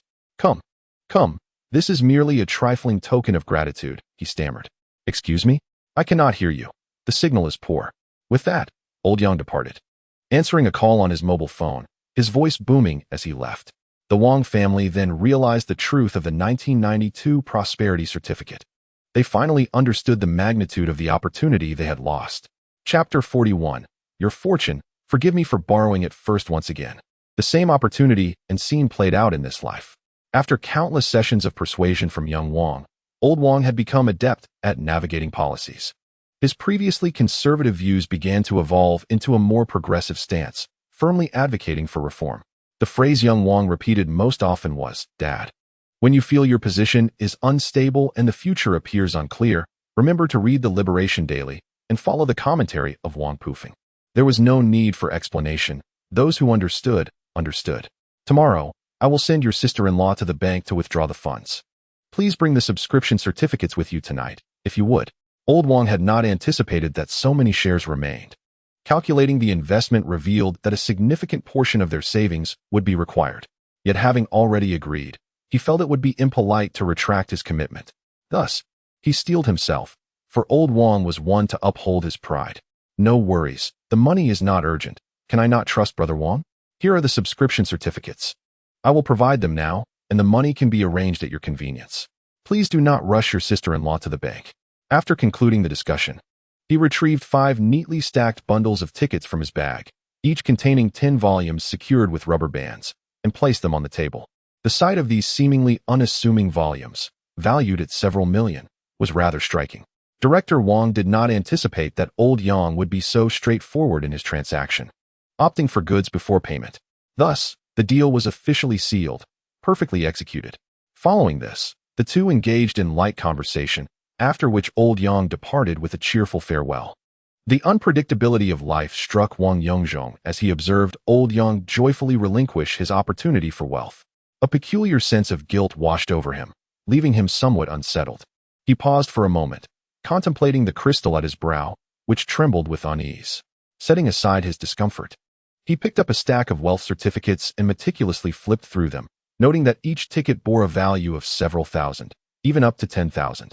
Gradually, his mind began to devise a strategy to leverage these certificates, aiming to sell them at their peak, potentially yielding a few million. In light of the recent stock market reforms, relying solely on the sale of subscription certificates would be the most foolish of strategies. The impending stock market surge warranted a prudent utilization of these certificates to achieve returns that could multiply tenfold or even 100-fold. Most of the subsequent arrangements would hinge upon this forthcoming market trend. Father, let us not rush. Let these tickets sit for a while. We should analyze the stock market together. Xiaozhong, could the risks be too great? Wang Yongzhong's father exhibited hesitation, aware that a substantial portion of their family fortune was at stake. Trust me, there's no need to rush. If we can gather more funds, we can acquire even more. Buy as much as possible without hesitation. As a seasoned individual, Wang Yongzhong felt an abundance of confidence, believing that 500 tickets were still insufficient. Isn't this a bit reckless? What if we incur losses? According to rumors, the odds of winning hover around 2%, and without a win, they become worthless paper. How could that be? If it were truly that simple, it would be akin to a lottery. We would never arrange it that way. Consider the history from 1921 to the present. How many resolute decisions have we made that ultimately failed, even if some outcomes were not perfect? Can you recall a single instance where we faltered at the outset? Now, once again, regarding the stock market, which plays a pivotal role in our reforms. Could it really falter right from the beginning, remaining as tepid as it is now? Xiao Wang's resolute tone instilled significant confidence in Old Wang. Indeed, looking back over the decades, they had never floundered when concentrating their efforts on substantial endeavors. Very well, Xiaozhong. I will discuss this with your mother. We still have some savings left. I will think of ways to raise additional funds, as this also contributes to the national reform. After all, it is you, Old Wang, who is the true leader. You speak not of profit, but of contribution. During dinner, the family engaged in a spirited discussion regarding this opportunity with the subscription certificates. Following Wang Yongzhong's insightful and thorough exposition, coupled with old Wang's summation, the plan for wealth creation, not merely for profit but as support for the national stock market reform, was officially approved. That night, as was his custom, Wang Yongzhong dedicated time to meditation before sleep. The crystalline structure indeed began to show signs of mottling, trembling, and instability, as if on the verge of collapse. The meditation was fraught with interruptions, yielding poor results. Since the departure of the elder Yang, a sense of unease has enveloped me, akin to the weight of a transgression. Have I erred? Reflecting upon the events of the day, I discerned a few possibilities. Perhaps, having appropriated the elder Yang's fortune, I felt a twinge of indebtedness, deviating from my principles. From the moment I formally embarked on the path of crystal visualization, I aimed to cultivate an unblemished and honorable standard, adhering to this code in my daily life. However, this time, it seemed I had not been sufficiently upright or gentlemanly. Wang Yongzhong discerned that he might have unearthed the crux of the issue. Returning the fortune certificate seemed impractical and would likely offend. Thus, I resolved to regard this opportunity as a loan from the elder Yang. With my foresight, I believed that these fortune certificates would yield the greatest benefit in my possession. In due course, I would find a way to repay the elder Yang. Even a small portion would surpass what he had previously received.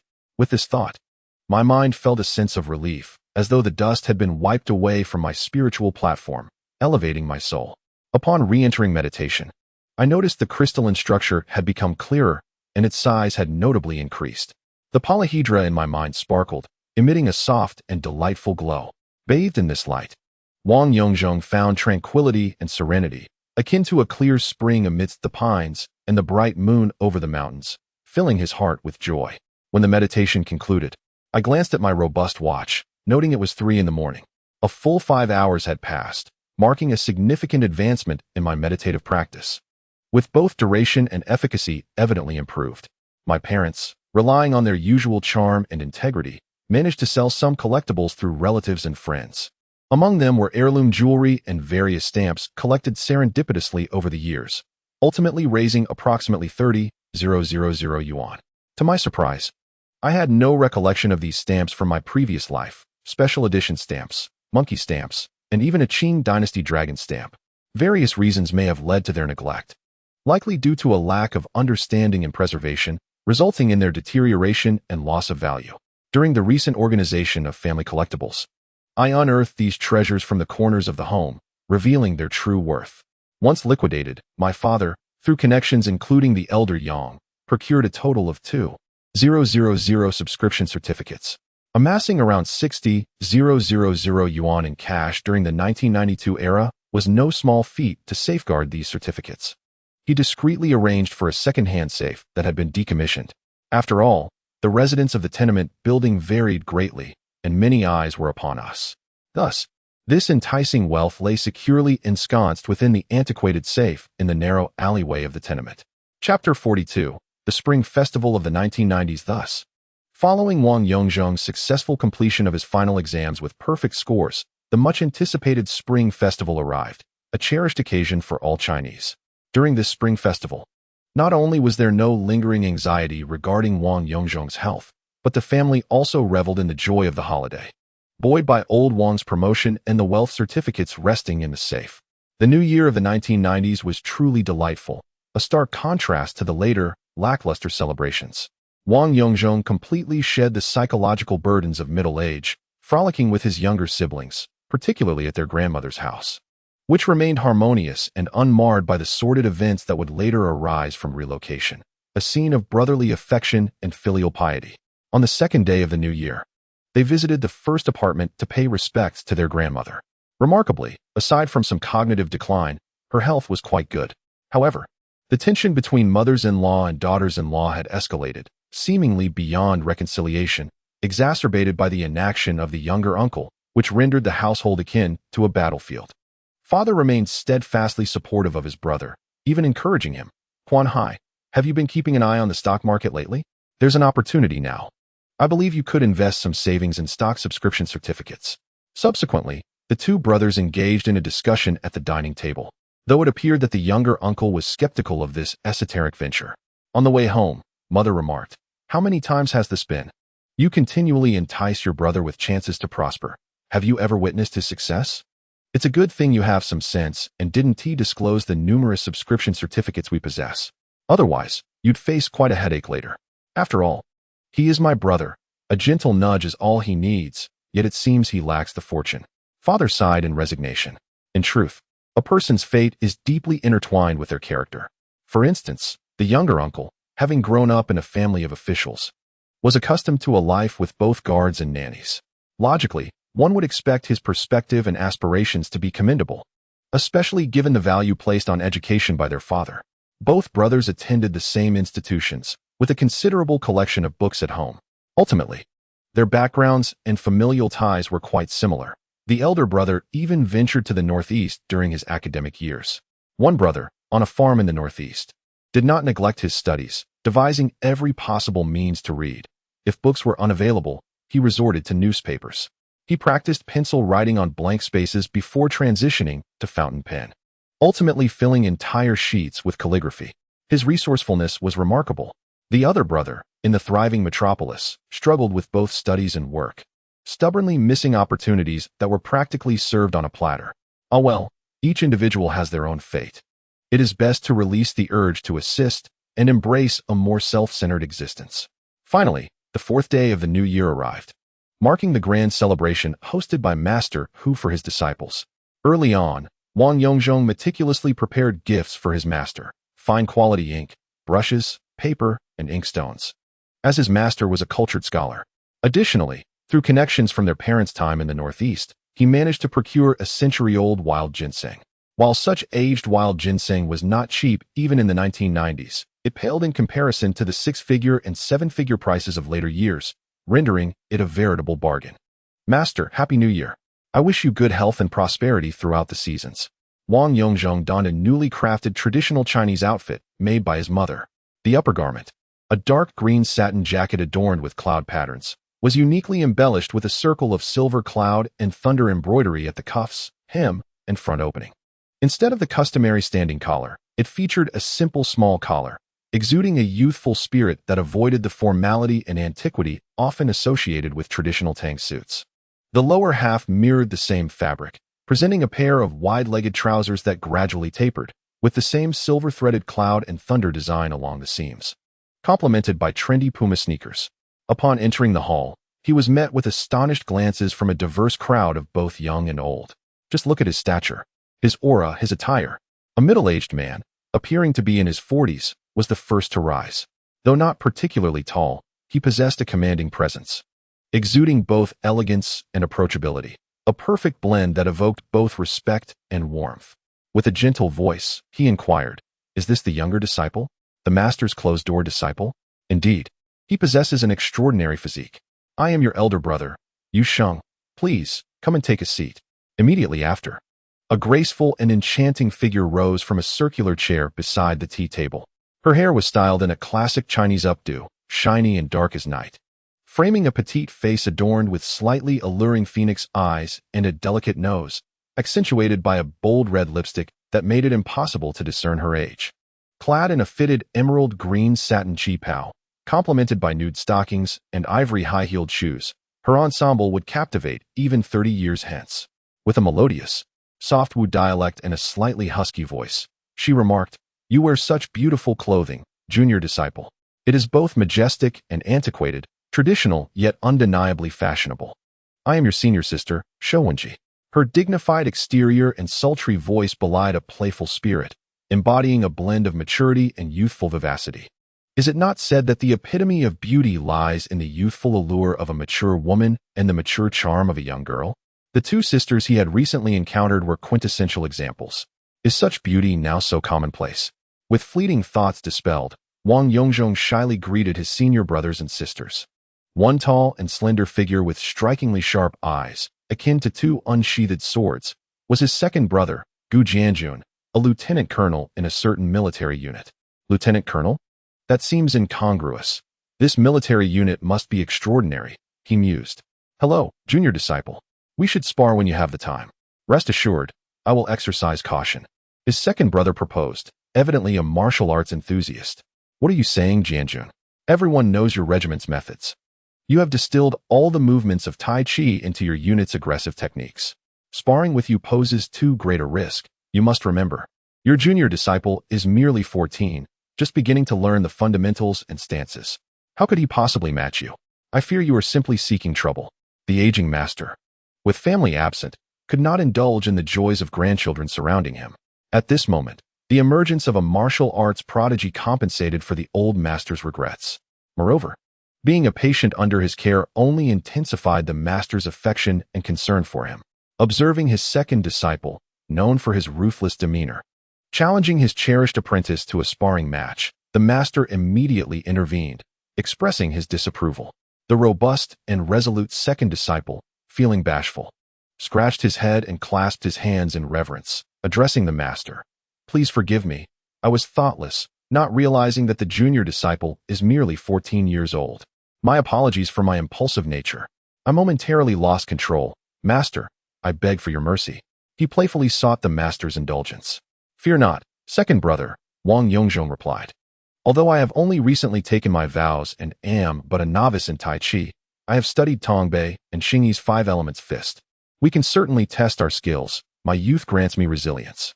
Wang Yongzhong was reluctant to pass up the opportunity to witness the true prowess of Yang-style Tai Chi. The old master typically exhibited restraint in his demonstrations, allowing Wang Yongzhong to glimpse only a fraction of Tai Chi's potential, which often left him yearning for more. After all, the master, being advanced in years and deeply protective of his young disciple, always maintained a careful balance in his strikes, mastering the nuances of force and control.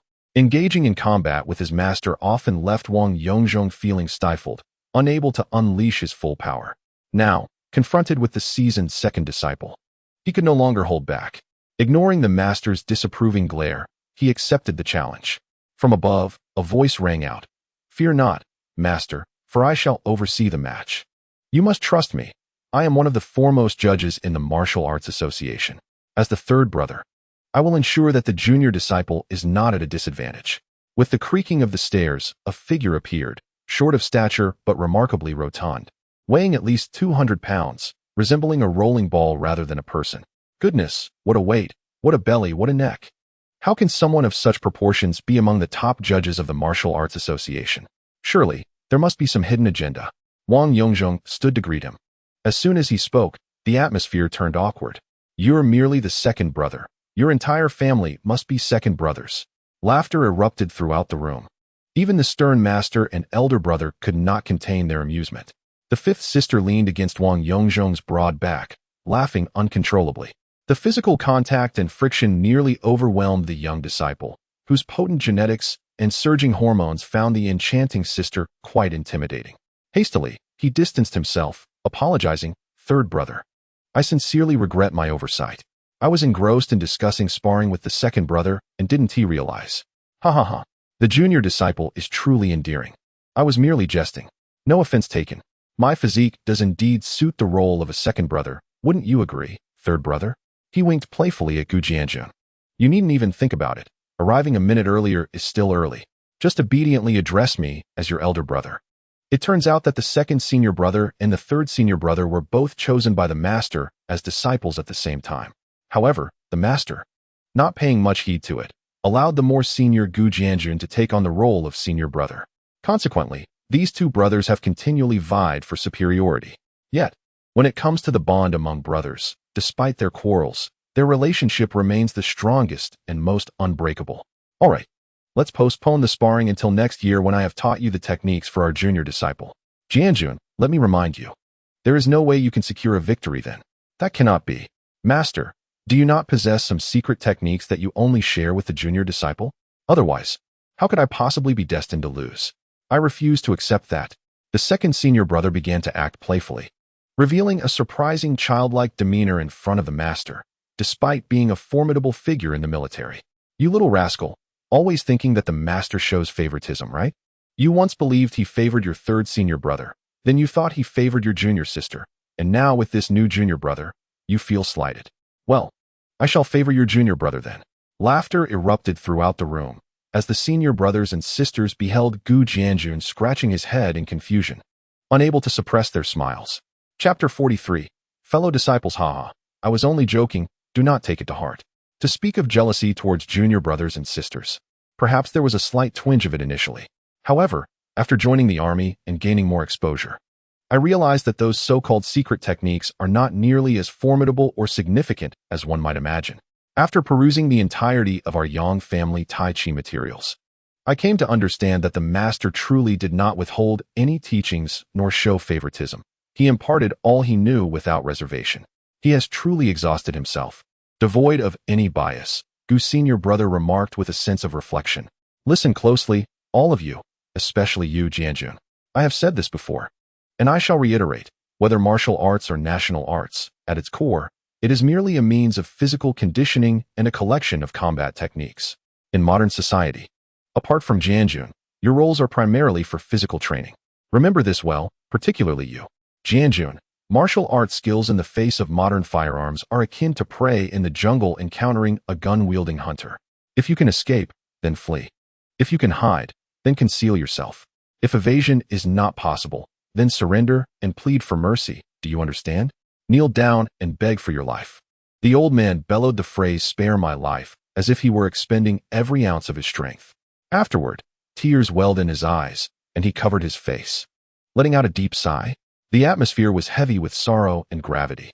The senior sister, tearful and resembling a weeping willow, had lost her usual elegance and playfulness.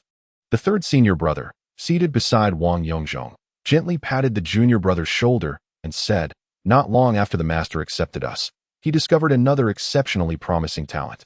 Without hesitation, he took him as a disciple and shared his knowledge wholeheartedly. Compared to me and Jianjun, the master's dedication to him was far greater. And this was when your second senior brother began to feel the master's favoritism. His name is Gu Yongzhong, a police officer. Indeed, he is a genius in martial arts and surpassed us in just a few years. As expected, he has achieved commendations and promotions within the police force. Later, he was deployed to the border in Kainan, where, as you can imagine, it is perilously dangerous, fraught with ruthless outlaws. What is the value of exceptional martial skills or being a martial arts prodigy? A few years later, during a confrontation with a hostage-taker, disregarding the orders from superiors to retreat and devise a plan for rescue, he rashly relied on his profound abilities and attempted a surprise attack to seize the hostage. The outcome was predictable. He was shot in the knee by the assailant. How foolish he was. The hostage was, after all, part of the criminal's ruse to escape. Now, he had truly become a hostage himself. The superiors and the armed police surrounding the perpetrator had already agreed to let them leave if the hostage was released. The plan was to wait until they departed, simultaneously releasing his junior while a sniper from a distance eliminated the criminal. Yet, this fourth senior brother, unwilling to let the perpetrator go for the sake of his own safety, impulsively sprang into action with a sweeping strike. The gun fired, the magazine emptied, and he was left riddled with bullets. As the gravity of the situation dawned upon him, his jovial demeanor turned to despair, tears streaming down his face. Ultimately, it was the master who restrained his sorrow, saying, "Enough, enough. Yongzhong, remember this well.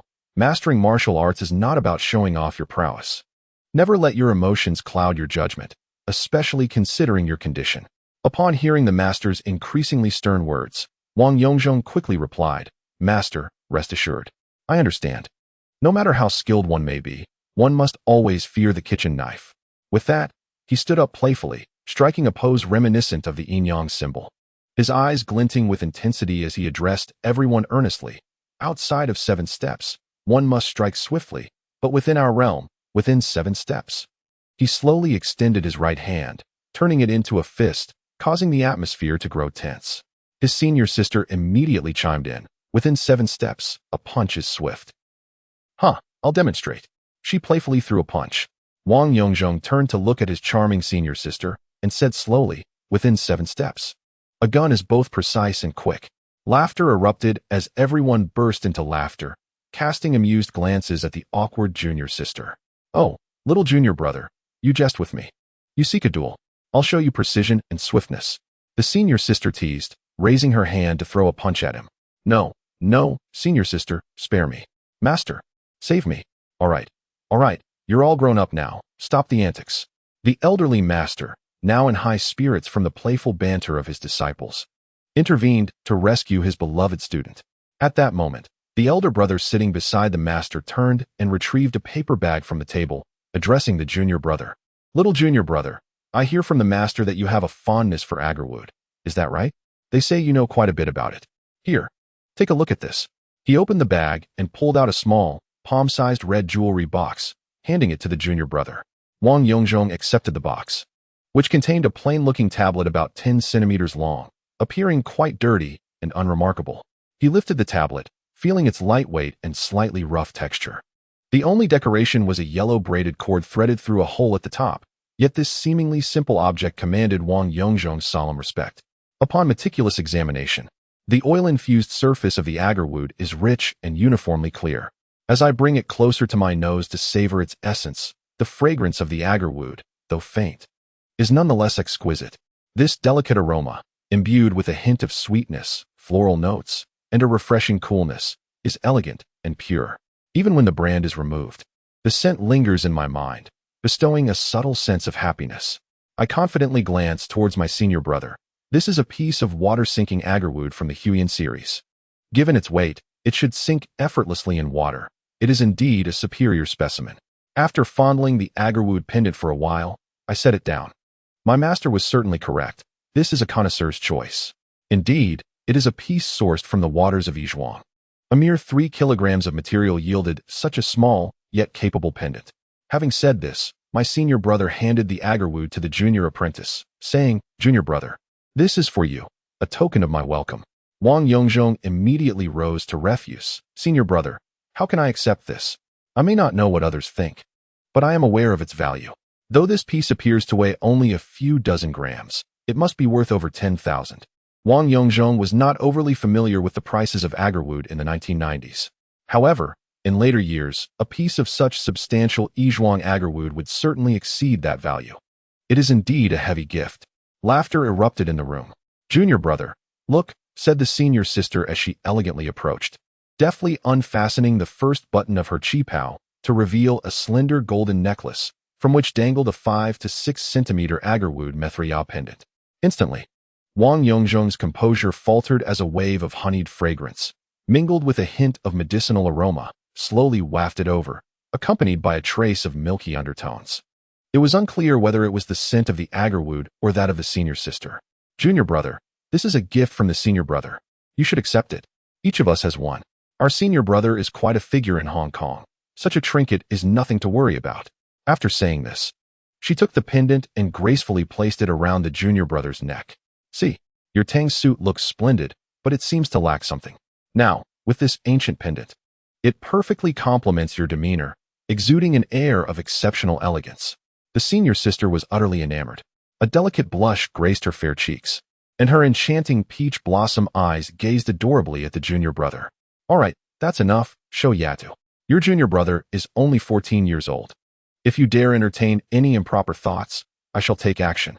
The elder gentleman coughed lightly, his tone slightly stern as he admonished Shou Wenyi. All right. It was merely a jest," she replied, returning to her seat, though her beautiful eyes occasionally stole glances at her junior brother, clearly indicating that the master's words had some effect, albeit minimal. "Given this, I sincerely thank my senior brother. I truly adore this pendant. It could very well become a family heirloom." Wang Yongzhong expressed his gratitude to his senior brother and happily began to examine the pendant closely. The more he looked, the more satisfied he felt. As for other, more extravagant gifts, he was uncertain if he could accept them. Why? His father had just received a promotion, and accepting overly lavish gifts would be courting disaster. However, this agarwood is quite different. Firstly, the number of individuals who truly understand this agarwood is exceedingly rare, especially when considering the rough men in my father's factory and the alleys. Secondly, this brand is characterized by intricate carvings and lacks a glamorous design, appearing old and dirty. The average person is utterly oblivious to its value, and Wang Yongzhong plans to seek out a similarly valuable antique or collectible as a return gift, ensuring a foolproof plan. Chapter 44. The ultimate secret of the martial arts world. The old master sent the aunt back to her hometown for the new year, advising her not to rush back and to take a few days to rest. In Wang Yongzhong's view, However, the aunt would likely find little rest in her hometown. It would undoubtedly be far more exhausting than merely caring for an elderly gentleman in the bustling metropolis. The midday meal was prepared by the third senior brother. And to everyone's surprise, the table was adorned with an exquisite array of dishes that rivaled the standards of a grand restaurant. Truly, a large head and thick neck bestowed the talent of a master chef. The old master raised his wine glass first, stating, "I want to say much. Just this. In the coming year, I wish everyone peace and safety. As for wealth, promotions, and academic success, I trust you can manage those yourselves. Let us simply wish for health and tranquility." Everyone quickly raised their glasses, though the youngest disciple could only substitute with orange juice. As the wine flowed and the dishes were savored, the atmosphere at the table grew increasingly lively. The master, nearing 70, had indulged quite a bit. What was initially a cheerful gathering turned abruptly cold due to a question posed by the youngest disciple. "Senior sister, I heard you call me Little Seven. Does that mean I have another junior brother, which would make me a sixth senior brother?" The previously vibrant atmosphere at the table instantly froze. The senior sister, having had a bit to drink, lost her rosy hue, turning pale instead. Wang Yongzhong realized he might have stumbled into a sensitive topic. Suspecting that this sixth senior brother was associated with some troubling tales, the old master set down his glass, pondering for a moment before speaking. "Xiaozhong, had you not brought this up today, I might have almost forgotten about it. Do not look at your junior brother in such a manner." He spoke without malice, and I would have addressed this matter regardless. With the master's words, Wang Yongzhong, who had felt a bit uneasy under the gazes of his seniors, began to feel more at ease. The old master continued, "Let me take this opportunity to reiterate the story of your sixth senior brother. It is crucial that you, especially Xiaozhong, remember this. In our martial arts practice, it is easy to injure others with our techniques. We must never act impulsively, and we must always exercise restraint." He went on to recount the tale of the sixth senior brother, who had officially become the old master's disciple 6 years ago, making him only 26 years old this year. It seems that all of the master's disciples are extraordinary talents in martial arts, and the sixth senior brother is no exception. Within a mere 3 years, he had grasped the essence of Yang-style Tai Chi due to his youth and spirited personality. He was particularly invested in his combat style. Once someone masters martial arts, their character and approach to life inevitably change. Some individuals remain stable and composed, presenting little issue, while those who are restless and harbor a fierce disdain for wrongdoing often face predictable outcomes. Sixth brother is indeed such a character. With his skills just beginning to take shape, he has already made strides in his martial arts. Being young and hot-tempered, he harbors a strong aversion to evil. In the late 1980s, during a time when public order was far from ideal, he encountered 2 ruffians harassing a solitary woman on his way home from work. Initially, their taunts were merely verbal, but soon they escalated to physical harassment. Unable to bear the sight any longer, sixth brother cast aside the admonitions of his masters and intervened. The scene that unfolded was predictable. Although he possessed martial prowess, his lack of refinement and technique led to an unfortunate outcome. One assailant was killed, and the other gravely injured. For a significant period, including the following 2 decades, the legal standards for justifiable self-defense remained exceedingly conservative. It wasn't until the emergence of Brother Long from Kunshan that true fairness was brought to this legal statute, as opposed to the current doctrine that favors the weaker party based on the severity of injuries. Ultimately, the initial verdict classified the incident as mutual combat, resulting in a suspended death sentence. It was only through the relentless efforts and compensation from sixth brother's family and master that the second trial recognized the act as excessive self-defense leading to death and serious injury, resulting in an 11-year prison sentence. After recounting the sequence of events, the master turned his attention to his own disciples. "Xiaozhong, I have no concerns about the others. Your eldest brother is well established in Hong Kong, and I have no worries there. Your second and third brothers are both within the system, possessing stable temperaments. So I am unconcerned. Your elder sister, albeit a bit mischievous, is a journalist in the Chinese community and knows how to conduct herself. So I am not worried about her either." At this point, fifth sister playfully interjected, "Master, please spare me some dignity. My first impression of the little junior brother has been entirely ruined by you." Laughter erupted, easing the atmosphere. "Hello. The impression you leave is that of a sharp-tongued girl who enjoys showing off," continued the master. "Among them, I have no concerns, but you, my dear Xiaozhong, are a different matter. Firstly, You are too young, and with your exceptional abilities, there is a significant risk of trouble should you take up martial arts too soon. I have hesitated to pass on my techniques to you, fearing that they may bring harm to both yourself and others. The old master genuinely worried about these matters. At that moment, Wang Yongzhong realized that if he remained silent any longer, it would be exceedingly difficult to learn the Tai Chi techniques in the future. Thus, he stood and said, "Master, I understand your concerns. I have been reflecting on my own condition and character. Recently, I have contemplated and summarized two key aspects. Firstly, I must set higher expectations for myself mentally. I have established principles for my conduct and behavior, to act generously and openly, to be adaptable yet principled, to neither provoke trouble nor shy away from it, and to remain calm in the face of adversity. These are my self-imposed standards." After observing the master's expression, which seemed somewhat satisfied, he continued, "Secondly, I am currently studying the foremost martial arts secrets of our contemporary society." At this, everyone fell silent, their eyes wide as they gazed at their little junior brother. The elder gentleman, taken aback, momentarily lost his composure, gaping at his devoted disciple. "Is it not you, Xiaozhong? Have you immersed yourself too deeply in martial arts novels? You are not afflicted with a superiority complex, but rather with a delusion of grandeur. What nonsensical words are you uttering?" After speaking, he cast a concerned glance at his disciple. The other senior brothers and sisters also regarded their junior with a hint of perplexity. Observing the desired effect take hold, Wang Yongzhong chuckled. "This primary secret technique is criminal law. Indeed, mastering criminal law is our core doctrine." Little did they know that in the future, there would exist a notorious sect known as the Mad Dog sect, which, post-establishment, would hold the unique distinction of having a record of kills. Its founder, Chun Hagao, originally unaffiliated, utilized peculiar movements, boundless techniques, and emitted sounds reminiscent of a mad dog to disconcert his adversaries. The sect's essential technique was criminal law. Without a solid grasp of it, no other techniques could be learned. Although their methods were eccentric and lacked aesthetic appeal, their practicality yielded staggering results, with at least 3 fatalities and dozens injured, while their sole senior brother, impulsively judged to have overstepped in self-defense, faced no repercussions, as all others acted in legitimate defense, not only incapacitating their opponents, but also compelling them to pay reparations. One cannot help but marvel at their prowess. "Master, I am not jesting. Through my recent studies on criminal law, particularly concerning legitimate defense, I have distilled some insights. For instance, it is crucial to emphasize that intervention must occur during the act of a significant unlawful assault. Furthermore, one must consider the extent of prevention and defense, ensuring it does not exceed reasonable limits. For example, if the opponent has ceased hostilities, relinquished their weapon, or is surrendering or fleeing, one must refrain from further aggression or pursuit." Amidst the collective astonishment and the paradigm shift in understanding, it became evident that knowledge indeed equates to power. In summation, the elder remarked, "Though Xiaozhong's assertions are reasoned, valid, and lawful, one must remember that humans are not machines. We are creatures of emotion. Even if one retains knowledge in their heart, it may not be adhered to when circumstances arise.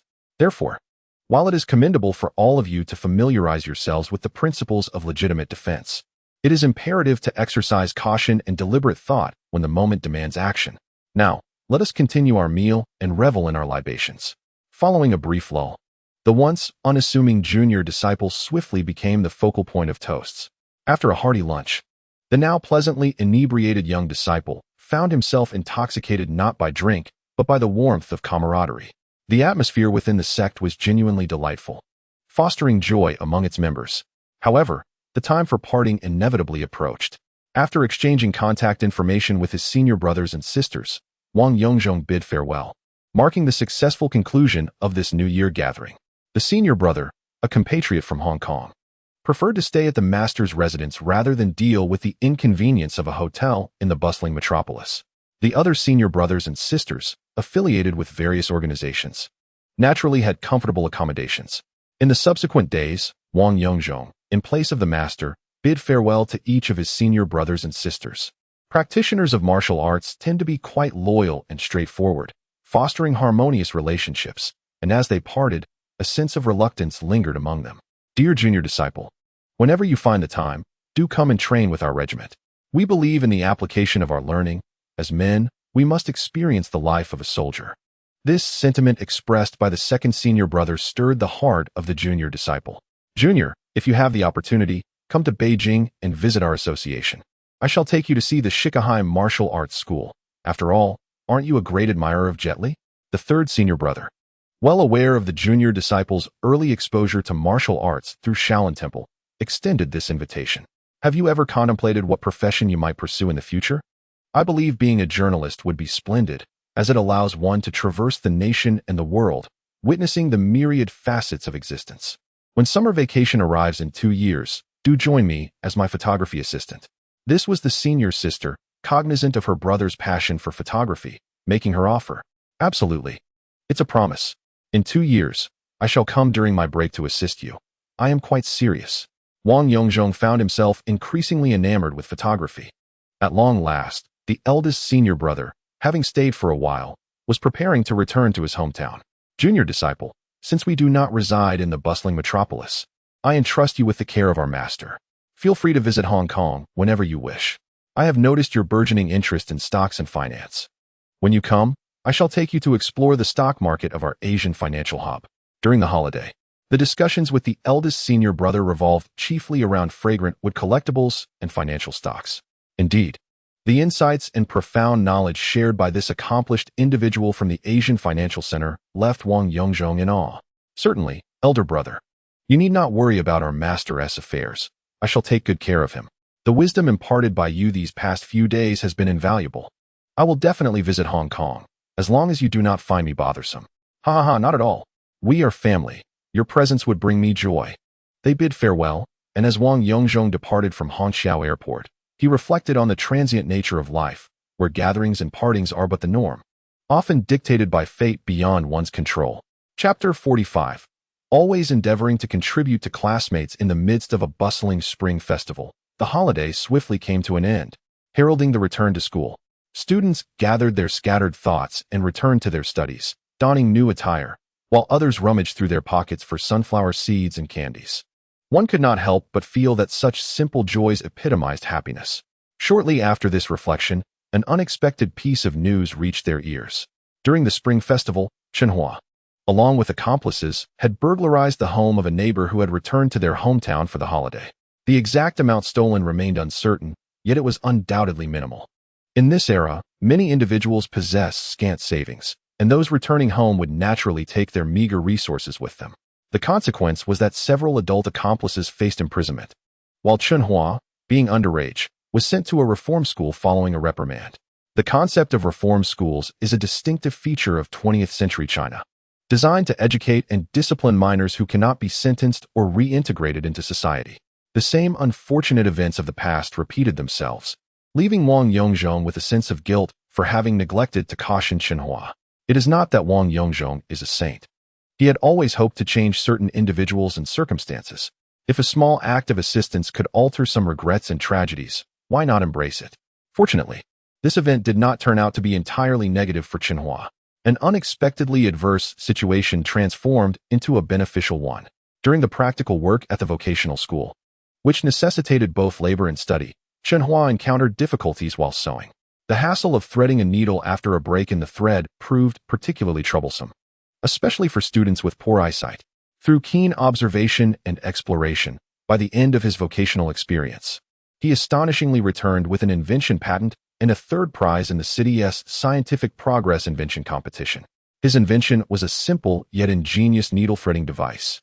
Upon his return, he devoted himself to his studies and enrolled in a commendable technical school, eventually becoming a senior blue-collar worker in mechanical manufacturing, a true example of redemption. Reflecting on this, Wang Yongzhong began to contemplate ways to assist his classmates, particularly those who were struggling. While there were many high achievers in the school, the number of underperformers was even greater. Most students hailed from the alleys of the lower districts, and a significant portion of these underperformers were affiliated with local delinquents, forming small gangs that bullied and extorted their peers. Wang Yongzhong was disinterested in the troubles of other classes, but he felt compelled to devise a solution for his own. Having been shaped by the age of internet information, he had likely encountered various short videos.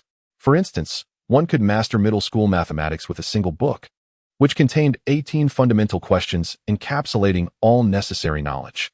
Memorizing English vocabulary was not overly challenging. With dedication, one could learn 1,000 essential words in 30 days. Although some claims seemed exaggerated, the practical advice offered was indeed substantial and particularly innovative for contemporary students. Inspired, he took out a blank exercise book and began organizing his mathematics notes. Through this meditative process, his intellect blossomed, and his memory became remarkably acute. The insights gained from watching educational live streams and videos for his son's academic pursuits in the past resurfaced vividly in his mind, with formulas and innovative summary tables etched into his memory as if printed. In just half a day, he neglected classes and even restroom visits, engrossed in writing and drawing. Such dominance in the academic realm made him the favorite of all teachers, who turned a blind eye to his antics, allowing him to pursue his endeavors freely. Upon returning home for a quick lunch, he hurried back to school and sought out his homeroom teacher in the mathematics department. Inside the office, 6 or 7 teachers were either resting or eating. Upon seeing the academic prodigy, they greeted him warmly, treating him more like a colleague than a student. "Oh, our great talent and martial artist has arrived. Xiao, stop eating. Your beloved disciple is here." Mr. Xiao set down his lunchbox, wiped his mouth, and looked up to see his cherished student visiting, exuding warmth and amiability. "The esteemed Wang Yongzhong graces us with his presence. How could I have failed to welcome you properly?" he remarked. "Tell me, Wang, what brings you here? Please, have a seat." "Mr. Xiao, please continue with your meal. We can converse afterward," Wang suggested. "No need for such formality. Speak as you eat. Is that agreeable?" Mr. Xiao replied. "Certainly, that works. I have compiled some methods for studying mathematics along with several typical foundational problems. I've written a few notes. Perhaps they may be of assistance. I feel they might not significantly benefit the top-performing students, but I believe they could be valuable for those who struggle with the fundamentals," Wang explained as he placed his notebook on the desk. Upon hearing this, Mr. Xiao felt a surge of excitement and joy. The practical insights and methods from a diligent student like Wang Yongzhong were far more beneficial than the abstract strategies employed by exceptional students such as Huang Yi. He swiftly finished his lunch, cleaned up, and began to scrutinize the notes. Initially, he approached it with a critical eye, intending to identify any gaps in his student's understanding. However, the more he read, the more he recognized the depth and clarity of what appeared to be simple summaries of foundational problems. This chapter has more to offer. Please turn to the next page for further reading. The content only gets more riveting," he exclaimed, slapping the table and closing the notebook. "This is remarkable, truly remarkable. This represents a revolution in thought. Although it deviates from conventional methods and may lead to some convoluted paths, it can yield positive results in the context of comprehensive reviews before the entrance exams." He continued, "Your approach to summarizing knowledge points and addressing gaps is exceptionally promising. I shall take this notebook to make copies. You've only just begun. There's no need to rush. How about this? Every Monday, Wednesday, and Friday evening, I'm scheduled to tutor some advanced students. You may join me, and during my free moments, we can discuss these foundational problems and knowledge points together." Mr. Xiao believed the contents of this notebook could significantly benefit students preparing for their entrance exams, even for those who have fallen behind. These foundational problems could facilitate a remarkable turnaround. Although some of the methods might stray from the core principles of mathematical teaching, they could serve as a beneficial strategy for those students who are considerably behind, proving far superior to leaving them unprepared for the challenges of the world. Very well. I shall return to my writing now. I also have thoughts regarding English and Chinese that I wish to document," Wang Yongzhong declared. "I doubt there will be time during class to discuss them. Do not worry. I will speak with the other teachers. They will have no objections to your participation, Mr. Xiao assured him, taking charge of the situation. Thus, a unique and inspiring dynamic emerged within the classroom. In the classroom, while others were engrossed in their writing, he gazed out the window, seeking inspiration. Rather than reprimanding him, the teachers approached with concern for his writing progress. It soon became evident to his classmates that Wang, the academic prodigy, was producing something extraordinary. In Chapter 46, titled The Sunflower Scripture of Middle School Mathematics, after one particular lesson, the inquisitive student Huang Yi could no longer contain his curiosity and inquired, "Wang, what have you been preoccupied with lately? Even the teachers have ceased to reprimand you during class, instead coming to offer their assistance." "Xiao Yi, I appreciate that name," Wang replied. "Could you take a look at what I've penned and see if there's anything to add?" Handing over his notebook, Huang Yi examined the contents thoroughly, only completing it by the end of the next period. Upon finishing, he stared incredulously at Wang and exclaimed, "You Buchuan. This resembles the evil repelling sword technique, akin to occult sunflower scripture. It seems you have become enthralled by martial arts, diving into the enchanting realms crafted by Jin Yong and Gu Long. You must have been reading The Smiling, Proud Wanderer recently." Seizing the notebook, he retorted, "What do you mean? Are you suggesting I would resort to self-castration to practice that so-called evil-repelling sword technique?" The two burst into laughter, reveling in their banter. "Honestly, there is something substantial here. I find it quite illuminating. This could be immensely beneficial to others as well. Master Yu, I stand in support of your endeavor. Please take it back today and, with your brilliant mind, assist me in refining it." "There is no rush," Wang mused, contemplating how to leverage his companion's exceptional intellect to enhance his sunflower scripture. The studious Huang Yi readily agreed. Thus, as they scribbled and sketched, by mid-March, the compendium titled A Comprehensive Collection of Middle School Mathematics Problems was nearly complete. It featured 36 problems for 7th grade, 48 for 8th grade, and 41 for 9th grade, culminating in a total of 125 formally structured problems. Of course, this achievement was not without the substantial support from teacher Xiao and Huang Yi, who contributed a wealth of imaginative ideas. With the finalized manuscript in hand, Wang hurried to the mathematics research office. After presenting it to teacher Xiao, a considerable burden lifted from his heart. "Teacher, I'm utterly exhausted. Writing this book has been incredibly taxing. Haha, on behalf of all students, I express our gratitude for your efforts. Rest assured, you shall not go unrewarded," teacher Xiao replied, placing the manuscript in a drawer for meticulous proofreading later. "There's no need for such courtesy. The teacher has exerted considerable effort as well. I am grateful for your assistance. My dear child, it is primarily your inspiration coupled with your diligent work. I merely served in a supportive role. Now go, I will review it and provide feedback." With the congratulatory remarks of his colleagues echoing in his ears, Wang returned to the classroom. A week later, English teacher Ms. Bei approached him. "Wang, you must not neglect English. It is one of the core subjects, equally worth 120 points in the upcoming examination. Have you any thoughts on this matter?" Wang's expression instantly morphed into one of despair. "Ms. Bei, please spare me. Allow me a few days to rest. Once I recover, I promise to summarize and consolidate my English studies." Certainly, there was an air of enthusiasm as the conversation unfolded, with the cheerful remark that one should not hesitate to seek assistance. Wang Yongzhong found himself puzzled by the exuberance displayed by teacher Bei, which seemed rather excessive in its warmth. The following day, teacher Xiao escorted Wang Yongzhong to the principal's office, where the previous day's queries were elucidated. It emerged that after submitting the final draft to the teacher last week, a realization dawned upon the educator. Confining the work to a mere class project would be a waste. Thus, an inquiry was made to Principal Ni regarding the possibility of a broader school-wide implementation. Unbeknownst to them, Principal Ni, a figure of considerable stature, possessed a vision that transcended the ordinary. He emphasized the importance of looking beyond the immediate confines and expanding one's horizons. This remarkable book warrants a broader perspective. "We must not limit ourselves to our small patch of land," he stated. Following this, he promised to make further inquiries before reaching out again. That very night, after receiving the manuscript, the principal visited an old college friend who now held a professorship at Shandong Normal University. The friend, upon perusing the work, expressed disbelief that such a masterpiece could originate from a mere 14-year-old student. Upon discovering that this young author consistently achieved perfect scores in all subjects, both major and minor, admiration blossomed, leading to heightened expectations for the book. The subsequent day, the manuscript was delivered to the Shandong Normal Publishing House, where an immediate rapport was established with the editor. Following a thorough understanding of the publication process, it was agreed that the authorship would be attributed to Wang Yongzhong, Xiao Hongying, and Huang Yi, with Wang Yongzhong designated as the primary author, while the specifics of the remuneration would be settled among the three. Upon hearing this news, Principal Ni was elated, while teacher Xiao, amidst her joy, felt a twinge of guilt, pondering whether her name on the cover might be perceived as an appropriation of credit. However, Principal Ni swiftly dispelled her concerns, asserting, "If you do not take this credit, who will?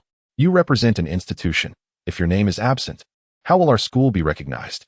Despite feeling somewhat reluctant, teacher Xiao ultimately acquiesced to the principal's reasoning.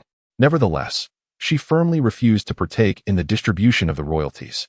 Her resolute stance prompted Principal Ni to remark, "Your perspective is beyond comprehension. You need not concern yourself with the remuneration. What truly matters to you is the recognition, the credentials for being designated as a distinguished teacher. These royalties are trivial. The school and various educational authorities will bestow rewards."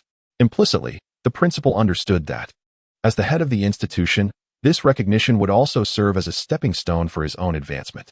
Thus, both individuals seemed indifferent to the modest royalties. However, the unfolding events would soon reveal their lack of foresight, as the realities of a market economy began to assert themselves. The following day, the principal and teacher Xiao convened to discuss the impending publication, which would entail an initial print run and an 8 royalty. They summoned Wang Yongzhong for consultation. With the potential for wealth in his grasp, Wang Yongzhong found little concern for the print numbers or royalties. "Dear sir," he began, "Teacher Xiao has conveyed to me that this book owes its success primarily to your efforts, and she willingly relinquishes her share of the royalties. How you and Huang Yi choose to divide the proceeds is a matter for you to decide among yourselves, as we shall not intervene." "Principal, this is unacceptable," Wang Yongzhong protested.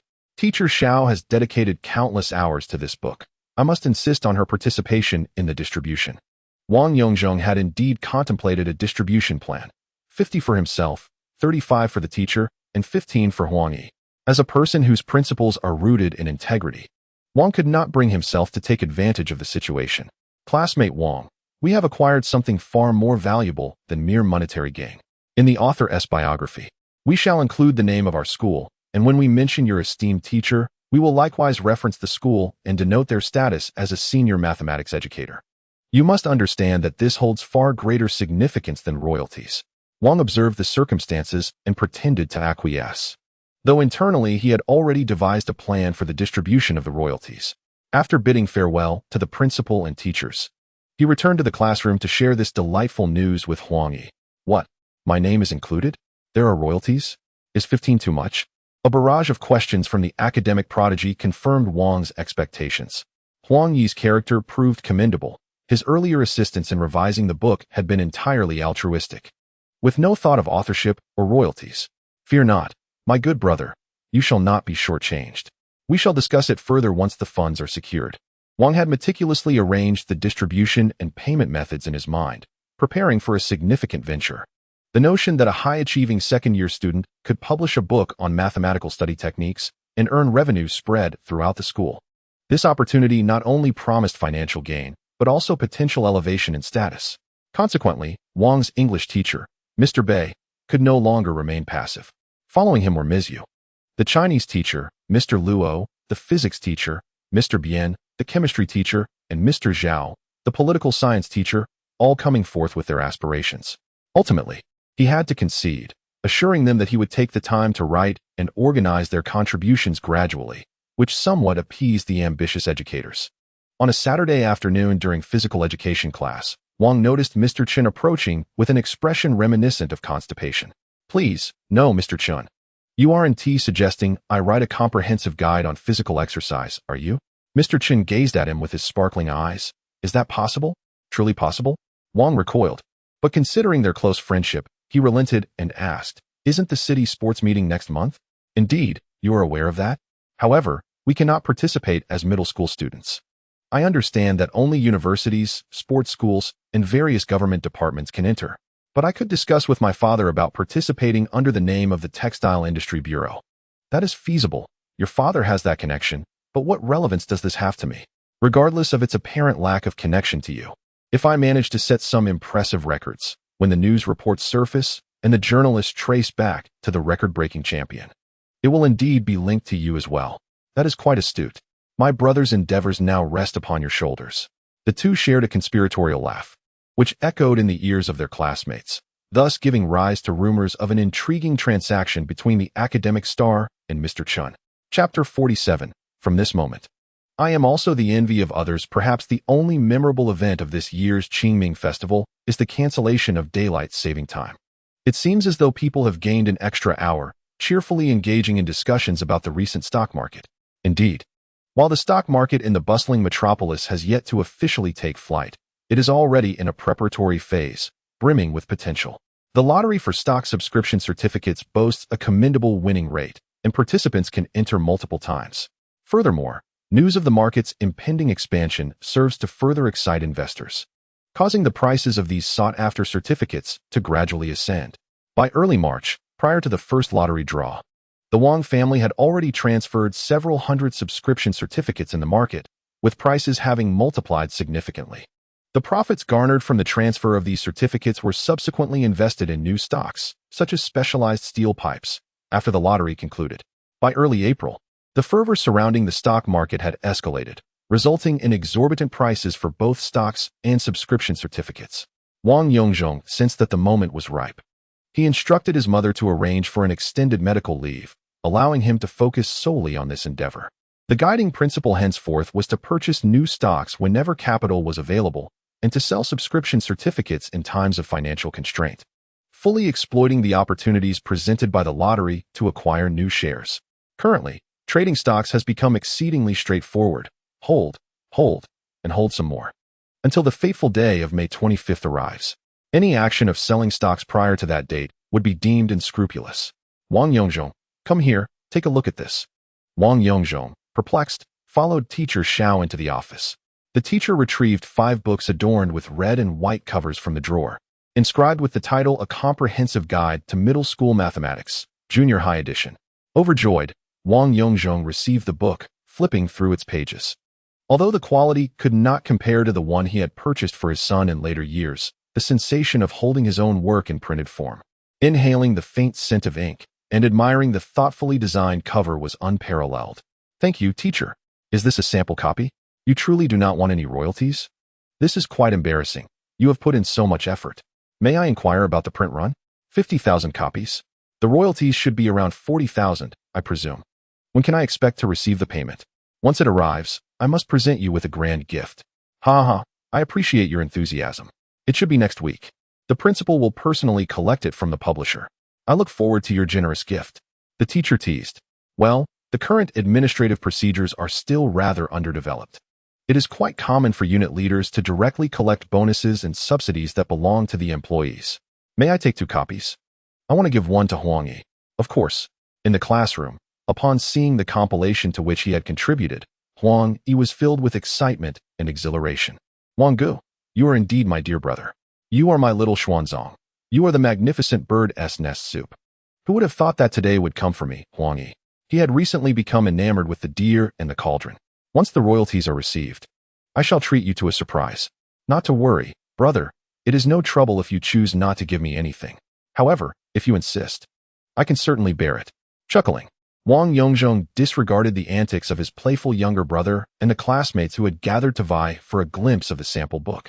He swiftly tucked the precious volume into his backpack, refusing to share it with anyone. Upon returning home that evening, amidst the incredulous gazes of his parents, he unveiled the sample book.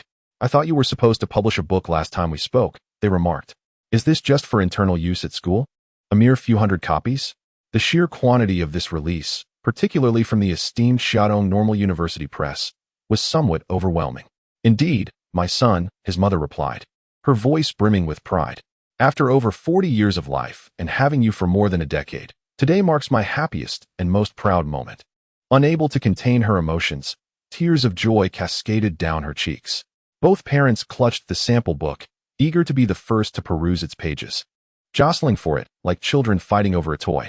With one hand caressing the book, his mother wiped away her tears with the other. In a previous life, it seems there had been no such moment of pride for them. Quite the opposite, in fact, as he had often added to their worries and concerns. The older generation frequently fretted over the burdens of mortgage interest, whether they had enough to repay loans, and how to minimize costs. They pondered over the well-being of their grandson, the allergies he battled, and the implications of their plans to explore immigration projects. What would happen to his father if they left?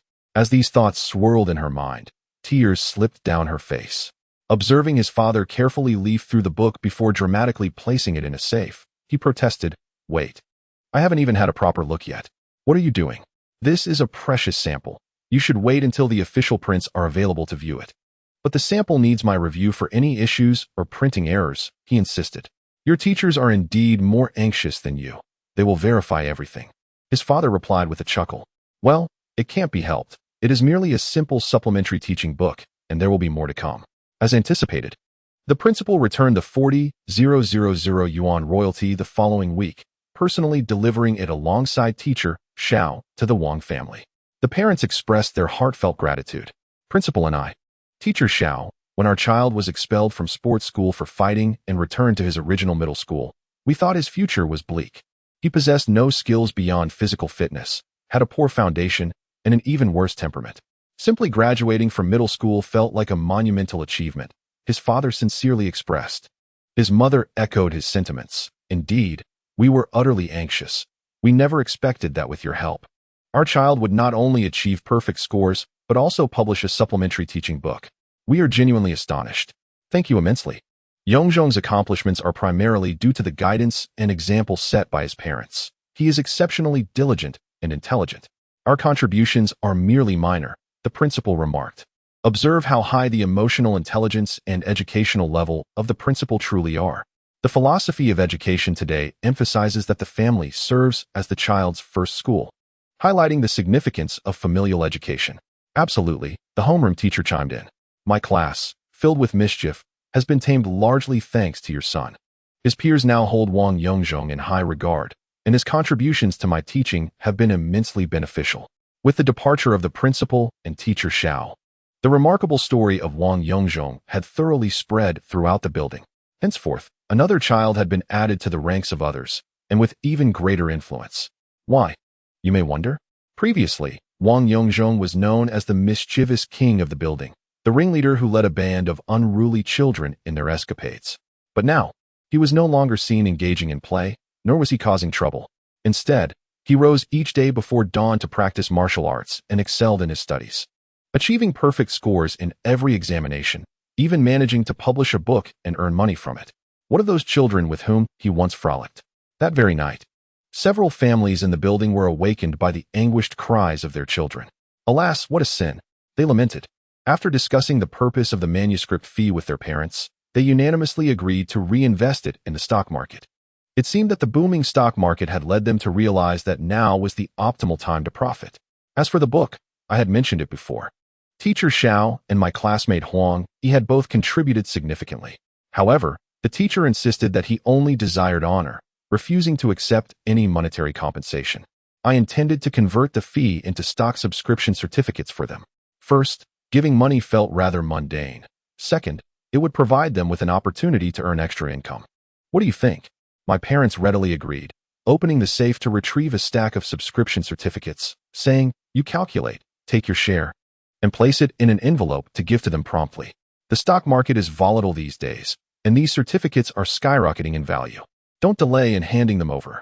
After counting out 10 certificates, I placed 7 in one envelope and 3 in another.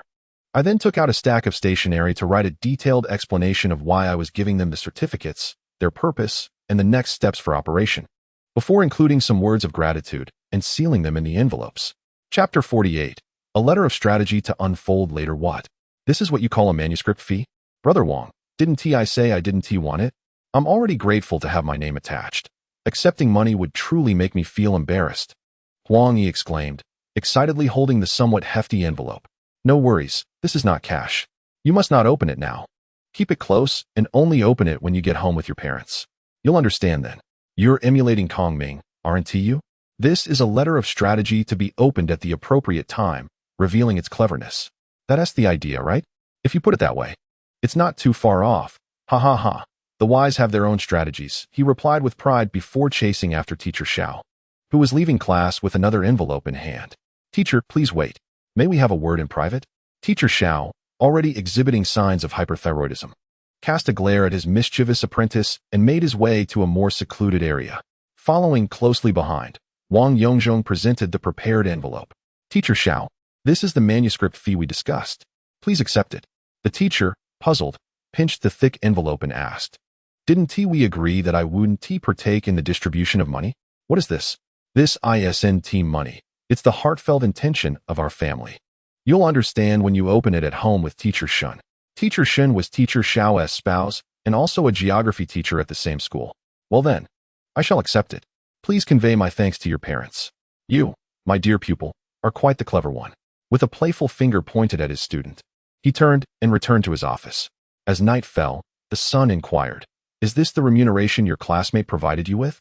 Huang Yi and two others gazed at the 3 stock subscription certificates laid upon the table, momentarily bewildered. "Indeed, mother, what is this? Do you know? I possess a modicum of knowledge regarding it. Recently, certain well-informed individuals at my workplace have been discussing these certificates. It is said they are currently in high demand. Since they are willing to offer this certificate as a substitute for remuneration, it must hold considerable value. I shall inquire further about it tomorrow. Moreover, did not your classmate elucidate this in the letter? It should be fairly straightforward. For the time being, regardless of its worth. You must earnestly express our family's gratitude to Wang, understood? Rest assured, my good friend, I have already conveyed my thanks," Huang Yi replied confidently. "Son, bear in mind that not only does the author include your name, but they also intend for you to partake in the remuneration. Not attributing your name and withholding your share is merely proper. Acknowledging your name and offering you a share is an act of goodwill. You must recognize the significance of this. Both your classmate and their parents are not ordinary individuals. Indeed, a solid family upbringing serves as the finest classroom for children. A prodigious mind may determine one's limitations, while sound upbringing and emotional intelligence can dictate one's potential." A similar scene unfolded at Teacher Xiao's residence. Teacher Shun, who was rather fashionable and intrigued by new developments, remarked, "Dear, is this a token of gratitude from Wang? I am somewhat aware that these 7 subscription certificates, given the current surge, must be worth over 10,000. This child is truly remarkable. Look, there is also a letter." Unfolding the letter, it read, "Greetings, Teacher Xiao. These 7 subscription certificates represent a decision made collectively by our family, intended as a substitute for the royalties you rightfully deserve. I believe that the bond between teacher and student should not be measured in mere cash. You are aware that our family is rather well informed. The stock market in Magic City is poised for significant growth in the near future. The value of these certificates will undoubtedly rise. Should you find it cumbersome to engage with the stock market, you may simply sell them around the year's end. However, if you trust your student, I encourage you to invest some savings in purchasing new stocks after the next lottery, holding them for a while until I notify you to sell. Although this may require some effort, the returns will far exceed those from directly selling the subscription certificates. A household with 2 educators likely does not yield a substantial income, and the current societal treatment of teachers is indeed unjust. Perhaps this could enhance our living conditions, even improving our housing situation." Finally, the letter concluded with a request for careful consideration of the specific subscription certificate strategy, along with another expression of gratitude. Teacher Xiao gently wiped away a tear from the corner of her eye, tucking away the letter and certificates. Turning to her husband with a hint of pride, she remarked, "Old Shun, do observe how commendable my student is. I need not mention their gratitude. Their foresight regarding emerging trends and understanding of our challenges as educators is quite remarkable. What say you?" Teacher Shun rolled his eyes in response, puffed, "As if they aren't my student too. I am also their geography teacher, you know. You have only taught them for a few months, and their current accomplishments are largely independent of your influence." After speaking, you swiftly exited, a testament to your submissive nature. The following day in class, Huang Yi approached quietly, saying, "Brother Wang, my parents wanted me to express their gratitude to you. They believe that these few certificates represent a remarkable opportunity, and they are prepared to invest their savings wholeheartedly. My younger brother is set to earn substantial profits thanks to the strategist's guidance." Observing the sycophantic expression of the academic prodigy, Wang Yongzhong felt a wave of incredulity. "You must be joking. In your award-winning essay, The Great Change, you mentioned that your family only ventured into the stock market this year, transitioning from trepidation to boldness. Your family's lifestyle and values underwent a profound transformation as a result. You read that essay aloud to us in class. Given the timeline in your narrative and your subsequent newfound affluence, it's clear that, without my few subscription certificates, your family would not have missed this golden opportunity for success." Smirking as he stroked his non-existent goat beard, he proclaimed, "With a lifetime of meticulous planning and strategic foresight, even the stock market falls within my calculations. You may rest assured and await your fortune." After class, he gracefully halted Teacher Xiao's attempts at deflection and gratitude, merely advising that he should wait for further news before selling, lest he incur significant losses. Who among the ordinary populace could fathom that a time would arise when stocks would soar 100-fold before their very eyes? At this moment, casually withdrawing some savings to purchase new stocks and holding on to them could yield profits in the hundreds by the latter half of the year. Whether one chooses to continue trading stocks to achieve further glory or opts to secure their gains by investing in real estate, either path would be devoid of failure. Thus, it is said that the era presents opportunities, and if one fails to seize them, they are left to face the consequences. When the time passes, they may suffer the repercussions. This era may appear significantly underdeveloped, characterized by low wages and poor benefits, with housing and living conditions far from ideal. Yet the opportunities are indeed abundant. Presently, with such advantageous stock opportunities laid before you, the absence of courage or resolve to grasp them will lead to regret. Additionally, with imminent relocation opportunities presented to you, your failure to invest in property will result in missed chances and the impending collapse of numerous cooperative enterprises. As prices soar while wages stagnate, one must contend with layoffs, healthcare reforms, and educational changes. What will you do? Therefore, it is imperative to seize opportunities. Otherwise, a mere speck of dust from the era may become a mountain upon an individual.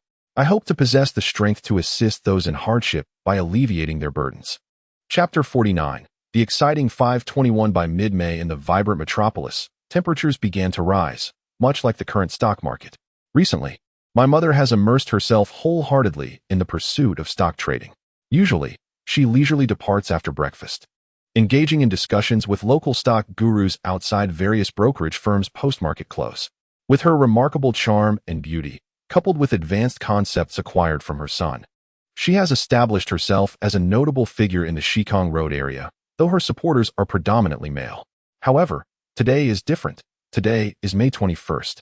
This day holds historical significance, as the Shanghai Stock Exchange has lifted the price restrictions on the only 15 listed stocks, marking the true beginning of a genuine market. This measure has directly resulted in the stock market surging from an opening of 616 points to a remarkable 1266 points, achieving an astonishing increase of 105. In a single day, the index has doubled. Thus, from today onward and in the following days, a middle-aged woman in such tumultuous circumstances faces significant safety concerns. Although the environment in the trading room is considerably more favorable than that of the main hall, Wang Yongzhong has taken a 4-day leave until the 26th and will accompany his mother to and from work each day during this period.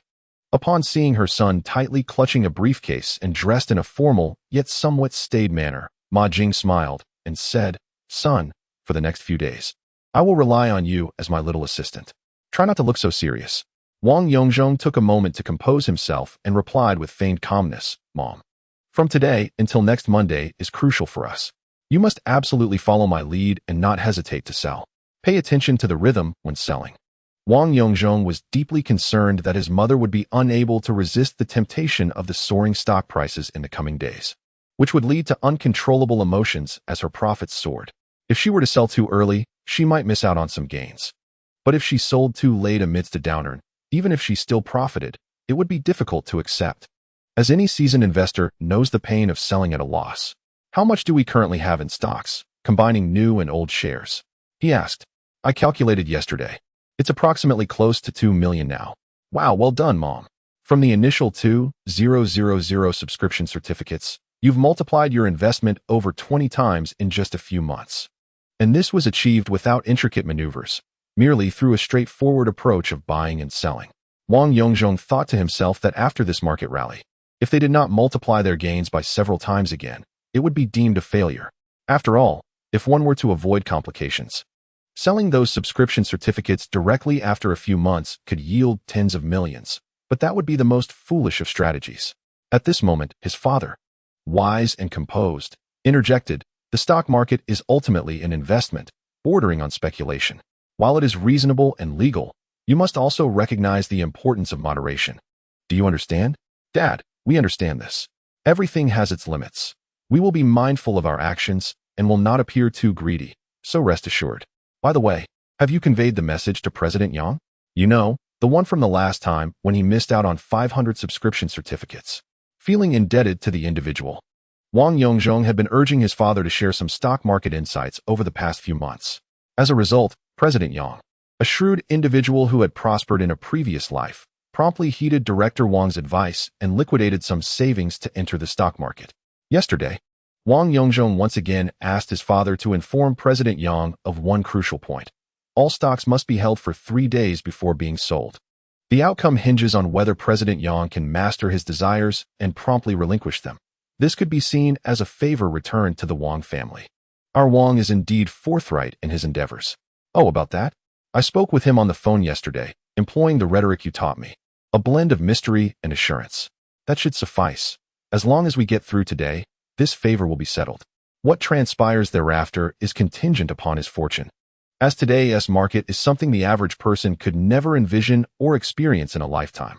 Stepping out, I hailed a taxi straight to the securities firm on Shanghai Road. This black Santana had been commandeered by the Wang family for the entirety of the past week's work hours. With a daily fee of 200 that doesn't require an invoice, the driver was positively elated. Mr. Ma, you've arrived. Mr. Ma, who is this? The young man looks quite robust.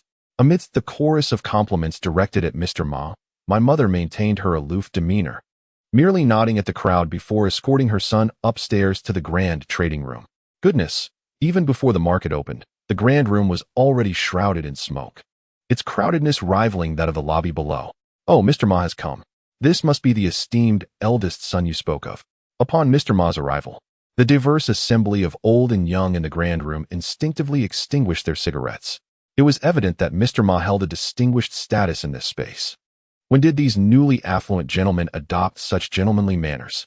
Good morning, everyone. Recently, my son has taken a few days off to accompany me. Come, son, greet your uncles and aunts. After exchanging pleasantries, my mother confidently settled in front of her dedicated computer. Such grandeur. In the early 90s, it was still uncommon for every individual in the grand room to have a personal computer. In this expansive area of over 30 square meters, only 5 or 6 computers were available, while there were plenty of sofas and chairs, unlike the later era, where each small room housed several computers for individual use. This chapter is not yet concluded. Please turn to the next page to continue reading. Only Mr. Ma possessed a dedicated computer here, a testament to his remarkable operations and expertise that had evidently captivated these early stock investors in recent months. Although my mother was not the wealthiest among them, her journey from purchasing over 2,000 subscription certificates for a few tens of thousands to her current achievements had certainly persuaded many. Of course, we cannot dismiss the gentleman who might have been enchanted by her beauty. As the market opened and new policies emerged, the grand room, along with the entire Shanghai stock market, embarked on a day of enchantment. Witnessing the soaring index and the frenzied rise of new and established stocks, the atmosphere in the grand room lost all semblance of decorum, erupting into noise and swirling smoke. Mr. Ma, whose primary philosophy these days was to hold, relinquished his dedicated computer and took a seat on the sofa, amusedly observing the unfolding drama. In contrast, Wang Yongzhong appeared unaffected by the chaotic scene unfolding around him. By midday, as trading paused, everyone began to gaze at their rapidly escalating profits. Even those seasoned veterans, who had weathered numerous storms, could no longer maintain their composure. Some appeared almost frantic, their faces flushed as they gestured animatedly. Some individuals remained silent, seemingly lost in a stupor, devoid of any thought, merely echoing the words of others. Meanwhile, Ms. Ma and her son calmly exited the exchange, briefcases in hand, and turned to enter the nearby Pot Man. Open for merely 2 years, the Pot Man in the magical city has swiftly established itself as the epitome of opulence among 5-star hotels. Upon stepping inside, a wave of nostalgia washed over me. It was here that Wang Yongzhong celebrated his wedding banquet and set up his marital abode. This revisit rekindled the exhilaration of that momentous occasion, revealing how splendid the Pot Man has become in such a short time.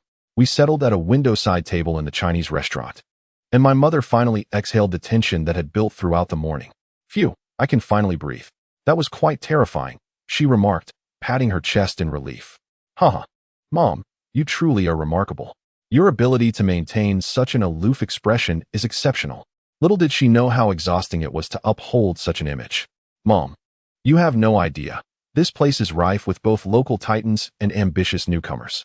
If you continue to act as you always have, how would you survive in this tumultuous market?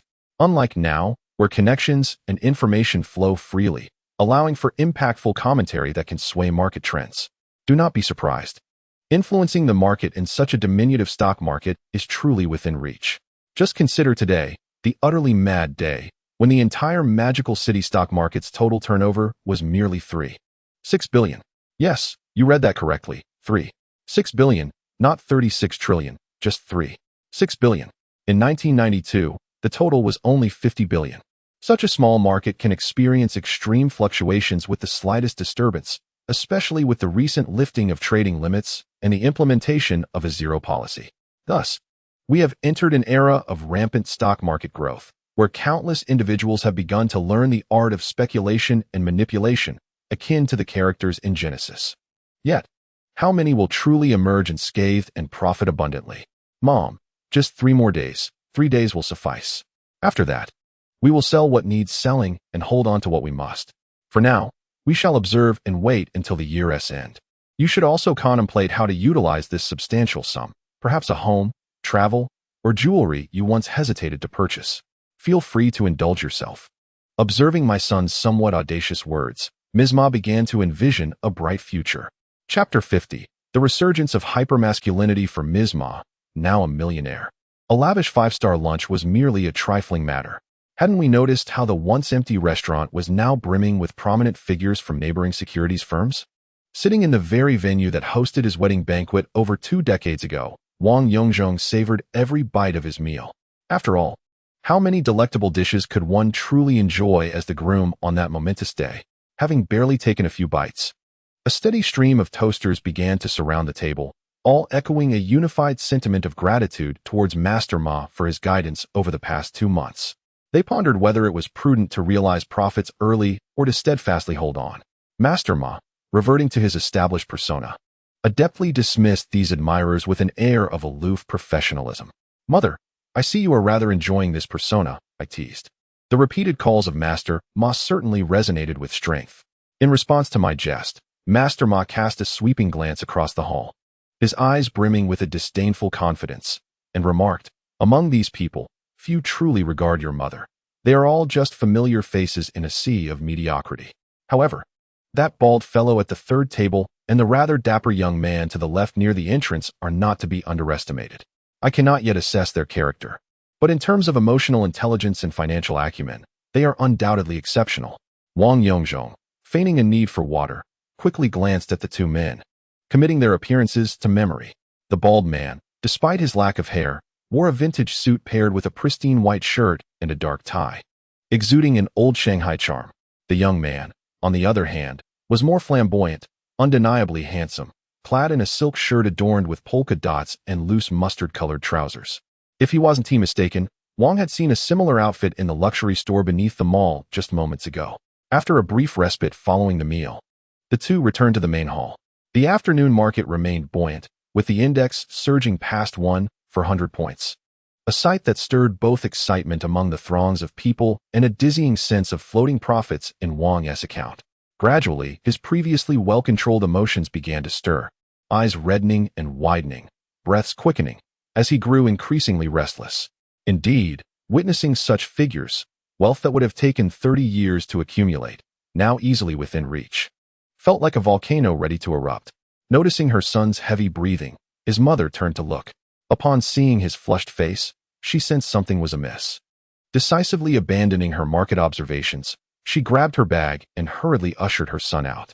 "Master Ma, you're leaving so soon," she called, barely pausing to exchange pleasantries with those nearby as they departed. Finally extricating themselves from the trading hall, they stepped into the open air. "Son, please calm down. Are you all right? Is your condition flaring up again? You've been doing so well for the past few months," she implored, casting aside her cool demeanor and disregarding the market's dizzying figures. Nothing was more paramount than her son's health. "Mother, I just need a moment. Let us walk for a bit. My heart is racing. I need to catch my breath," he replied. All right, she said, her voice trembling with barely suppressed tears. "What do stocks and wealth matter compared to my son's health? We shall no longer concern ourselves with the market.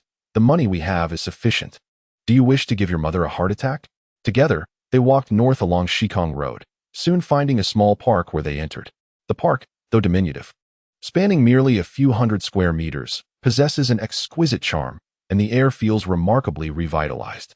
Wang Yongzhong reclined comfortably on a bench, adjusting his breathing and purging extraneous thoughts in preparation for meditation.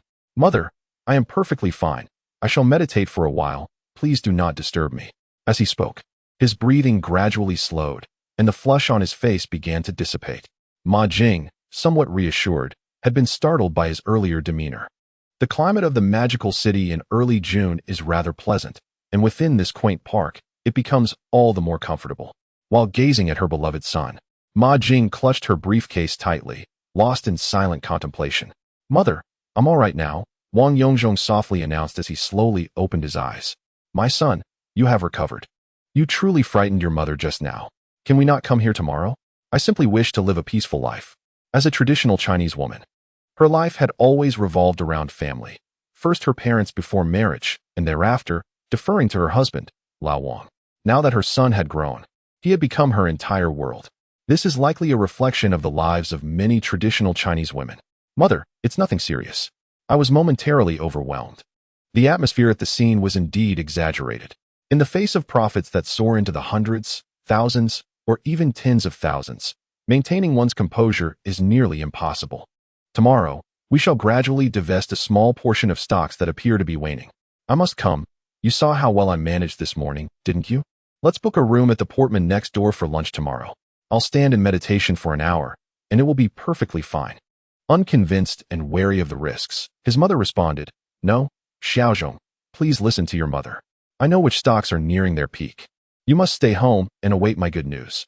"It's all right, mother. It's too unsafe for you alone. Father is a cadre and shouldn't he accompany you to such places. I don't trust anyone else. Just observe my performance tomorrow, and if anything arises, you must bring me out immediately. Today was merely a lapse in my attention. I assure you, tomorrow will be different." After much persuasion, they checked the time and realized the market had already closed, prompting them to return to the vicinity of the exchange. Remarkably, even half an hour post-closing, the crowd remained dense. Outside the brokerage, groups animatedly discussed and gestured, all brimming with excitement. "Mr. Ma, you're back. This market is extraordinary, a rare occurrence indeed." Many investors were celebrating substantial gains. "Indeed, we've all profited. Mr. Ma, you must have earned even more, perhaps 20 million? Such exuberance from the investors lacked a sense of moderation. You ought to remember, Mr. Ma is no ordinary individual. A few months ago, amidst a modest market, he still amassed considerable wealth. Today's scenario has multiplied our investments tenfold. Surely, Mr. Ma cannot be outdone." And thus, the investors continued their fervent chatter. Caught in the thrill of the moment, the mother remained silent, maintaining her aloof demeanor, and briefly engaged with those around her regarding some data she had yet to review before the market closed. At this moment, the Santana arrived, and the two hastily got into the car, eager to leave this contentious place, this arena of fame and fortune, this devouring territory. Chapter 51. Do not let poverty constrain your imagination upon arriving home. The three exchanged incredulous glances, a mix of astonishment and apprehension in their expressions. "Xiaozhong, do you think that for a government official, possessing such wealth might lead to missteps?" The father's ideological awareness always took precedence. "Father, rest assured. The nation now desires a robust and rapid development of the stock market. They would welcome workers and officials alike to engage in stock trading. Economic growth is the undeniable truth. Wouldn't you agree? We have not resorted to any underhanded means. All our funds are entirely legitimate. So what is there to fear? After all, you have worked tirelessly all your life, yet still reside in this cramped building. What harm is there in us earning some money? We neither steal nor rob. Even now, 30 years hence, our country does not prohibit civil servants from trading stocks. However, the future seems sensitive to stock trading. For instance, how to delineate insider information or the prohibition against purchasing stocks within one's jurisdiction. If Lao Wang were to ascend to a leadership position in the Textile Industry Bureau, he would be barred from engaging with stocks related to textiles.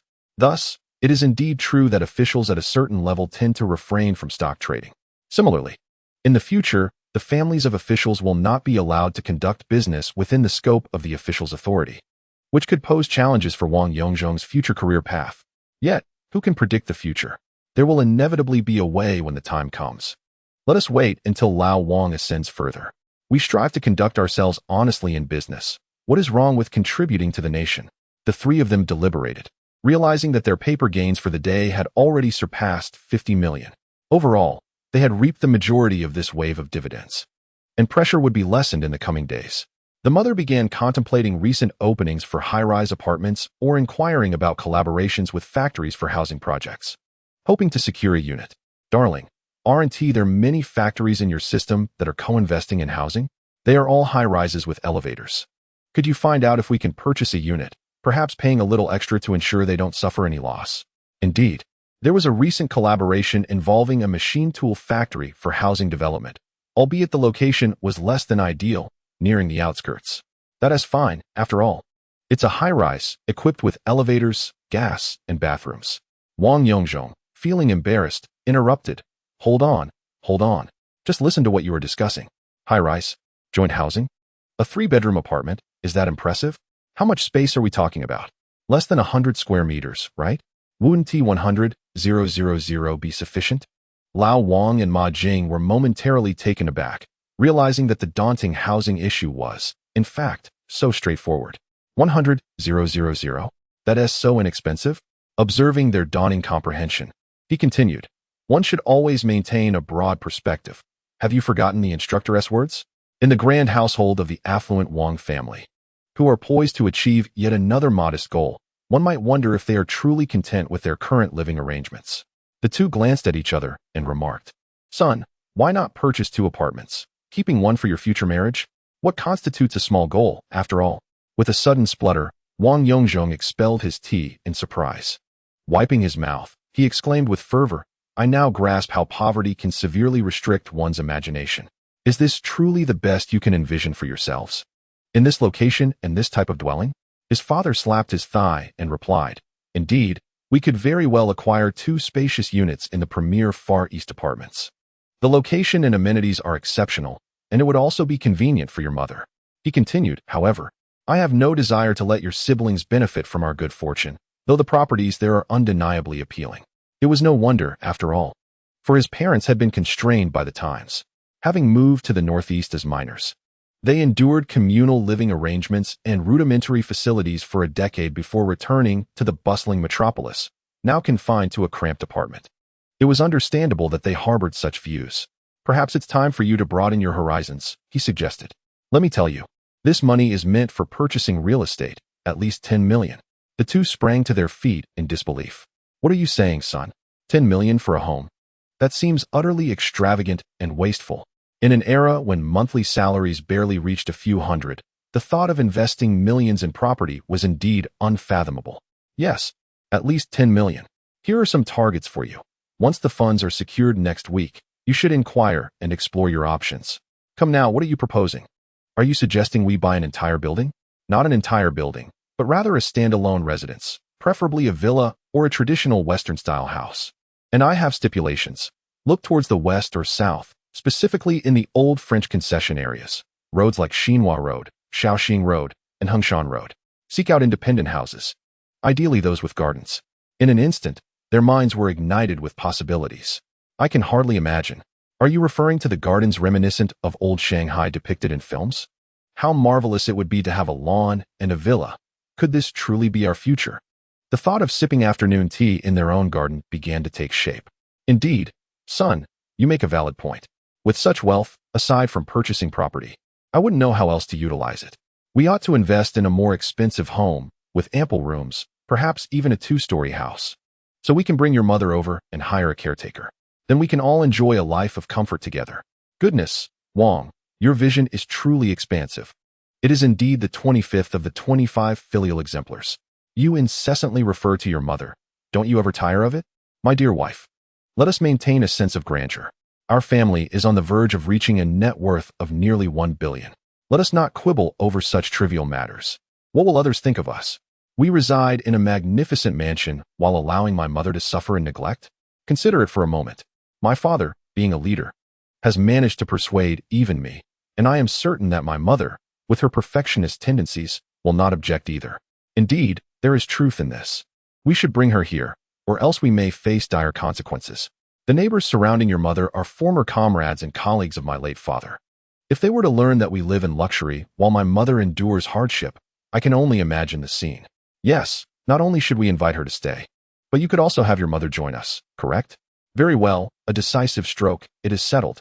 Indeed, my husband, Your foresight is commendable. My mother's self-built home, although spacious, requires the inconvenience of liquid gas and manual toilet disposal. Her relationship with my brother and sister-in-law is also strained, making it a perfect opportunity for her to come live with us. Splendid, Wang Yongzhong added. Let us find a residence with both a main building and an annex, allowing my grandmother to reside in the latter with a caretaker, thus minimizing any disruption to our lives. Besides, the three of us in such an expansive space feels rather lonely. A lack of vibrancy pervades, and we have yet to secure the funds. But the arrangement for the house is set. Chapter 52. A small goal achieved. A new week dawns, and the stock market remains in a state of near frenzy. The two of them calmly begin to rhythmically divest themselves of the majority of their stocks. Others in the trading room gaze at them in astonishment. Mr. Ma, are you about to liquidate your holdings? The market is exceptionally buoyant. Are you not going to continue? I must clarify that my decision to withdraw stems from an uneasy feeling. After all, one cannot endlessly accumulate wealth. I have been plagued by insomnia lately. As you can see by my dark circles, my mental fortitude is lacking. I cannot bear it any longer, and it is prudent to secure my gains. We can always reconnect when the market presents another opportunity. I am taking my leave now. Let us keep in touch. My mother maintains her aloof persona, gradually clearing out her stocks throughout the morning. Rather than resting at the hotel at noon, she takes her son and returns home. In the afternoon, as trading resumes, the stock market begins to decline earlier than remembered, possibly influenced by my mother's sell-off.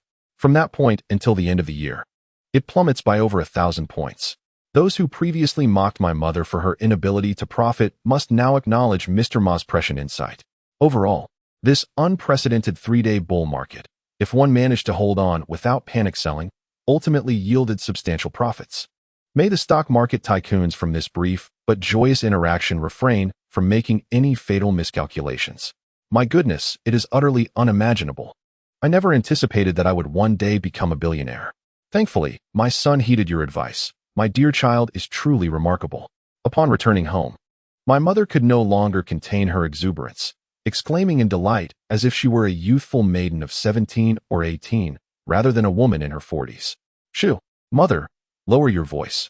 Our neighbors are nearby, and one must not flaunt wealth, I cautioned. Starting tomorrow, I shall return to school, and your task will be to clarify our financial matters. We shall keep our funds in the industrial and commercial bank, no more fixed deposits. We need to carefully consider our forthcoming investments. At that moment, my mother became increasingly restless, alternating her gaze between magazines and the television, occasionally lost in thought. The prospect of such a considerable sum in an era where the average savings per person scarcely exceed 1,000 yuan was indeed hard to fathom.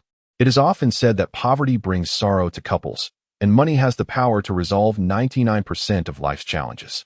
Issues such as our housing difficulties, my grandmother's support, and my mother's concerns about the factory's performance, once seemingly insurmountable, now appeared to have straightforward solutions.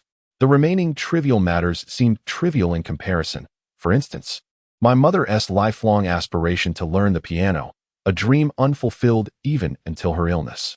Now, her only dilemma was whether to purchase a Steinway or a Bechstein, and whether to hire a private music teacher or enroll in a nearby music academy. As for my father, he has always been a figure of contradiction, conservative in his professional demeanor, yet remarkably trend-conscious in his personal life. The Wang family has consistently remained at the forefront of modernity. We have embraced the latest in bicycles, from classic models to the newest electric ones, and transitioned through various vehicles, including Thompsons, Yamahas, and an assortment of cars. Our choices in transportation have resembled a collector's pursuit, leaving nothing behind. Later, in the realm of home renovation, we even pursued a Baroque European style, adorning our walls with oil paintings, placing vases, and indulging in classical music. My mother, a skilled seamstress, ensured our family's attire reflected contemporary trends. It seems my father is now free to pursue his fashion aspirations.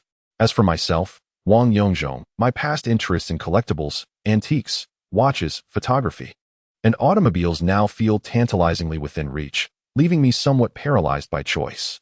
Yet, I resolve to disregard these material concerns.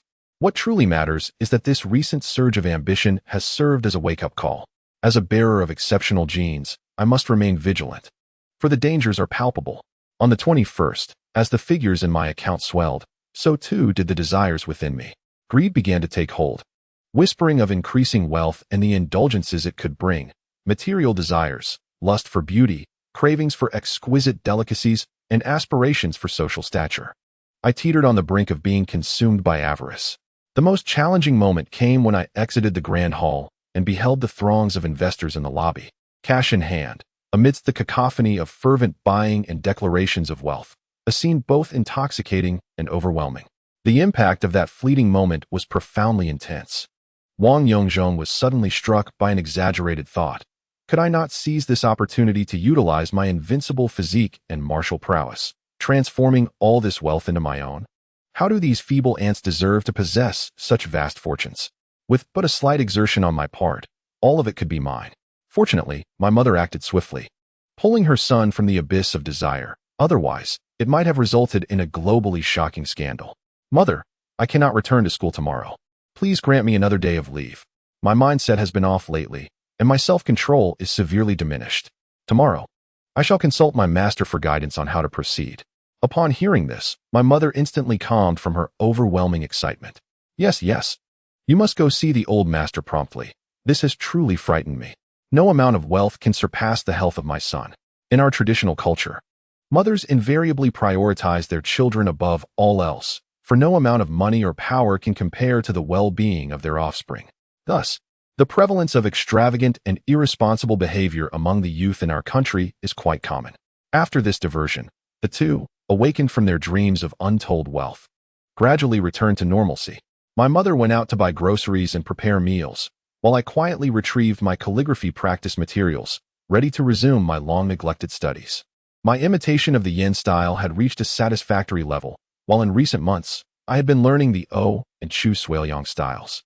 This time, I took out the Chao Quan Bei. After mastering regular script, should I not proceed to learn semi-cursive and cursive scripts?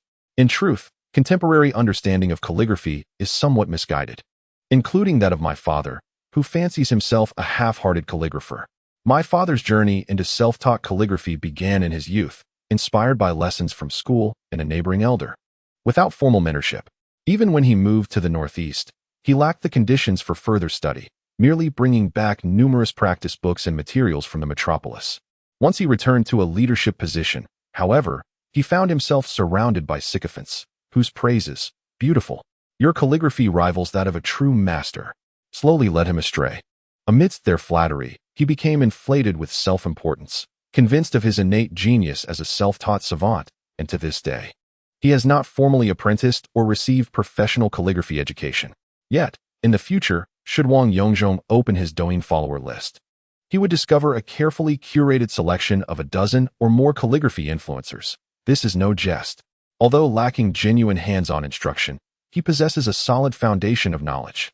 Regular script serves practical daily use, and it is essential to delve into seal and clerical scripts, as they are the roots of Chinese calligraphy. The subsequent regular, semi-cursive, and cursive forms are all built upon the clerical script. Without learning clerical script, your future semi-cursive may be akin to a tree without roots. Hence the emergence of many old-style and folk-style calligraphy practitioners. With meticulous strokes, I began to replicate, each line and curve executed with precision, embodying the essence of the craft. When father returned home and beheld the multitude of seal script works, he once again engaged in a spirited debate with his son regarding the merits of learning this ancient script. This obstinate folk calligrapher, steadfast in his beliefs, showed no inclination to compromise. All right then, let us see how this unfolds. Can I truly rival your stubbornness? Enough, you two bickering foes. Cease your squabbling and set the table for dinner. This momentarily quelled the fervent academic dispute.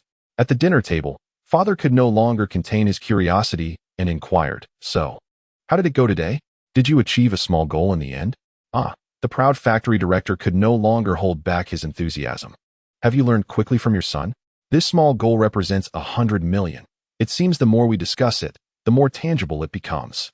Wang Yongzhong nearly burst into laughter at the absurdity of his father's grandiose proclamations, as if to say, in 20 years, he might become a billionaire himself. Yet, in today's society, who dares to critique such arrogance? Indeed, a modest target exceeding a few million seemed almost trivial now. Look at your mother, who merely 6 months ago had savings of only 20 or 30,000, and now considers 2 or 3 million mere pocket change. Mother, It appears you possess the potential to rival a billionaire. In my lifetime, I have encountered countless wealthy individuals, but in the realm of ostentation, I, Wang Yongzhong, willingly acknowledge you as the strongest. Upon hearing this, father set down his chopsticks and took several deep breaths, visibly struggling with the weight of his new status as deputy director of a large enterprise. Please, father, abandon the airs of authority. You now wield over 100 million in cash flow. It's an exaggeration to say you are as wealthy as a nation, but certainly, you can rival an entire district. The boisterous laughter shattered the facade of paternal authority, causing old Wang to stammer, "My dear wife, my son, you are truly remarkable." I. Thank you. All right.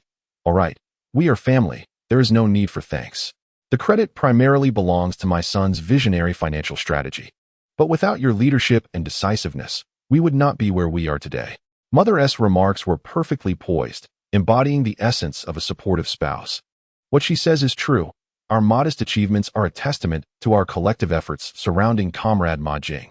As dinner drew to a close, and with the impending broadcast of the evening news, Wang Yongzhong swiftly curtailed the celebratory atmosphere. Hold on, this is not mere pretense. This truly is a modest goal. Surely, you do not intend to rest on your laurels for the rest of your lives? Chapter 53. Luxury homes are not easily acquired. Observing the two now composed at the table, Wang Yongzhong spoke. This is an opportunity bestowed by the times, and we have seized it fully. However, the opportunities ahead are abundant. It depends solely on our resolve and capability. The forthcoming era of industrial and commercial expansion. Will we be participants in it? We cannot afford to neglect the burgeoning foreign trade, nor the realms of the internet and mobile communication. There are countless opportunities before us, which leads us to ponder whether we have taken the right first step. Have you contemplated how we should proceed from here? Wang Yongzhong's remarks left the two individuals somewhat perplexed. My mother, a traditional housewife with some skills in handicrafts, remained silent. However, my father is different.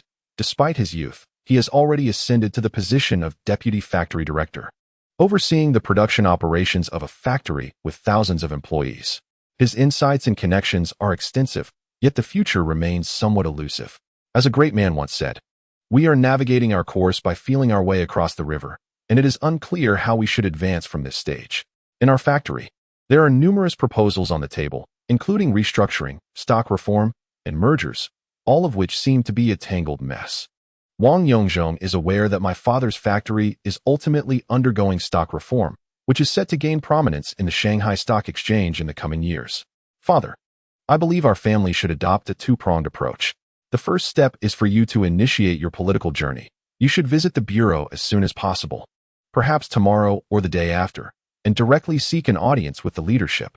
You could report on your recent thoughts and simultaneously communicate our active involvement in the stock market, where we have made considerable profits.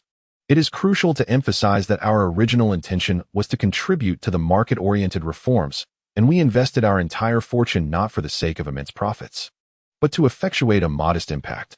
Furthermore, you could discuss the outlook for the stock market and the feasibility of corporate stock reform.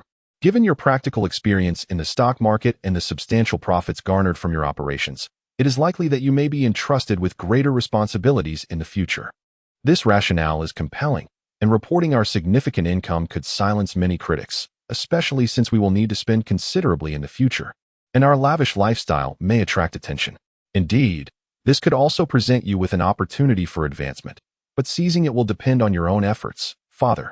Of course, do not forget to maintain connections with our old neighbors, grandfather's former leaders, and colleagues. In truth, with our newfound wealth, dear husband, perhaps you need not toil so hard. Why not consider a transfer to a less demanding position at the bureau? You seem exhausted. For the past several days, you have only returned home for dinner tonight. And on other occasions, it has been after our son has fallen asleep. Our son, you have hardly spoken to your father in days. And you haven't seen him awake, have you? Mother, do you not understand, father?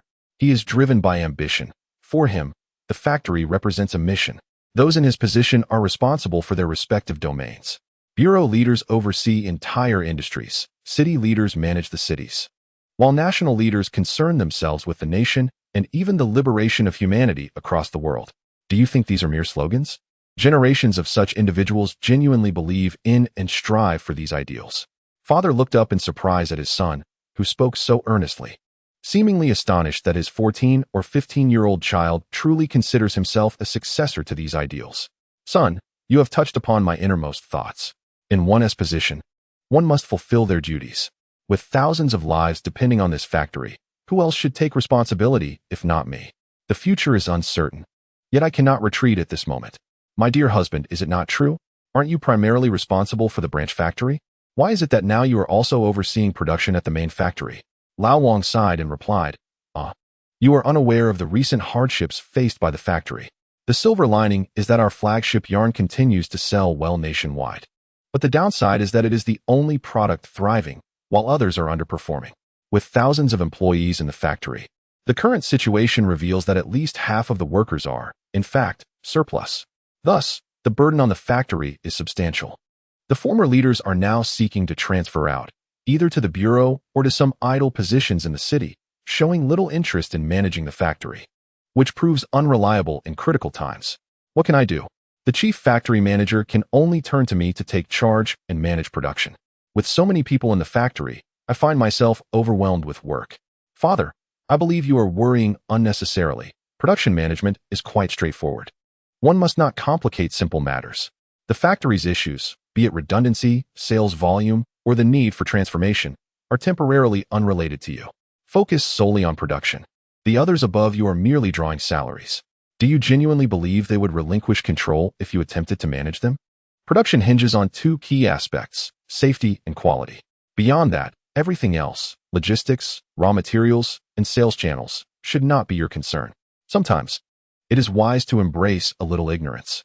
Father seemed to grasp this realization and slapped his thigh, exclaiming, Indeed, why should I concern myself with those trivial matters? Am I merely seeking trouble for myself?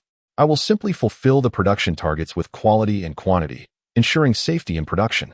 Other issues are beyond my capabilities, especially when dealing with individuals who have thrived for years. Well then, let us cease this discussion, for it is neither good nor bad.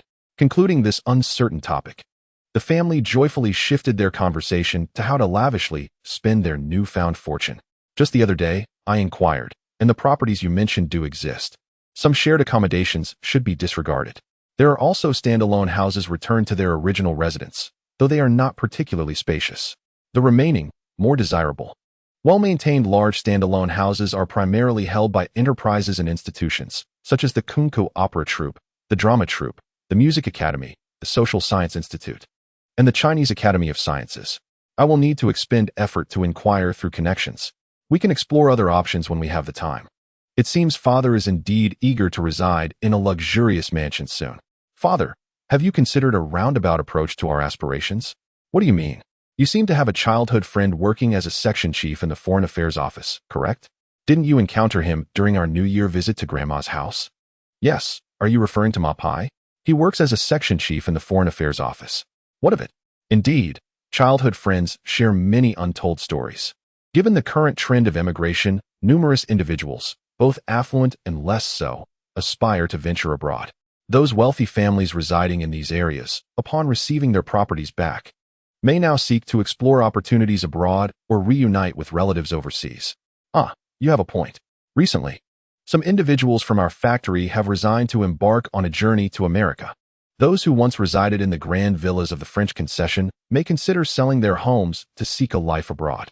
In the process of obtaining the necessary documentation, they might engage with the Foreign Affairs Office, and should any information leak, we could seize the opportunity to acquire the old villas. Moreover, one could draw parallels. Wang, a customs officer linked to our factory's import-export dealings, hails from a distinguished lineage in Yongzhou. Chun Xianxing from the port city is related to them through marriage. Wang is well acquainted with a number of venerable merchants from Yongzhou who have established themselves in Shanghai. He undoubtedly possesses connections. I shall make a phone call tomorrow to inquire further. My mother, witnessing my father's formidable network, felt a twinge of envy, lamenting her own lack of connections. Observing her disappointment, Wang Yongzhong reassured her, internally reflecting, Soon, very soon, within a couple of years, you too shall hold connections overseas. The family indulged in dreams of a promising future, their excitement lingering until the late hours, making sleep elusive. Chapter 54. This peculiar method of ceasefire the following day. At approximately 5:30 a.m., I encountered my beloved disciple at our usual spot in Shenyang Park. The old gentleman was taken aback, quickly surmising that something must be amiss. Thus, he abandoned his practice of martial arts and returned home with his disciple. Seated at the table, sipping soy milk, he inquired, "Have you encountered yet another issue? Is your condition flaring up again? Today is neither a holiday nor a special occasion that would bring you to your master. Master, I have uncovered a significant problem this time. I nearly lost control and committed a grave transgression." He proceeded to recount the events at the stock exchange, detailing his psychological state, emotional fluctuations, and the triggers that led to such turmoil. The old gentleman, disregarding his breakfast, wiped his mouth and hands, then began to check his disciple's pulse. After 5 minutes of contemplation, he remarked, "The pulse indicates some issues. Both liver and heart energies are quite vigorous, yet not to the extent you describe. Let us proceed to the clinic, where I will order some tests to examine your hormone and protein lymphatic levels. Come, let us have breakfast first." In Professor Hu's clinic, the old gentleman scrutinized several reports before stating, "The protein and lymphatic levels are normal, indicating no major issues. We shall revert to the path of enhancing your vigor. Your hormonal levels have likely surged due to your developmental phase, albeit with some irregularities. Hormones are indeed fascinating. Our current research barely scratches the surface. Thus, it seems your rapid growth has led to elevated hormone levels, which may have triggered emotional volatility and, more alarmingly, an increase in criminal impulses. Have your meditative practices faltered recently? Have your self-control techniques become somewhat lax?" Wang Yongzhong replied, somewhat taken aback, "Master, you must understand. This market trend presents a once-in-a-millennium opportunity. I have sacrificed several days of my standing practice and artistic pursuits for this matter, hardly sleeping a few hours at night. The effects on my meditation are evident. Thus, an answer emerges. On one side, the number of adversaries surges dramatically, while on the other, there exists a certain lethargy.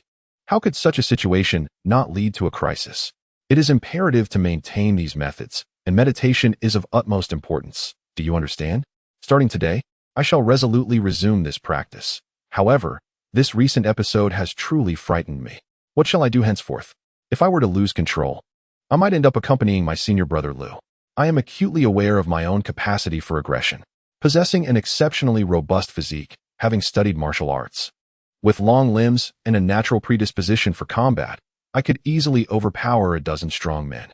Moreover, upon succumbing to my affliction, I would unleash a version of myself that is akin to a fearsome weapon, as if I had unlocked some latent genetic potential. The final scene of my previous life serves as a poignant testament to this reality. Therefore, Wang Yongzhong is genuinely apprehensive, having secured a modest goal. What awaits him is a life of greater ease. Should a catastrophe arise from my outburst, it would be utterly regrettable. The elder turned to glance at his female graduate student and remarked, "Xiao Wang, please remove that attractive rubber band from your hair and hand it to me." "Huh? What does this have to do with me, teacher? What is the purpose of this?" Xiao Wang, with her sparkling, clear eyes filled with confusion, complied and removed the rubber band from her ponytail.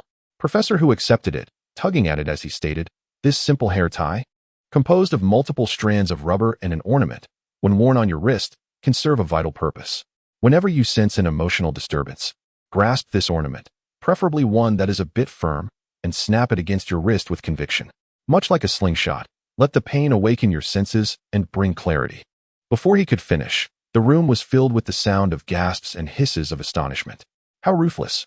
Professor Hu is indeed severe with his disciples. The two accompanying graduate students exchanged glances, realizing that they were not strictly considered disciples, and thus they breathed a sigh of relief. Yet, this measure is but a fleeting remedy, though it can momentarily temper your emotions. It should grant you sufficient time to extricate yourself from the emotionally charged environment. At this juncture, seek a tranquil space. Did your senior brother bestow upon you the talisman? No, I did not bring it. Master, this talisman is rather large, and the school disallows wearing it outside. It is uncomfortable to keep it on indoors. Discomfort is no excuse. You must wear it close to your body. When the moment arises, and you find yourself in a quiet place, swiftly retrieve the talisman and rub it against the ground to shed some residue. Place it before your nose, inhaling deeply while hastily attempting to meditate. Of course, having a lighter would be even better. Igniting it releases a stronger aroma, permeating your senses and facilitating your focus. Goodness, master, You seem utterly unperturbed by the value of this agarwood. It is not inexpensive. However, given my current circumstances and the market value of agarwood, I believe I may have stumbled upon a lucrative opportunity to amass a considerable stockpile. Xiaowang. This hair tie is to be utilized by the patient for the time being.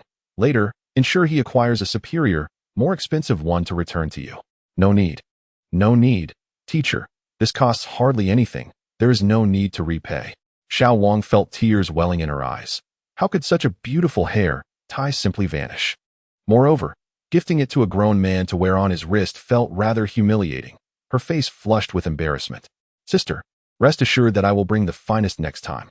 The young girl cast a disdainful glance at the tall figure. Is this truly a matter of good or bad? Never mind, let it be destroyed. Now, hurry along. There are so many patients waiting below. Come to my house on Sunday for a follow-up. This chapter is not over. Please click to the next page to continue reading.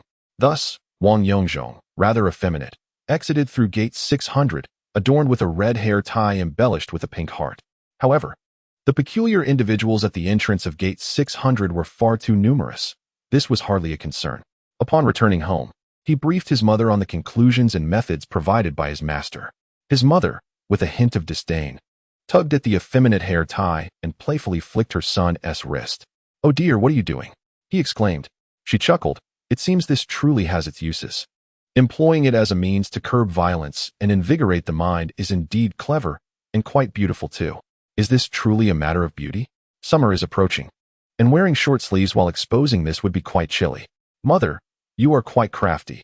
Haven't you always frequented the street of tailoring supplies? That's south the Jinling Road.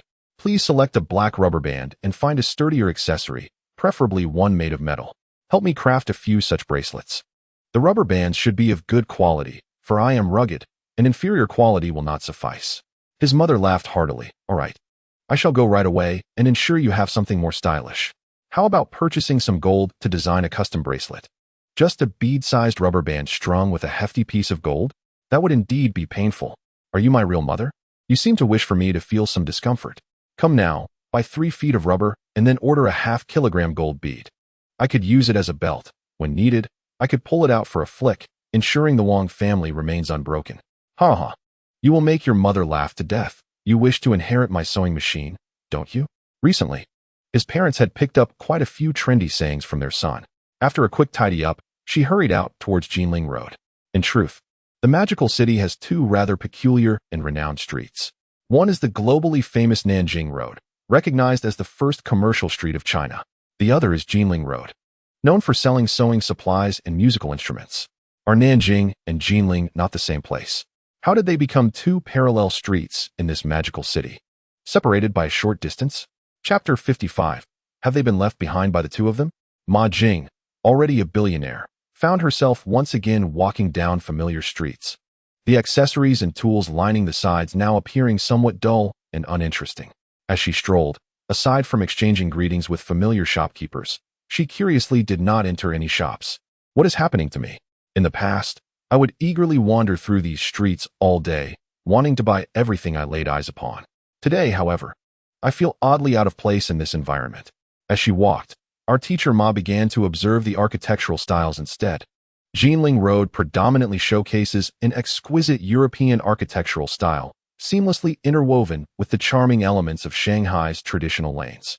The splendid arcades exude a sense of grandeur and depth, creating a striking contrast with the delicate trinkets, threads, laces, and buttons found within the shops. Yet, there is an inexplicable harmony that envelopes the atmosphere, infusing life with a palpable ease that is both inviting and delightful. As I ambled past Jiangxi Road, the character of the street began to transform. The quaint little boutiques, once brimming with sewing supplies, were supplanted by grand music stores. This transition elevated the entire ambience, with enchanting melodies occasionally wafting from the shops, prompting an involuntary tranquility that drowned out the earlier clamor. Suddenly, a wave of excitement washed over me. The piano I had longed to learn was omnipresent in this place. Previously, I had only dared to admire them from the outside, but today, I resolved to step boldly inside. Disregarding my original shopping intentions, I pushed open the door of the largest establishment, Tongli Piano Store. Though slightly plump, I stood tall, with an elegant visage and a serene, noble demeanor. Clad in a self-designed blue and white color block dress, complemented by a creamy wide-brimmed organza sun hat, I gracefully entered the store. Instantly, both the staff and the customers immersed in their music turned their attention towards me. To be candid, my striking presence, accentuated by a recent surge in fortune, could easily captivate any man's attention. A staff member, dressed in a traditional waistcoat and white shirt, approached with a hint of nervousness, inquiring, "Good day, miss, or rather, good day, madam. How may I assist you? I am a novice with no previous experience in piano, and I am looking to purchase a quality instrument to commence my learning journey," I replied. "Ah, you have come to the right place. Our Tonley Piano Store, established in the harbor city, is a renowned establishment not only in our nation but throughout Asia. When it comes to pianos, I dare say there is no more professional and comprehensive store than ours on the mainland. What level of piano are you considering? For beginners, I recommend Kawai and Yamaha. They are reasonably priced, and the quality is beyond reproach." The staff member, brimming with pride, eagerly began to extol the virtues of their store, presenting an array of promotional materials. Indeed, this piano store stands as the most professional and diverse establishment in the country today. My mother, somewhat bewildered by the intricacies of piano selection, remarked, "I'm not quite familiar with this. I believe my husband mentioned a brand called Strauss that is quite good." "Oh, old Wang has an extensive social circle, doesn't he? This brand is well known in Shanghai, a reputable name in the domestic market," the staff continued. Just then, a sharp, mocking laughter pierced the air. It was a woman seated at a beautiful upright piano, chuckling as she derided, "Ha, you've made my day. While Strauss may be a prominent name in the music world, as a piano brand, it's hardly heard of, a veritable no-name. This is Tonley, you know. The minimum would be an imported piano from Japan, or perhaps a top-tier Steinway from Han's country." One could clearly see that this was a genuine piano, as opposed to the mediocre offerings of domestic brands. The first glance at my mother, adorned in exquisite attire, yet heavily made up, revealed a middle-aged woman whose dull complexion could hardly be concealed. I was immediately struck by her unparalleled beauty and elegant appearance. Upon realizing that she was utterly ignorant of the matter at hand, I felt a surge of superiority and began to mock her openly. Though my mother flushed slightly, her recent efforts to cultivate a cool, aloof persona were evident. She subtly turned her head, casting a fleeting glance at the source of mockery, only to quickly avert her gaze as if to shield her eyes from any perceived offense. It was as if she had not heard the derision at all. As she engaged with the store attendant, inquiring and exploring the shop, witnessing her indifference to my taunts only fueled my desire to flaunt my own sophistication and superiority. At that moment, a charming and resonant voice interjected. "Haha, dear lady, you are mistaken. Strauss pianos are far from being mere trinkets or inferior brands. The Shanghai Piano Factory boasts a century of history and is the first in our country to produce fully self-manufactured pianos. Their craftsmen, some of whom have honed their skills over generations, have garnered admiration even from the finest European piano makers." A dapper young man, clad in a woolen khaki three-piece suit despite the sweltering 30-degree heat, rose to his feet. As Ma Jing turned to acknowledge him, he believed himself to be quite the gentleman and performed an exaggerated European bow, seemingly emboldened by her attention. He continued with enthusiasm, "What you played earlier was a Kawai from Japan, a brand that emerged 30 years after the Shanghai Piano Factory. The model you possess is merely an entry-level version aimed at beginners. Despite its higher price compared to domestic pianos, that is largely due to shipping and tariffs. When it comes to tone and quality, it truly cannot compare to a Strauss." As this chapter draws to a close, please turn to the next page to continue reading. Upon seeing the formidable woman he had just insulted, the young man turned around, eager to once again display his heroic demeanor, only to be taken aback. Where had she gone? The elegant lady had vanished. Realizing the gravity of her previous indiscretion, my mother understood that entering a realm she knew nothing about was futile. Though her wealth could easily acquire a piano, it remained a significant purchase, especially when she had no place to accommodate it in her home. Observing the ongoing dispute and the peacock-like demeanor of the man, she signaled to the attendant and exited the store. Inside, the disappointed peacock and the insulted woman began to exchange barbs. Meanwhile, my mother had already retreated to her comfort zone, stepping into a familiar shop to procure various accessories. That evening, the two of us casually prepared a meal, while my father remained preoccupied with work or social engagements. After dinner, as we tidied up the table, My mother sat in silence. Mother, what is the matter? You seem somewhat disheartened. With a deep sigh, my mother slowly recounted the events of the day. She remarked that while one of us is poised for a promising career and the other excels academically, even publishing works, we have effectively secured our family's fortune. Yet, I seem to grasp so little. Our factory is barely surviving, and my attendance at work is sporadic at best. Apart from cooking and sewing, I seem to lack any other skills. My son, do you think I've been left behind? Wang Yongzhong was taken aback, not expecting his mother, who had always been simple-minded and content in her previous life, to awaken to such realizations today. This was a good sign. Mother, I won't sugarcoat it. I speak sincerely, please don't be upset.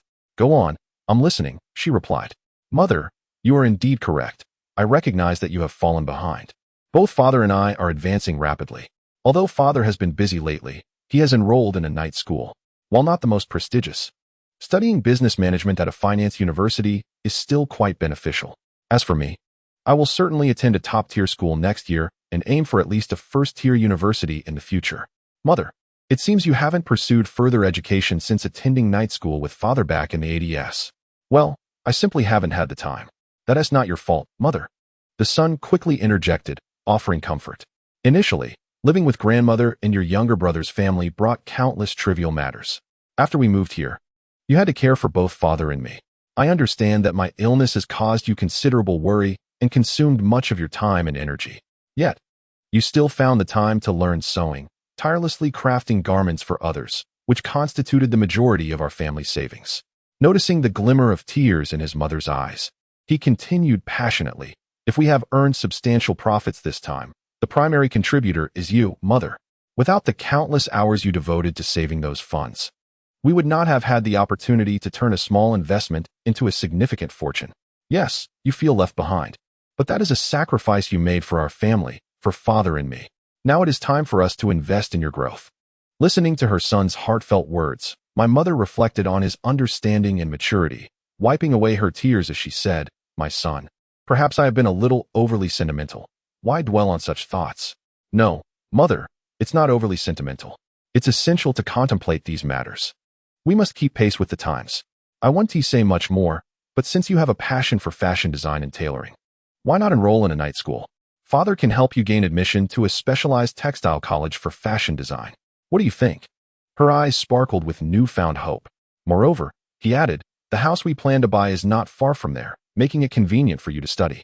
Additionally, it is close to the Shanghai Conservatory of Music, where you can easily pursue your long-desired piano lessons. Mother, strive for your future. Envision the life that is yours. You live not just for father and me. After hearing her son's words, Ma Jing truly began to radiate with newfound excitement and determination.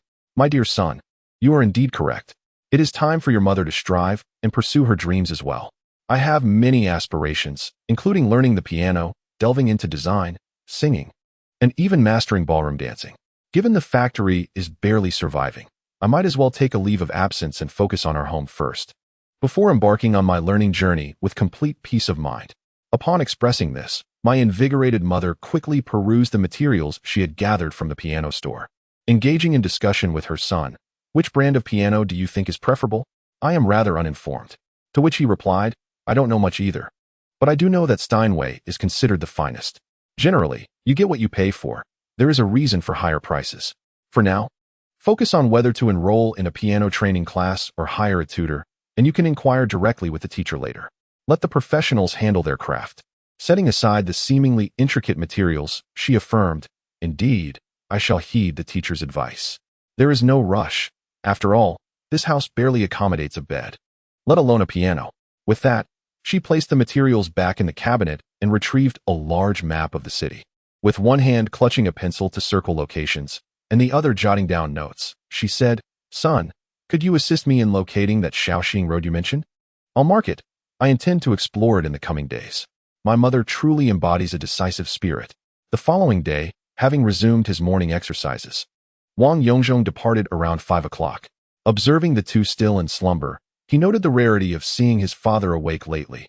Indeed, it has been quite taxing. He jogged the 3 kilometers to Peace Park, a perfect venue for physical activity. Finding a secluded patch of grass, he began his practice. After a session of Tai Chi and some vigorous exercises, he broke a light sweat, acknowledging his increasing stamina as ordinary workouts no longer seemed to exhaust him. After standing in the mixed posture stance for half an hour, feeling dissatisfied with the results, Wang Yongzhong wandered along the park's paths and arrived at his childhood favorite, the children's playground. Early in the morning, it was devoid of children and instead transformed into a battleground for the elderly, who employed various exercises, making the most of the slides, bars, and beams. Caught up in the invigorating atmosphere, Wang Yongzhong shed his outer layer, revealing his well-defined muscles, his tall stature of 1.8 meters making him stand out among the crowd. Come, witness my prowess. Just then, a pull-up bar became available, and to the astonishment of the nearby elderly gentleman, he effortlessly performed a series of impressive street workout routines. His performance culminated in a breathtaking 30-second Russian dip followed by an inverted hold, wrapping up an exhilarating 5-minute display. After dismounting, he wiped the sweat that had finally surfaced and began to engage in pleasant conversation with the older men. It seemed their fitness knowledge was limited to sit-ups and pull-ups. Witnessing such a dazzling display of athleticism, they were inspired and began to try their hand at these new techniques.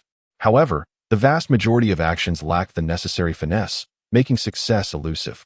This led to the emergence of Teacher Wang's esteemed reputation within the fitness circles of the park, beginning today. After bidding farewell to the formidable elder gentleman, I sauntered home, quietly enjoying breakfast just in time for school. Having been absent for several days, I had barely settled in when Huang Yi hurriedly greeted me. Brother Wang, no. If you do not abandon me, I wish to adopt you as my godfather. I bow before you, my esteemed godfather. Wang Yongzhong was taken aback, thinking to himself, surely this chap doesn't aspire to be like Elbu.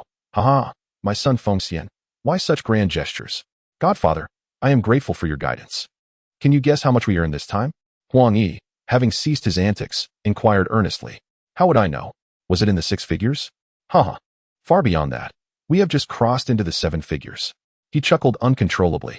Brother Wang, it must be at least 7 figures, right? Is it 8 figures?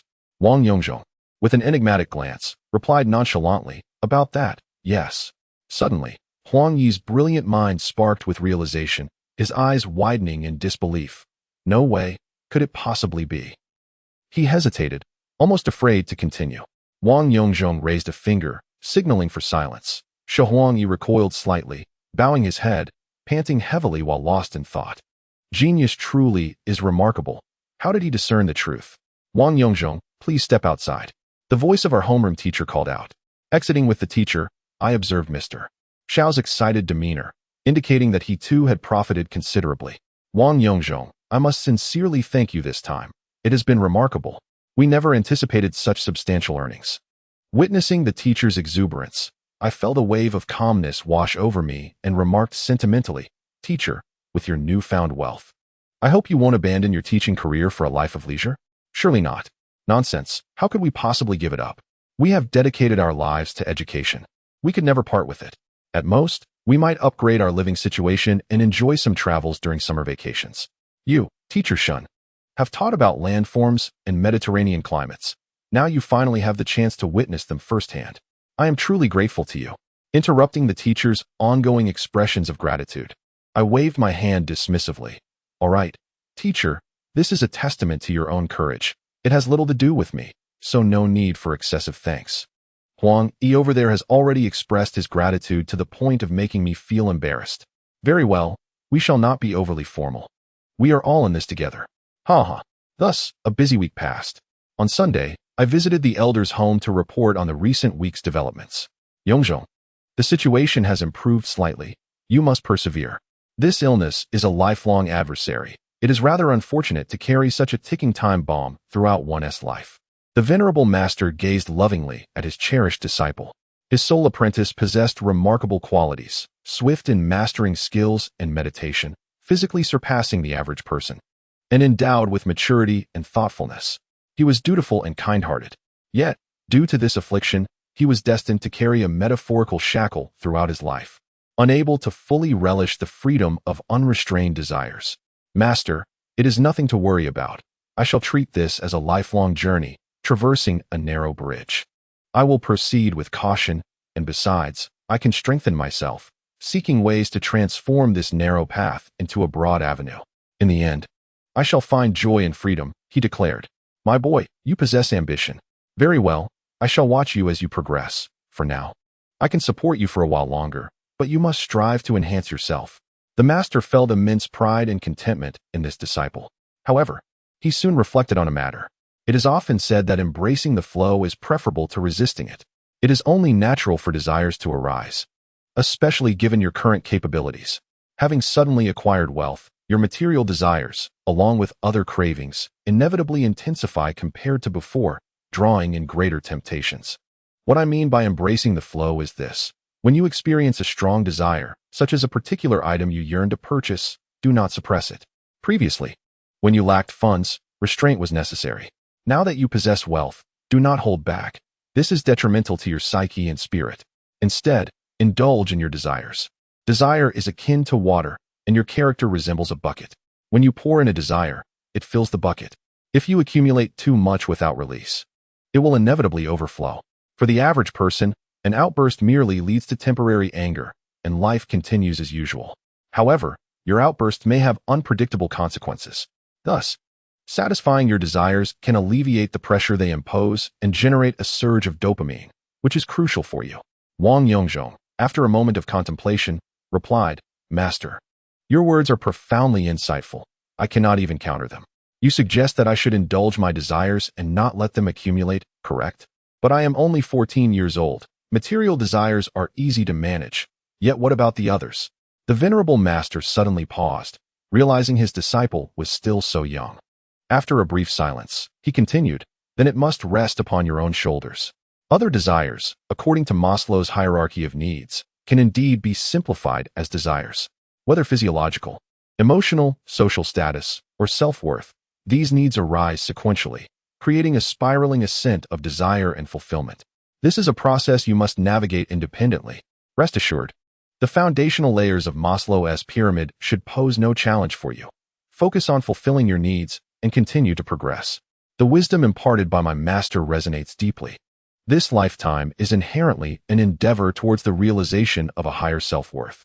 Indeed, the positive effects stemming from repeated peak experiences will significantly benefit my condition. Rest assured, dear master, I am driven by an abundance of aspirations waiting to be fulfilled. Simply observe as I ascend towards the pinnacle of this metaphorical pyramid. I am curious to witness this journey, yet do keep pace, as you are already 70. Worry not, in a mere decade or two, we shall witness the fruits of our labor, and with your robust vitality, you are destined to thrive for another 30 years. May your auspicious words grant me longevity as well. However, my pursuit of satisfying desires serves a rather elementary purpose. What purpose might that be?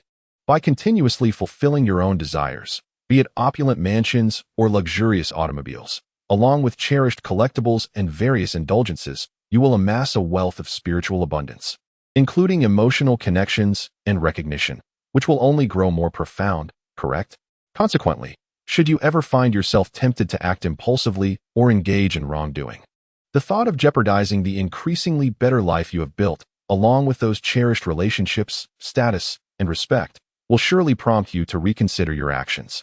Have you not adorned yourself in exquisite shoes now, leaving behind the days of barefootedness? Would you still dare to be impulsive? Master, you make a valid point. I would indeed be reluctant to forfeit what I have gained. The more I acquire, the greater my fear of loss becomes. Thus, the more I contemplate, the less likely I am to let my limbs dictate my mind. A wise strategy indeed. Now, go forth and pursue your desires. Your mother is far more astute than you realize. That magnificent golden bracelet upon your wrist, was it not a gift from her? Wang Yongzhong glanced at the comical, yet poignant bracelet. Indeed, during our last shopping excursion, my mother purchased the finest imported elastic bands, braided into one, adorned with golden threads. Remarkably, she even discovered a jeweler who could customize it. A hefty ornament of over 100 grams, inscribed with sacred mantras. It indeed pinches the wrist, but boasts exceptional efficacy. This is your mother, seizing the opportunity to satiate her own yearning for gold, while simultaneously fulfilling her desire to protect her son. I believe that when this bracelet was crafted and you first donned it, your mother must have felt immense satisfaction and joy. This is an example of achieving two objectives with minimal expenditure. Is this still considered a minor expense? Over 100, nearly 200 grams. Yet, in truth, it is indeed a modest sum. Chapter 57. The arrival of Anjia, and finally, as the flag-raising ceremony concluded on Monday, Old Chun seized Wang Yongzhong, who was at the end of the line. Wang, have you completed your registration for the municipal sports meet? What events have you signed up for? Old Chun, do not rush me. I have registered for the 100 meters, long jump, and shot put. How does it feel, especially knowing the 100 meters is your eternal pain? Upon hearing that Wang had registered for the 100 meters, Old Chin's spirits lifted instantly. For him, the 100 meters represented a significant chapter of his life. Lao Chun, at the age of 51, began his athletic journey shortly after the liberation, thrust into training as if driven by an unseen force. From a mere peasant with no skills, he persevered to master the 100 meters, gradually cultivating a passion for the event. He participated in the provincial games of his hometown and even joined the provincial team for the national games. His relentless pursuit of excellence led to grueling training sessions, ultimately resulting in severe wrist injuries from the intense squat starts. Fortunately, he returned to his locality, where, thanks to decent athlete support at the time, he was assigned as a physical education teacher in the bustling metropolis for over 2 decades. Wang, do you truly intend to run the 100 meters? Are you confident? The competition level here is quite formidable. Hey, you doubt me? You're well aware of my 50-meter times, just over 6 seconds, right? If only our school had a proper 100-meter track, then you could witness my prowess firsthand. I am familiar with your 50 meters, but the 100? You've never trained for it. How can you compete with those elite athletes? Lao Chen, are you foolish? I'm entering the youth category. A time of 11 seconds would obliterate the competition. Lao Chen was taken aback. Oh dear, I completely overlooked that. How outrageous of me. I understand now, haha. You should head to class. With a light heart, Lao Chen returned to his gym. Wang Yongzhong was not exaggerating. In this era, there were not many high school students with such extraordinary times. Unlike later generations, where social media showcased students clocking in at 10 seconds, 9 seconds 8, and even some absurdly fast at 9 seconds 4, truly intimidating prospects. That very day, shortly after school ended and before the evening study session commenced, Lao Chen approached the class again. Wang Yongzhong, come here. What is it, Lao Chen? Are you still worried? Yes, I am a bit concerned. I reached out to an old classmate from the sports school, and we're going to test the facilities at their professional venue. Wang Yongzhong rolled his eyes and replied, Lao Chen, you may not be aware, but I can't go to the sports school. It's true. Why not? Do you have something else to attend to tonight? Tomorrow works too. Wang Yongzhong hesitated. Well, I had an incident at the sports school where I clashed with a leader, and that's why I was expelled. Returning now would be quite awkward. Lao Chen, stunned by this revelation, was momentarily at a loss. So you were indeed a student there. This time, your task is quite formidable. Securing a championship won't be easy. I know how petty the coaches and leaders are. Allowing an athlete they expelled to embarrass them at the city games? They would rather not see it happen. I only hope for a safe competition. I no longer expect remarkable results. Observing Lao Chun's despondency, Wang Yongzhong offered reassurance. Let us not speak of diminishing others' ambitions while undermining our own. I guarantee you at least 1 gold medal and a record this time. You mentioned the 100 meters, but they can easily sabotage me in long jump. So I want to enter that. As for shot put, I'm not afraid of them. Just picture me standing in the circle to throw. I'm far from any violations. As the shot put was thrown and landed, the results were unmistakably clear. It was not as if they would return the ball to me. Just enjoy the performance I present, aiming for 1 gold and striving for 2. Indeed, this method is commendable. If they could manipulate the shot put, would that not render all those present as blind? Now let us practice shot put together, so I may have a solid foundation. In merely half an hour, Wang Yongzhong returned to the classroom, met with the astonished expression of Old Chun. At that moment, Old Chun felt entirely at ease, muttering, "What a beast, inhuman indeed," as he made his way back to the office. Soon, Friday arrived, marking the opening day of the 10th Magic City Sports Games. Upon arriving at his father's factory early in the morning, Wang Yongzhong was met with a delightful surprise. Sister, what brings you here? Which event are you participating in? Wang Yongzhong's face lit up upon seeing his sister, who he had not seen for 2 weeks due to her recent preoccupations with the stock market and her health. Today, his sister donned a striking black and white Mizuno sports outfit. Her hair styled in a simple yet elegant high ponytail, her face adorned with a touch of makeup. Exuding a youthful and vibrant athletic charm, that captivated nearly all the men present. Ding Rue twirled joyfully, showcasing her graceful figure and her exceptionally long legs. Isn't it beautiful?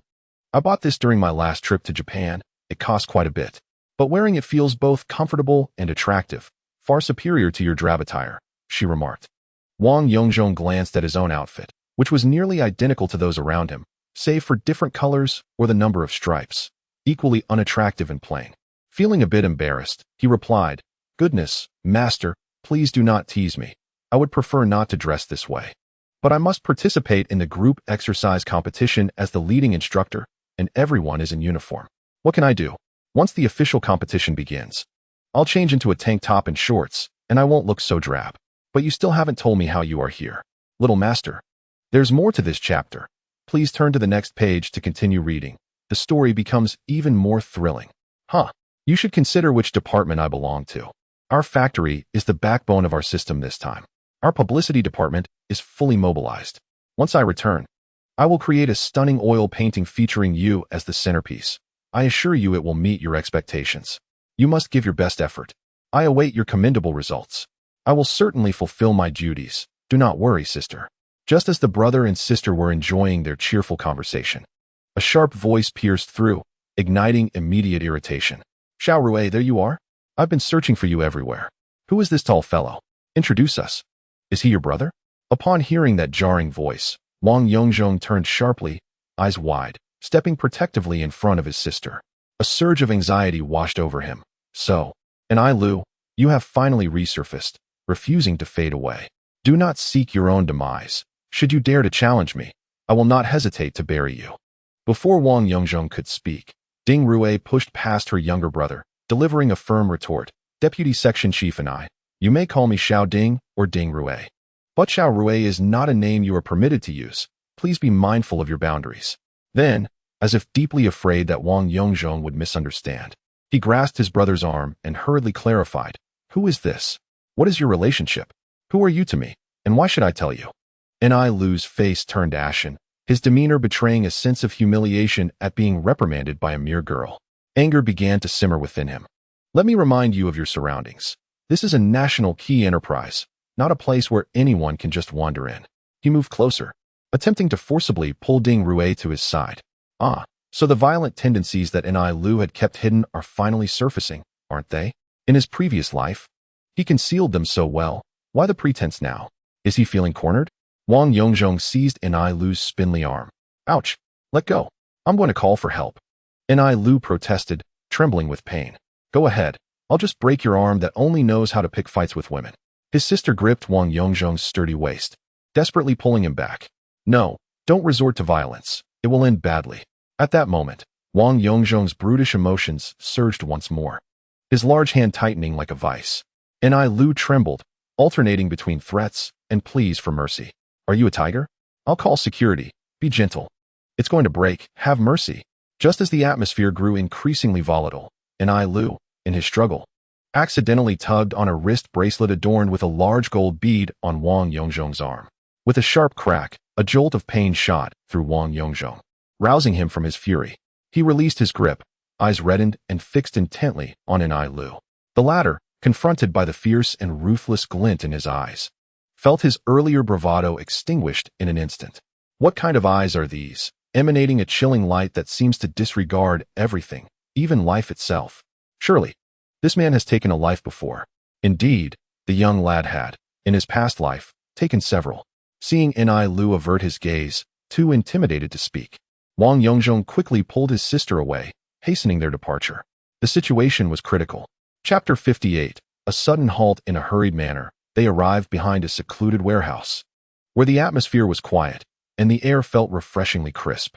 His sister anxiously observed Wang Yongzhong, whose emotions were on the brink of eruption, while Ding Rue oscillated between fear and concern. "Brother, what's wrong? Don't scare me. That was terrifying. Why are your eyes so red and fierce?" Wang Yongzhong, with his reddened eyes, gasped heavily as he tore off the bracelet. As the gold bead pressed against his wrist, it slightly diverted his thoughts.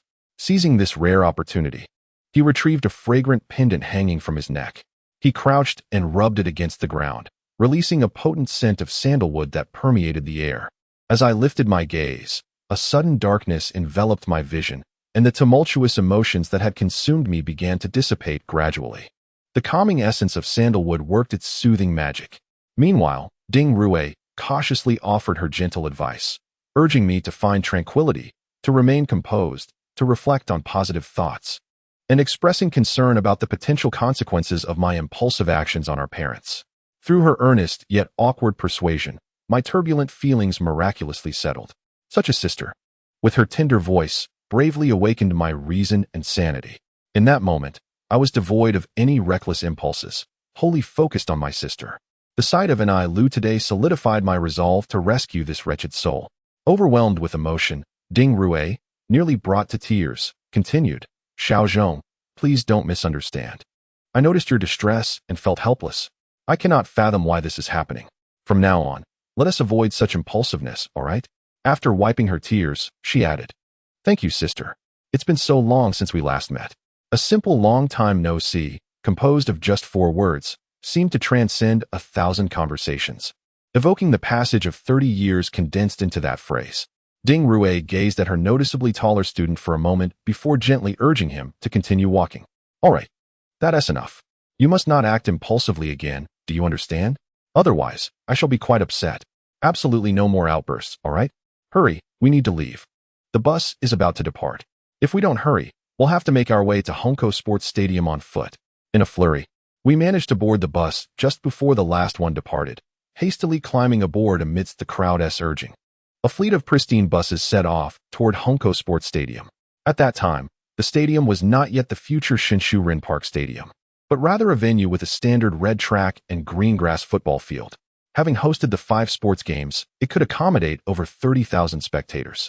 Yet only about 20,000 had gathered for the event. The simple yet fervent opening ceremony concluded, and the first competition was the various systems calisthenics contest. Surprisingly, this event was quite down to earth, as I was the lead conductor for the 18th Cotton team representing our system. The sight of tall individuals executing the movements was indeed visually striking.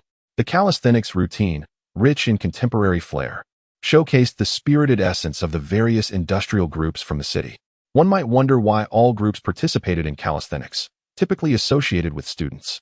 Have you not seen Blossoms? Even the Foreign Trade Bureau performs calisthenics in their hallways and offices. Miss Wang surely has not missed this spectacle.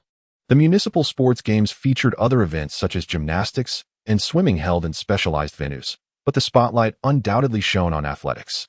The competition encompassed a broad range of events, including some unique to the city, thus spanning nearly 20 days. After today's opening ceremony and calisthenics, we awaited the awards ceremony before wrapping up. The event was divided into age groups, youth, adolescent, and professional, with 70 or 80 delegations and over 10,000 athletes participating. It was indeed quite a lively affair. Wang Yongzhong specifically sought out former leaders and coaches from his sports school amidst the crowd. As today's opening ceremony required all participants, regardless of their events, to attend. With a broad grin, he observed the sports school team also competing in the calisthenics event, and to his surprise, he spotted 2 young children he had once brought to tears. This sight elevated his spirits immensely. He wondered if he could secure the award for Best Team Leader. Surely, the scene during the award ceremony would be spectacular. Upon reaching the square, he noted the activities displayed on various boards, detailing the times for preliminary and final competitions. After confirming that the track events had no scheduling conflicts, he returned to the throng of people, greeted the mothers and sisters present, and plopped down beside his sister. Exhausted, he sighed, Goodness, I'm worn out. How do you like the sketch I drew? Doesn't it perfectly capture your heroic demeanor? Ding Rue proudly handed over her sketchbook, revealing a bold charcoal drawing that elegantly outlined the youthful athlete's poised stance, reminiscent of a great bird stretching its wings. The fusion of strength and beauty in the artwork was exquisite, with a few deft strokes rendering the facial features surprisingly appealing. It was unclear whether this was Wang Yongzhong's own embellishment or if Ding Rue had envisioned it while sketching. Isn't it a tad too handsome? He mused. The others haven't even come close to portraying my vigorous spirit. Yet, how could the figure appear so dashing from such a distance in the stands? You're infuriating. Why can't you make me look good? Must you depict me like that dark, bespectacled fellow from the metallurgy team, who looks prematurely balding? Shall I just erase it and draw a bald head for you? She teased, preparing to retaliate with her brush. I was just joking, sister. Upon a closer inspection of your masterpiece, I realize it faithfully reflects the athlete's demeanor at the competition, blending realism with artistry. A rare gem, indeed. Now that is more like it. I must tell you, I surveyed the leading team leaders, and none have performed better than you. This award is practically in the bag. Wang Yongzhong, with a hint of pride in his eyes, remarked, "Let me be clear, if we disregard favoritism, this award is undoubtedly mine. However, if we consider unexpected outcomes, those representatives from the various committees may very well take the prize." Ding Rui, somewhat disheartened, replied, "What a pity that the first award could slip through our fingers like this." Seeing his sister's naive belief in her own words, the young man could not resist teasing her further. "I'm just kidding. Do you really think those high-ranking teams are here solely to win awards? They're merely here for the enjoyment, going through the motions.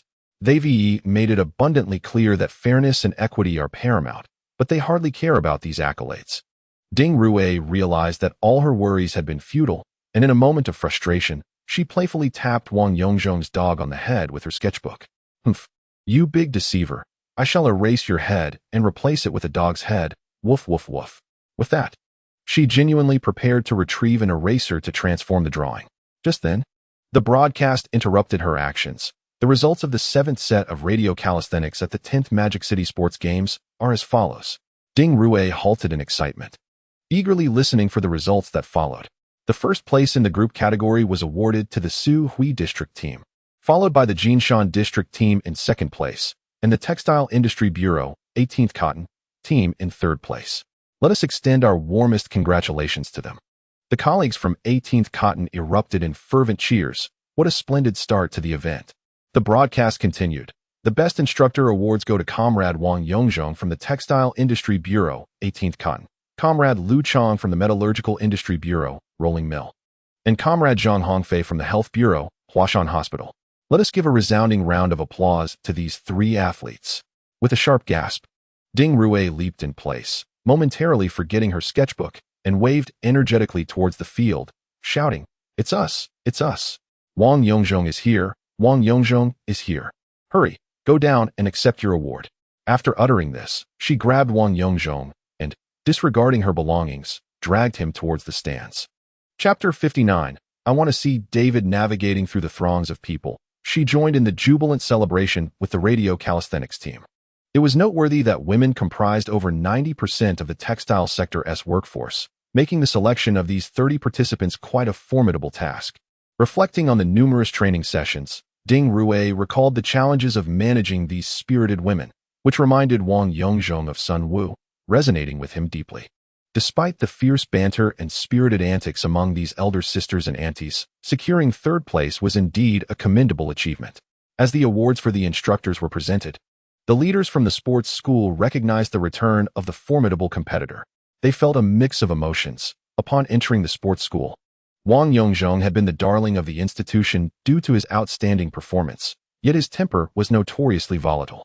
One of the leaders, touching his 2 unfilled cavities, turned to a colleague and said, "Xiao Zhao, find out which events Wang Yongzhong has participated in. He wouldn't dare enter swimming again, would he? After missing the 9th City Games, we aimed to cultivate him well, and now at the 10th, he could easily triumph in both the youth and professional categories. It's infuriating. If he is competing in swimming, report him to the organizing committee. His swimming athlete qualification has already been revoked." "Yes, Director, I will investigate immediately. Let him see that once he leaves our sports school, he won't even touch a drop of water in the pool." The leaders of the sports school harbored such animosity towards Wang Yongzhong, but it was more about performance than personal grievances. The ace up their sleeves had become a crucial bargaining chip for their advancement. Wang Yongzhong had consistently dominated swimming events, excelling across all 4 strokes and distances without any weaknesses. The leaders have shown a comprehensive bias towards his resources, aiming for something substantial. Yet who could have anticipated the outcome? The leaders have lost face, but in truth, it is manageable. With patience, it shall pass, lest we become a source of embarrassment. The crux of the matter lies in the injured students' parents, who are left with no explanation. Thus they had no choice but to sever ties with Wang Yongzhong in tears. Consequently, the better his achievements become, the more it reflects our sports school's lack of foresight and inability to nurture talent. They dismissed a promising individual. and now his performance has improved, which indicates a deficiency in their capabilities. The path to advancement seems dim indeed. Before long, Xiao Zhao returned after inquiring, "Director, I found out that this fellow knows his limits. He did not participate in swimming, only signed up for the 100 meters and shot put." The director let out a sigh of relief, saying, "Thank goodness, otherwise we would have been forced to take drastic measures to keep him out of the pool. What now? Do we still need to reach out?" The director pondered for a moment. "Let us create a few minor obstacles, but nothing excessive. After all, his father is currently in a prominent position." Meanwhile, Wang Yongzhong was blissfully unaware, packing his belongings with the larger group, oblivious to the sordid affairs brewing behind the scenes. However, contingency plans were already in place for the tactics he would soon face. "After all, I may not know the leaders well, but I am familiar with the intricacies of our bureaucratic landscape. Let us see what innovative strategies you possess." Upon returning to the factory laden with honors, Wang was taken aback to find the busy factory director waiting at the entrance to greet the delegation. It seems that accolades warrant a warm reception, while those returning empty-handed are met with neglect. "Dad, look at the award for Best Team Leader." The seemingly mature youth could not contain his excitement, revealing the certificate to his parent. "Haha, little rascal. Quite impressive. Our factory owes you gratitude for your contributions, leading training sessions, and all." "Dad, I am also a child of the factory. It's only natural. In this era of state-owned enterprises, once one becomes a formal employee, they are effectively a part of the factory for life. To say one is born a factory worker and dies a factory ghost would not be an exaggeration. The labor benefits are exceptional. If your education is lacking, the factory provides night classes. For singles, the factory assists in matchmaking, persisting until success is achieved. Housing issues are addressed with single dormitories, and married employees can receive housing allocations. When children are born, they benefit from partial health insurance, along with factory-run daycare, kindergartens, and elementary schools, ensuring that even during summer and winter breaks, care is available. In the past, the factory even facilitated employment for the children of its workers. Even in death, the factory arranges memorial services and provides various forms of support. Thus, Wang Yongzhong has harbored a deep affection for the 18th cotton mill since childhood, especially considering that his father might soon shoulder this significant responsibility. After enjoying the leader's congratulations, Wang secretly invited his sister for a stroll, eager to share many thoughts. The two walked along the banks of the Xiapu River behind the factory. At present, the Xiapu lacks the future scenic beauty, with the river water bearing a rather unflattering hue. Nevertheless, the two continued their leisurely walk along the riverside. "Sister, did you know? How much have we earned in the stock market this time?" "How would I know? Anyway, you're quite clever, so it must be a substantial amount." Wang Yongzhong suddenly hesitated, pondering whether to speak the truth, concerned that such an astronomical figure might frighten his sister. After a moment's pause, he finally spoke, "Approximately 9 figures, soon. You shall become the lady of the house." Ding Rue swiftly turned around, her beautiful eyes wide with disbelief. "Let me count. 1, 10, 100, 1,000. Wow, millions. This chapter is not over. Please click the next page to continue reading." Observing her sister's adorably bewildered expression, he couldn't help but think, "Did your math teacher happen to be a physical education instructor?" Ding Rue playfully covered her head, retorting, "What are you talking about? You're the one who's a P.E. teacher, your entire family is." She abruptly stopped mid-sentence. Heavens, could it be?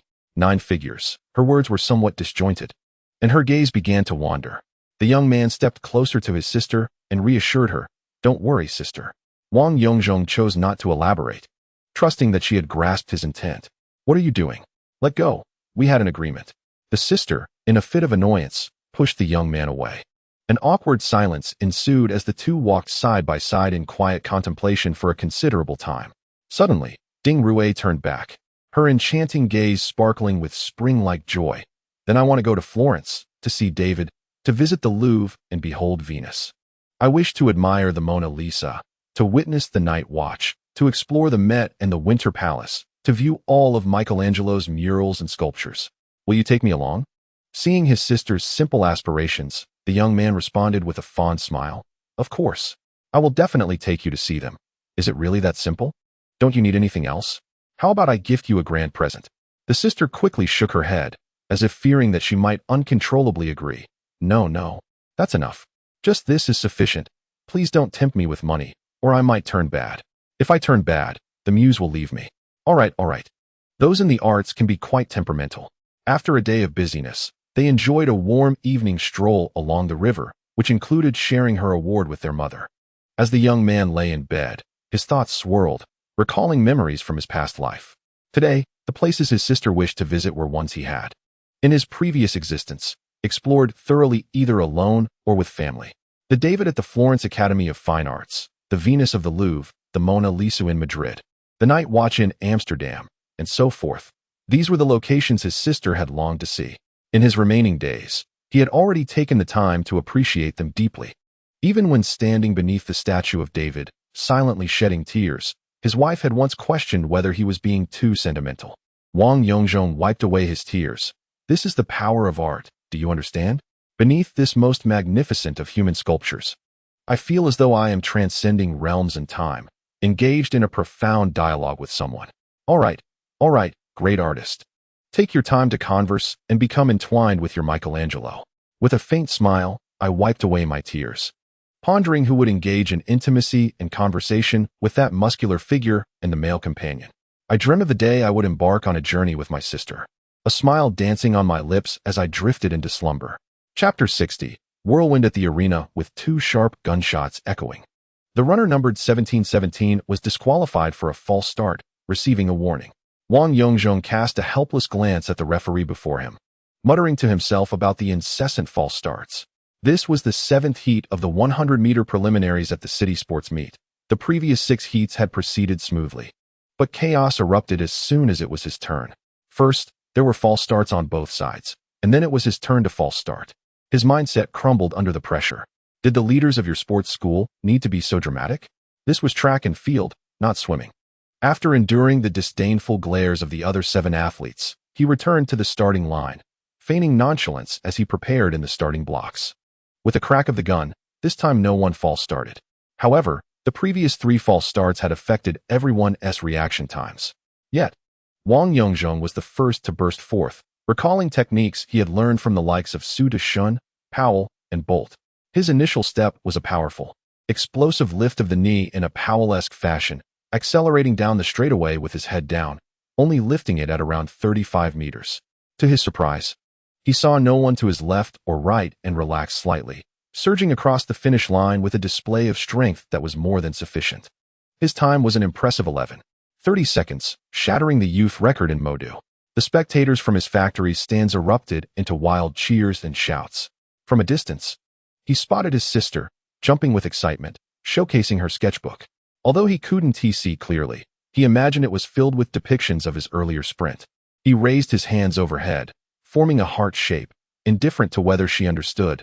The sentiment was what mattered.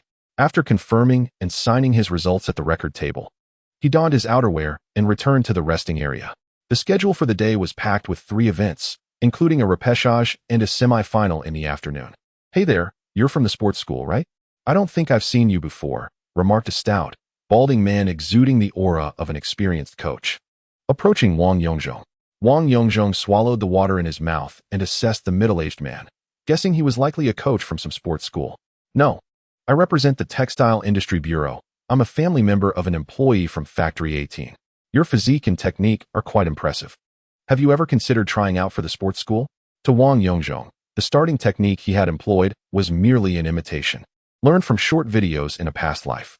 He had practiced it a few times in isolation, and though the results were not particularly remarkable, he managed to execute the moves thanks to his unparalleled physical advantages. Thus, it was no surprise that an observant individual would take notice. "Apologies, coach, but I don't train in sports. Please reconsider. Our sports academy excels in nurturing and delivering talent.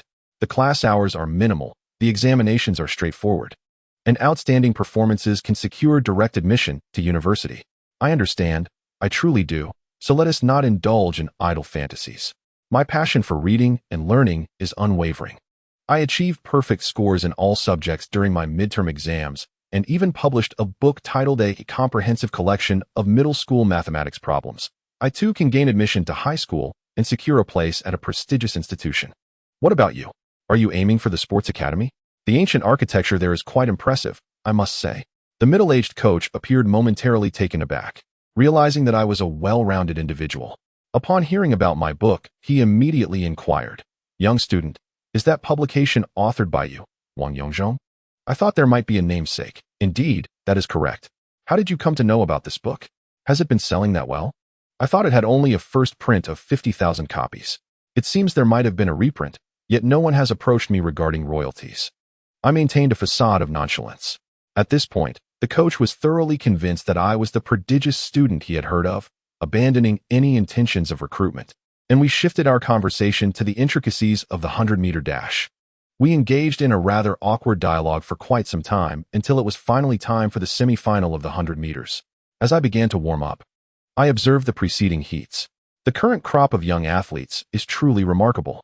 I initially believed my growth spurts and long legs set me apart, only to discover that many of the younger competitors had developed exceptionally well, with some even surpassing my height of 180 centimeters. Could it be that they are misreporting their ages? The unspoken rules within our sporting circles appear to be quite rampant. Glancing at the results of the earlier heats, I noted that the best times hovered around 11:50 seconds. It was evident that I would need to exert considerable effort, otherwise, a loss would certainly be troublesome. In the fifth heat, lane 4 was quite favorable. Having completed my warm-up, I adjusted my starting blocks, as this is a meticulous process. For explosive starts, the distance between the blocks should be slightly closer together to better harness the power of my thighs. On the mark, with a sharp crack, the race commenced without any disruptions, which caught me slightly off guard, causing a minor delay in my reaction. It seems that the usual antics were absent today, which was rather disconcerting. As I surged forward, I kept my focus for the first 35 meters, glancing up to see only a faint silhouette behind me, which posed little threat. Accelerating through the middle portion of the race, I held nothing back, pouring all my strength into crossing the finish line. In that moment, it felt as though everything faded away, leaving only the sound of my pounding heart and labored breaths. To my astonishment, my time was remarkable. The commotion from the officials finally reached my ears. Clearly, I had achieved something noteworthy. Upon reaching the recording table, the athletes and judges present turned to regard me as if I were a marvel. Number 1717, Wang Yongzhong, with a time of 10:88 seconds, has shattered the national youth record. Congratulations. The crowd erupted in applause. I had indeed broken the 11-second barrier, fulfilling the promise I made to old Chun. Thank you, everyone. Let us continue our hard work together. After greeting everyone, Wang Yongzhong hurried back to his stand, where he found his sister amidst the cheers and congratulations from the crowd. "Ah, how splendid. Our little brother has set a new record. Come quickly, look at the sketches I just drew." With that, he pulled Wang Yongzhong back to his seat, ignoring the teasing and jokes from his colleagues, and began to whisper excitedly with him. To those colleagues, who had witnessed his growth and were akin to elders in their eyes, it was inconceivable that this child had matured to the point of eyeing the factory's bell in the publicity department, as the announcement reverberated throughout the venue, proclaiming the significant shattering of the national record for the boys' 100 meters. The atmosphere erupted with joy. After all, to break a national record on the very first day of competition was both unexpected and exhilarating. Grateful for the congratulations from the surrounding uncles, aunts, brothers, and sisters, the morning's events came to a close, leaving only the anticipation for the afternoon semifinals. By 3 in the afternoon, Wang Yongzhong, whose muscles had begun to stiffen, promptly commenced his warm-up. The semifinals were set to start in half an hour, and among the impressive results from the morning heats, there was a remarkable 13-year-old from Jiangdong New District Sports School who had clocked an astonishing 11 seconds flat, truly explosive, considering he was even a year younger than Wang. It was evident that one should never underestimate the prowess of competitors. After the first semifinal concluded, this young athlete again ran an impressive 11.3 seconds, suggesting that his previous performance was no mere fluke. The finals were sure to be fierce. As it was his turn to compete, Wang Yongzhong adjusted his shoelaces. These professional Nike sprinting shoes, procured at a premium from Europe, came in 4 sizes with 3 pairs each, emphasizing the importance of finding the perfect fit. Each pair cost nearly 100 pounds, a trivial expense for his father. Recently, a former classmate of his father's, who had worked in a silk import-export company, resigned to pursue his own import-export business.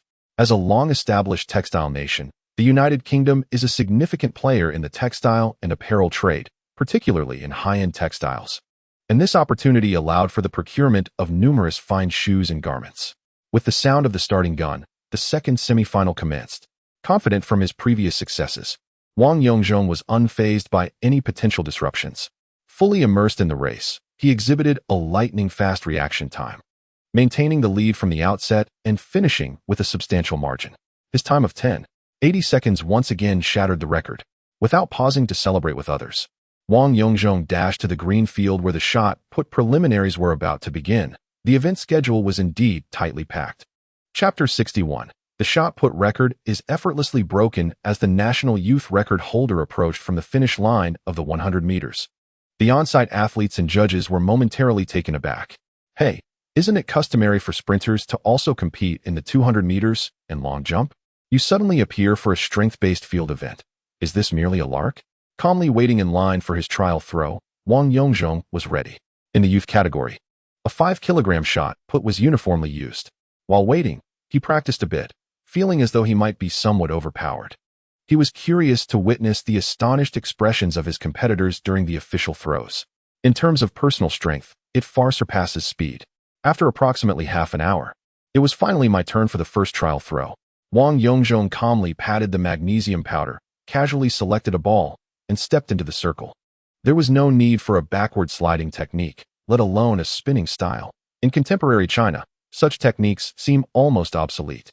Instead, employing a simple elementary school lateral sliding method, he took a small step just over 20 centimeters from the foul line, pushed off the ground, rotated his hips, twisted his waist, and channeled core strength through to his arm. In an instant, the ball soared away. From the arc it traced through the air. It appeared that the referee was a tad too close, eliciting a chuckle. The referee in the center of the field watched as the ball sailed over his head, landing several meters behind him. Hastily, he grabbed a measuring tape and rushed over, glancing back at this remarkable athlete. My goodness, this is an overwhelming display of prowess. Aiming straight for the adult record, 21:34 meters, there was a moment of stunned silence. The previous throws had barely reached 15 or 16 meters, and here he was, exceeding 21 meters effortlessly. Why not take flight? It seemed he had shattered the national record for the 5-kilogram category. Indeed, what business was it of ours? We were merely here to contend for second place, weren't we?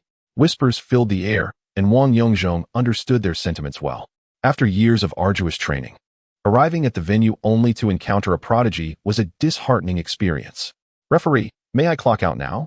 The first throw yielded an extraordinary result, and the following 2 attempts seemed insignificant by comparison, as everyone awaited the finals for the top 16 the next day.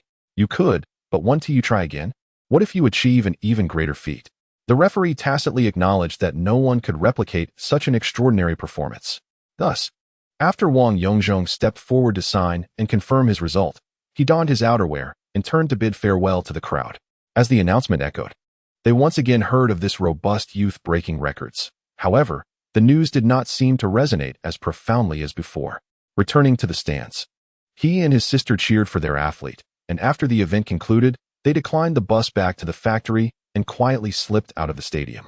Sister, if we had come here 2 months earlier, the cherry blossoms would have been exceptionally beautiful. Ha ha, fool, do you know where I live? Wang Yongzhong was momentarily taken aback by the question. It seemed he was always dropped off at the station, and he truly did not know where his sister resided. I honestly don't know. Are you saying your home is nearby? Smart boy. My home is on the Hillshade Road just ahead, right next to the former residence of Shu Ren. With her hands behind her back, she turned to face the young man, her lips pursed as if to say, You still don't know where I live? Observing her youthful demeanor, Wang Yongzhong lamented, Then we must be very close to your home. Time is passing too quickly. We haven't even had a proper stroll. Ha ha ha. To call you foolish is an understatement. How does wanting to stroll relate to the distance to home? Her laughter chimed like silver bells, and if accompanied by the falling cherry blossom petals, it would create a most enchanting scene. Come along, little brother. Let me show you around this Shuren Park, also known as Hongkou Park. As dusk transitioned into night, 2 individuals wandered beneath the moonlight that graced the treetops. During their stroll, they relished delectable dumplings from Qian Shuzi and savored Islamic beef pot stickers, indulging in a delightful culinary journey. Wang Yongzhong truly savored the experience. Relishing these renowned delicacies that have captivated food enthusiasts for decades, now celebrated as popular culinary treasures in the modern age. Anxious about encountering acquaintances or parents, Ding Rue, feeling a twinge of guilt, parted ways with Wang Yongzhong 2 intersections early, observing her sister, who seemed to exude an increasing youthful charm. One might surmise it was an unconscious desire to bridge their age gap. The following morning, at the field competition venue, the highly anticipated shot put event commenced punctually. Wang Yongzhong noted the presence of several more staff than the previous day, along with coaches eager to forge connections with him. Realizing he had perhaps been a bit hasty the day before, he acknowledged that his performance had been somewhat exaggerated, and he foresaw potential complications ahead. After exchanging a few perfunctory words, he resolutely declined any invitations to pursue a career in athletics and began warming up diligently at the sidelines. Having observed numerous reverse sliding techniques the previous day, he felt a surge of eagerness to experiment, considering he had 3 attempts to spare. With the shot put in hand, he diligently practiced the reverse technique, discovering its superiority over the lateral sliding method in terms of power generation. The entire exertion process was extended, engaging a broader array of muscle groups. Young lad, try to extend your left leg further back. It will facilitate a smoother thrust, an elderly voice interjected. Wang Yongzhong looked up to see a sprightly, silver-haired elder offering guidance. He refrained from responding immediately, instead amplifying the movement of his left leg. As he turned and executed a complete throwing motion, the shot put remained unlaunched. Nevertheless, the entire process felt significantly more fluid. Thank you for your guidance, esteemed elder. Please, share more insights, he implored, his social confidence ignited. You young rascal. Very well. I shall assist you in honing your skills. Let us see how far you can progress, the elder replied with enthusiasm. Thus began an engaging exchange of teaching and learning. Within a mere 20 minutes, Wang Yongzhong gained profound insights into shot put techniques. His movements became increasingly seamless, each repetition refining his form. Although he could not actually release the shot put due to the circumstances, each practice felt akin to loading a bullet into a chamber, priming him for an explosive performance when the moment arrived. Just watch me, elder, he said, acknowledging the elder as it was his turn to step into the arena. As the athlete with the best preliminary score, he was the last of the 16 contenders to attempt his throw. Unfazed by the attention, he entered the throwing area with a slight tremor in his legs and a twist of his waist. He casually selected a shot put that caught his fancy and employed the reverse technique he had just mastered. Amidst the anticipation of the crowd, he thrust his left leg back, took a large sliding step, pivoted, and launched the shot put high into the air, soaring both high and far. Surely another record-breaking achievement. However, a shrill whistle pierced the air, and the red flag was raised, signaling a foul and rendering his impressive throw invalid. Wang Yongzhong, caught off guard by the situation, glanced down at his left foot and realized he had stepped over the line. Instantly, his face flushed with embarrassment as he scratched his head and patted his thigh in frustration while heading back to the throwing area. How exaggerated! If he hadn't committed a foul, it seemed he would have reached a distance of 22 meters. Indeed, how had this fellow trained? Just yesterday, he had broken the record in the 100 meters. Regardless of whether those around him expressed pity or schadenfreude, Wang Yongzhong returned to the practice area with his head hanging low. The elderly coach approached with a chuckle. Young student, when you turned earlier, you didn't maintain your center of gravity properly. When you throw again, make sure to raise your left hand slightly as well. Just like a cheetah uses its tail to balance. Although your hand doesn't participate in the throw, it can assist in adjusting your balance. The old man remained as forthcoming as ever, offering invaluable advice. Thank you, coach. I hadn't even asked yet. Which sports school are you from? My surname is Hu. I'm not from a sports school. Rather, I am a consultant for the city athletics team, specializing in high jump. I've been retired for quite some time. But with the East Asian Games approaching, they've invited me back to mentor 2 promising athletes who have a chance at gold. I'll be with them until the national team training wraps up at the end of the year. Is it possible that someone with your expertise in high jump understands shot put as well? Wang Yongzhong remarked, impressed. Having been involved in athletics for so many years, I have a basic understanding of various events. Teaching you, this young whippersnapper, is certainly within my capabilities. Would you like to come for a trial at the athletics team? I can introduce you to a professional shot put coach. All right, I see you are quite eager to recruit me. But no thanks. I am a scholar at heart. Sports are merely a hobby for me. You might want to inquire about why I am reluctant to pursue athletics. The 2 continued refining their techniques, and the second trial throw commenced. This time, Wang Yongzhong felt more confident, recalling the key points he had just reviewed. With a smooth glide, the shot put was propelled high once more, the The process remarkably fluid, and the feel was exceptional.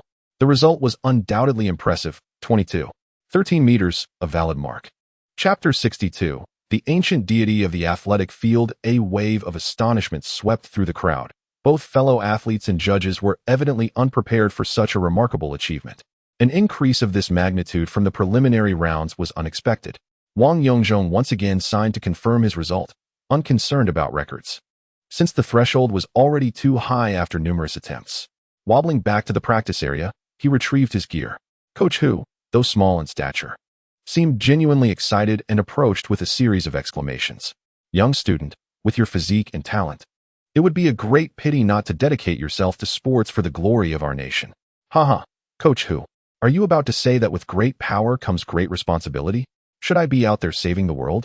Saving the world is quite unrelated. However, your statement about great power and responsibility rings true. Consider this. Our nation's athletics, especially in men's events, has not achieved any noteworthy results on the world stage, lagging considerably behind elite athletes. Given your exceptional abilities, why not contribute more to our nation's efforts? Wang Yongzhong chuckled in exasperation. So this is a moral appeal directed at me, is it? Previously, I was the one doing the persuading. Today, you dare to turn the tables on me? Please, do not engage in moral coercion. Without morals, you cannot bind me. I believe I can bring greater honor to my country in other fields. Oh, dear child, who has coerced you? I merely stated that engaging in sports not only brings glory to the nation, but also addresses issues of income and employment for a lifetime. It is improbable to amass great wealth, yet small fortunes can be acquired moment by moment. Very well, the elder has begun his sweetened persuasion. However, I am indifferent. I have always held a disdain for money. To me, money is a mere nuisance. And my happiest moments are spent savoring a bowl of savory soy milk for just 80 cents on the street. Finally, I have presented myself grandly. In this moment, I feel as if the spirit of my mentor, Ma, has taken hold of me. Upon realizing that he could not sway such a promising talent, Coach Hu sighed. You possess both the physical attributes and innate talent. Our circumstances have improved, and training facilities are far better now. If you commit to your training, it will not be long before you carve out a place for yourself at the world competitions. Unlike in the past, when we lacked resources and could not even afford a proper training venue before the Olympics in Los Angeles, leading to the regrettable loss of a medal. Now, our investment in training and competitions has significantly increased, and with your exceptional talent, you are sure to secure a gold medal for our men's athletics team. Wang Yongzhong, moved by Coach Hu's emotional words, felt a swell of emotions within him. Are you Coach Hu Hongfei? Recognizing one of the greatest coaches in Chinese athletics, he straightened his posture and respectfully performed a gesture of greeting. My apologies, Coach Hu. I regret any previous negligence and any inappropriate remarks I may have made. Please forgive me. Coach Hu wiped his eyes and waved his hand, saying, Not at all. Much of what you said, though blunt, holds merit. Coach Hu, I have immense respect for your contributions and expertise, which are beyond question. However, I truly cannot commit to pursuing sports. Nonetheless, my passion for athletics remains unwavering. I will find other ways to engage with the sports community in the future. Rest assured, with greater ability comes greater responsibility. This is not mere rhetoric. Just wait and see. Coach Hu stepped forward and patted Wang Yongzhong's muscular arm, sighing. Ah, what a splendid physique and conditions. What a pity. Alas, each person has their own destiny, and one cannot force it. Let us exchange contact information. Should you have any queries related to sports in the future, do not hesitate to ask me. Occasionally, I may be busy, but I hope you can lend a hand when possible. After exchanging contact details, the two unlikely friends meandered through the venue, observing various competitions. When they reached the high jump area, Coach Hu lingered, reluctant to depart. He offered pointers on the athletes' techniques and improvement areas while still holding on to hope by comparing them to Wang Yongzhong's physique. You see, this athlete has legs that are too short. While his jumping ability is adequate, the short stature lowers his center of gravity, making it exceedingly difficult to clear the bar at this height. Indeed, the elder's discerning eyes proved sharp as the bar fell. The athlete lamented, striking his thigh in frustration. He appears to be a pity, as if he was on the brink of success, yet he is unable to achieve it, at least for now. The slightest deviation can lead to significant consequences. Observing the spirited guidance of the venerable Coach Hu from the sidelines, Wang Yongzhong couldn't help but feel a sense of admiration. Coach Hu Hongfei, a renowned high jump coach, is best known for mentoring Zhu Jiefeng, an athlete who has repeatedly shattered world records. By the age of 20, he had already distinguished himself, being hailed as the most likely contender to secure the first gold medal for men's athletics at the Los Angeles Olympics. Much like the later successes of Sun Yangping and his disciple Liu Fei, while the latter two triumphed, Hu and Zhu fell short before the championship podium. Witnessing the nearly 70-year-old coach who's still fervently contributing to athletics, Wang Yongzhong held a deep respect for the older generation of sports figures. Upon returning to the shot put arena, all preliminary throws had concluded. Aside from the overwhelming record of 22.13 meters, the second-best result was a mere 16.77 meters, which indeed seemed somewhat unfair. Wang Yongzhong, having opted out of his third throw, was not pressured by anyone to continue. It was generally accepted that he would forego further attempts given the remarkable nature of that performance. Following this was a simple award ceremony, slightly more grand than the previous day's calisthenics awards. A podium that delighted the audience was set up. In this era, the champion ascends the podium first, followed by the silver and bronze medalists.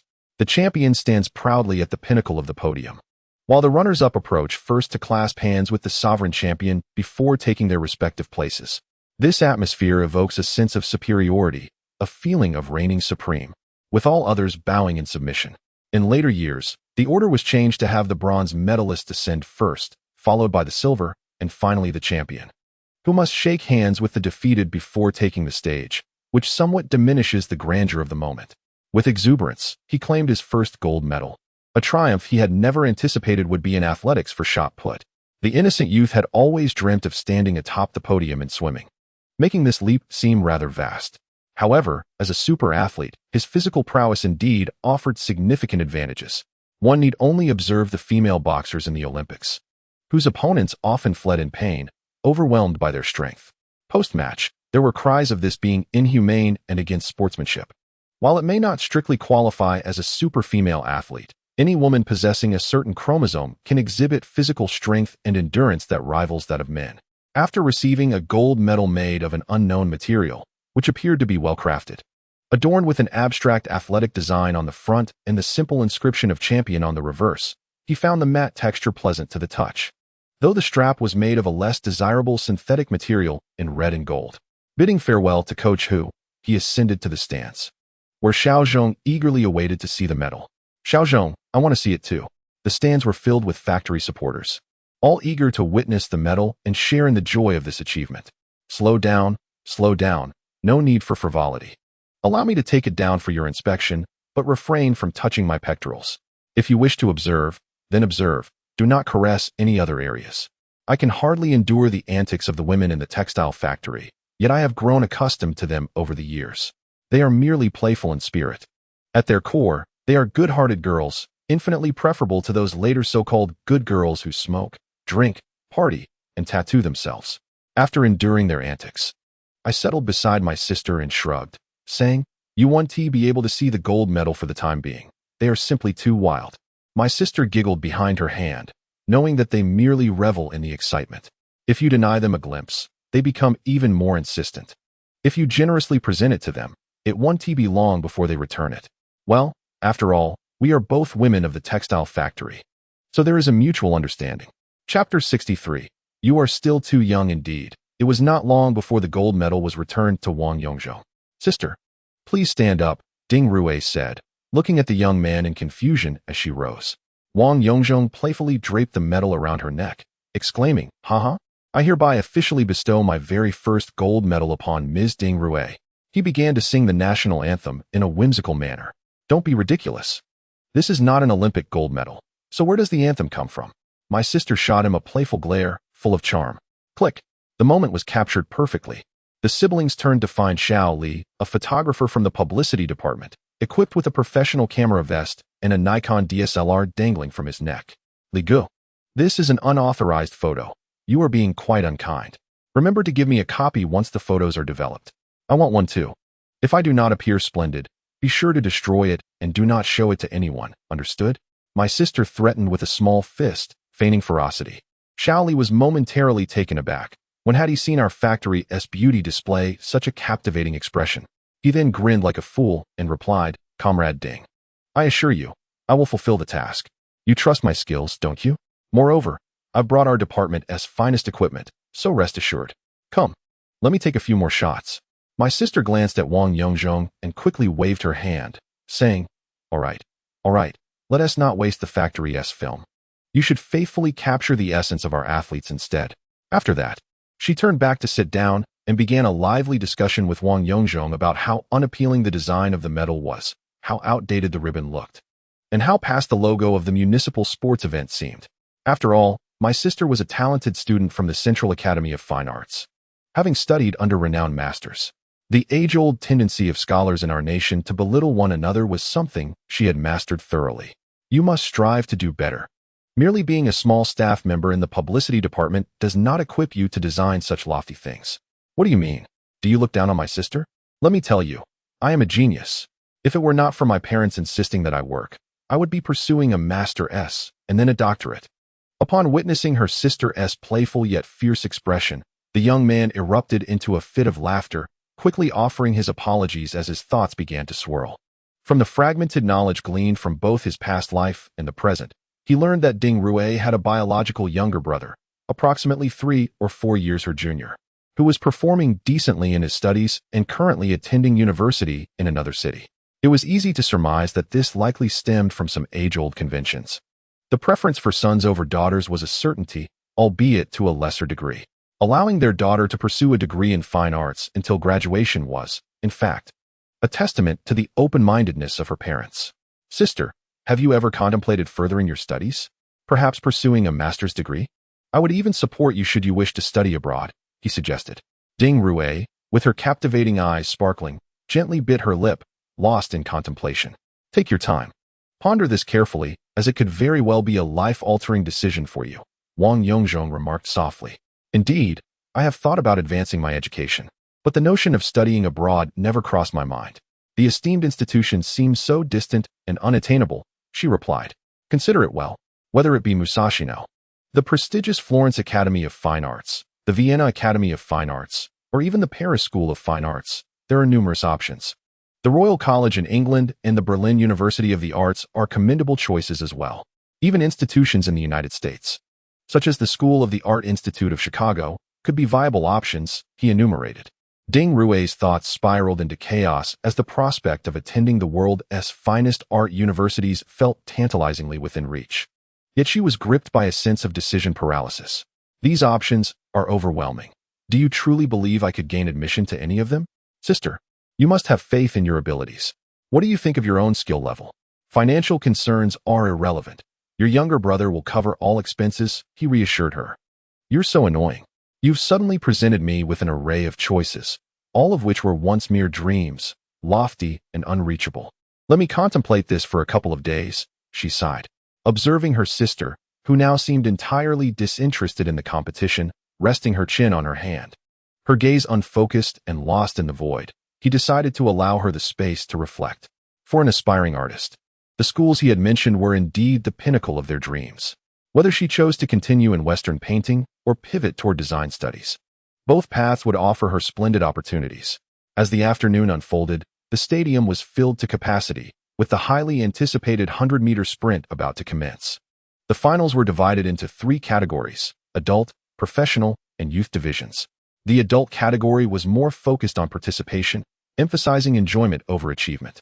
Finally, it was time for the professional category, where the atmosphere was palpably tense.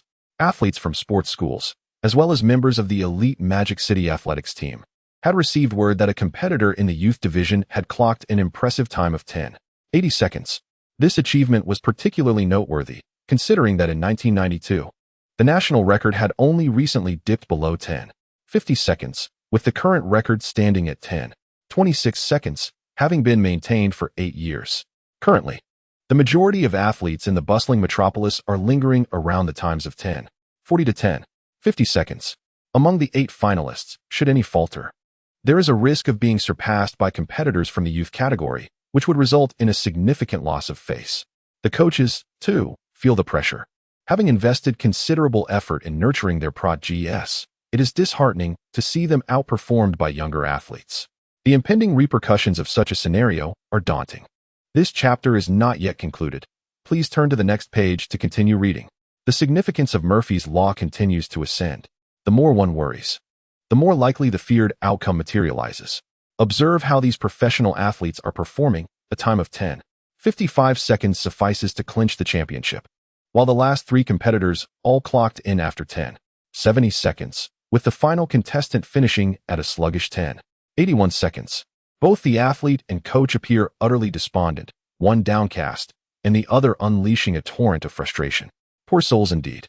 As Wang Yongzhong warms up, he notices reporters and photographers from the local television station, which explains the palpable tension in the air. It seems they lack substantial competition experience, as they appear somewhat dazed in front of the cameras. However, Wang Yongzhong is unfazed. In the era of social media, everyone possesses a high-resolution digital camera, and even mobile phone cameras boast extraordinary quality. Rather than feeling intimidated, he is eager to perform, showcasing his robust physique and grace during his warm-up routine.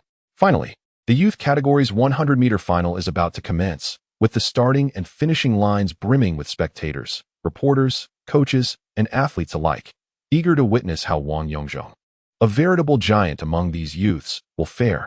After adjusting his starting blocks and executing several practice sprints, he fine-tunes his condition to perfection.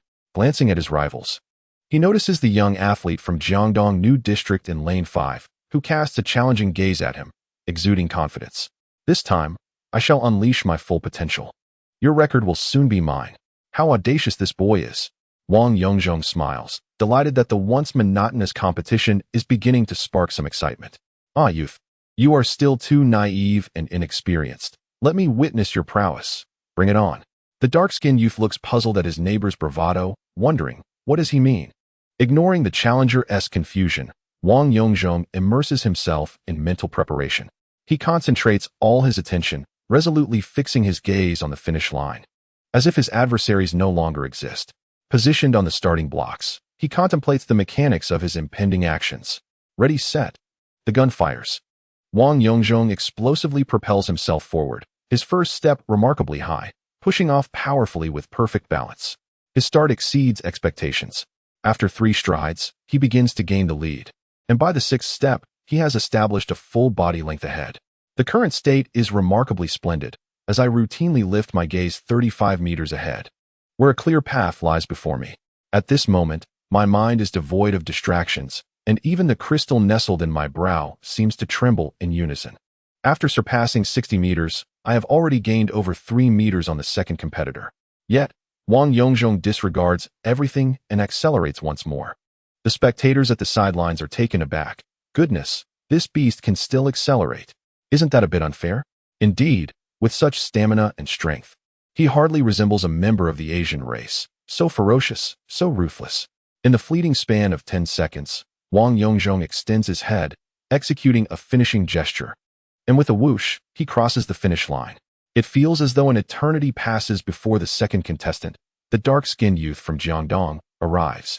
Wang Yongzhong has already surged far ahead, slowing his pace, gasping for breath, while relaxing his thigh muscles as he strolls back to the finish. He doesn't rush to confirm his results. Instead, he approaches the Jiangdong youth. Step aside. I'm about to show off, he says, patting the young man's shoulder. Youngster, if you hadn't trained in sports, encountering me would be akin to a frog in a well seeing the moon. But having trained, you now perceive me as a mayfly gazing at the vast sky. A stunned silence envelopes the surroundings, all eyes fixed in disbelief at the audacity of such a boast. The Jiangdong youth breaks into tears, prompting his coach to swiftly intervene and comfort his beloved disciple. This iconic moment is faithfully captured by the television cameras nearby. Little does our braggart know, the name Wang Yongzhong is about to engrave itself into the hearts of the citizens of the Magic City for the first time.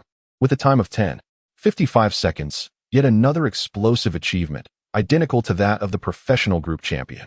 Wang Yongzhong, somewhat astonished, confirms his time, exclaiming, incredible. The 8 competitors from the professional group must be having a rough time now, huh?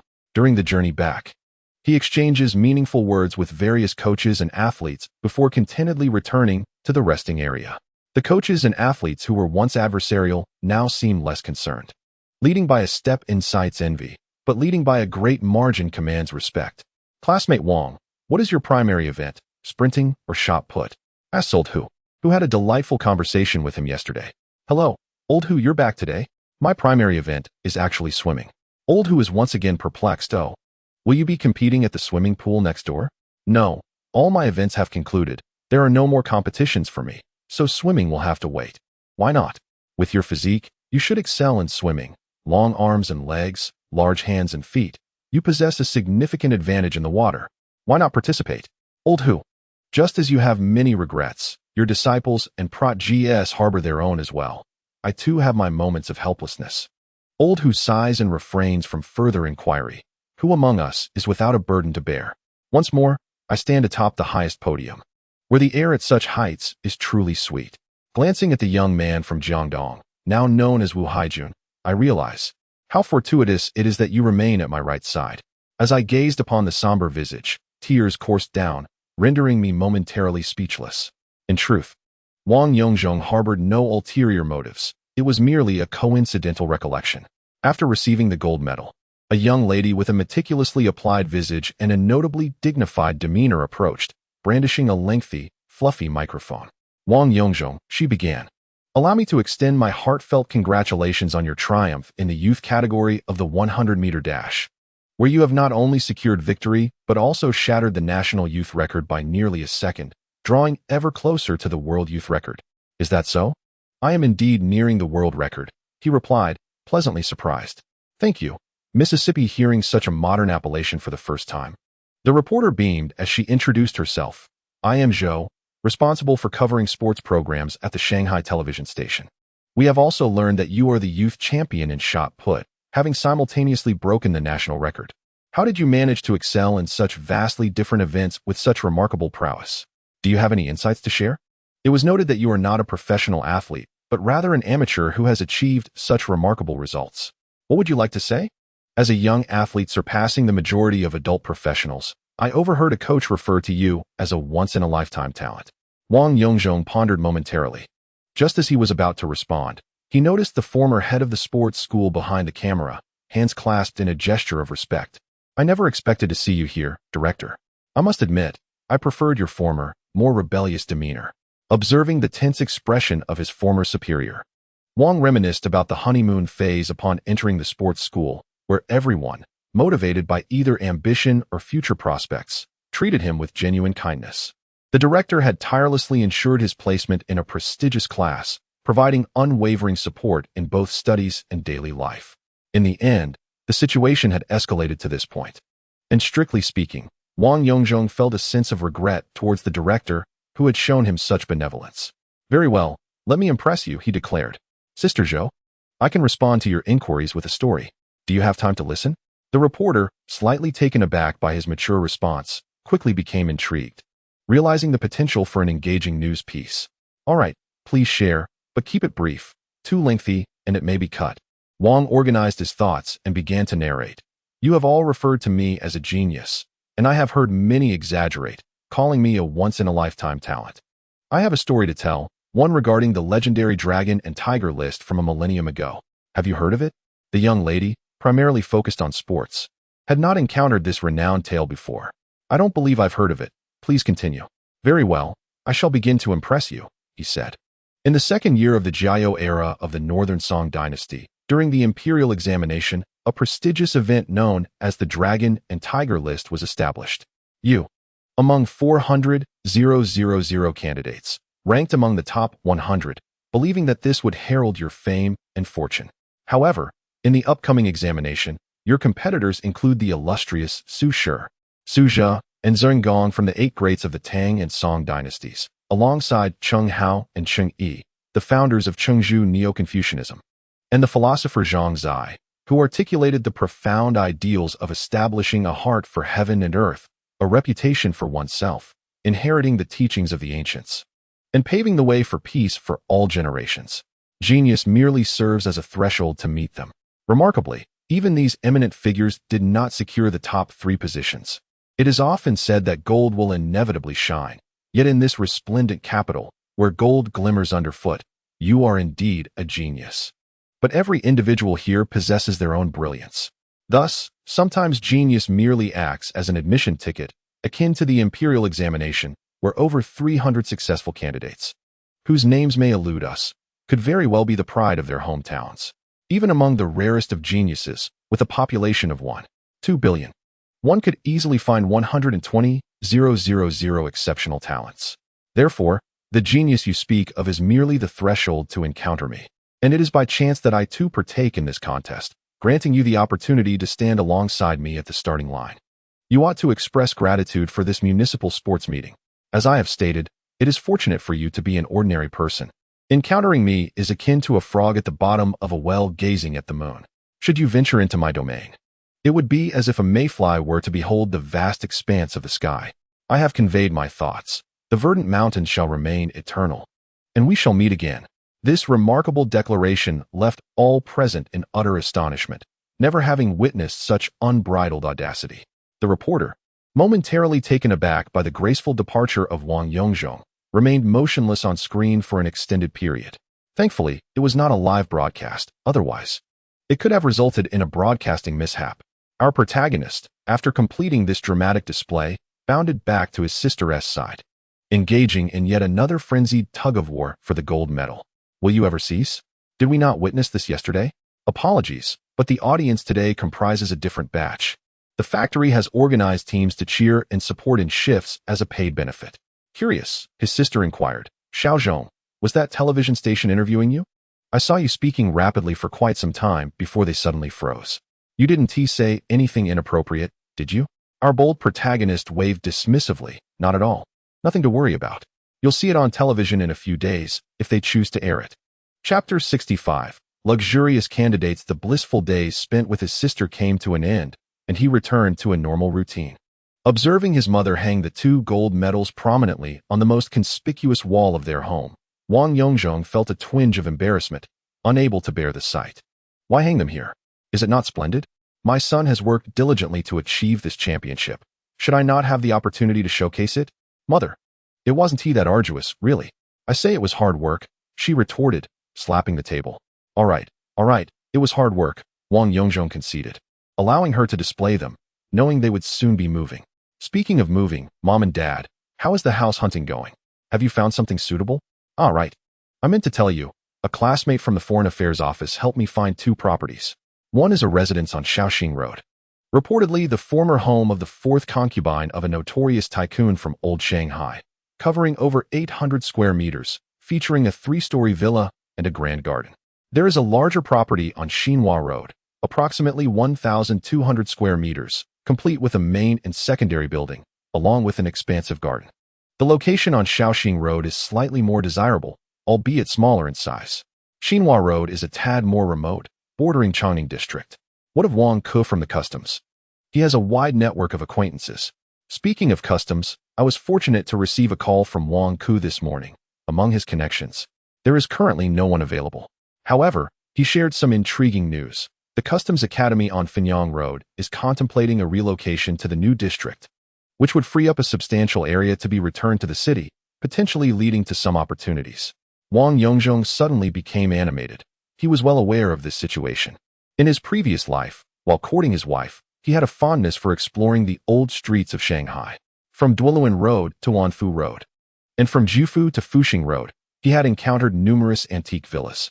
Unfortunately, at that time, he lacked the means, and many of these grand residences had either been converted into consulates, repurposed as hotels, or acquired by true magnates. The original site of the Customs Academy had once been an unattainable aspiration, located at 45 Finyang Road. The former residence of Ding Customs was later transformed into the Shanghai Customs Academy alongside surrounding structures like wooden houses.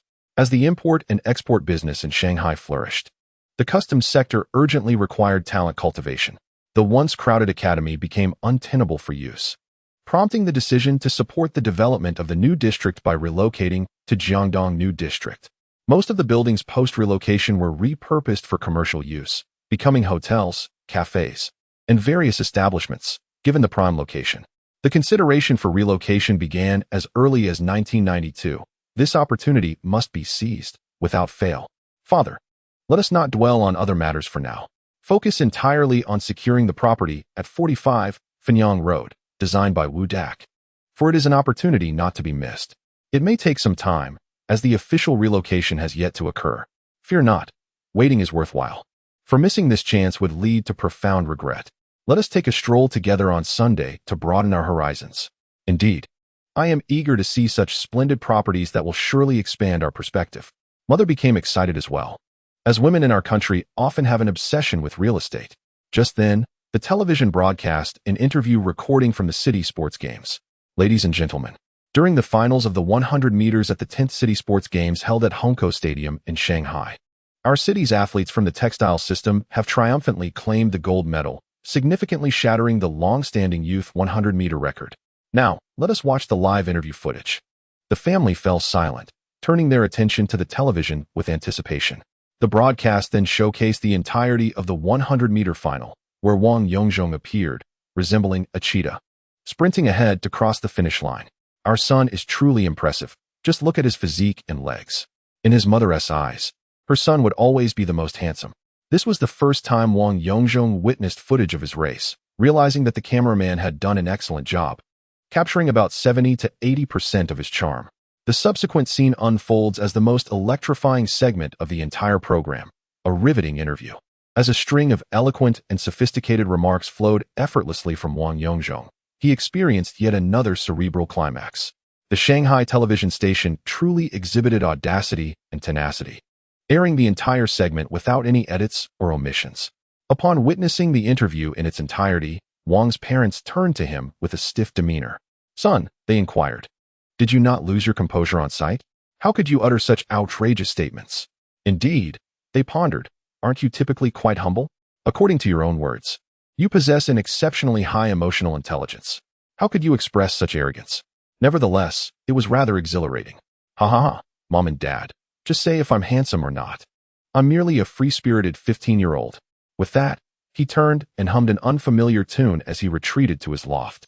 Little did he know, a tempest of discontent was brewing quietly. The following day, having resumed his studies, Wang Yongzhong, with 2 gold medals and 3 certificates tucked into his bag, ventured to the school's sports office. Upon opening the door, he exuberantly exclaimed, "Old Chun, come and see who approaches you now." Old Chun looked up and recognized him. "Ah, it's the new era's king of swagger. Wang, you've come to class. I thought you wouldn't show up today. Aren't you taking a few days off? Quickly, did you bring the gold medals? Let me see." Wang Yongzhong, unhurried, opened his backpack and presented the medals and certificates to Old Chun, remarking, "I figured you'd be eager. So here I am. Do you want to see them or not? If not, hand them back. I have no need for rest. I only exerted 70% of my strength." Grasping the gold medals, Old Chun beamed with delight.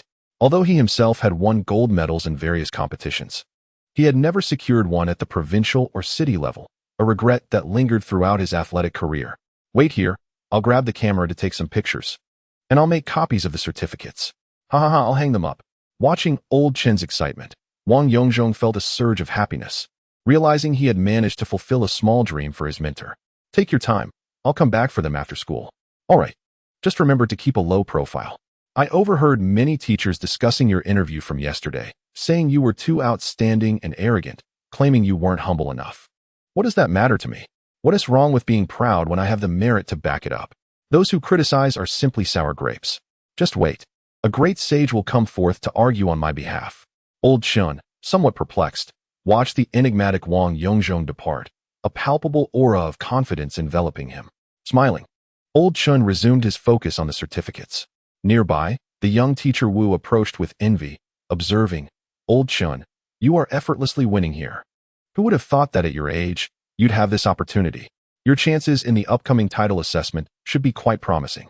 Lao Chun cast a sidelong glance at his somewhat acerbic colleague, remarking that titles held little significance for him. If he truly desired a title, he could have easily joined the local athletics team, where the benefits far surpassed those of a dilapidated secondary school with merely a 50-meter track. With that, he exited, clutching his gold medal and certificate, leaving behind the words, "I am off to find Teacher Chung to see if he brought his camera today. I wish to capture some memories, particularly with that lad adorned in gold." Chapter 66. A great scholar to defend my case. Wang Yongzhong was on the brink of returning to the classroom when he encountered Teacher Shun, the geography instructor, at the base of the academic building. "Wang, wait a moment. Come here," beckoned Teacher Shun mysteriously. "Good morning, Teacher Shun." What brings you here? Teacher Shin pulled Wang Yongzhong aside to a secluded spot and whispered, Yongzhong, did you not notice the glances from your peers and teachers this morning? You are currently at the center of attention. How can you appear so unfazed? Thank you for your concern, teacher. What is the big deal? I merely expressed some less than humble sentiments. Did I err in my words? Oh dear, my child, you are usually quite composed. Why have you become so indiscreet this time? Do you know that your teacher Xiao was genuinely pleased to see you triumph? Yet after hearing your remarks, he spent the entire night in distress. I suppose I have incurred a great offense, but the words have been spoken. What can be done now? Even if you all are anxious, what does it matter? I stand firm in my beliefs. Teacher Shin suddenly grew agitated. Do you not realize the gravity of your loss? You were on the verge of being recognized as an exemplary student at the district level, and they had even reported you for consideration at the city level. Now, that is surely dashed. The loss is considerable. Wang Yongzhong was taken aback to learn of such accolades awaiting him. But did he truly need them? Being an exemplary student seemed commendable, yet did it hold any value for him? It would merely serve as a trivial embellishment, or rather, it wouldn't even achieve that. Teacher Shin attempted to elaborate on the significance of the exemplary student designation, but upon reflection, he paused. Indeed, the primary benefit of being recognized as an exemplary student is the opportunity for recommendations or additional points for entrance exams. 10 points for district recognition, 20 for city recognition. Yet for you, what difference would it make? You already achieve perfect scores. Additional points would merely push you beyond the limits, rendering them insignificant. Right. I say you two need not fret over such matters. Let them talk and make a fuss. In due time, a great scholar shall defend my case. With that, he bid farewell to the teacher and returned to the classroom with a flourish. Upon entering, the once rambunctious room fell into an abrupt silence. All eyes wide with astonishment at this extraordinary classmate. Wang Yongzhong was the first to break the silence. Hello, everyone, with that single phrase of Chinglish, which would undoubtedly find its place in the Oxford Dictionary, the atmosphere instantly revived. Oh my, Wang Yongzhong, our great king has arrived. Let us all pay our respects together. As Huang Yi's quirky voice resonated, the classmates unexpectedly chanted in unison, long live, long live, long live. It was uncertain whether they had rehearsed, yet it emanated a semblance of sincerity. Wang Yongzhong suddenly felt a profound sense of fulfillment, recognizing the admiration and respect bestowed upon him by his peers. His presence seemed to have instigated notable transformations within the class. In terms of academics, his comprehensive compilation of materials had not only aided struggling students like Pan Jun and Bo Haitao, who now managed to achieve scores around 80 in mathematics, a remarkable leap from their previous scores in the 30s, but had also instilled a newfound confidence in their ability to learn. This positive feedback loop encouraged them to apply themselves across all subjects, resulting in at least passing grades in every discipline. Such a scenario was unfathomable in this institution, where, in the absence of streaming, an average of 1/4 of the students in each class scored below 60 in both primary and secondary subjects. In his previous life, he recalled that among his class of 10 students, the distinctions were stark: 10 in the elite group, 10 in regular high school, and 10 in vocational training, with only 8 or 9 ultimately relegated to the least prestigious technical school. Now, the homeroom teacher beamed with delight, while the teachers of the other 2 classes were enveloped in envy. Simultaneously, in the school conference room, an urgent meeting was convened, attended by homeroom teachers from the second year, subject teachers, academic affairs staff, the political education office, and 2 principals. The focal point of the gathering was the appropriateness of Wang Yongzhong's remarks on television and whether he should be asked to humbly clarify his statements from the previous day, colloquially referred to as backpedaling. As the principal concluded his opening remarks, Teacher Xiao abruptly slammed the table and rose, exclaiming, "What is there to explain? Is it wrong for a child to have a slightly pronounced personality? Should we mold them into bland, uniform beings like old folks, all cut from the same cloth? Should I first express gratitude to the organization for its nurturing, then to the government for its support, and finally, acknowledge the principal's leadership? Would that make everyone happy? But let me ask you, if you heard such words, would you not feel apprehensive?" Teacher 1 from class 2 interjected nonchalantly. "Is that merely a pronounced personality? It's downright excessive. He is comparing himself to the heavens. This isn't a matter of humility, it's sheer arrogance." Indeed, another teacher concurred. "What will the audience think? Will they not blame our school and our teaching methods? It seems we are destined for notoriety." Another homeroom teacher chimed in. I see nothing but jealousy here. Envy for our class having a well-rounded student like Wang Yongzhong. You label him arrogant. So what if he is a bit boastful? His academic performance speaks for itself. Hasn't he consistently scored near perfect on every exam? And let's not even discuss his athletic achievements. There are few who can rival him nationally. And the gap is indeed significant. Is it wrong to say a mayfly has seen the sky? The focus of your discourse lacks humility, suggesting a deficiency in character. However, the individual in question regularly assists his peers, not only by organizing a group of classmates to learn his fitness techniques, but also by authoring a book on fundamental mathematics to aid his fellow students. This chapter has not yet concluded. Please turn to the next page to continue reading. At this juncture, a voice interjected, "Hold on.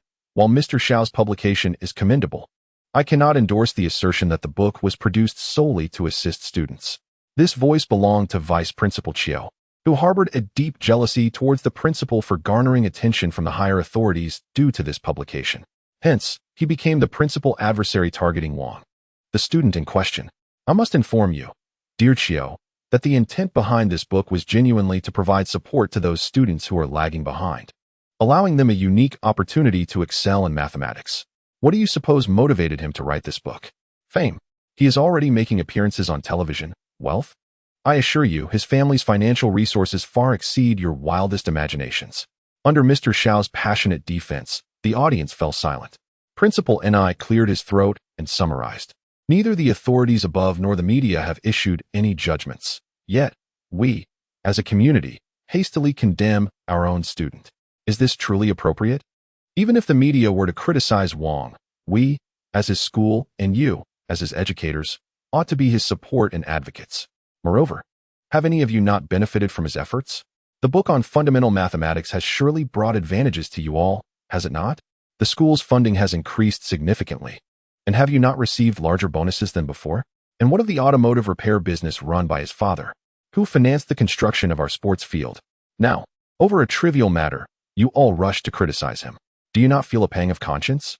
With a sudden burst, Teacher Yu from the administration was taken aback by the phrase "a pang of conscience," causing him to spew his tea. Noticing the collective gaze upon him, he promptly wiped his mouth and remarked, "Indeed, who do you think secured all the supplies for this year's New Year celebrations? Were the four-finger-wide fish you consumed not sourced from him? Did you feed them to the dogs?" Old Teacher Yu certainly delivered a powerful retort, leaving others feeling a bit envious. Finally, the principal slammed the table and declared, "Stop harboring your petty thoughts. Do you think I am unaware? Is this the mindset of 20 years ago?" Meeting adjourned. Mr. Xiao emerged from the meeting room like a triumphant general, basking in the admiration and flattery of his wife. "Dear, your eloquence was truly remarkable. You left those two neighboring individuals utterly speechless. This morning, I encountered Wang and discussed this matter with him. He was unfazed, stating that a great scholar would come to his defense. It appears he was aware that you would advocate for him." Mr. Xiao was in high spirits and glanced at his wife, saying, "I am hardly a great scholar. It is Principal and I, and Director Yu who deserve that title." They both erupted in laughter, finding Yu's remark about feeding fish to dogs delightfully humorous, and the question of conscience was equally explosive. Chapter 67. The English teacher on extended sick leave. Wang's day was exceedingly joyful. At the end of May, the teachers conducted a mock examination for the middle school entrance exam, coinciding with the examination taken by the third-year seniors. The presence of a renowned figure in the examination hall instilled a sense of pride and honor among the candidates. Wang Yongzhong, from the preparatory class to the third year, had earned the respect of all his classmates. His academic prowess and martial aptitude made him an extraordinary presence in this modest school of merely 12 classes. Unsurprisingly, the results of the mock exam reflected his astonishing achievement of full marks. Having absorbed a wealth of current affairs, Wang Yongzhong possessed a clear understanding of the intricacies of this era. He was effortlessly scoring high marks, even full scores, in both politics and language arts. Thus, his time at school was genuinely delightful, attending classes while engrossed in extracurricular books or indulging in drawing. During breaks, he mingled with his fellow students, engaging in playful antics, entirely devoid of the mature composure expected of someone his age. Yet, happiness was paramount. He relished his youthful exuberance without a hint of shame, indifferent to others' opinions. Was he not allowed to enjoy life with his peers? Before the afternoon class, Ms. Bei, the English teacher, finally made her appearance. After taking an extended sick leave since the beginning of the year, she was back at school. Observing her radiant smile, Wang Yongzhong sensed that matters were not as straightforward as they seemed. "Wang, come here, come here," Ms. Bei called, brandishing a hefty stack of manuscript paper as she beckoned him outside. "Do you have some time lately? I've written some drafts, but I feel they're somewhat lackluster and lack appeal. I'm not confident they would be accepted for publication. Would you mind taking a look?" Wang Yongzhong slapped his forehead and quickly greeted her. "Ms. Bei, I've been so overwhelmed with other matters that I completely forgot about this English supplementary book. My apologies. I didn't realize you had already finished it. I'll take a look right away." It seemed Ms. Bei was quite ambitious. Perhaps her recent sick leave was devoted to writing. Was this not a case of losing sight of the primary goal? As he perused the manuscript, he found it bore little distinction from the supplementary books available on the market. The only notable aspect was her approach to elucidating mathematical concepts through extensive example sentences, which were integrated into the grammar of junior high school. The idea was commendable, yet the execution left much to be desired. "Your thoughts are sound, but I must be candid. Please don't take offense," he said. "This manuscript is suitable for internal use, but it does not meet the standards for publication." After casting a meaningful glance at Ms. Bei, he continued, "You've written from the perspective of a teacher, neglecting to consider the viewpoint of students, especially those who struggle with learning English. How would this differ from other supplementary books on the market?" Ms. Bei glanced at Wang Yongzhong, a twinge of embarrassment washing over her, her heart pounding as if in a drumbeat. Did he know that these drafts had been rejected? "Originally, I thought that even a child like you could publish a supplementary teaching book. As a veteran educator with decades of experience, I should surely be able to produce a bestseller, right? You merely took an unconventional route to profit. Yet, who would have anticipated that success would elude me? After 2 months of sick leave at home, I found myself overwhelmed with ideas.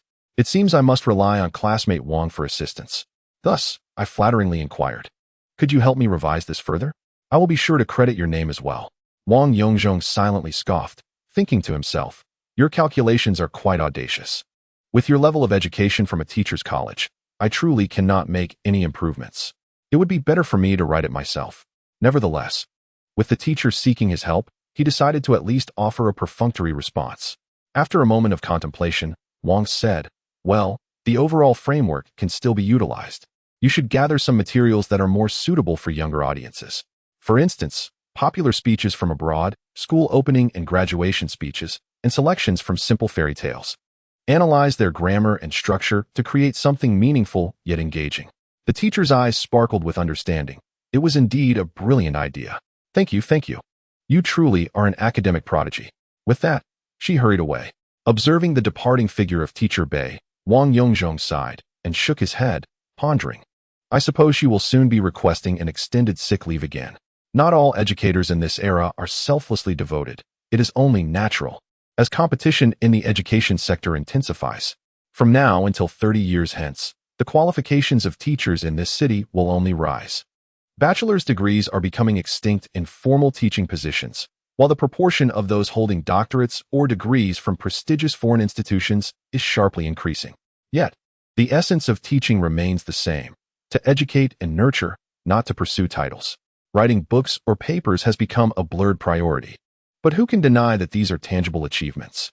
The entire day, Wang Yongzhong found himself affected by these thoughts, his mood rather dismal, until he noticed the bashful class monitor approaching his school was about to end, which instantly brightened his expression. "Hey, silly goose, I ask you, have you prepared for the preliminary round of the upcoming essay competition?" he queried with a relaxed smile, gazing at the girl, who resembled a budding flower in spring. Emotionally, he replied, "Throughout my life, I have encountered numerous class monitors, whether they were attractive or not, responsible or careless, strict or lenient. Yet, in my heart, you are the finest monitor I have ever had, one I shall not easily forget even decades from now." The cheeks of our beloved class monitor flushed, radiant as the evening glow outside. With a playful squint revealing her small canines, she retorted, "What do you mean?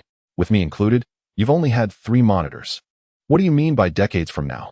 Seeing the class monitor, adored by all classmates and teachers alike, display such an endearing expression once more, Wang Yongzhong savored the moment like exquisite wine. "You need not concern yourself with it. Rest assured, I am not speaking frivolously.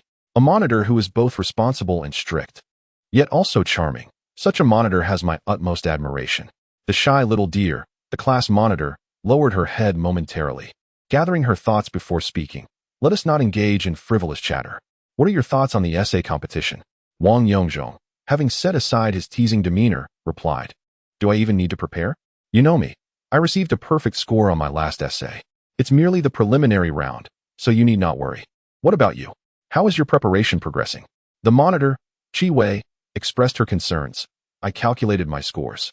And if I proceed to the high school entrance examination with my current results, I may just barely enter the top 8 schools. However, aiming for one of the 4 major institutions seems rather daunting. Thus, I hope to secure some award in this essay competition to boost my scores. Unlike you, whose scores overflow, I find myself teetering on the brink. Observing the worried little deer, who could remain indifferent? How about this? I am well aware of your capabilities. You will undoubtedly pass the preliminary round. Once you do, I will provide you with some commonly tested essay topics and assist you in analyzing the preferences of the evaluators. At the very least, I can help you secure a grade 2 and add 10 points to your score. Upon hearing this, the class monitor's face brightened with a radiant smile, and she joyfully agreed. Witnessing the transformation of the class monitor from a state of concern to one of ease, Wang Yongzhong wore a fond smile. The class monitor is truly a wonderful person, possessing a nurturing disposition from a young age. It seems she later attended a prestigious district school, and although her college entrance examination outcomes were less than ideal, she enrolled in a teacher's college in the metropolis. After graduation, she returned to our local school, starting as an ordinary political teacher and eventually becoming the principal. She stands among the few who have dedicated their lives to the noble cause of education in this new era. That evening, upon returning home, he recalled Teacher Bay's English manuscripts and pondered the possibility of publishing another English supplementary book. He meticulously organized the classic English teaching methodologies in his mind: the root word memorization technique, the phonics approach, and the mind mapping method. Each of these holds immense potential. Caught in a dilemma of choice, he only solidified his direction just before sleep. While phonics is advantageous, it necessitates recording tapes, which proves quite inconvenient.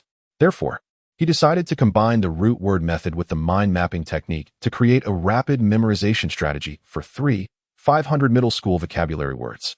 However, in the following days, just as Wang Yongzhong began writing his book and had penned only a few words, a minor storm disrupted his plans. Chapter 68. The controversy. Within a few days following Wang Yongzhong's audacious victory speech, several articles appeared in the largest newspaper in the metropolis, the Ximin Evening News, criticizing his statements as lacking humility and disrespectful towards other students. Initially, the focus was on the conduct expected of a high school student, but recently the narrative shifted. Some well-informed individuals published articles alleging that Wang Yongzhong's father is an executive at a prominent company, and he himself was a notoriously poor-performing student. Even more concerning, investigations revealed his involvement in a previous incident where he was expelled for violence at a sports school. Consequently, Wang Yongzhong found himself at the center of a burgeoning scandal. With the situation escalating rapidly, the school hastily drafted articles to counter the backlash, yet it seemed that the Ximin Evening News was unwilling to publish them, leaving everyone perplexed about their intentions. In a state of helplessness, I resorted to retaliating in a publication like the Education Daily, which boasts a minuscule subscription base and an exceedingly homogeneous readership, but the effect was predictably negligible. Perhaps under pressure from the leaders of the textile system, coverage of Wang Yongzhong's family situation in the newspaper began to wane.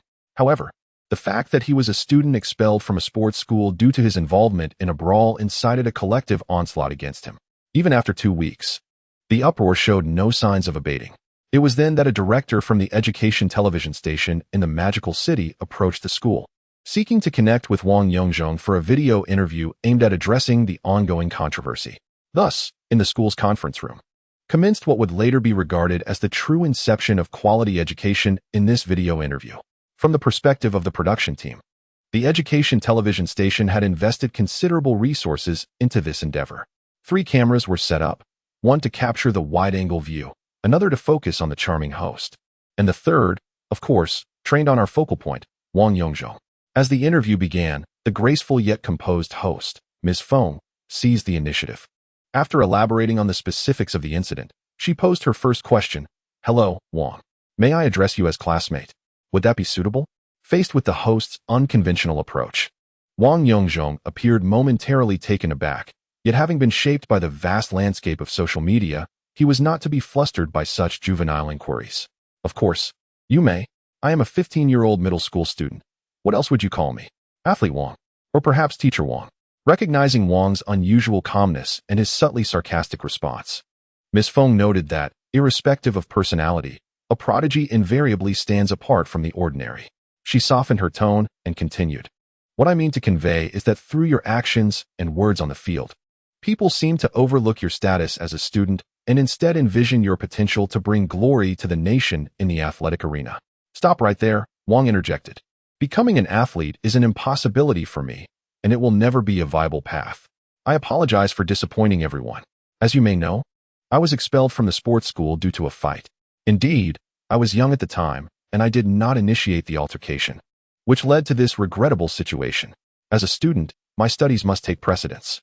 I hope everyone will focus on my academic progress moving forward, such as my published work, A Comprehensive Guide to Middle School Mathematics. Watching the young man before her, who appeared not only unperturbed but also seizing the opportunity to promote his book, Miss Feng found herself momentarily flustered, her rhythm thoroughly disrupted. Thus, abandoning the original plan, she delivered a straightforward question. Since you no longer aspire to pursue a career in sports, why do you continue to make such bold proclamations on the field? Do you not think that is somewhat, how should I put it, overly confident? Are you implying that I am being overly arrogant? Wang retorted. Indeed, I did say those words. I admit that in the heat of the moment, I couldn't resist seizing the opportunity to make a grand statement. That was my lack of rationality. But did I say anything incorrect? Do you believe my statement was erroneous? Am I lacking in genius? Or is the threshold for genius I speak of excessively high?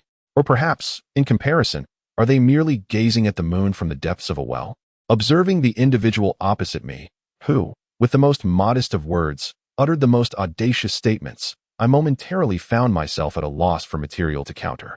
If we consider the realm of sports, you might indeed possess the authority to address these youths, given that your achievements surpass theirs by a considerable margin. However, when you broaden the scope to encompass your field, does that not render your assertions somewhat inappropriate? Wang Yongzhong, lost in his thoughts, lifted a cup of green tea from the table, gently blowing away the froth before taking a sip. He remarked, for individuals of our age, the domains of morality, intellect, physical fitness, aesthetics, and labor should encompass all aspects, don't you think? So, do I possess the qualifications to make such statements regarding these areas? The host, sensing a rhythm had finally been established, responded with a hint of excitement. We cannot solely evaluate today as students based on their grades, right? I am aware of your academic performance, which we have looked into. You often achieve full marks in all subjects. Yet, as you are only in the second year of junior high, how can you guarantee that your peers will not remain in obscurity?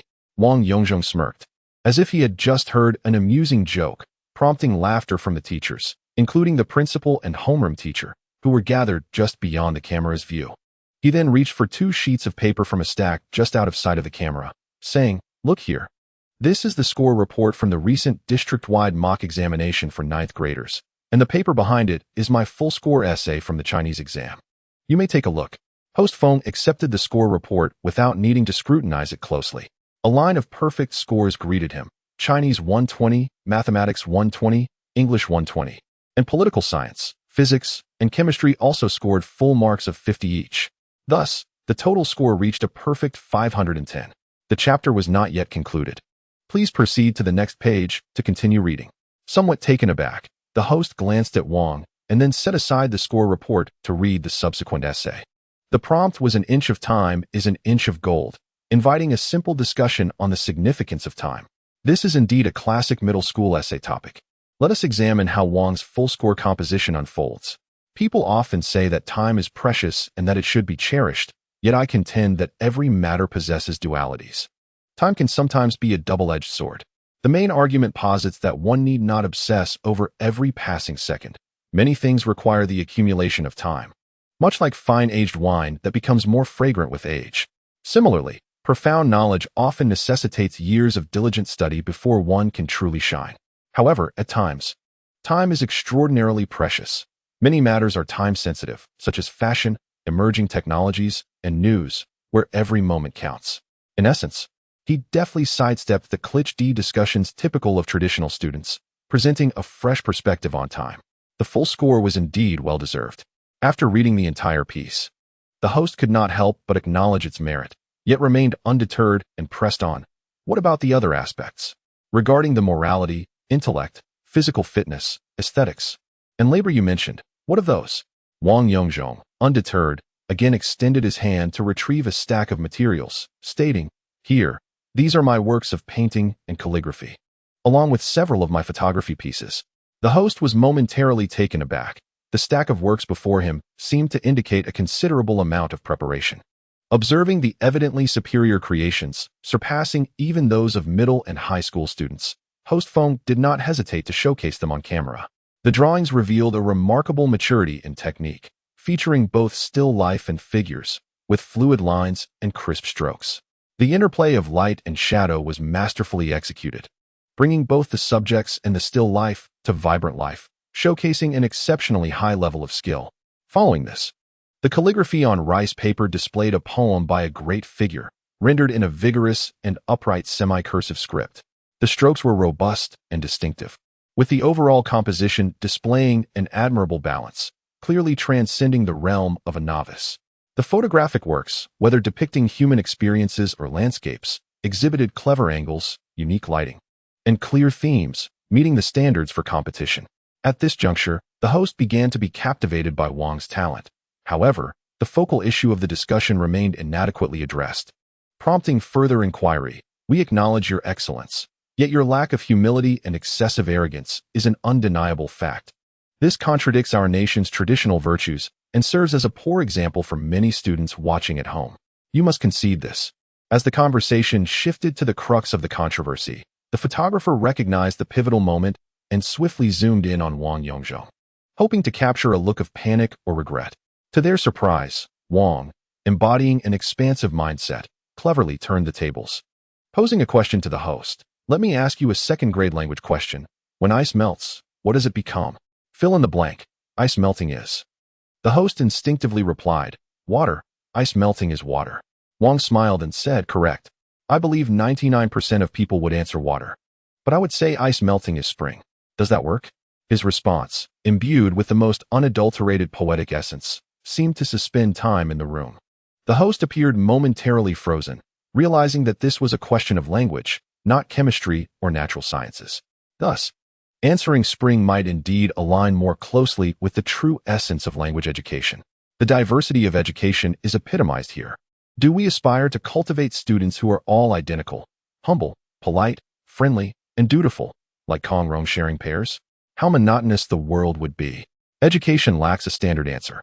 Fostering individuality is also one of its objectives. Each person is an independent entity, and thus I am not the obedient child you envision. I am my own creation, determining my own life, not dictated by a series of articles in newspapers outlining how I ought to be. This powerful statement stirred a palpable unrest in the atmosphere. The host, now thoroughly captivated by Wang, remarked, "What Wang has articulated resonates profoundly with me. I encourage those watching to reflect as well. Education is a complex issue, one that has persisted for millennia. While the methods and processes may vary across eras and nations, the ultimate goal remains the same: to enable individuals to truly become themselves, autonomous beings." Thank you all. This program will conclude for now. Next, I shall interview Wang Yongzhong's homeroom teacher, as well as his classmates, in an effort to present a more comprehensive portrayal of Wang Yongzhong. I apologize for a personal request, and I wonder if it might be possible for Wang to oblige. Observing the host, who appeared almost like an infatuated fan, Wang Yongzhong raised an eyebrow and replied, "Of course, but I fear I may not be able to fulfill anything too challenging." The host then produced a calligraphic work featuring the poetry of great figures and said, "I hope that you could gift me this piece. I wish to keep it as a memento. Years from now, when you have achieved great success and established your career, this piece will surely be of immense value." Of course, I would never consider selling it. Wang Yongzhong found this scene somewhat amusing, though he ultimately agreed, promptly concluding the interview. Unexpectedly, merely a day later, the educational television station rapidly crafted and aired the complete program during prime time that evening. The Wang family, gathered around the table, watched with great satisfaction. Wang Yongzhong was also quite pleased with his charismatic appearance on camera. As expected, following the broadcast of the interview, public opinion starkly divided into two factions. One group swiftly transitioned from criticism to admiration, recognizing that Wang Yongzhong excelled not only in sports but also in various other aspects, unmatched by his peers. This faction, primarily composed of young students, was captivated by Wang's gradually revealed charm and masculine demeanor, thus gaining a wave of support from mother fans and sister fans. Conversely, another faction maintained that as a student, one ought to adhere to the traditional virtues of humility and propriety, treating others with respect. They contended that individuals who boast and exhibit arrogance, regardless of current achievements, would not become pillars of society in the future. This group largely consisted of certain teachers and older generations. The two factions engaged vigorously in debates through the newspapers, exchanging arguments with great enthusiasm. Over time, the discussions surrounding Wang Yongzhong expanded from his individual circumstances to fundamental questions about education itself. The discourse revolved around whether education should be uniform, the necessity for multifaceted development, the importance of quality education, and the freedom for children to cultivate their individuality.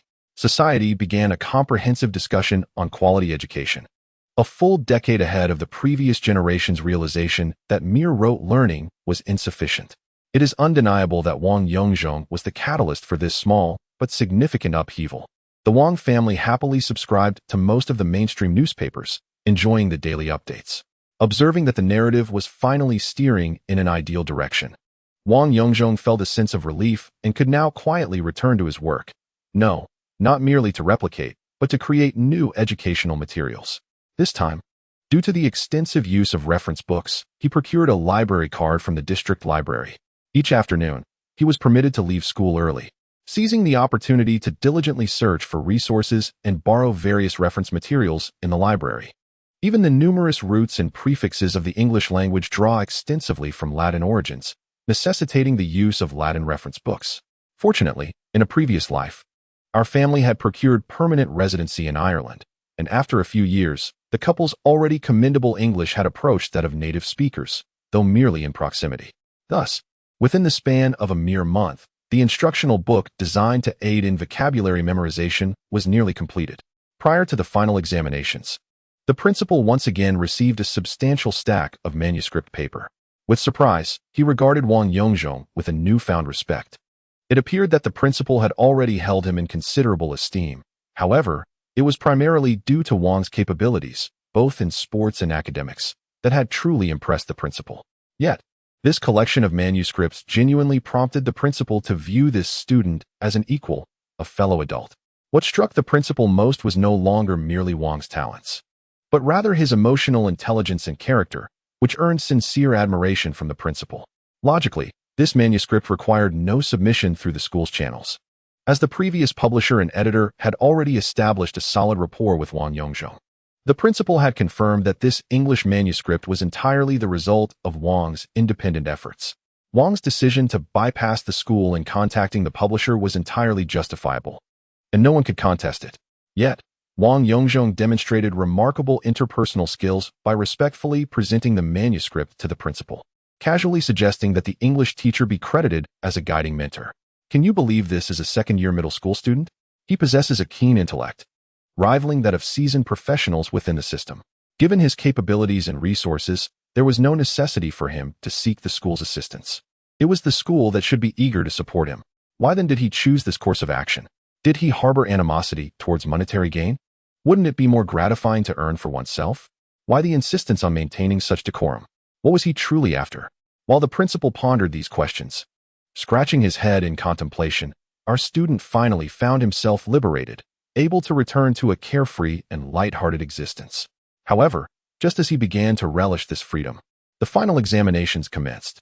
Immediately following the exams, summer vacation would begin. Was it possible that such blissful, carefree school days would come to an abrupt end? There would be no further excuses for idleness. Concerns about housing, vehicles, renovations, and investments, matters that should not occupy the mind of someone of his youthful bloom, would soon arise. After 3 days of examinations, those participating in the essay competition remained shackled to their tasks. The preliminary rounds began, with the majority of the class joining in. as a stroke of fortune could yield significant bonus points for the high school entrance examination. Few possessed the self-awareness to recognize their limitations. Everyone was eager, as if the bonus points were easily within reach. The topic for this essay was respect the garb before respecting the person. This subject, however, proved unsuitable for middle school students, particularly those lacking experience in the worldly workplace, making them vulnerable to the pitfalls laid by the examiners. Imagine that the majority of students compose their essays following the narrative found in the traditional play Sui Fan Shu, focusing on superficial matters such as an excessive preoccupation with worldly status, a fixation on attire, and a disregard for character.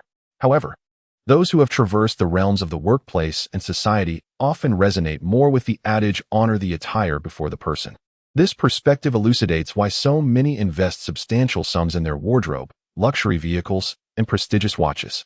Failing to do so may result in disdain from others, leading to the perception of incompetence and subsequent rejection in business dealings. Such mercenary themes, however, are ill-suited for a comprehensive essay, as they may lead one perilously close to a score of 0. Wang Yongzhong, taking a different approach, articulates that one should prioritize the character and inner qualities of others, rather than judging solely by appearances. Yet, he pivots his argument to emphasize the necessity of self-presentation. While one should not judge others by their looks, it is equally important to maintain a polished and tidy exterior oneself. This duality reflects respect for others and facilitates smoother interactions, allowing one's abilities and virtues to be more readily recognized. After establishing these points, he extends his discourse into the commercial realm, asserting that a product's aesthetic appeal is paramount. If the exterior fails to captivate, even the most profound internal merits will go unnoticed in a fiercely competitive market. Coupled with elegant calligraphy, he is confident that he will sail through the preliminary round without issue. As for the finals, recalling Huang's essay brings back memories of the original prompt, and he feels assured of clinching first prize. Yet, he ponders the value of an additional 20 points. Would being recognized as a 3 good student merit extra credit? It seems that representing the school or educational system does not confer any advantages. A daunting score of 550 on the high school entrance exam looms large in his thoughts. Sitting outside the examination hall, he finds himself in a daze, completely oblivious to the fact that the school has already commenced its holiday. What a fool! Why did I leave so early? He muses. How did you fare? As he sees the energetic class leader Xiao Lu bounding towards him, his stupor dissipates, and his astute mind regains its sharpness. Xiao Lu, how did your writing go? Do you feel confident about advancing to the finals? If so, the entire summer could be dedicated to preparation. Absolutely. I believe I performed well. The topic wasn't too difficult. It was simply about not being superficial, respecting individuals regardless of their attire, and not blindly revering others based on their appearances. Wang Yongzhong slaps his forehead, realizing that he too has fallen into a simplistic mindset. Yes, indeed. You wrote quite well. Observing Xiao Lu revel in the praise, her eyes sparkling with joy and a hint of pride, he finds the simplicity and purity of her thoughts refreshingly beautiful. However, after the unified interpretation and analysis by their Chinese teacher, Xiao Lu's elation fades. Her eyes lose their sparkle, her lips no longer curl in a smile, and they appear watery, as if on the verge of tears. Wang Yongzhong, lurking nearby, anticipates her reaction with a hint of mischief. After all, every expression from a beautiful girl possesses an undeniable allure. Come, let us commence your tearful lament. Let us begin your weeping like the pear blossoms in the rain. And allow me to express my sympathy. Aside from Wang, who revels in the misfortune of others, not a single soul in the classroom, apart from Huang Yi, remains unperturbed. I recall that in the previous life, it seemed that 5 students from the entire school participated in the finals. Huang, the academic prodigy, secured the first prize, while a student from the adjacent class obtained the 3rd prize, leaving the rest with naught. It appears that this time, I too shall be counted among the 6. Observing the fragile female classmates huddling together for warmth, Wang Yongzhong bid farewell to all, officially embarking on an arduous summer vacation. Chapter 70.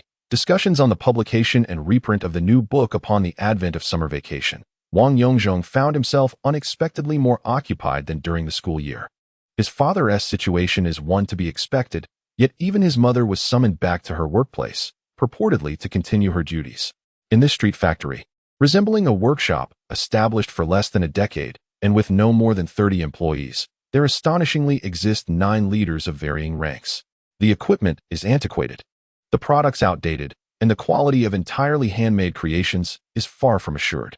For the past 2 years, the company was mandated to operate under a peculiar policy known as two wins abroad.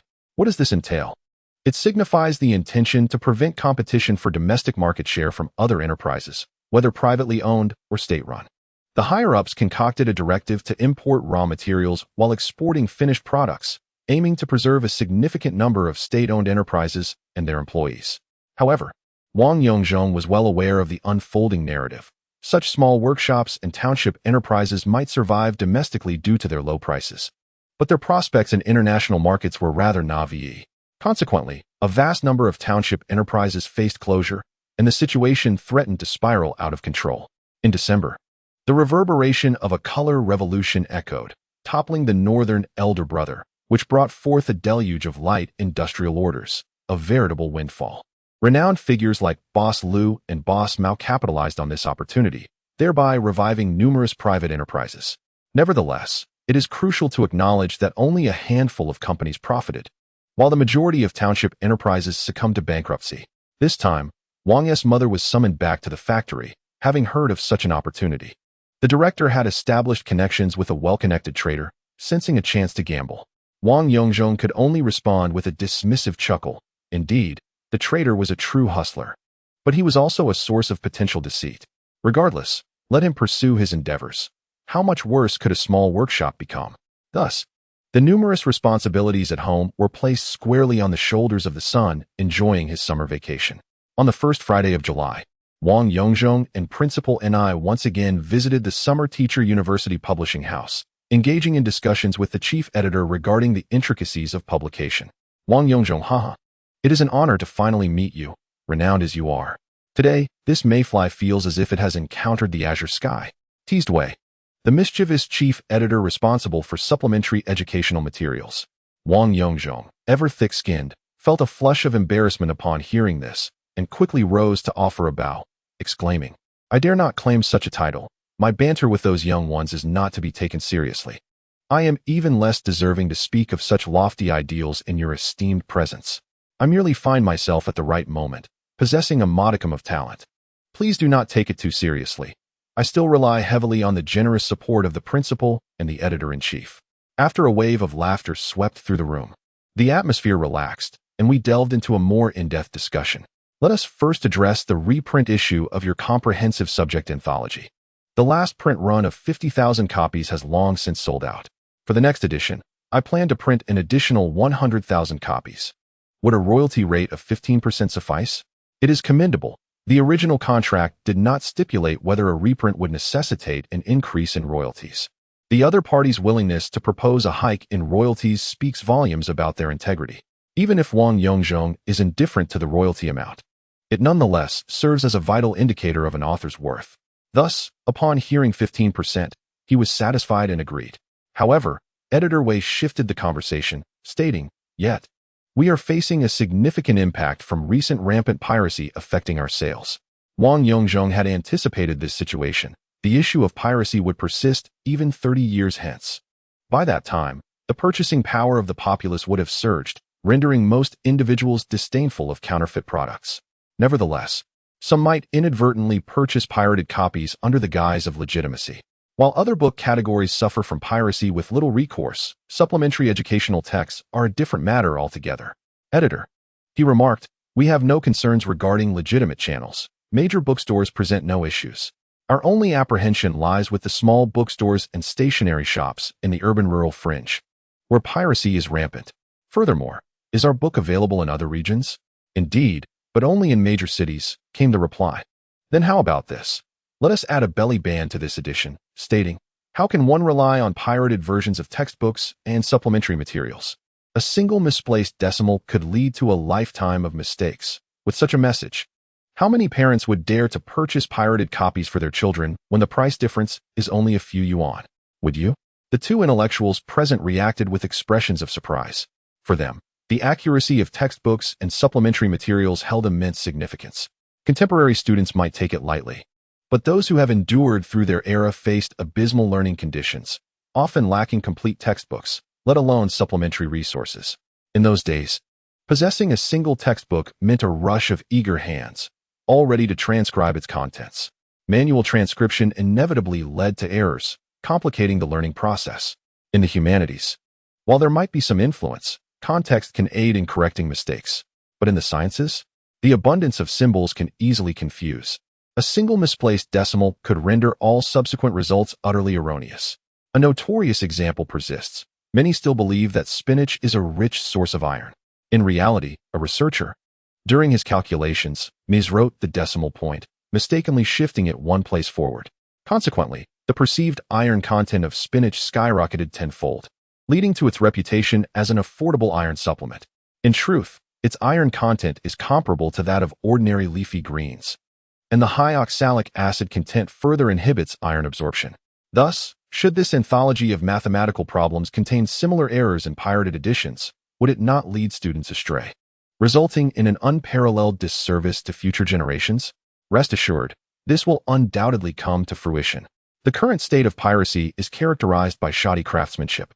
Unlike the future where pirated works, aside from copyright issues, may very well surpass their legitimate counterparts in quality. Dear reader, this chapter has much more to offer.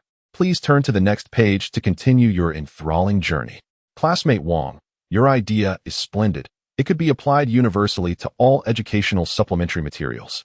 This not only curtails piracy, but also salvages countless students and families. I have truly witnessed the brilliance of the moon and the vastness of the sky. Ha ha ha. Editor Wei's vigorous praise continued unabated, regardless of the awkwardness felt by the two individuals present. This can be comprehended, as publishers face three primary challenges: the source of works, the rigidity of oversight, and rampant piracy. The first two issues are objective. There are only so many works available, and the editorial staff is often stretched thin, given the limited number of authors and the multitude of publishers vying for attention. Oversight, too, is not subject to personal will. The remaining adversary is piracy, the one area where effort can yield tangible results. However, in this market economy, piracy has surged exponentially compared to the past. When one instance is reported and curtailed, another emerges elsewhere, leading to a situation where effort yields minimal results.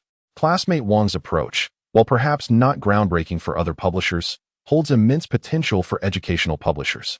Thus, it is no wonder that the esteemed chief editor is so fervently enthusiastic.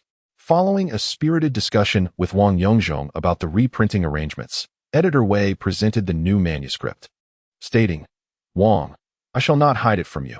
Ever since you ventured into publishing the mathematics mother topics, it has provided great inspiration to us in the education sector. Recently, we have received an overwhelming number of similar manuscripts for chemistry, physics, and more. The quality varies greatly, but there are indeed many well-written submissions. We have already begun arranging for the publication of several titles, including a compilation of similar mother topics for high school mathematics that is now ready for release." Upon hearing Editor Wei's somewhat sheepish remarks, Wang responded, "Is that all? Has the process moved so swiftly?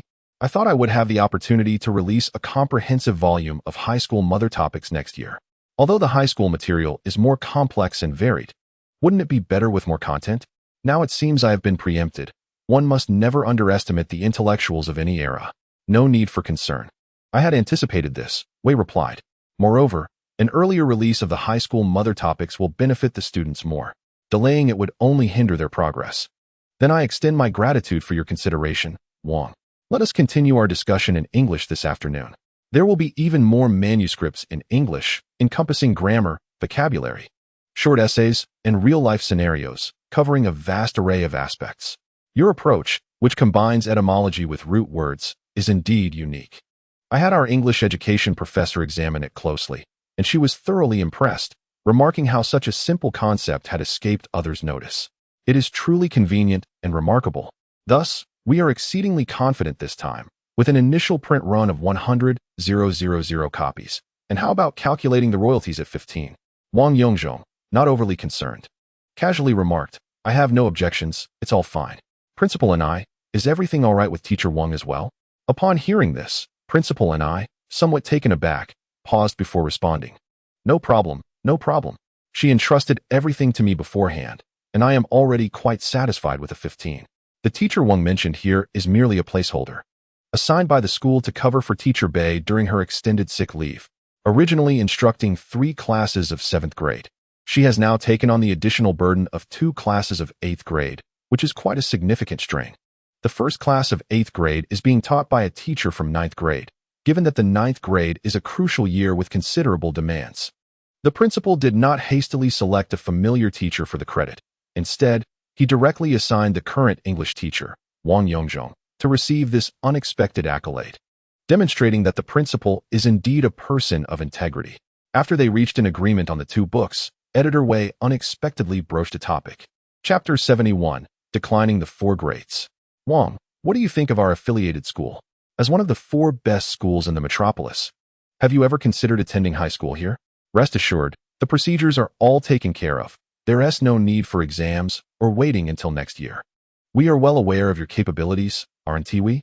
Simply come to class in September. What do you say? Principal and I suddenly grew uneasy. Goodness, the 4 grades? Direct admission? No exams. Isn't that a bit too generous? Wang Yongzhong was equally astonished. It seemed somewhat implausible, yet was not entirely unexpected.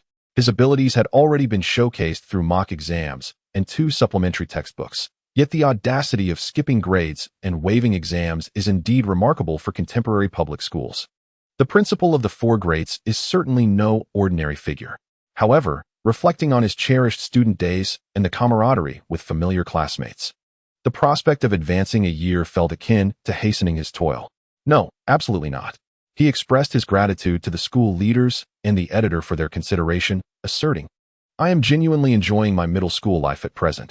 It's both leisurely and filled with joy among my peers. The teachers and principal are wonderful, so for now, I prefer to stick to my original plan of completing my middle school education. This response left the 2 present utterly astonished, as the notion of skipping grades and directly entering the 4 grades is a dream that many students dare not even entertain.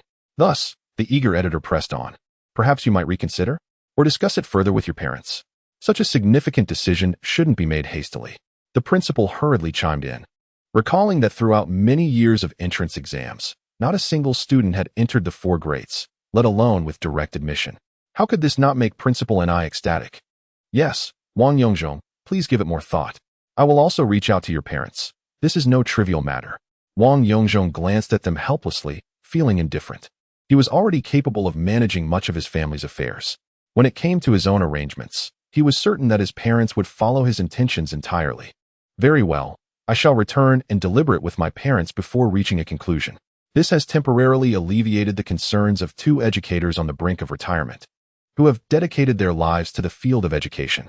Even on the journey home after bidding farewell to Editor Wei, Principal and I incessantly imparted advice, such as not to squander another year, emphasizing the benefits of direct admission, and asserting that the 2nd affiliated high school of Normal University is among the finest. Observing Wang Yongzhong's indifference, the principal silently resolved to persuade the child's parents and to encourage his homeroom teacher to engage in further communication with him. After parting ways with the loquacious principal, Wang Yongzhong strolled quietly along the path homeward. The sky was somewhat overcast and not too warm, making it a suitable time for contemplation. The notion of direct admission was no longer under consideration. Instead, his sole aim for next year's high school entrance examination would be to gain admission to the prestigious Shanghai school, thereby disappointing Editor Wei's kind intentions. With the publishing matters settled for the time being, the focus now shifted to the search for housing. The relocation of the Customs College on Wanan Road had yet to be finalized, although the school had already transitioned to the new campus during the summer. The original site had not yet been returned. Even if it were to be handed back, it remained uncertain whether the market would permit private purchases. Thus, the endeavor of house hunting would continue. Currently, there were no real estate agents available, and aside from the clumsy method of inquiring personally, the only option left was to spread the word through acquaintances. Moreover, he had resolved to visit Shenyang Park daily, practicing alongside his father in the mornings and subsequently taking the opportunity to learn more of his father's skills. He intended to delve into the basics of pulse diagnosis and psychological knowledge, for a plethora of skills is never burdensome. In this lifetime, his father was the most esteemed person he could closely engage with. His mentor had treated him with genuine kindness, and in a few years, once his mentor reunites with his children abroad, time would become a scarce commodity. Thus, seizing the opportunity was paramount. As for his sister's considerations regarding studying abroad, it remained unknown how she had decided. Should she choose to pursue her studies overseas, a series of procedures would need to be initiated. He could not neglect his pursuits in calligraphy, painting, and photography. Traveling to distant locales to sketch while accompanying his parents on excursions was indeed a splendid plan. Upon arriving home, he shared with his parents the invitation from Editor Wei, and indeed, they expressed joy while also respecting his decision. They were very supportive of his choice to savor a few more years of student life, believing there was no need to hastily bid farewell to his academic years. Shortly thereafter, his mother presented him with a stack of stationery, densely filled with addresses and contact information, handing it to her son with the words, "These are the details and contacts for the houses I have gathered for sale. Some include phone numbers for your convenience, while others will require you to visit in person." She added, "The sooner you view them, the sooner you can purchase. I truly cannot remain here any longer." Reluctantly accepting the materials, Wang Yongzhong perused the addresses, discovering that the vast majority fell within the initially designated areas. The only exception was a 3-story villa near Shuren Park, which piqued his curiosity. He inquired, "Mother, what is the story behind this property in Hongkou? The location is not particularly favorable. Where did it come from? Are you interested?" "Oh, this is something my dear friend gave me. She lives nearby, where there is a well-kept detached villa with a garden that boasts various appealing aspects. And I've heard the prices are quite reasonable. I think, after all, we are not limited to purchasing just one property. The proximity to the park also makes it a desirable location worth considering." Wang Yongzhong, non-committal, set the materials aside and began to peruse others. Many listings contained merely an address and the owner's name, lacking even details on area or price. It seems there is still much to be done. The next morning, upon arriving at Shenyang Park, the master was delighted to see his young disciple, and the two practiced diligently for a considerable time. When they concluded their session, the elder inquired, "Yongzhong, you mentioned yesterday over the phone that you wish to learn traditional Chinese medicine and psychology. Are you serious? Do you truly believe in traditional Chinese medicine?" "Of course, master. Initially, I did not, but after experiencing standing meditation and mindfulness practices, I have developed a keen interest in traditional Chinese medicine. I've come to realize that it may not be entirely fraudulent, and I wish to attempt to learn and discover whether it aligns with the claims that many dismiss it as mere superstition." The master, momentarily at a loss for words, pondered before responding, "If you are asking me whether traditional Chinese medicine is as miraculous as some claim, I can confidently assert that it is not. However, as a martial artist, I can affirm that many of its theories undeniably exist.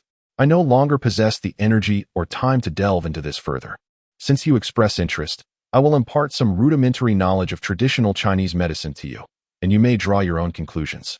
As for any results or findings, just share them with me. That will suffice to bring me joy." "Master, how can you be so certain that the outcomes will bring you joy? What if they are disappointing, or even confirm the ineffectiveness of traditional Chinese medicine? Will you still be pleased?" The master laughed heartily, exuding a sense of openness. "What is there to be unhappy about? If it proves useful, that is splendid, as it would grant us a truly unparalleled medical practice. If it turns out ineffective, I find joy in that as well. It allows us to conserve resources and redirect our focus elsewhere. Besides, you mentioned that traditional Chinese medicine encompasses a vast array of concepts, did you not? The ineffectiveness of herbal remedies does not equate to the invalidity of its theories. At the very least, we martial artists are quite aware of the meridian theory, are we not? Though it may not possess the miraculous qualities depicted in novels, it has been demonstrated that channeling energy along certain meridians indeed facilitates a smoother flow compared to areas devoid of such pathways. Would you not agree?" Wang Yongzhong gazed at his master with admiration. Subsequent studies have conducted randomized double-blind trials on herbal medicine, demonstrating that its efficacy is comparable to that of a placebo, albeit with acceptable safety. In summary, it is ineffective yet safe. Spending the morning at his master's residence, Wang Yongzhong methodically began to absorb the theoretical aspects of traditional Chinese medicine. However, having previously practiced mindfulness, he possessed a distinct advantage in memorizing information, and soon he had committed a substantial amount of traditional Chinese medical theory and classics to memory, including acupoints and herbal formulas.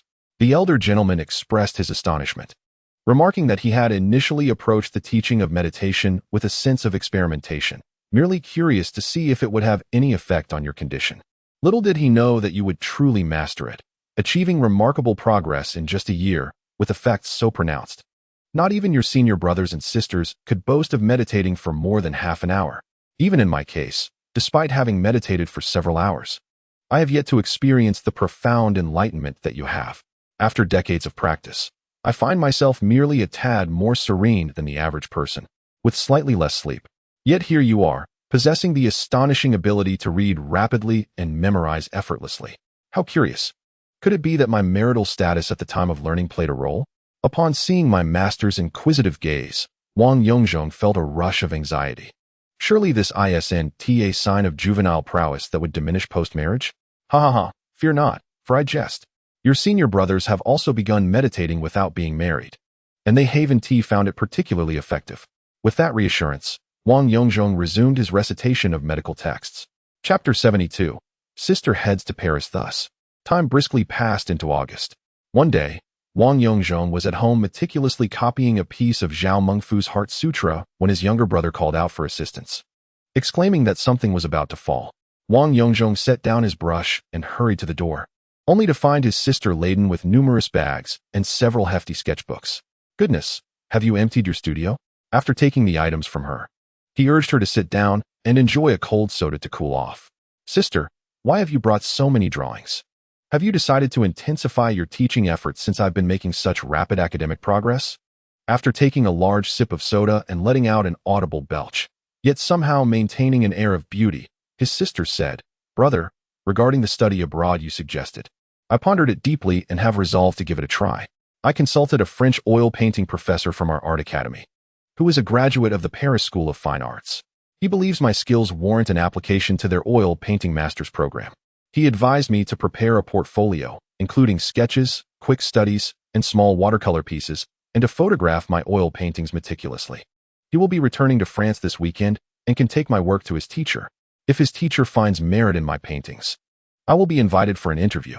Should I succeed, I can begin studying the language while learning under him, and once I am proficient, I can officially enroll. Wang Yongzhong gazed at his sister with delight. This is wonderful news. Is this school not regarded as the pinnacle of the art world? Indeed. Particularly for those of us studying oil painting, the Paris School of Fine Arts is the highest institution in that domain. Excellent. Let us organize your portfolio and arrange your sketches and watercolors. And so, the two of them began to sort through the artworks, enduring the sweltering 30-degree heat, one piece at a time. It must be said that my sister's artistic prowess is truly remarkable. No wonder she secured a recommendation for graduate studies. Had it not been for the conservative nature of our household, she might well have remained at the university or pursued a professional career in fine arts by now. This, however, would have left us with no opportunity for connection. Thankfully, pursuing a master's degree now seems even more advantageous.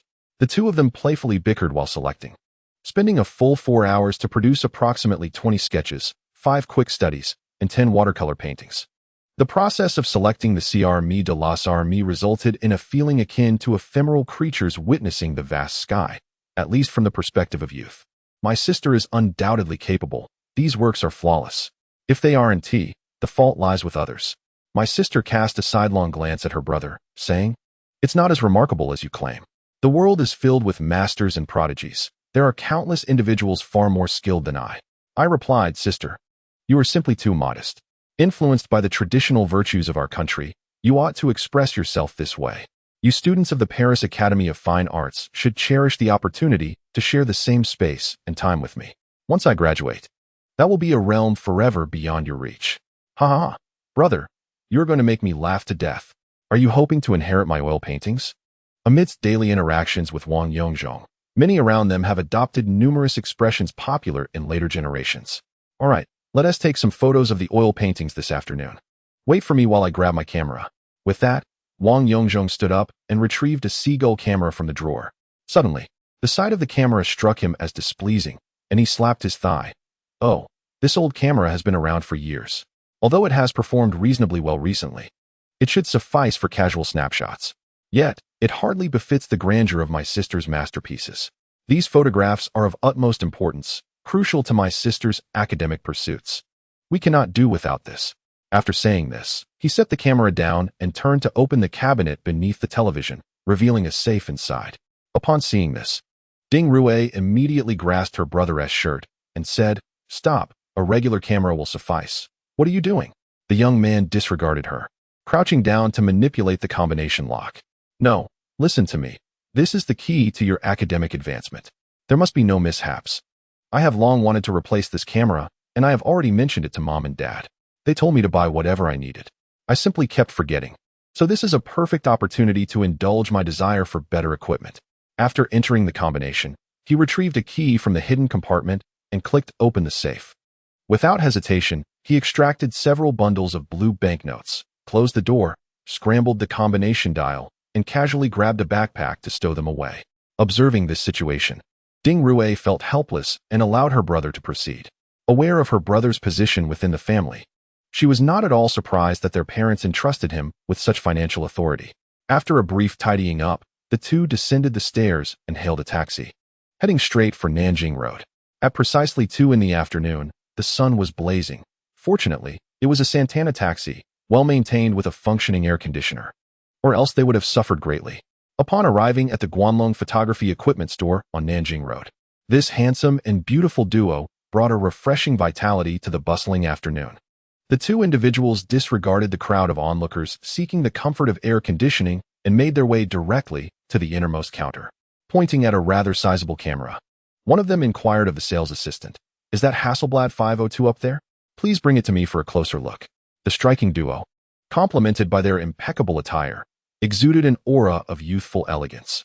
The sales assistant, not daring to be negligent, carefully retrieved the store's prized possession, stating, "This is a new model, the upgraded 503. Upon hearing that it was the 503, Wang Yongzhong's excitement surged. "That's fantastic. The 503 is already available in Shanghai. What incredible luck." The most significant enhancement of the 503 is the high brightness focusing screen, which outshines all waist-level finders. For someone like me, accustomed to digital screens, this is exceedingly user-friendly. After some joyful handling of the camera, he inquired, "Are all the lenses available? Do you have the 50, 80, and 100?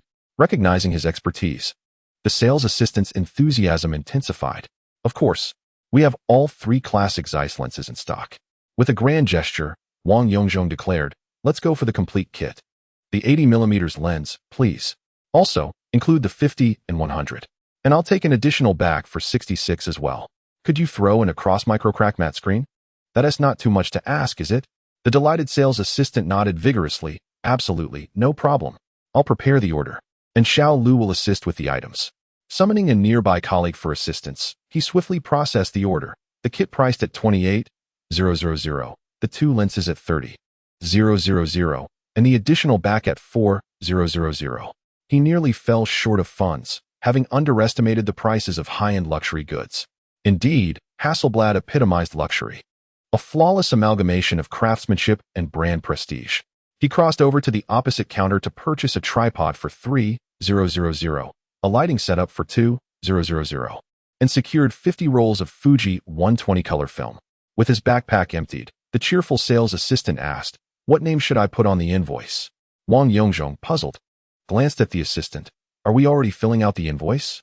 Upon closer inspection, he noticed it was not the usual small-sized invoice, but a larger one with dedicated spaces for the customer's name and address. "Perhaps it's a special invoice for substantial purchases. Just put it under my name, Wang." The assistant, somewhat surprised, regarded him as an uncommon personal buyer, initially assuming such an extravagant customer was representing an organization. The camera's box was quite large, nearly overwhelming his backpack. With the 50 rolls of film, tripod, and professional lighting, the two could barely manage the load. After a considerable effort, they finally hailed a taxi on the bustling Nanjing Road. Inside the vehicle, Wang Yongzhong felt a lingering sense of incompleteness. Today felt somewhat hasty. He had brought insufficient funds and was taken aback by the prices, which exceeded his expectations. He had forgotten that accessories could also be costly, and he had initially planned to acquire a Leica 6 as well. That would have to wait until next time. It seemed that photography could impoverish 3 generations, and owning a DSLR could lead to a lifetime of financial ruin. Medium format was even more relentless in its demands. Gradually, he noticed the sister beside him seemed a bit anxious. Curious, he gently patted her hand and asked, "What's wrong? Are you not happy? I've long wanted to buy this. In a few days, I plan to return to purchase a Leica." You need not feel pressured. It has little to do with you. Sister blushed and swiftly interjected, what is up with you? Be honest, that is not what I meant. I was pondering whether we should go to my house to photograph those oil paintings. I've already organized over 30 satisfactory pieces at home, and taking them outside for a shoot seems impractical. Indeed, let us photograph them at your house, the youth suddenly realized. Does this mean I should accompany you to your home? Chapter 73. Meeting the parents? The boy began to feel anxious, recalling the trepidation he felt during his first visit in his past life. Do you know how to use the camera? Surely, your art academy offers that course. Otherwise, why not take it back with you and shoot it yourself? Observing her younger brother's nervousness, Ding Rue felt a wave of relaxation wash over her, chuckling softly. Ha, brother, your flushed face is utterly adorable. After saying this, she playfully pinched his slightly stiff cheek. The boy, irritated, swatted her hand away, attempting once more to grasp it. But to no avail. What is there to fear? Let us just head straight to your house with all these things, saving us from making 2 trips. The driver is heading to Hongkou Mountain, Insu Road. As the vehicle turned left onto Sichuan Road, it truly seemed they were returning home. And sister lost her inclination to continue their playful banter. As they neared Insu Road, their heartbeats quickened in unison. The two exchanged stiff glances, and sister took the initiative to hold Wang Yongzhong's hand. One cold little hand meeting one warm, clammy palm. Miraculously, their anxiety began to dissipate. The driver interrupted this beautiful moment. We arrived at Insu Road. Shall I drive in further? Sister naturally released his hand and pointed diagonally across the street, saying, drive forward for 200 meters, and stop at the alleyway opposite Qianshuzi. Upon reaching the alley, they painstakingly unloaded their bags, sharing a knowing smile without uttering a word about their family situation, and proceeded inside. Wang Yongzhong lagged behind momentarily, glancing back at Qianshuzi, where memories of dining on dumplings, wontons, and sesame noodles with a certain figure flooded his mind. Shaking his head, he hurried to catch up with his sister. Xiaozhong, after we're settled, I'll treat you to dumplings at Qianshuzi. Their dumplings are exquisite, and I've been eating them since childhood without ever tiring of them. The youth, slightly serious, replied, no, I'm not fond of dumplings. Let us eat whatever we have at home. The girl looked at her serious brother with surprise, perhaps attributing his demeanor to nerves. Turning left as they ascended the stairs, they entered a well-oriented front and back suite. Upon reaching the upper floor, they encountered a young man of similar height to Wang Yongzhong emerging from within. Sister, you're back. Oh, who is this? Could he be your boyfriend? At this remark, both of them suddenly flushed, but given the sweltering heat of August in bustling Shanghai, it was hard to discern any unusual signs. Oh, Ding Jian, what nonsense are you spouting? This is my student, as I have mentioned to you. Ah, I see. He is the son of your factory, right? What is his name again? Wang something. Wang Yongzhong smiled and said, hello, Dingo, I am Wang Yongzhong. I am here to study painting with your sister. Yes, Wang Yongzhong, come here, little brother, let me help you with that. Oh, it's quite heavy. Come in and take a seat. I shall pour you a drink. As he spoke, he helped carry the items inside. The two exchanged a knowing smile and entered the house with ease. Inside, they found a neatly arranged room reminiscent of the 1980s, adorned with wooden floors, floral wallpaper, and mahogany furniture. The walls were embellished with numerous paintings, both large and small, featuring landscapes and still lives, along with a striking oil portrait of a family of 4. This impeccably tidy room exuded a touch of opulence akin to a European palace. Come, try this refreshing drink that my sister brought back from the factory. It is renowned for quenching thirst and is absolutely delightful. Observing the two who were suddenly staring at him in silence, the puzzled Ding Jian smacked his forehead and exclaimed, ha, I apologize, I forgot that my little brother is also from the 18 cotton lineage. This small interlude instantly bridged a considerable gap in their relationship. Upon realizing that only her younger brother was home for the summer vacation, Wang Yongzhong felt a weight lift from his heart. After chatting with Ding Jian for a while, they began to unpackage the products. My goodness, Brother Wang, could this be a Hasselblad? Oh my, it truly is. The 503. And there are 2 lenses as well. Wow, so many rolls of film. Stop your exclamations and get out of the way. We have work to do. With that, he playfully nudged Ding Jian aside. Observing Ding Jian's wide-eyed admiration for the equipment, yet hesitance to approach, one could sense the long-standing struggles of the elder sister. Let us proceed to the back room. My personal space, to begin our photo shoot, he said, leading Wang Yongzhong to the adjacent area, though the back room was merely a few dozen square meters. It was tidy except for a cluttered workbench. The light-colored bed linens and curtains added a distinctly feminine touch. What are you staring at? There's nothing to see. Do not linger too long in a girl's room. The young lady feigned calmness. The young man promptly began assembling the camera, tripod, and lighting equipment. Since the focus was on capturing the artwork, the shooting technique was straightforward, employing a simple lighting setup with a consistent 45-degree frontal light. Ding Jian stood at the doorway, marveling at the exquisite equipment, content to assist and absorb the essence of such top-tier tools. With a series of clicks, the affluent Wang Yongzhong utilized a full 20 rolls of film, knowing that these photographs were crucial to his portfolio. He dared not take any chances, fearing that improper exposure would mar the final outcome. Thus, he employed a surround exposure technique, capturing each piece with 3 settings, top at 45 degrees and side at 45 degrees. In a moment of oversight, he realized he had forgotten to purchase a shutter release cable. "Brother Wang, is this it?" Ding Jian inquired, offering the cable. "Oh, where did that come from? Is it yours?" "No, it was in the packaging. You just didn't take it out." He smacked his forehead and laughed. In a previous life, he had only purchased a second-hand 503, without any of the accompanying accessories, and had no idea that Hasselblad cameras came with a shutter release cable. "Ah, splendid. Let us proceed." With the shutter release cable in hand, the task has become considerably more manageable.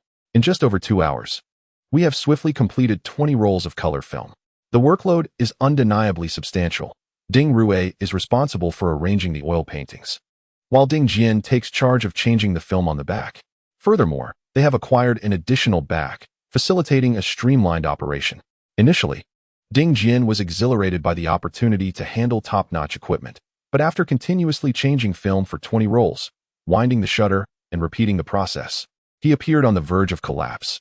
Meanwhile, Wang Yongzhong, having completed the photography of all the artworks, effortlessly attached a new back, removed the camera from the tripod, and beckoned to Ding Jian. "Come here, Dingo, you've worked hard. Hold this. Could you take a couple of pictures of me and your sister?" The enthusiastic Ding Xiaodi nodded fervently, anxiously wiping his hands on his trousers before tremblingly accepting the cherished camera. "All right, how would you like to pose?" Wang Yongzhong elevated and distanced the light source, placing a chair in the center. "Here, sister, sit with your legs crossed, hands resting on your lap. Yes, just like that. I'll stand beside you. How does that look? Is it a bit too old-fashioned?" Once the two had struck their poses, Ding Jian picked up the camera, opened the viewfinder, and even retrieved a magnifying glass, nervously adjusting the focus. "Ding Jian, wait. No pictures yet." Ding Jian, lifting his head in confusion, gazed across at them. Hold on. I can't take a picture in this outfit. I've been out all day and am drenched in sweat. You two step outside while I change." Thus, the two were shooed out, leaving them to chat in the main house. "Dingu, this is where your parents reside, and your sister stays in the back. What about you?" Ding Jian chuckled and replied, "Come, take a look." He set down the camera and approached the main house door, retrieving a ladder from overhead. After setting it up, he swiftly ascended to the loft. Wang Yongzhong followed him up. The loft was quite similar to the one in Wang's home, albeit with a bit more space to stand upright. The small loft was not cluttered, but rather neatly organized, revealing that this family takes pride in cleanliness. It contained a single bed, a desk, a wardrobe, and a bookshelf stocked with various foreign language, industrial, and design books, along with a fair share of novels. "Dingu, what is your major?" "I study industrial design at Beijing University of Technology." "Impressive, a prestigious institution." "Oh, it's nothing to boast about. I was aiming for Tsinghua University, but I fell short. Then I set my sights on Jiaotong University, only to miss the mark by a few points. Thus, I sought to distance myself from my mother's incessant nagging. Now, in my second year, I find myself quite fond of this major. Don't worry. You can always apply for graduate school at Jiaotong University. Perhaps. I haven't decided whether I want to pursue a master's yet. There are still 2 years to ponder that. However, my sister has expressed a desire to study abroad, and I noticed the extensive preparations for photographs. Is it genuine?" "Indeed. She aspires to attend the École des Beaux-Arts in Paris." "That's wonderful, but surely it requires a substantial amount of money?" "It's not that I am unwilling. I would rather forego my own graduate studies to see my sister pursue hers. Studying abroad would be the ideal scenario. However, our family's financial situation does not permit it." Wang Yongzhong was unaware of how his sister and her family had negotiated the matter, nor how they had persuaded their parents to agree to her studying abroad. However, he was certain that they would never let their parents know that the funds had originated from him. Otherwise, a typical family would refuse to accept such a favor, as their relationship was merely one of basic tutoring and not a genuine teacher-student bond. The thought of accepting money in such a context was simply beyond their dignity. After much contemplation, he recalled hearing her mention something about a photograph of one of her oil paintings, which had unexpectedly been taken back to France by a professor from an art academy. During an industry gathering, it had caught the attention of a renowned professor from the Paris Academy of Fine Arts. She had indicated that she could attempt to apply for graduate studies, with part of the tuition covered by a scholarship and the remainder compensated through working for the professor. This had already addressed most of the financial concerns, leaving only minor issues to resolve. Ding Jian listened with immense delight. That is truly wonderful. Wang Xiaodi, which university do you attend? What year are you in? Wang Yongzhong turned sharply to face Ding Jian, a whirlwind of thoughts spiraling in his mind. What was going on? How had his sister introduced him?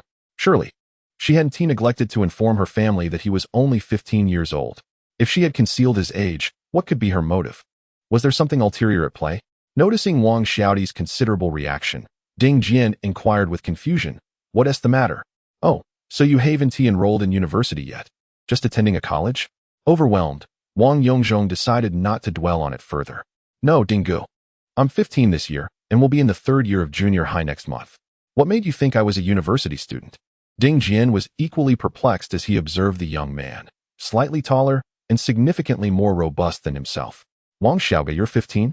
In junior high?" "Yes. That's right. What of it?" Ding Jian slapped his thigh in realization. "So, I've been blissfully mistaken. It seems I shall have to continue residing in this loft for the time being." "Wait, Dinggu. Are you really so eager to push your sister out so soon just for that little backroom?" As they descended from the loft, they encountered a woman clad in a sky blue shirt paired with khaki trousers. Her softly curled long hair cascaded over her shoulders, and her visage exuded grace with a hint of authority, her expressive eyes complemented by elegantly arched brows, embodying a striking contrast. "Mom, you're back. You startled me. Why did you come in so quietly?" Wang Yongzhong exclaimed. "Let me introduce you. This is my sister's young apprentice, Wang Yongzhong, Ding Jian's mother." Rising from the sofa with a warm smile, instantly transformed her previously stern demeanor into one of gentle kindness. "So it is you. I have heard so much about my daughter's little apprentice, how you've won gold medals and published works. Meeting you in person, it's clear you are quite the talented individual." Wang Yongzhong felt a tinge of embarrassment and nervousness, yet, true to his character that thrived in grand occasions, he politely bowed slightly and replied, "Hello, Ani. I'm merely the champion of the youth category, and the book is simply a basic summary. It's more of a clever shortcut than anything substantial." The mother, who bore a striking resemblance to her daughter Ding Rue, smiled warmly and gestured for Wang Yongzhong to take a seat, while saying, "A clever shortcut, you say? Ha ha ha, I doubt that. Should it not be that the frog in the well sees the bright moon, while the mayfly gazes at the azure sky? Ha ha ha." After saying this, he couldn't help but laugh heartily. The awkward Wang Yongzhong, feeling helpless, forced out a couple of chuckles. "Hee, so you've seen that program too. It was merely jest. Just jest." The atmosphere at that moment got the better of me. All right. It's nothing. Young people should possess such spirited temperament, right? I heard from my daughter that you practice martial arts. That surely emphasizes the importance of vigor and spirit, does it not? A timid demeanor will not forge great talents. You're set to take the high school entrance exam next year, correct? Have you considered where you might go?" Ding Jian, growing uneasy, realized that he was the only one unaware that the other was merely in the 2nd year of junior high, while everyone else seemed fully informed. "I'll most likely attend Magic City High School next year." The aunt, listening, appeared somewhat disappointed. "Oh, that's quite good. Magic City High School is quite prestigious, though it is a bit far. Indeed, it's located in Suwei, but we are already preparing to purchase a house on the western side of Magic City, so it should be a bit closer. It's not a major issue." Upon hearing about the house purchase, all married women would naturally show keen interest. "That sounds splendid. Have you decided where to buy? What size are you considering?" "The market has limited options currently, and there are many older houses in that area. You must do your homework." Just as the aunt was getting excited and ready to discuss at length, a door creaked open. "Little brother, do you think this dress is beautiful?" A shy yet exuberant voice emerged. The 3 individuals in the room simultaneously turned their heads.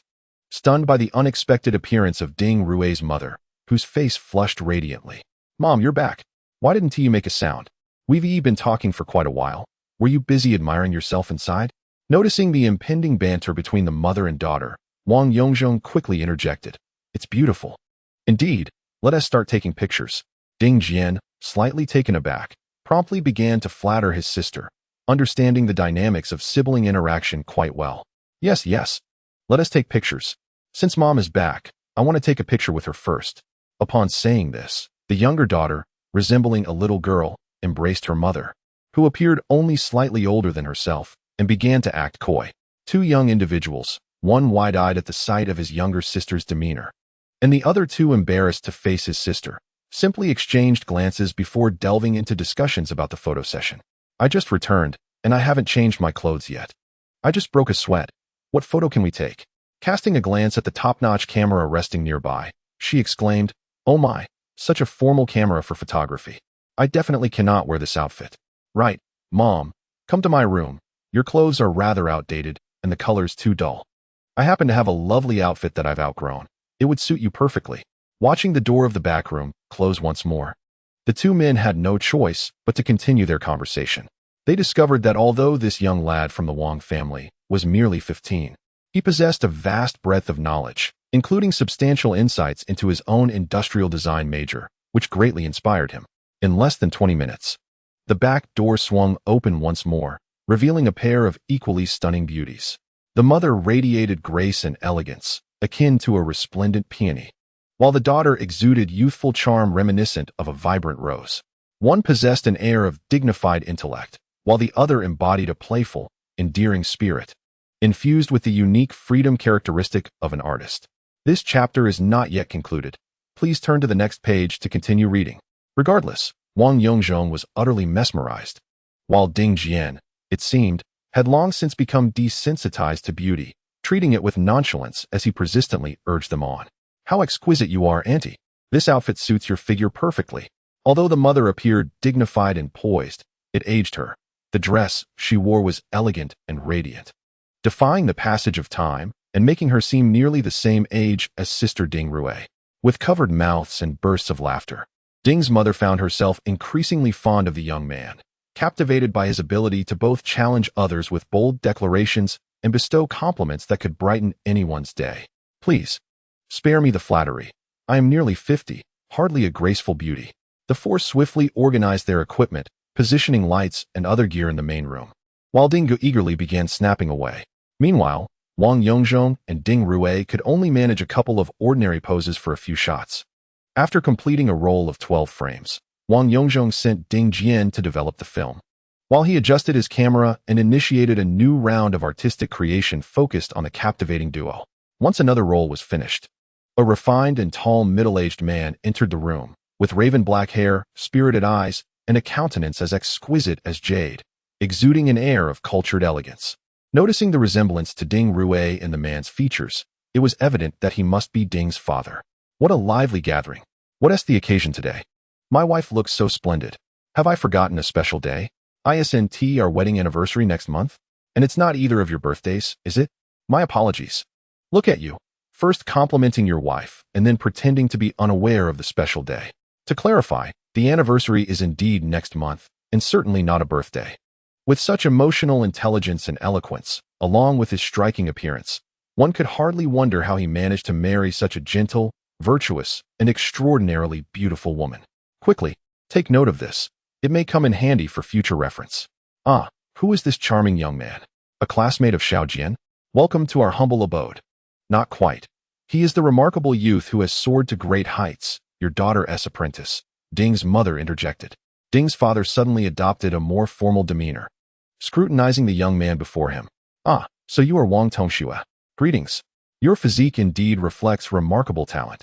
However, I must commend your literary and martial prowess. I have perused a comprehensive collection of middle school mathematics problems and found it to be of considerable assistance to students in ordinary schools. Enough with the formalities. Does your school even have a middle school department? What do you mean by ordinary? Go change into a different shirt. We're here to take photographs." Wang Yongzhong turned to quietly inquire of Ding Jian. "Is your father a teacher? What school does he work at?" Yes, at the Zhendan affiliated school. He used to teach mathematics and is now the vice principal. Wang Yongzhong was momentarily taken aback, astonished by the simplicity of encountering a vice president from one of the prestigious 4 universities. It became clear why the aunt had inquired about which school he intended to attend. She was seeking exceptional students for her husband. Shortly thereafter, Ding's father donned a fresh white short-sleeve shirt and casually wiped his face. Wang Yongzhong continued his role as the photographer, capturing family portraits, couples photos, and had already taken snapshots of the mother and daughter. He had also photographed the mother-son and father-daughter pairs. All right, that should suffice. Let us tidy up and have a meal. It's too late to cook today, so we should eat out, Ding's mother remarked, noticing that they had completed enough photos. The incessant clicking of the camera had become a bit overwhelming, prompting her to announce the conclusion of the photo session. Indeed, that is sufficient. Wang, I will calculate the costs for the film and development later. You absolutely must not bear this expense. No need, Uncle Ding. It's not a significant amount, and it was meant to capture those oil paintings anyway, so it's quite convenient. I shall cover the cost for the oil paintings as well, she chuckled, encouraging him not to be too polite. Ding Rui playfully stuck her tongue out at the young man, cheerfully helping to return the equipment to her room. Once inside, she set up a tripod and began securing the camera onto it. The young man inquired, "Why are you tightening it? Can't we just place it in the box? There's one more film left. Let us finish it," she replied, and after setting the camera as focus and parameters, she turned on the photography light.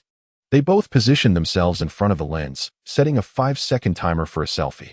After pressing the shutter, they sat side by side. The girl tilted her head, her features adorned with a charming smile, while the boy beamed with a bright grin. The Hasselblad 500 series does not actually come with a built-in selfie mode. This is a narrative convenience, allowing for a customized version for the plot. With a click, the splendid moment was captured. They quickly tidied up and hurried out to join the others for dinner. Chapter 75. An unbelievable price seated awkwardly in the quaint Qianshizi eatery. Wang Yongzhong silently observed Ding Rui as she skillfully placed her orders and dispatched her younger brother to collect the food. In the cramped space, he reflected on the establishment, which bore little resemblance to its 30-year-old self, while savoring the delectable soup dumplings that surpassed those from 3 decades prior. He had lost the earlier vivacity and chatter. "Wang, are you not accustomed to the food? Would you like to switch to a bowl of noodles?" Wang Yongzhong shook off his thoughts and promptly replied, No. It's simply too delicious. Please bring me 2 more baskets shortly." Seeing his hearty appetite, Ding's mother beamed. Yes, eat plenty. You're in your growth phase and need to eat well. Unlike us back then when we often lacked food, we all grew up looking like reeds.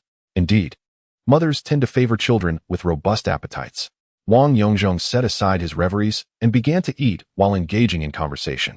Ding's mother, surnamed Yang, was the deputy chief physician of the gynecology department at the First Hospital of Magic City, which explained the immaculate cleanliness permeating their home within such a dilapidated old house.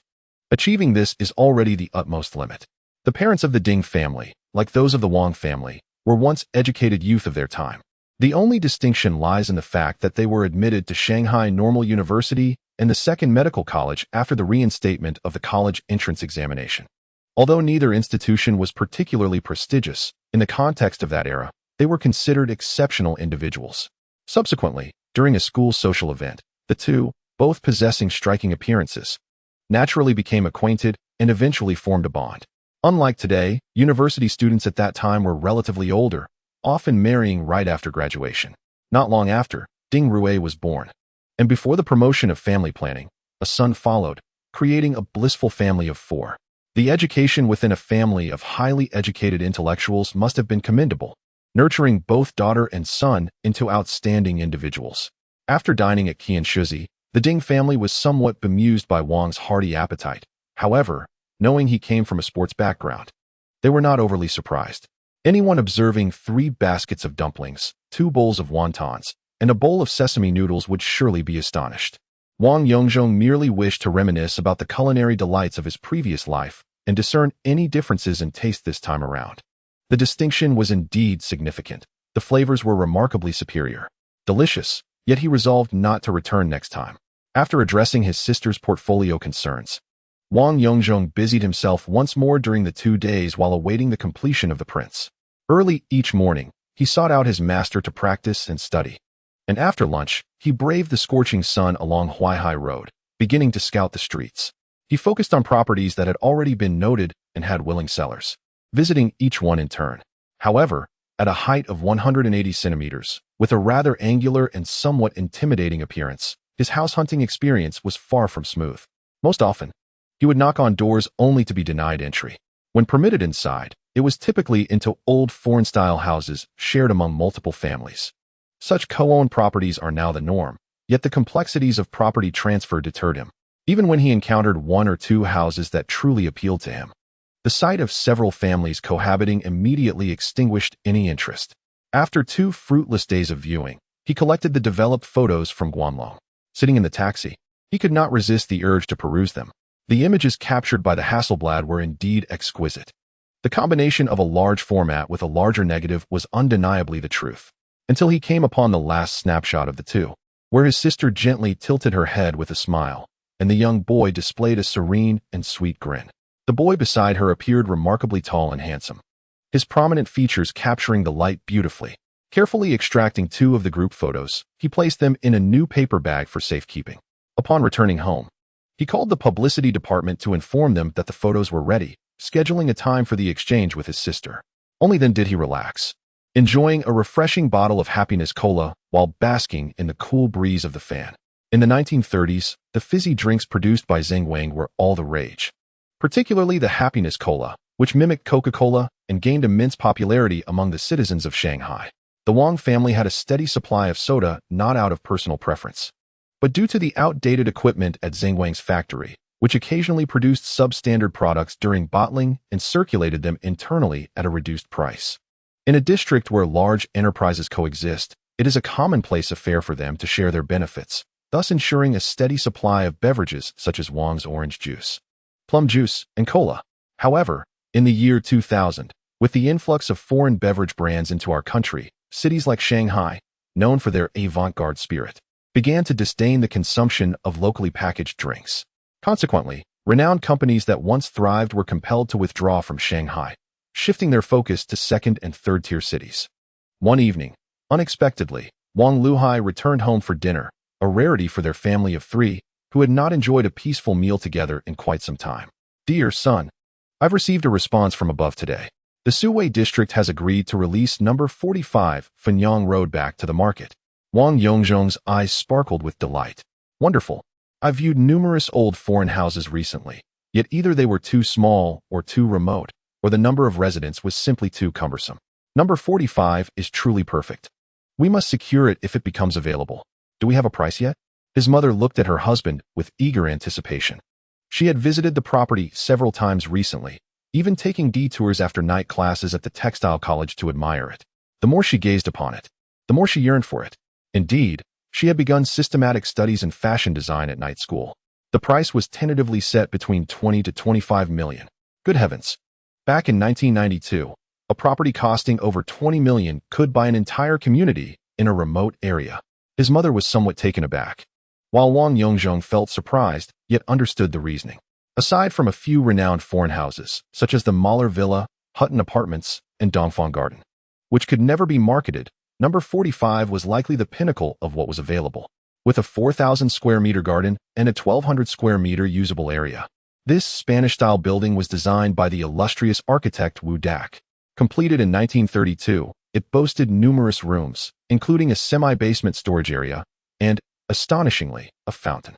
"We must purchase it, even if it costs 25 million or 35 million, declared his mother, her resolve unwavering. It appeared that acquiring this property was a necessity.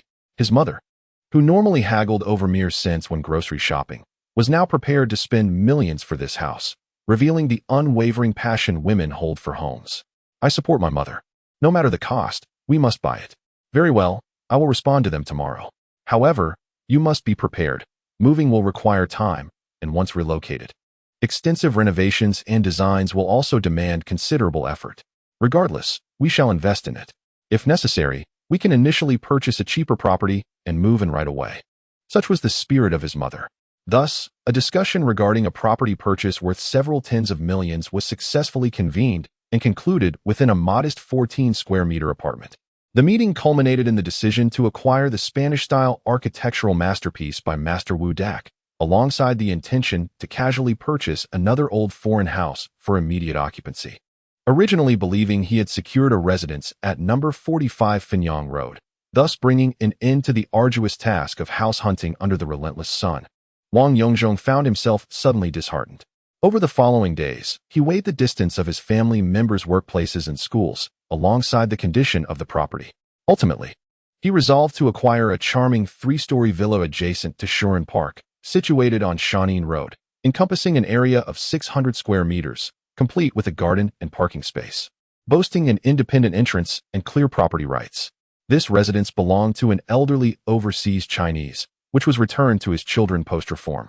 In a bid to reunite with their father in the United States, the heirs agreed to sell the property. The price was reasonable, approximately 5 million yuan. The house was in excellent condition, requiring minimal repairs. Only a restoration in line with its original aesthetic was necessary. Having set his sights on this goal, Wang Yongzhong, accompanied by his mother and the seller's family, navigated the bureaucratic processes of paperwork and payments over the subsequent 2 weeks. Finally, on August 20th, he secured the independent villa. However, due to the straightforward repairs and design work needed, moving in this year was not feasible. He anticipated that his family could celebrate the new year their next year. Observing his mother, who seemed to blossom anew with joy, Wang Yongzhong felt a sense of fulfillment for having contributed to the family. The money he had earned previously felt like mere numbers, lacking significant impact on their lives. The prospect of moving into a luxurious villa within half a year filled him with immense satisfaction. Chapter 76. Indeed, I am of average stature. Having concluded the demanding house-hunting endeavor and with the start of school approaching, Wang Yongzhong found himself reflecting on his academic pursuits. He believed he had mastered the knowledge from middle school and, feeling somewhat bored, contemplated beginning his studies in high school. After a visit to the bookstore, he eagerly brought home textbooks for the next 3 years of high school and commenced his studies with enthusiasm. The humanities posed little challenge. Whether it was classical texts or reading comprehension, none raised any doubts. However, he did not purchase the English textbook, as he deemed it unnecessary. Upon opening the mathematics textbook, Wang Yongzhong realized that his initial optimism was misplaced. Self-study proved less fluid than before. Many concepts and formulas required contemplation before comprehension. After 3 days of study, he attempted the first Unit S examination, only to find himself stumped by the last question concerning sets. Although he ultimately achieved a perfect score, he no longer felt the ease he once had. Undeterred, Wang Yongzhong devoted a week to swiftly self-studying the first volume. Despite having previously studied calculus, he discovered significant gaps in his understanding of fundamental concepts such as functions and inequalities, which should have been grasped at the high school level. Even after completing several practice papers from the first volume, his scores barely hovered around 130, a mere 20 points shy of the perfect score of 150. Yet the chasm between them was vast. Wang Yongzhong had initially believed that returning with a mature mindset and the discipline of adulthood would render him a prodigy in the eyes of others. Confident that admission to prestigious universities like Tsinghua and Beidao would be within his grasp. At the outset, the situation unfolded precisely as anticipated. Within the school, he had undoubtedly become a prominent figure. Following a breakthrough in meditation techniques, his intellectual prowess surged remarkably, resulting in consistently perfect scores. He even managed to publish 2 supplementary textbooks. This led Wang Yongzhong to feel as though he was destined to be a paragon of success. Envisioning a future that appeared utterly flawless, he fantasized about directly enrolling at Tsinghua University to study computer science. Leveraging his past life's experiences to ascend to the pinnacle of social media and short video domains, he imagined amassing wealth from these endeavors and venturing into the chip industry, ultimately leading his country to transcend barriers and emerge as a formidable global power. However, his recent struggles with high school mathematics abruptly shattered these lofty dreams. While self-discipline and knowledge greatly assisted in the humanities, they could not salvage his situation. The sciences were the undeniable truth. One need only observe the subsequent decline of humanities disciplines in prestigious universities worldwide. Even once popular science majors were now facing significant upheaval. Fields such as data science, traditional software programming, bioinformatics, financial mathematics, and engineering were all showing signs of potential obsolescence. Was he doomed to merely become an ordinary wealthy individual? What significance would it hold to be the richest if it amounted to nothing more? Ultimately, was this rebirth meant solely for reuniting with his parents, accumulating wealth, and rectifying the regrets of his past life? Did he lack a greater purpose? In frustration, Wang Yongzhong cast aside his mathematics textbook and, almost instinctively, reached for his phone, dialing his classmate Huang Yi. Huang Yi's family had recently profited handsomely from the stock market, allowing them to purchase a splendid new home, complete with a private phone line. After a few rings, Huang Yi's voice came through. "Hello? Who is this?" "It's me," Wang Yongzhong replied, somewhat listlessly. "Oh, it's Brother Wang. Good afternoon. What made you think to call me? Are you inviting me out?" Huang Yi, thrilled to hear from his good friend, sounded exuberant. "Not exactly. Have you started studying high school material recently?" "Of course. I've been at it for quite a while now. The middle school content was far too easy. Nothing challenging at all." Wang Yongzhong's expression reflected his expectations as he continued. "So, have you completed the math section? How far along are you? Are you encountering any difficulties with self-study?"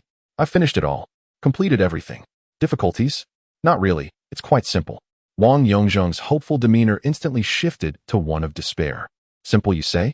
Yet I seem to be progressing rather slowly.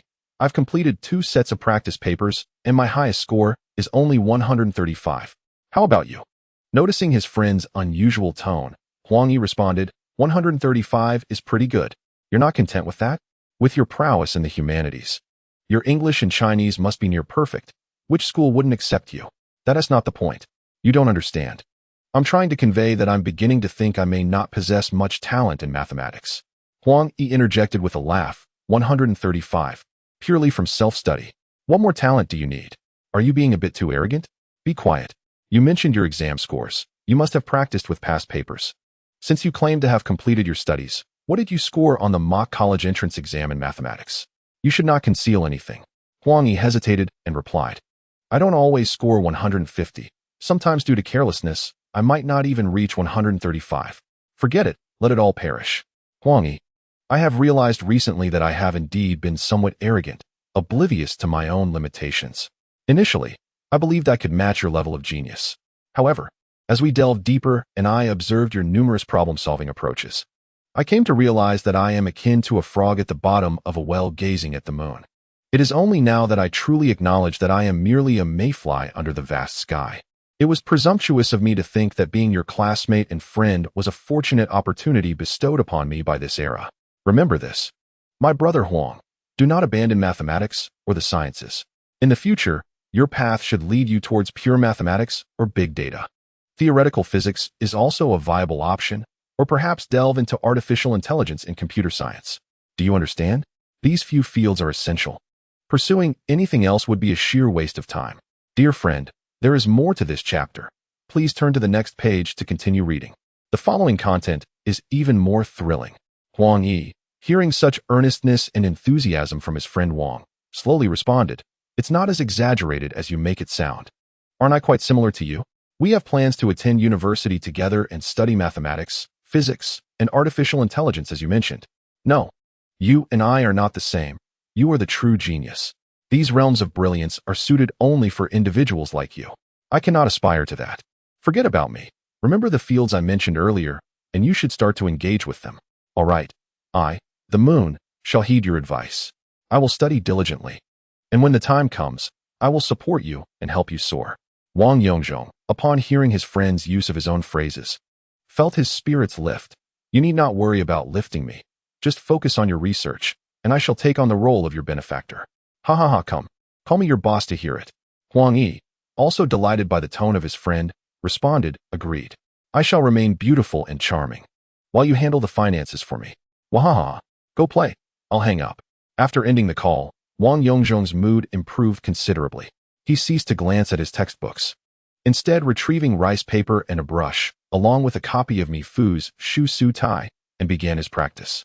Unexpectedly, this phone call, which reaffirmed his position as an average individual, seemed to lift a great weight from his shoulders. As he resumed his practice of the Shu Su Tai, he noticed that his previous attempts often lacked a spark, resulting in imitations that were merely superficial. Yet, with each stroke, he began to write with increasing grace and abandon, experiencing a sense of fluidity and freedom. Gradually, he transcended the confines of imitation, completing this piece, a harmonious blend of copying and original expression. Reflecting on the entire process, the words of Sun Guoting's Shu Pu Su echoed in his mind, a heart that does not tire of refinement, and hands that do not forget familiarity. When one applies oneself to mastery, and the rules dwell within one's breast, the spirit naturally flows. Intention precedes the pen, and the writing becomes elegant and transcendent. Seizing the moment, I endeavored to solidify my progress. However, the results were less than satisfactory. It seemed that the more earnestly I pursued a sense of elegance and freedom, the more I fell into the realm of banality, becoming increasingly contrived. Clearly, nothing can be forced. It is best to let things unfold naturally. Upon relinquishing this deliberate pursuit, I completed a simple piece titled Song of Wine, which indeed exuded a graceful style and striking presence, suffused with inspiration. Was my meditation merely enhancing my wisdom without augmenting my intellect? Yet, my memory has soared dramatically. Observing the improvement in my calligraphy and my already commendable painting skills, I pondered how an ordinary individual could elevate their proficiency in both disciplines within just a year. It is now evident that my wisdom has significantly expanded through meditation and rebirth. However, my intellectual capabilities, beyond memory, such as logical reasoning, creative ability, spatial awareness, and mathematical calculation, have not seen remarkable improvement. With a sigh of resignation, I muttered, "Let me be somewhat foolish. Some things cannot be forced." Struggling with mathematics remains a genuine challenge. I no longer aspire to the genius of Gauss or Newton. At the very least, I could settle for a level akin to that of Wei Shan, or perhaps receive a system prompt to embark on a path similar to Liu Zhou's. With a touch of skepticism, I, Wang Yongzhong, once again picked up my physics textbook, switching to chemistry after half an hour, then biology. Fortunately, biology proved manageable. The others, however, were less so. I reaffirmed my ordinary aptitude and, with a sense of inevitability, organized my textbooks, acknowledging the long journey ahead.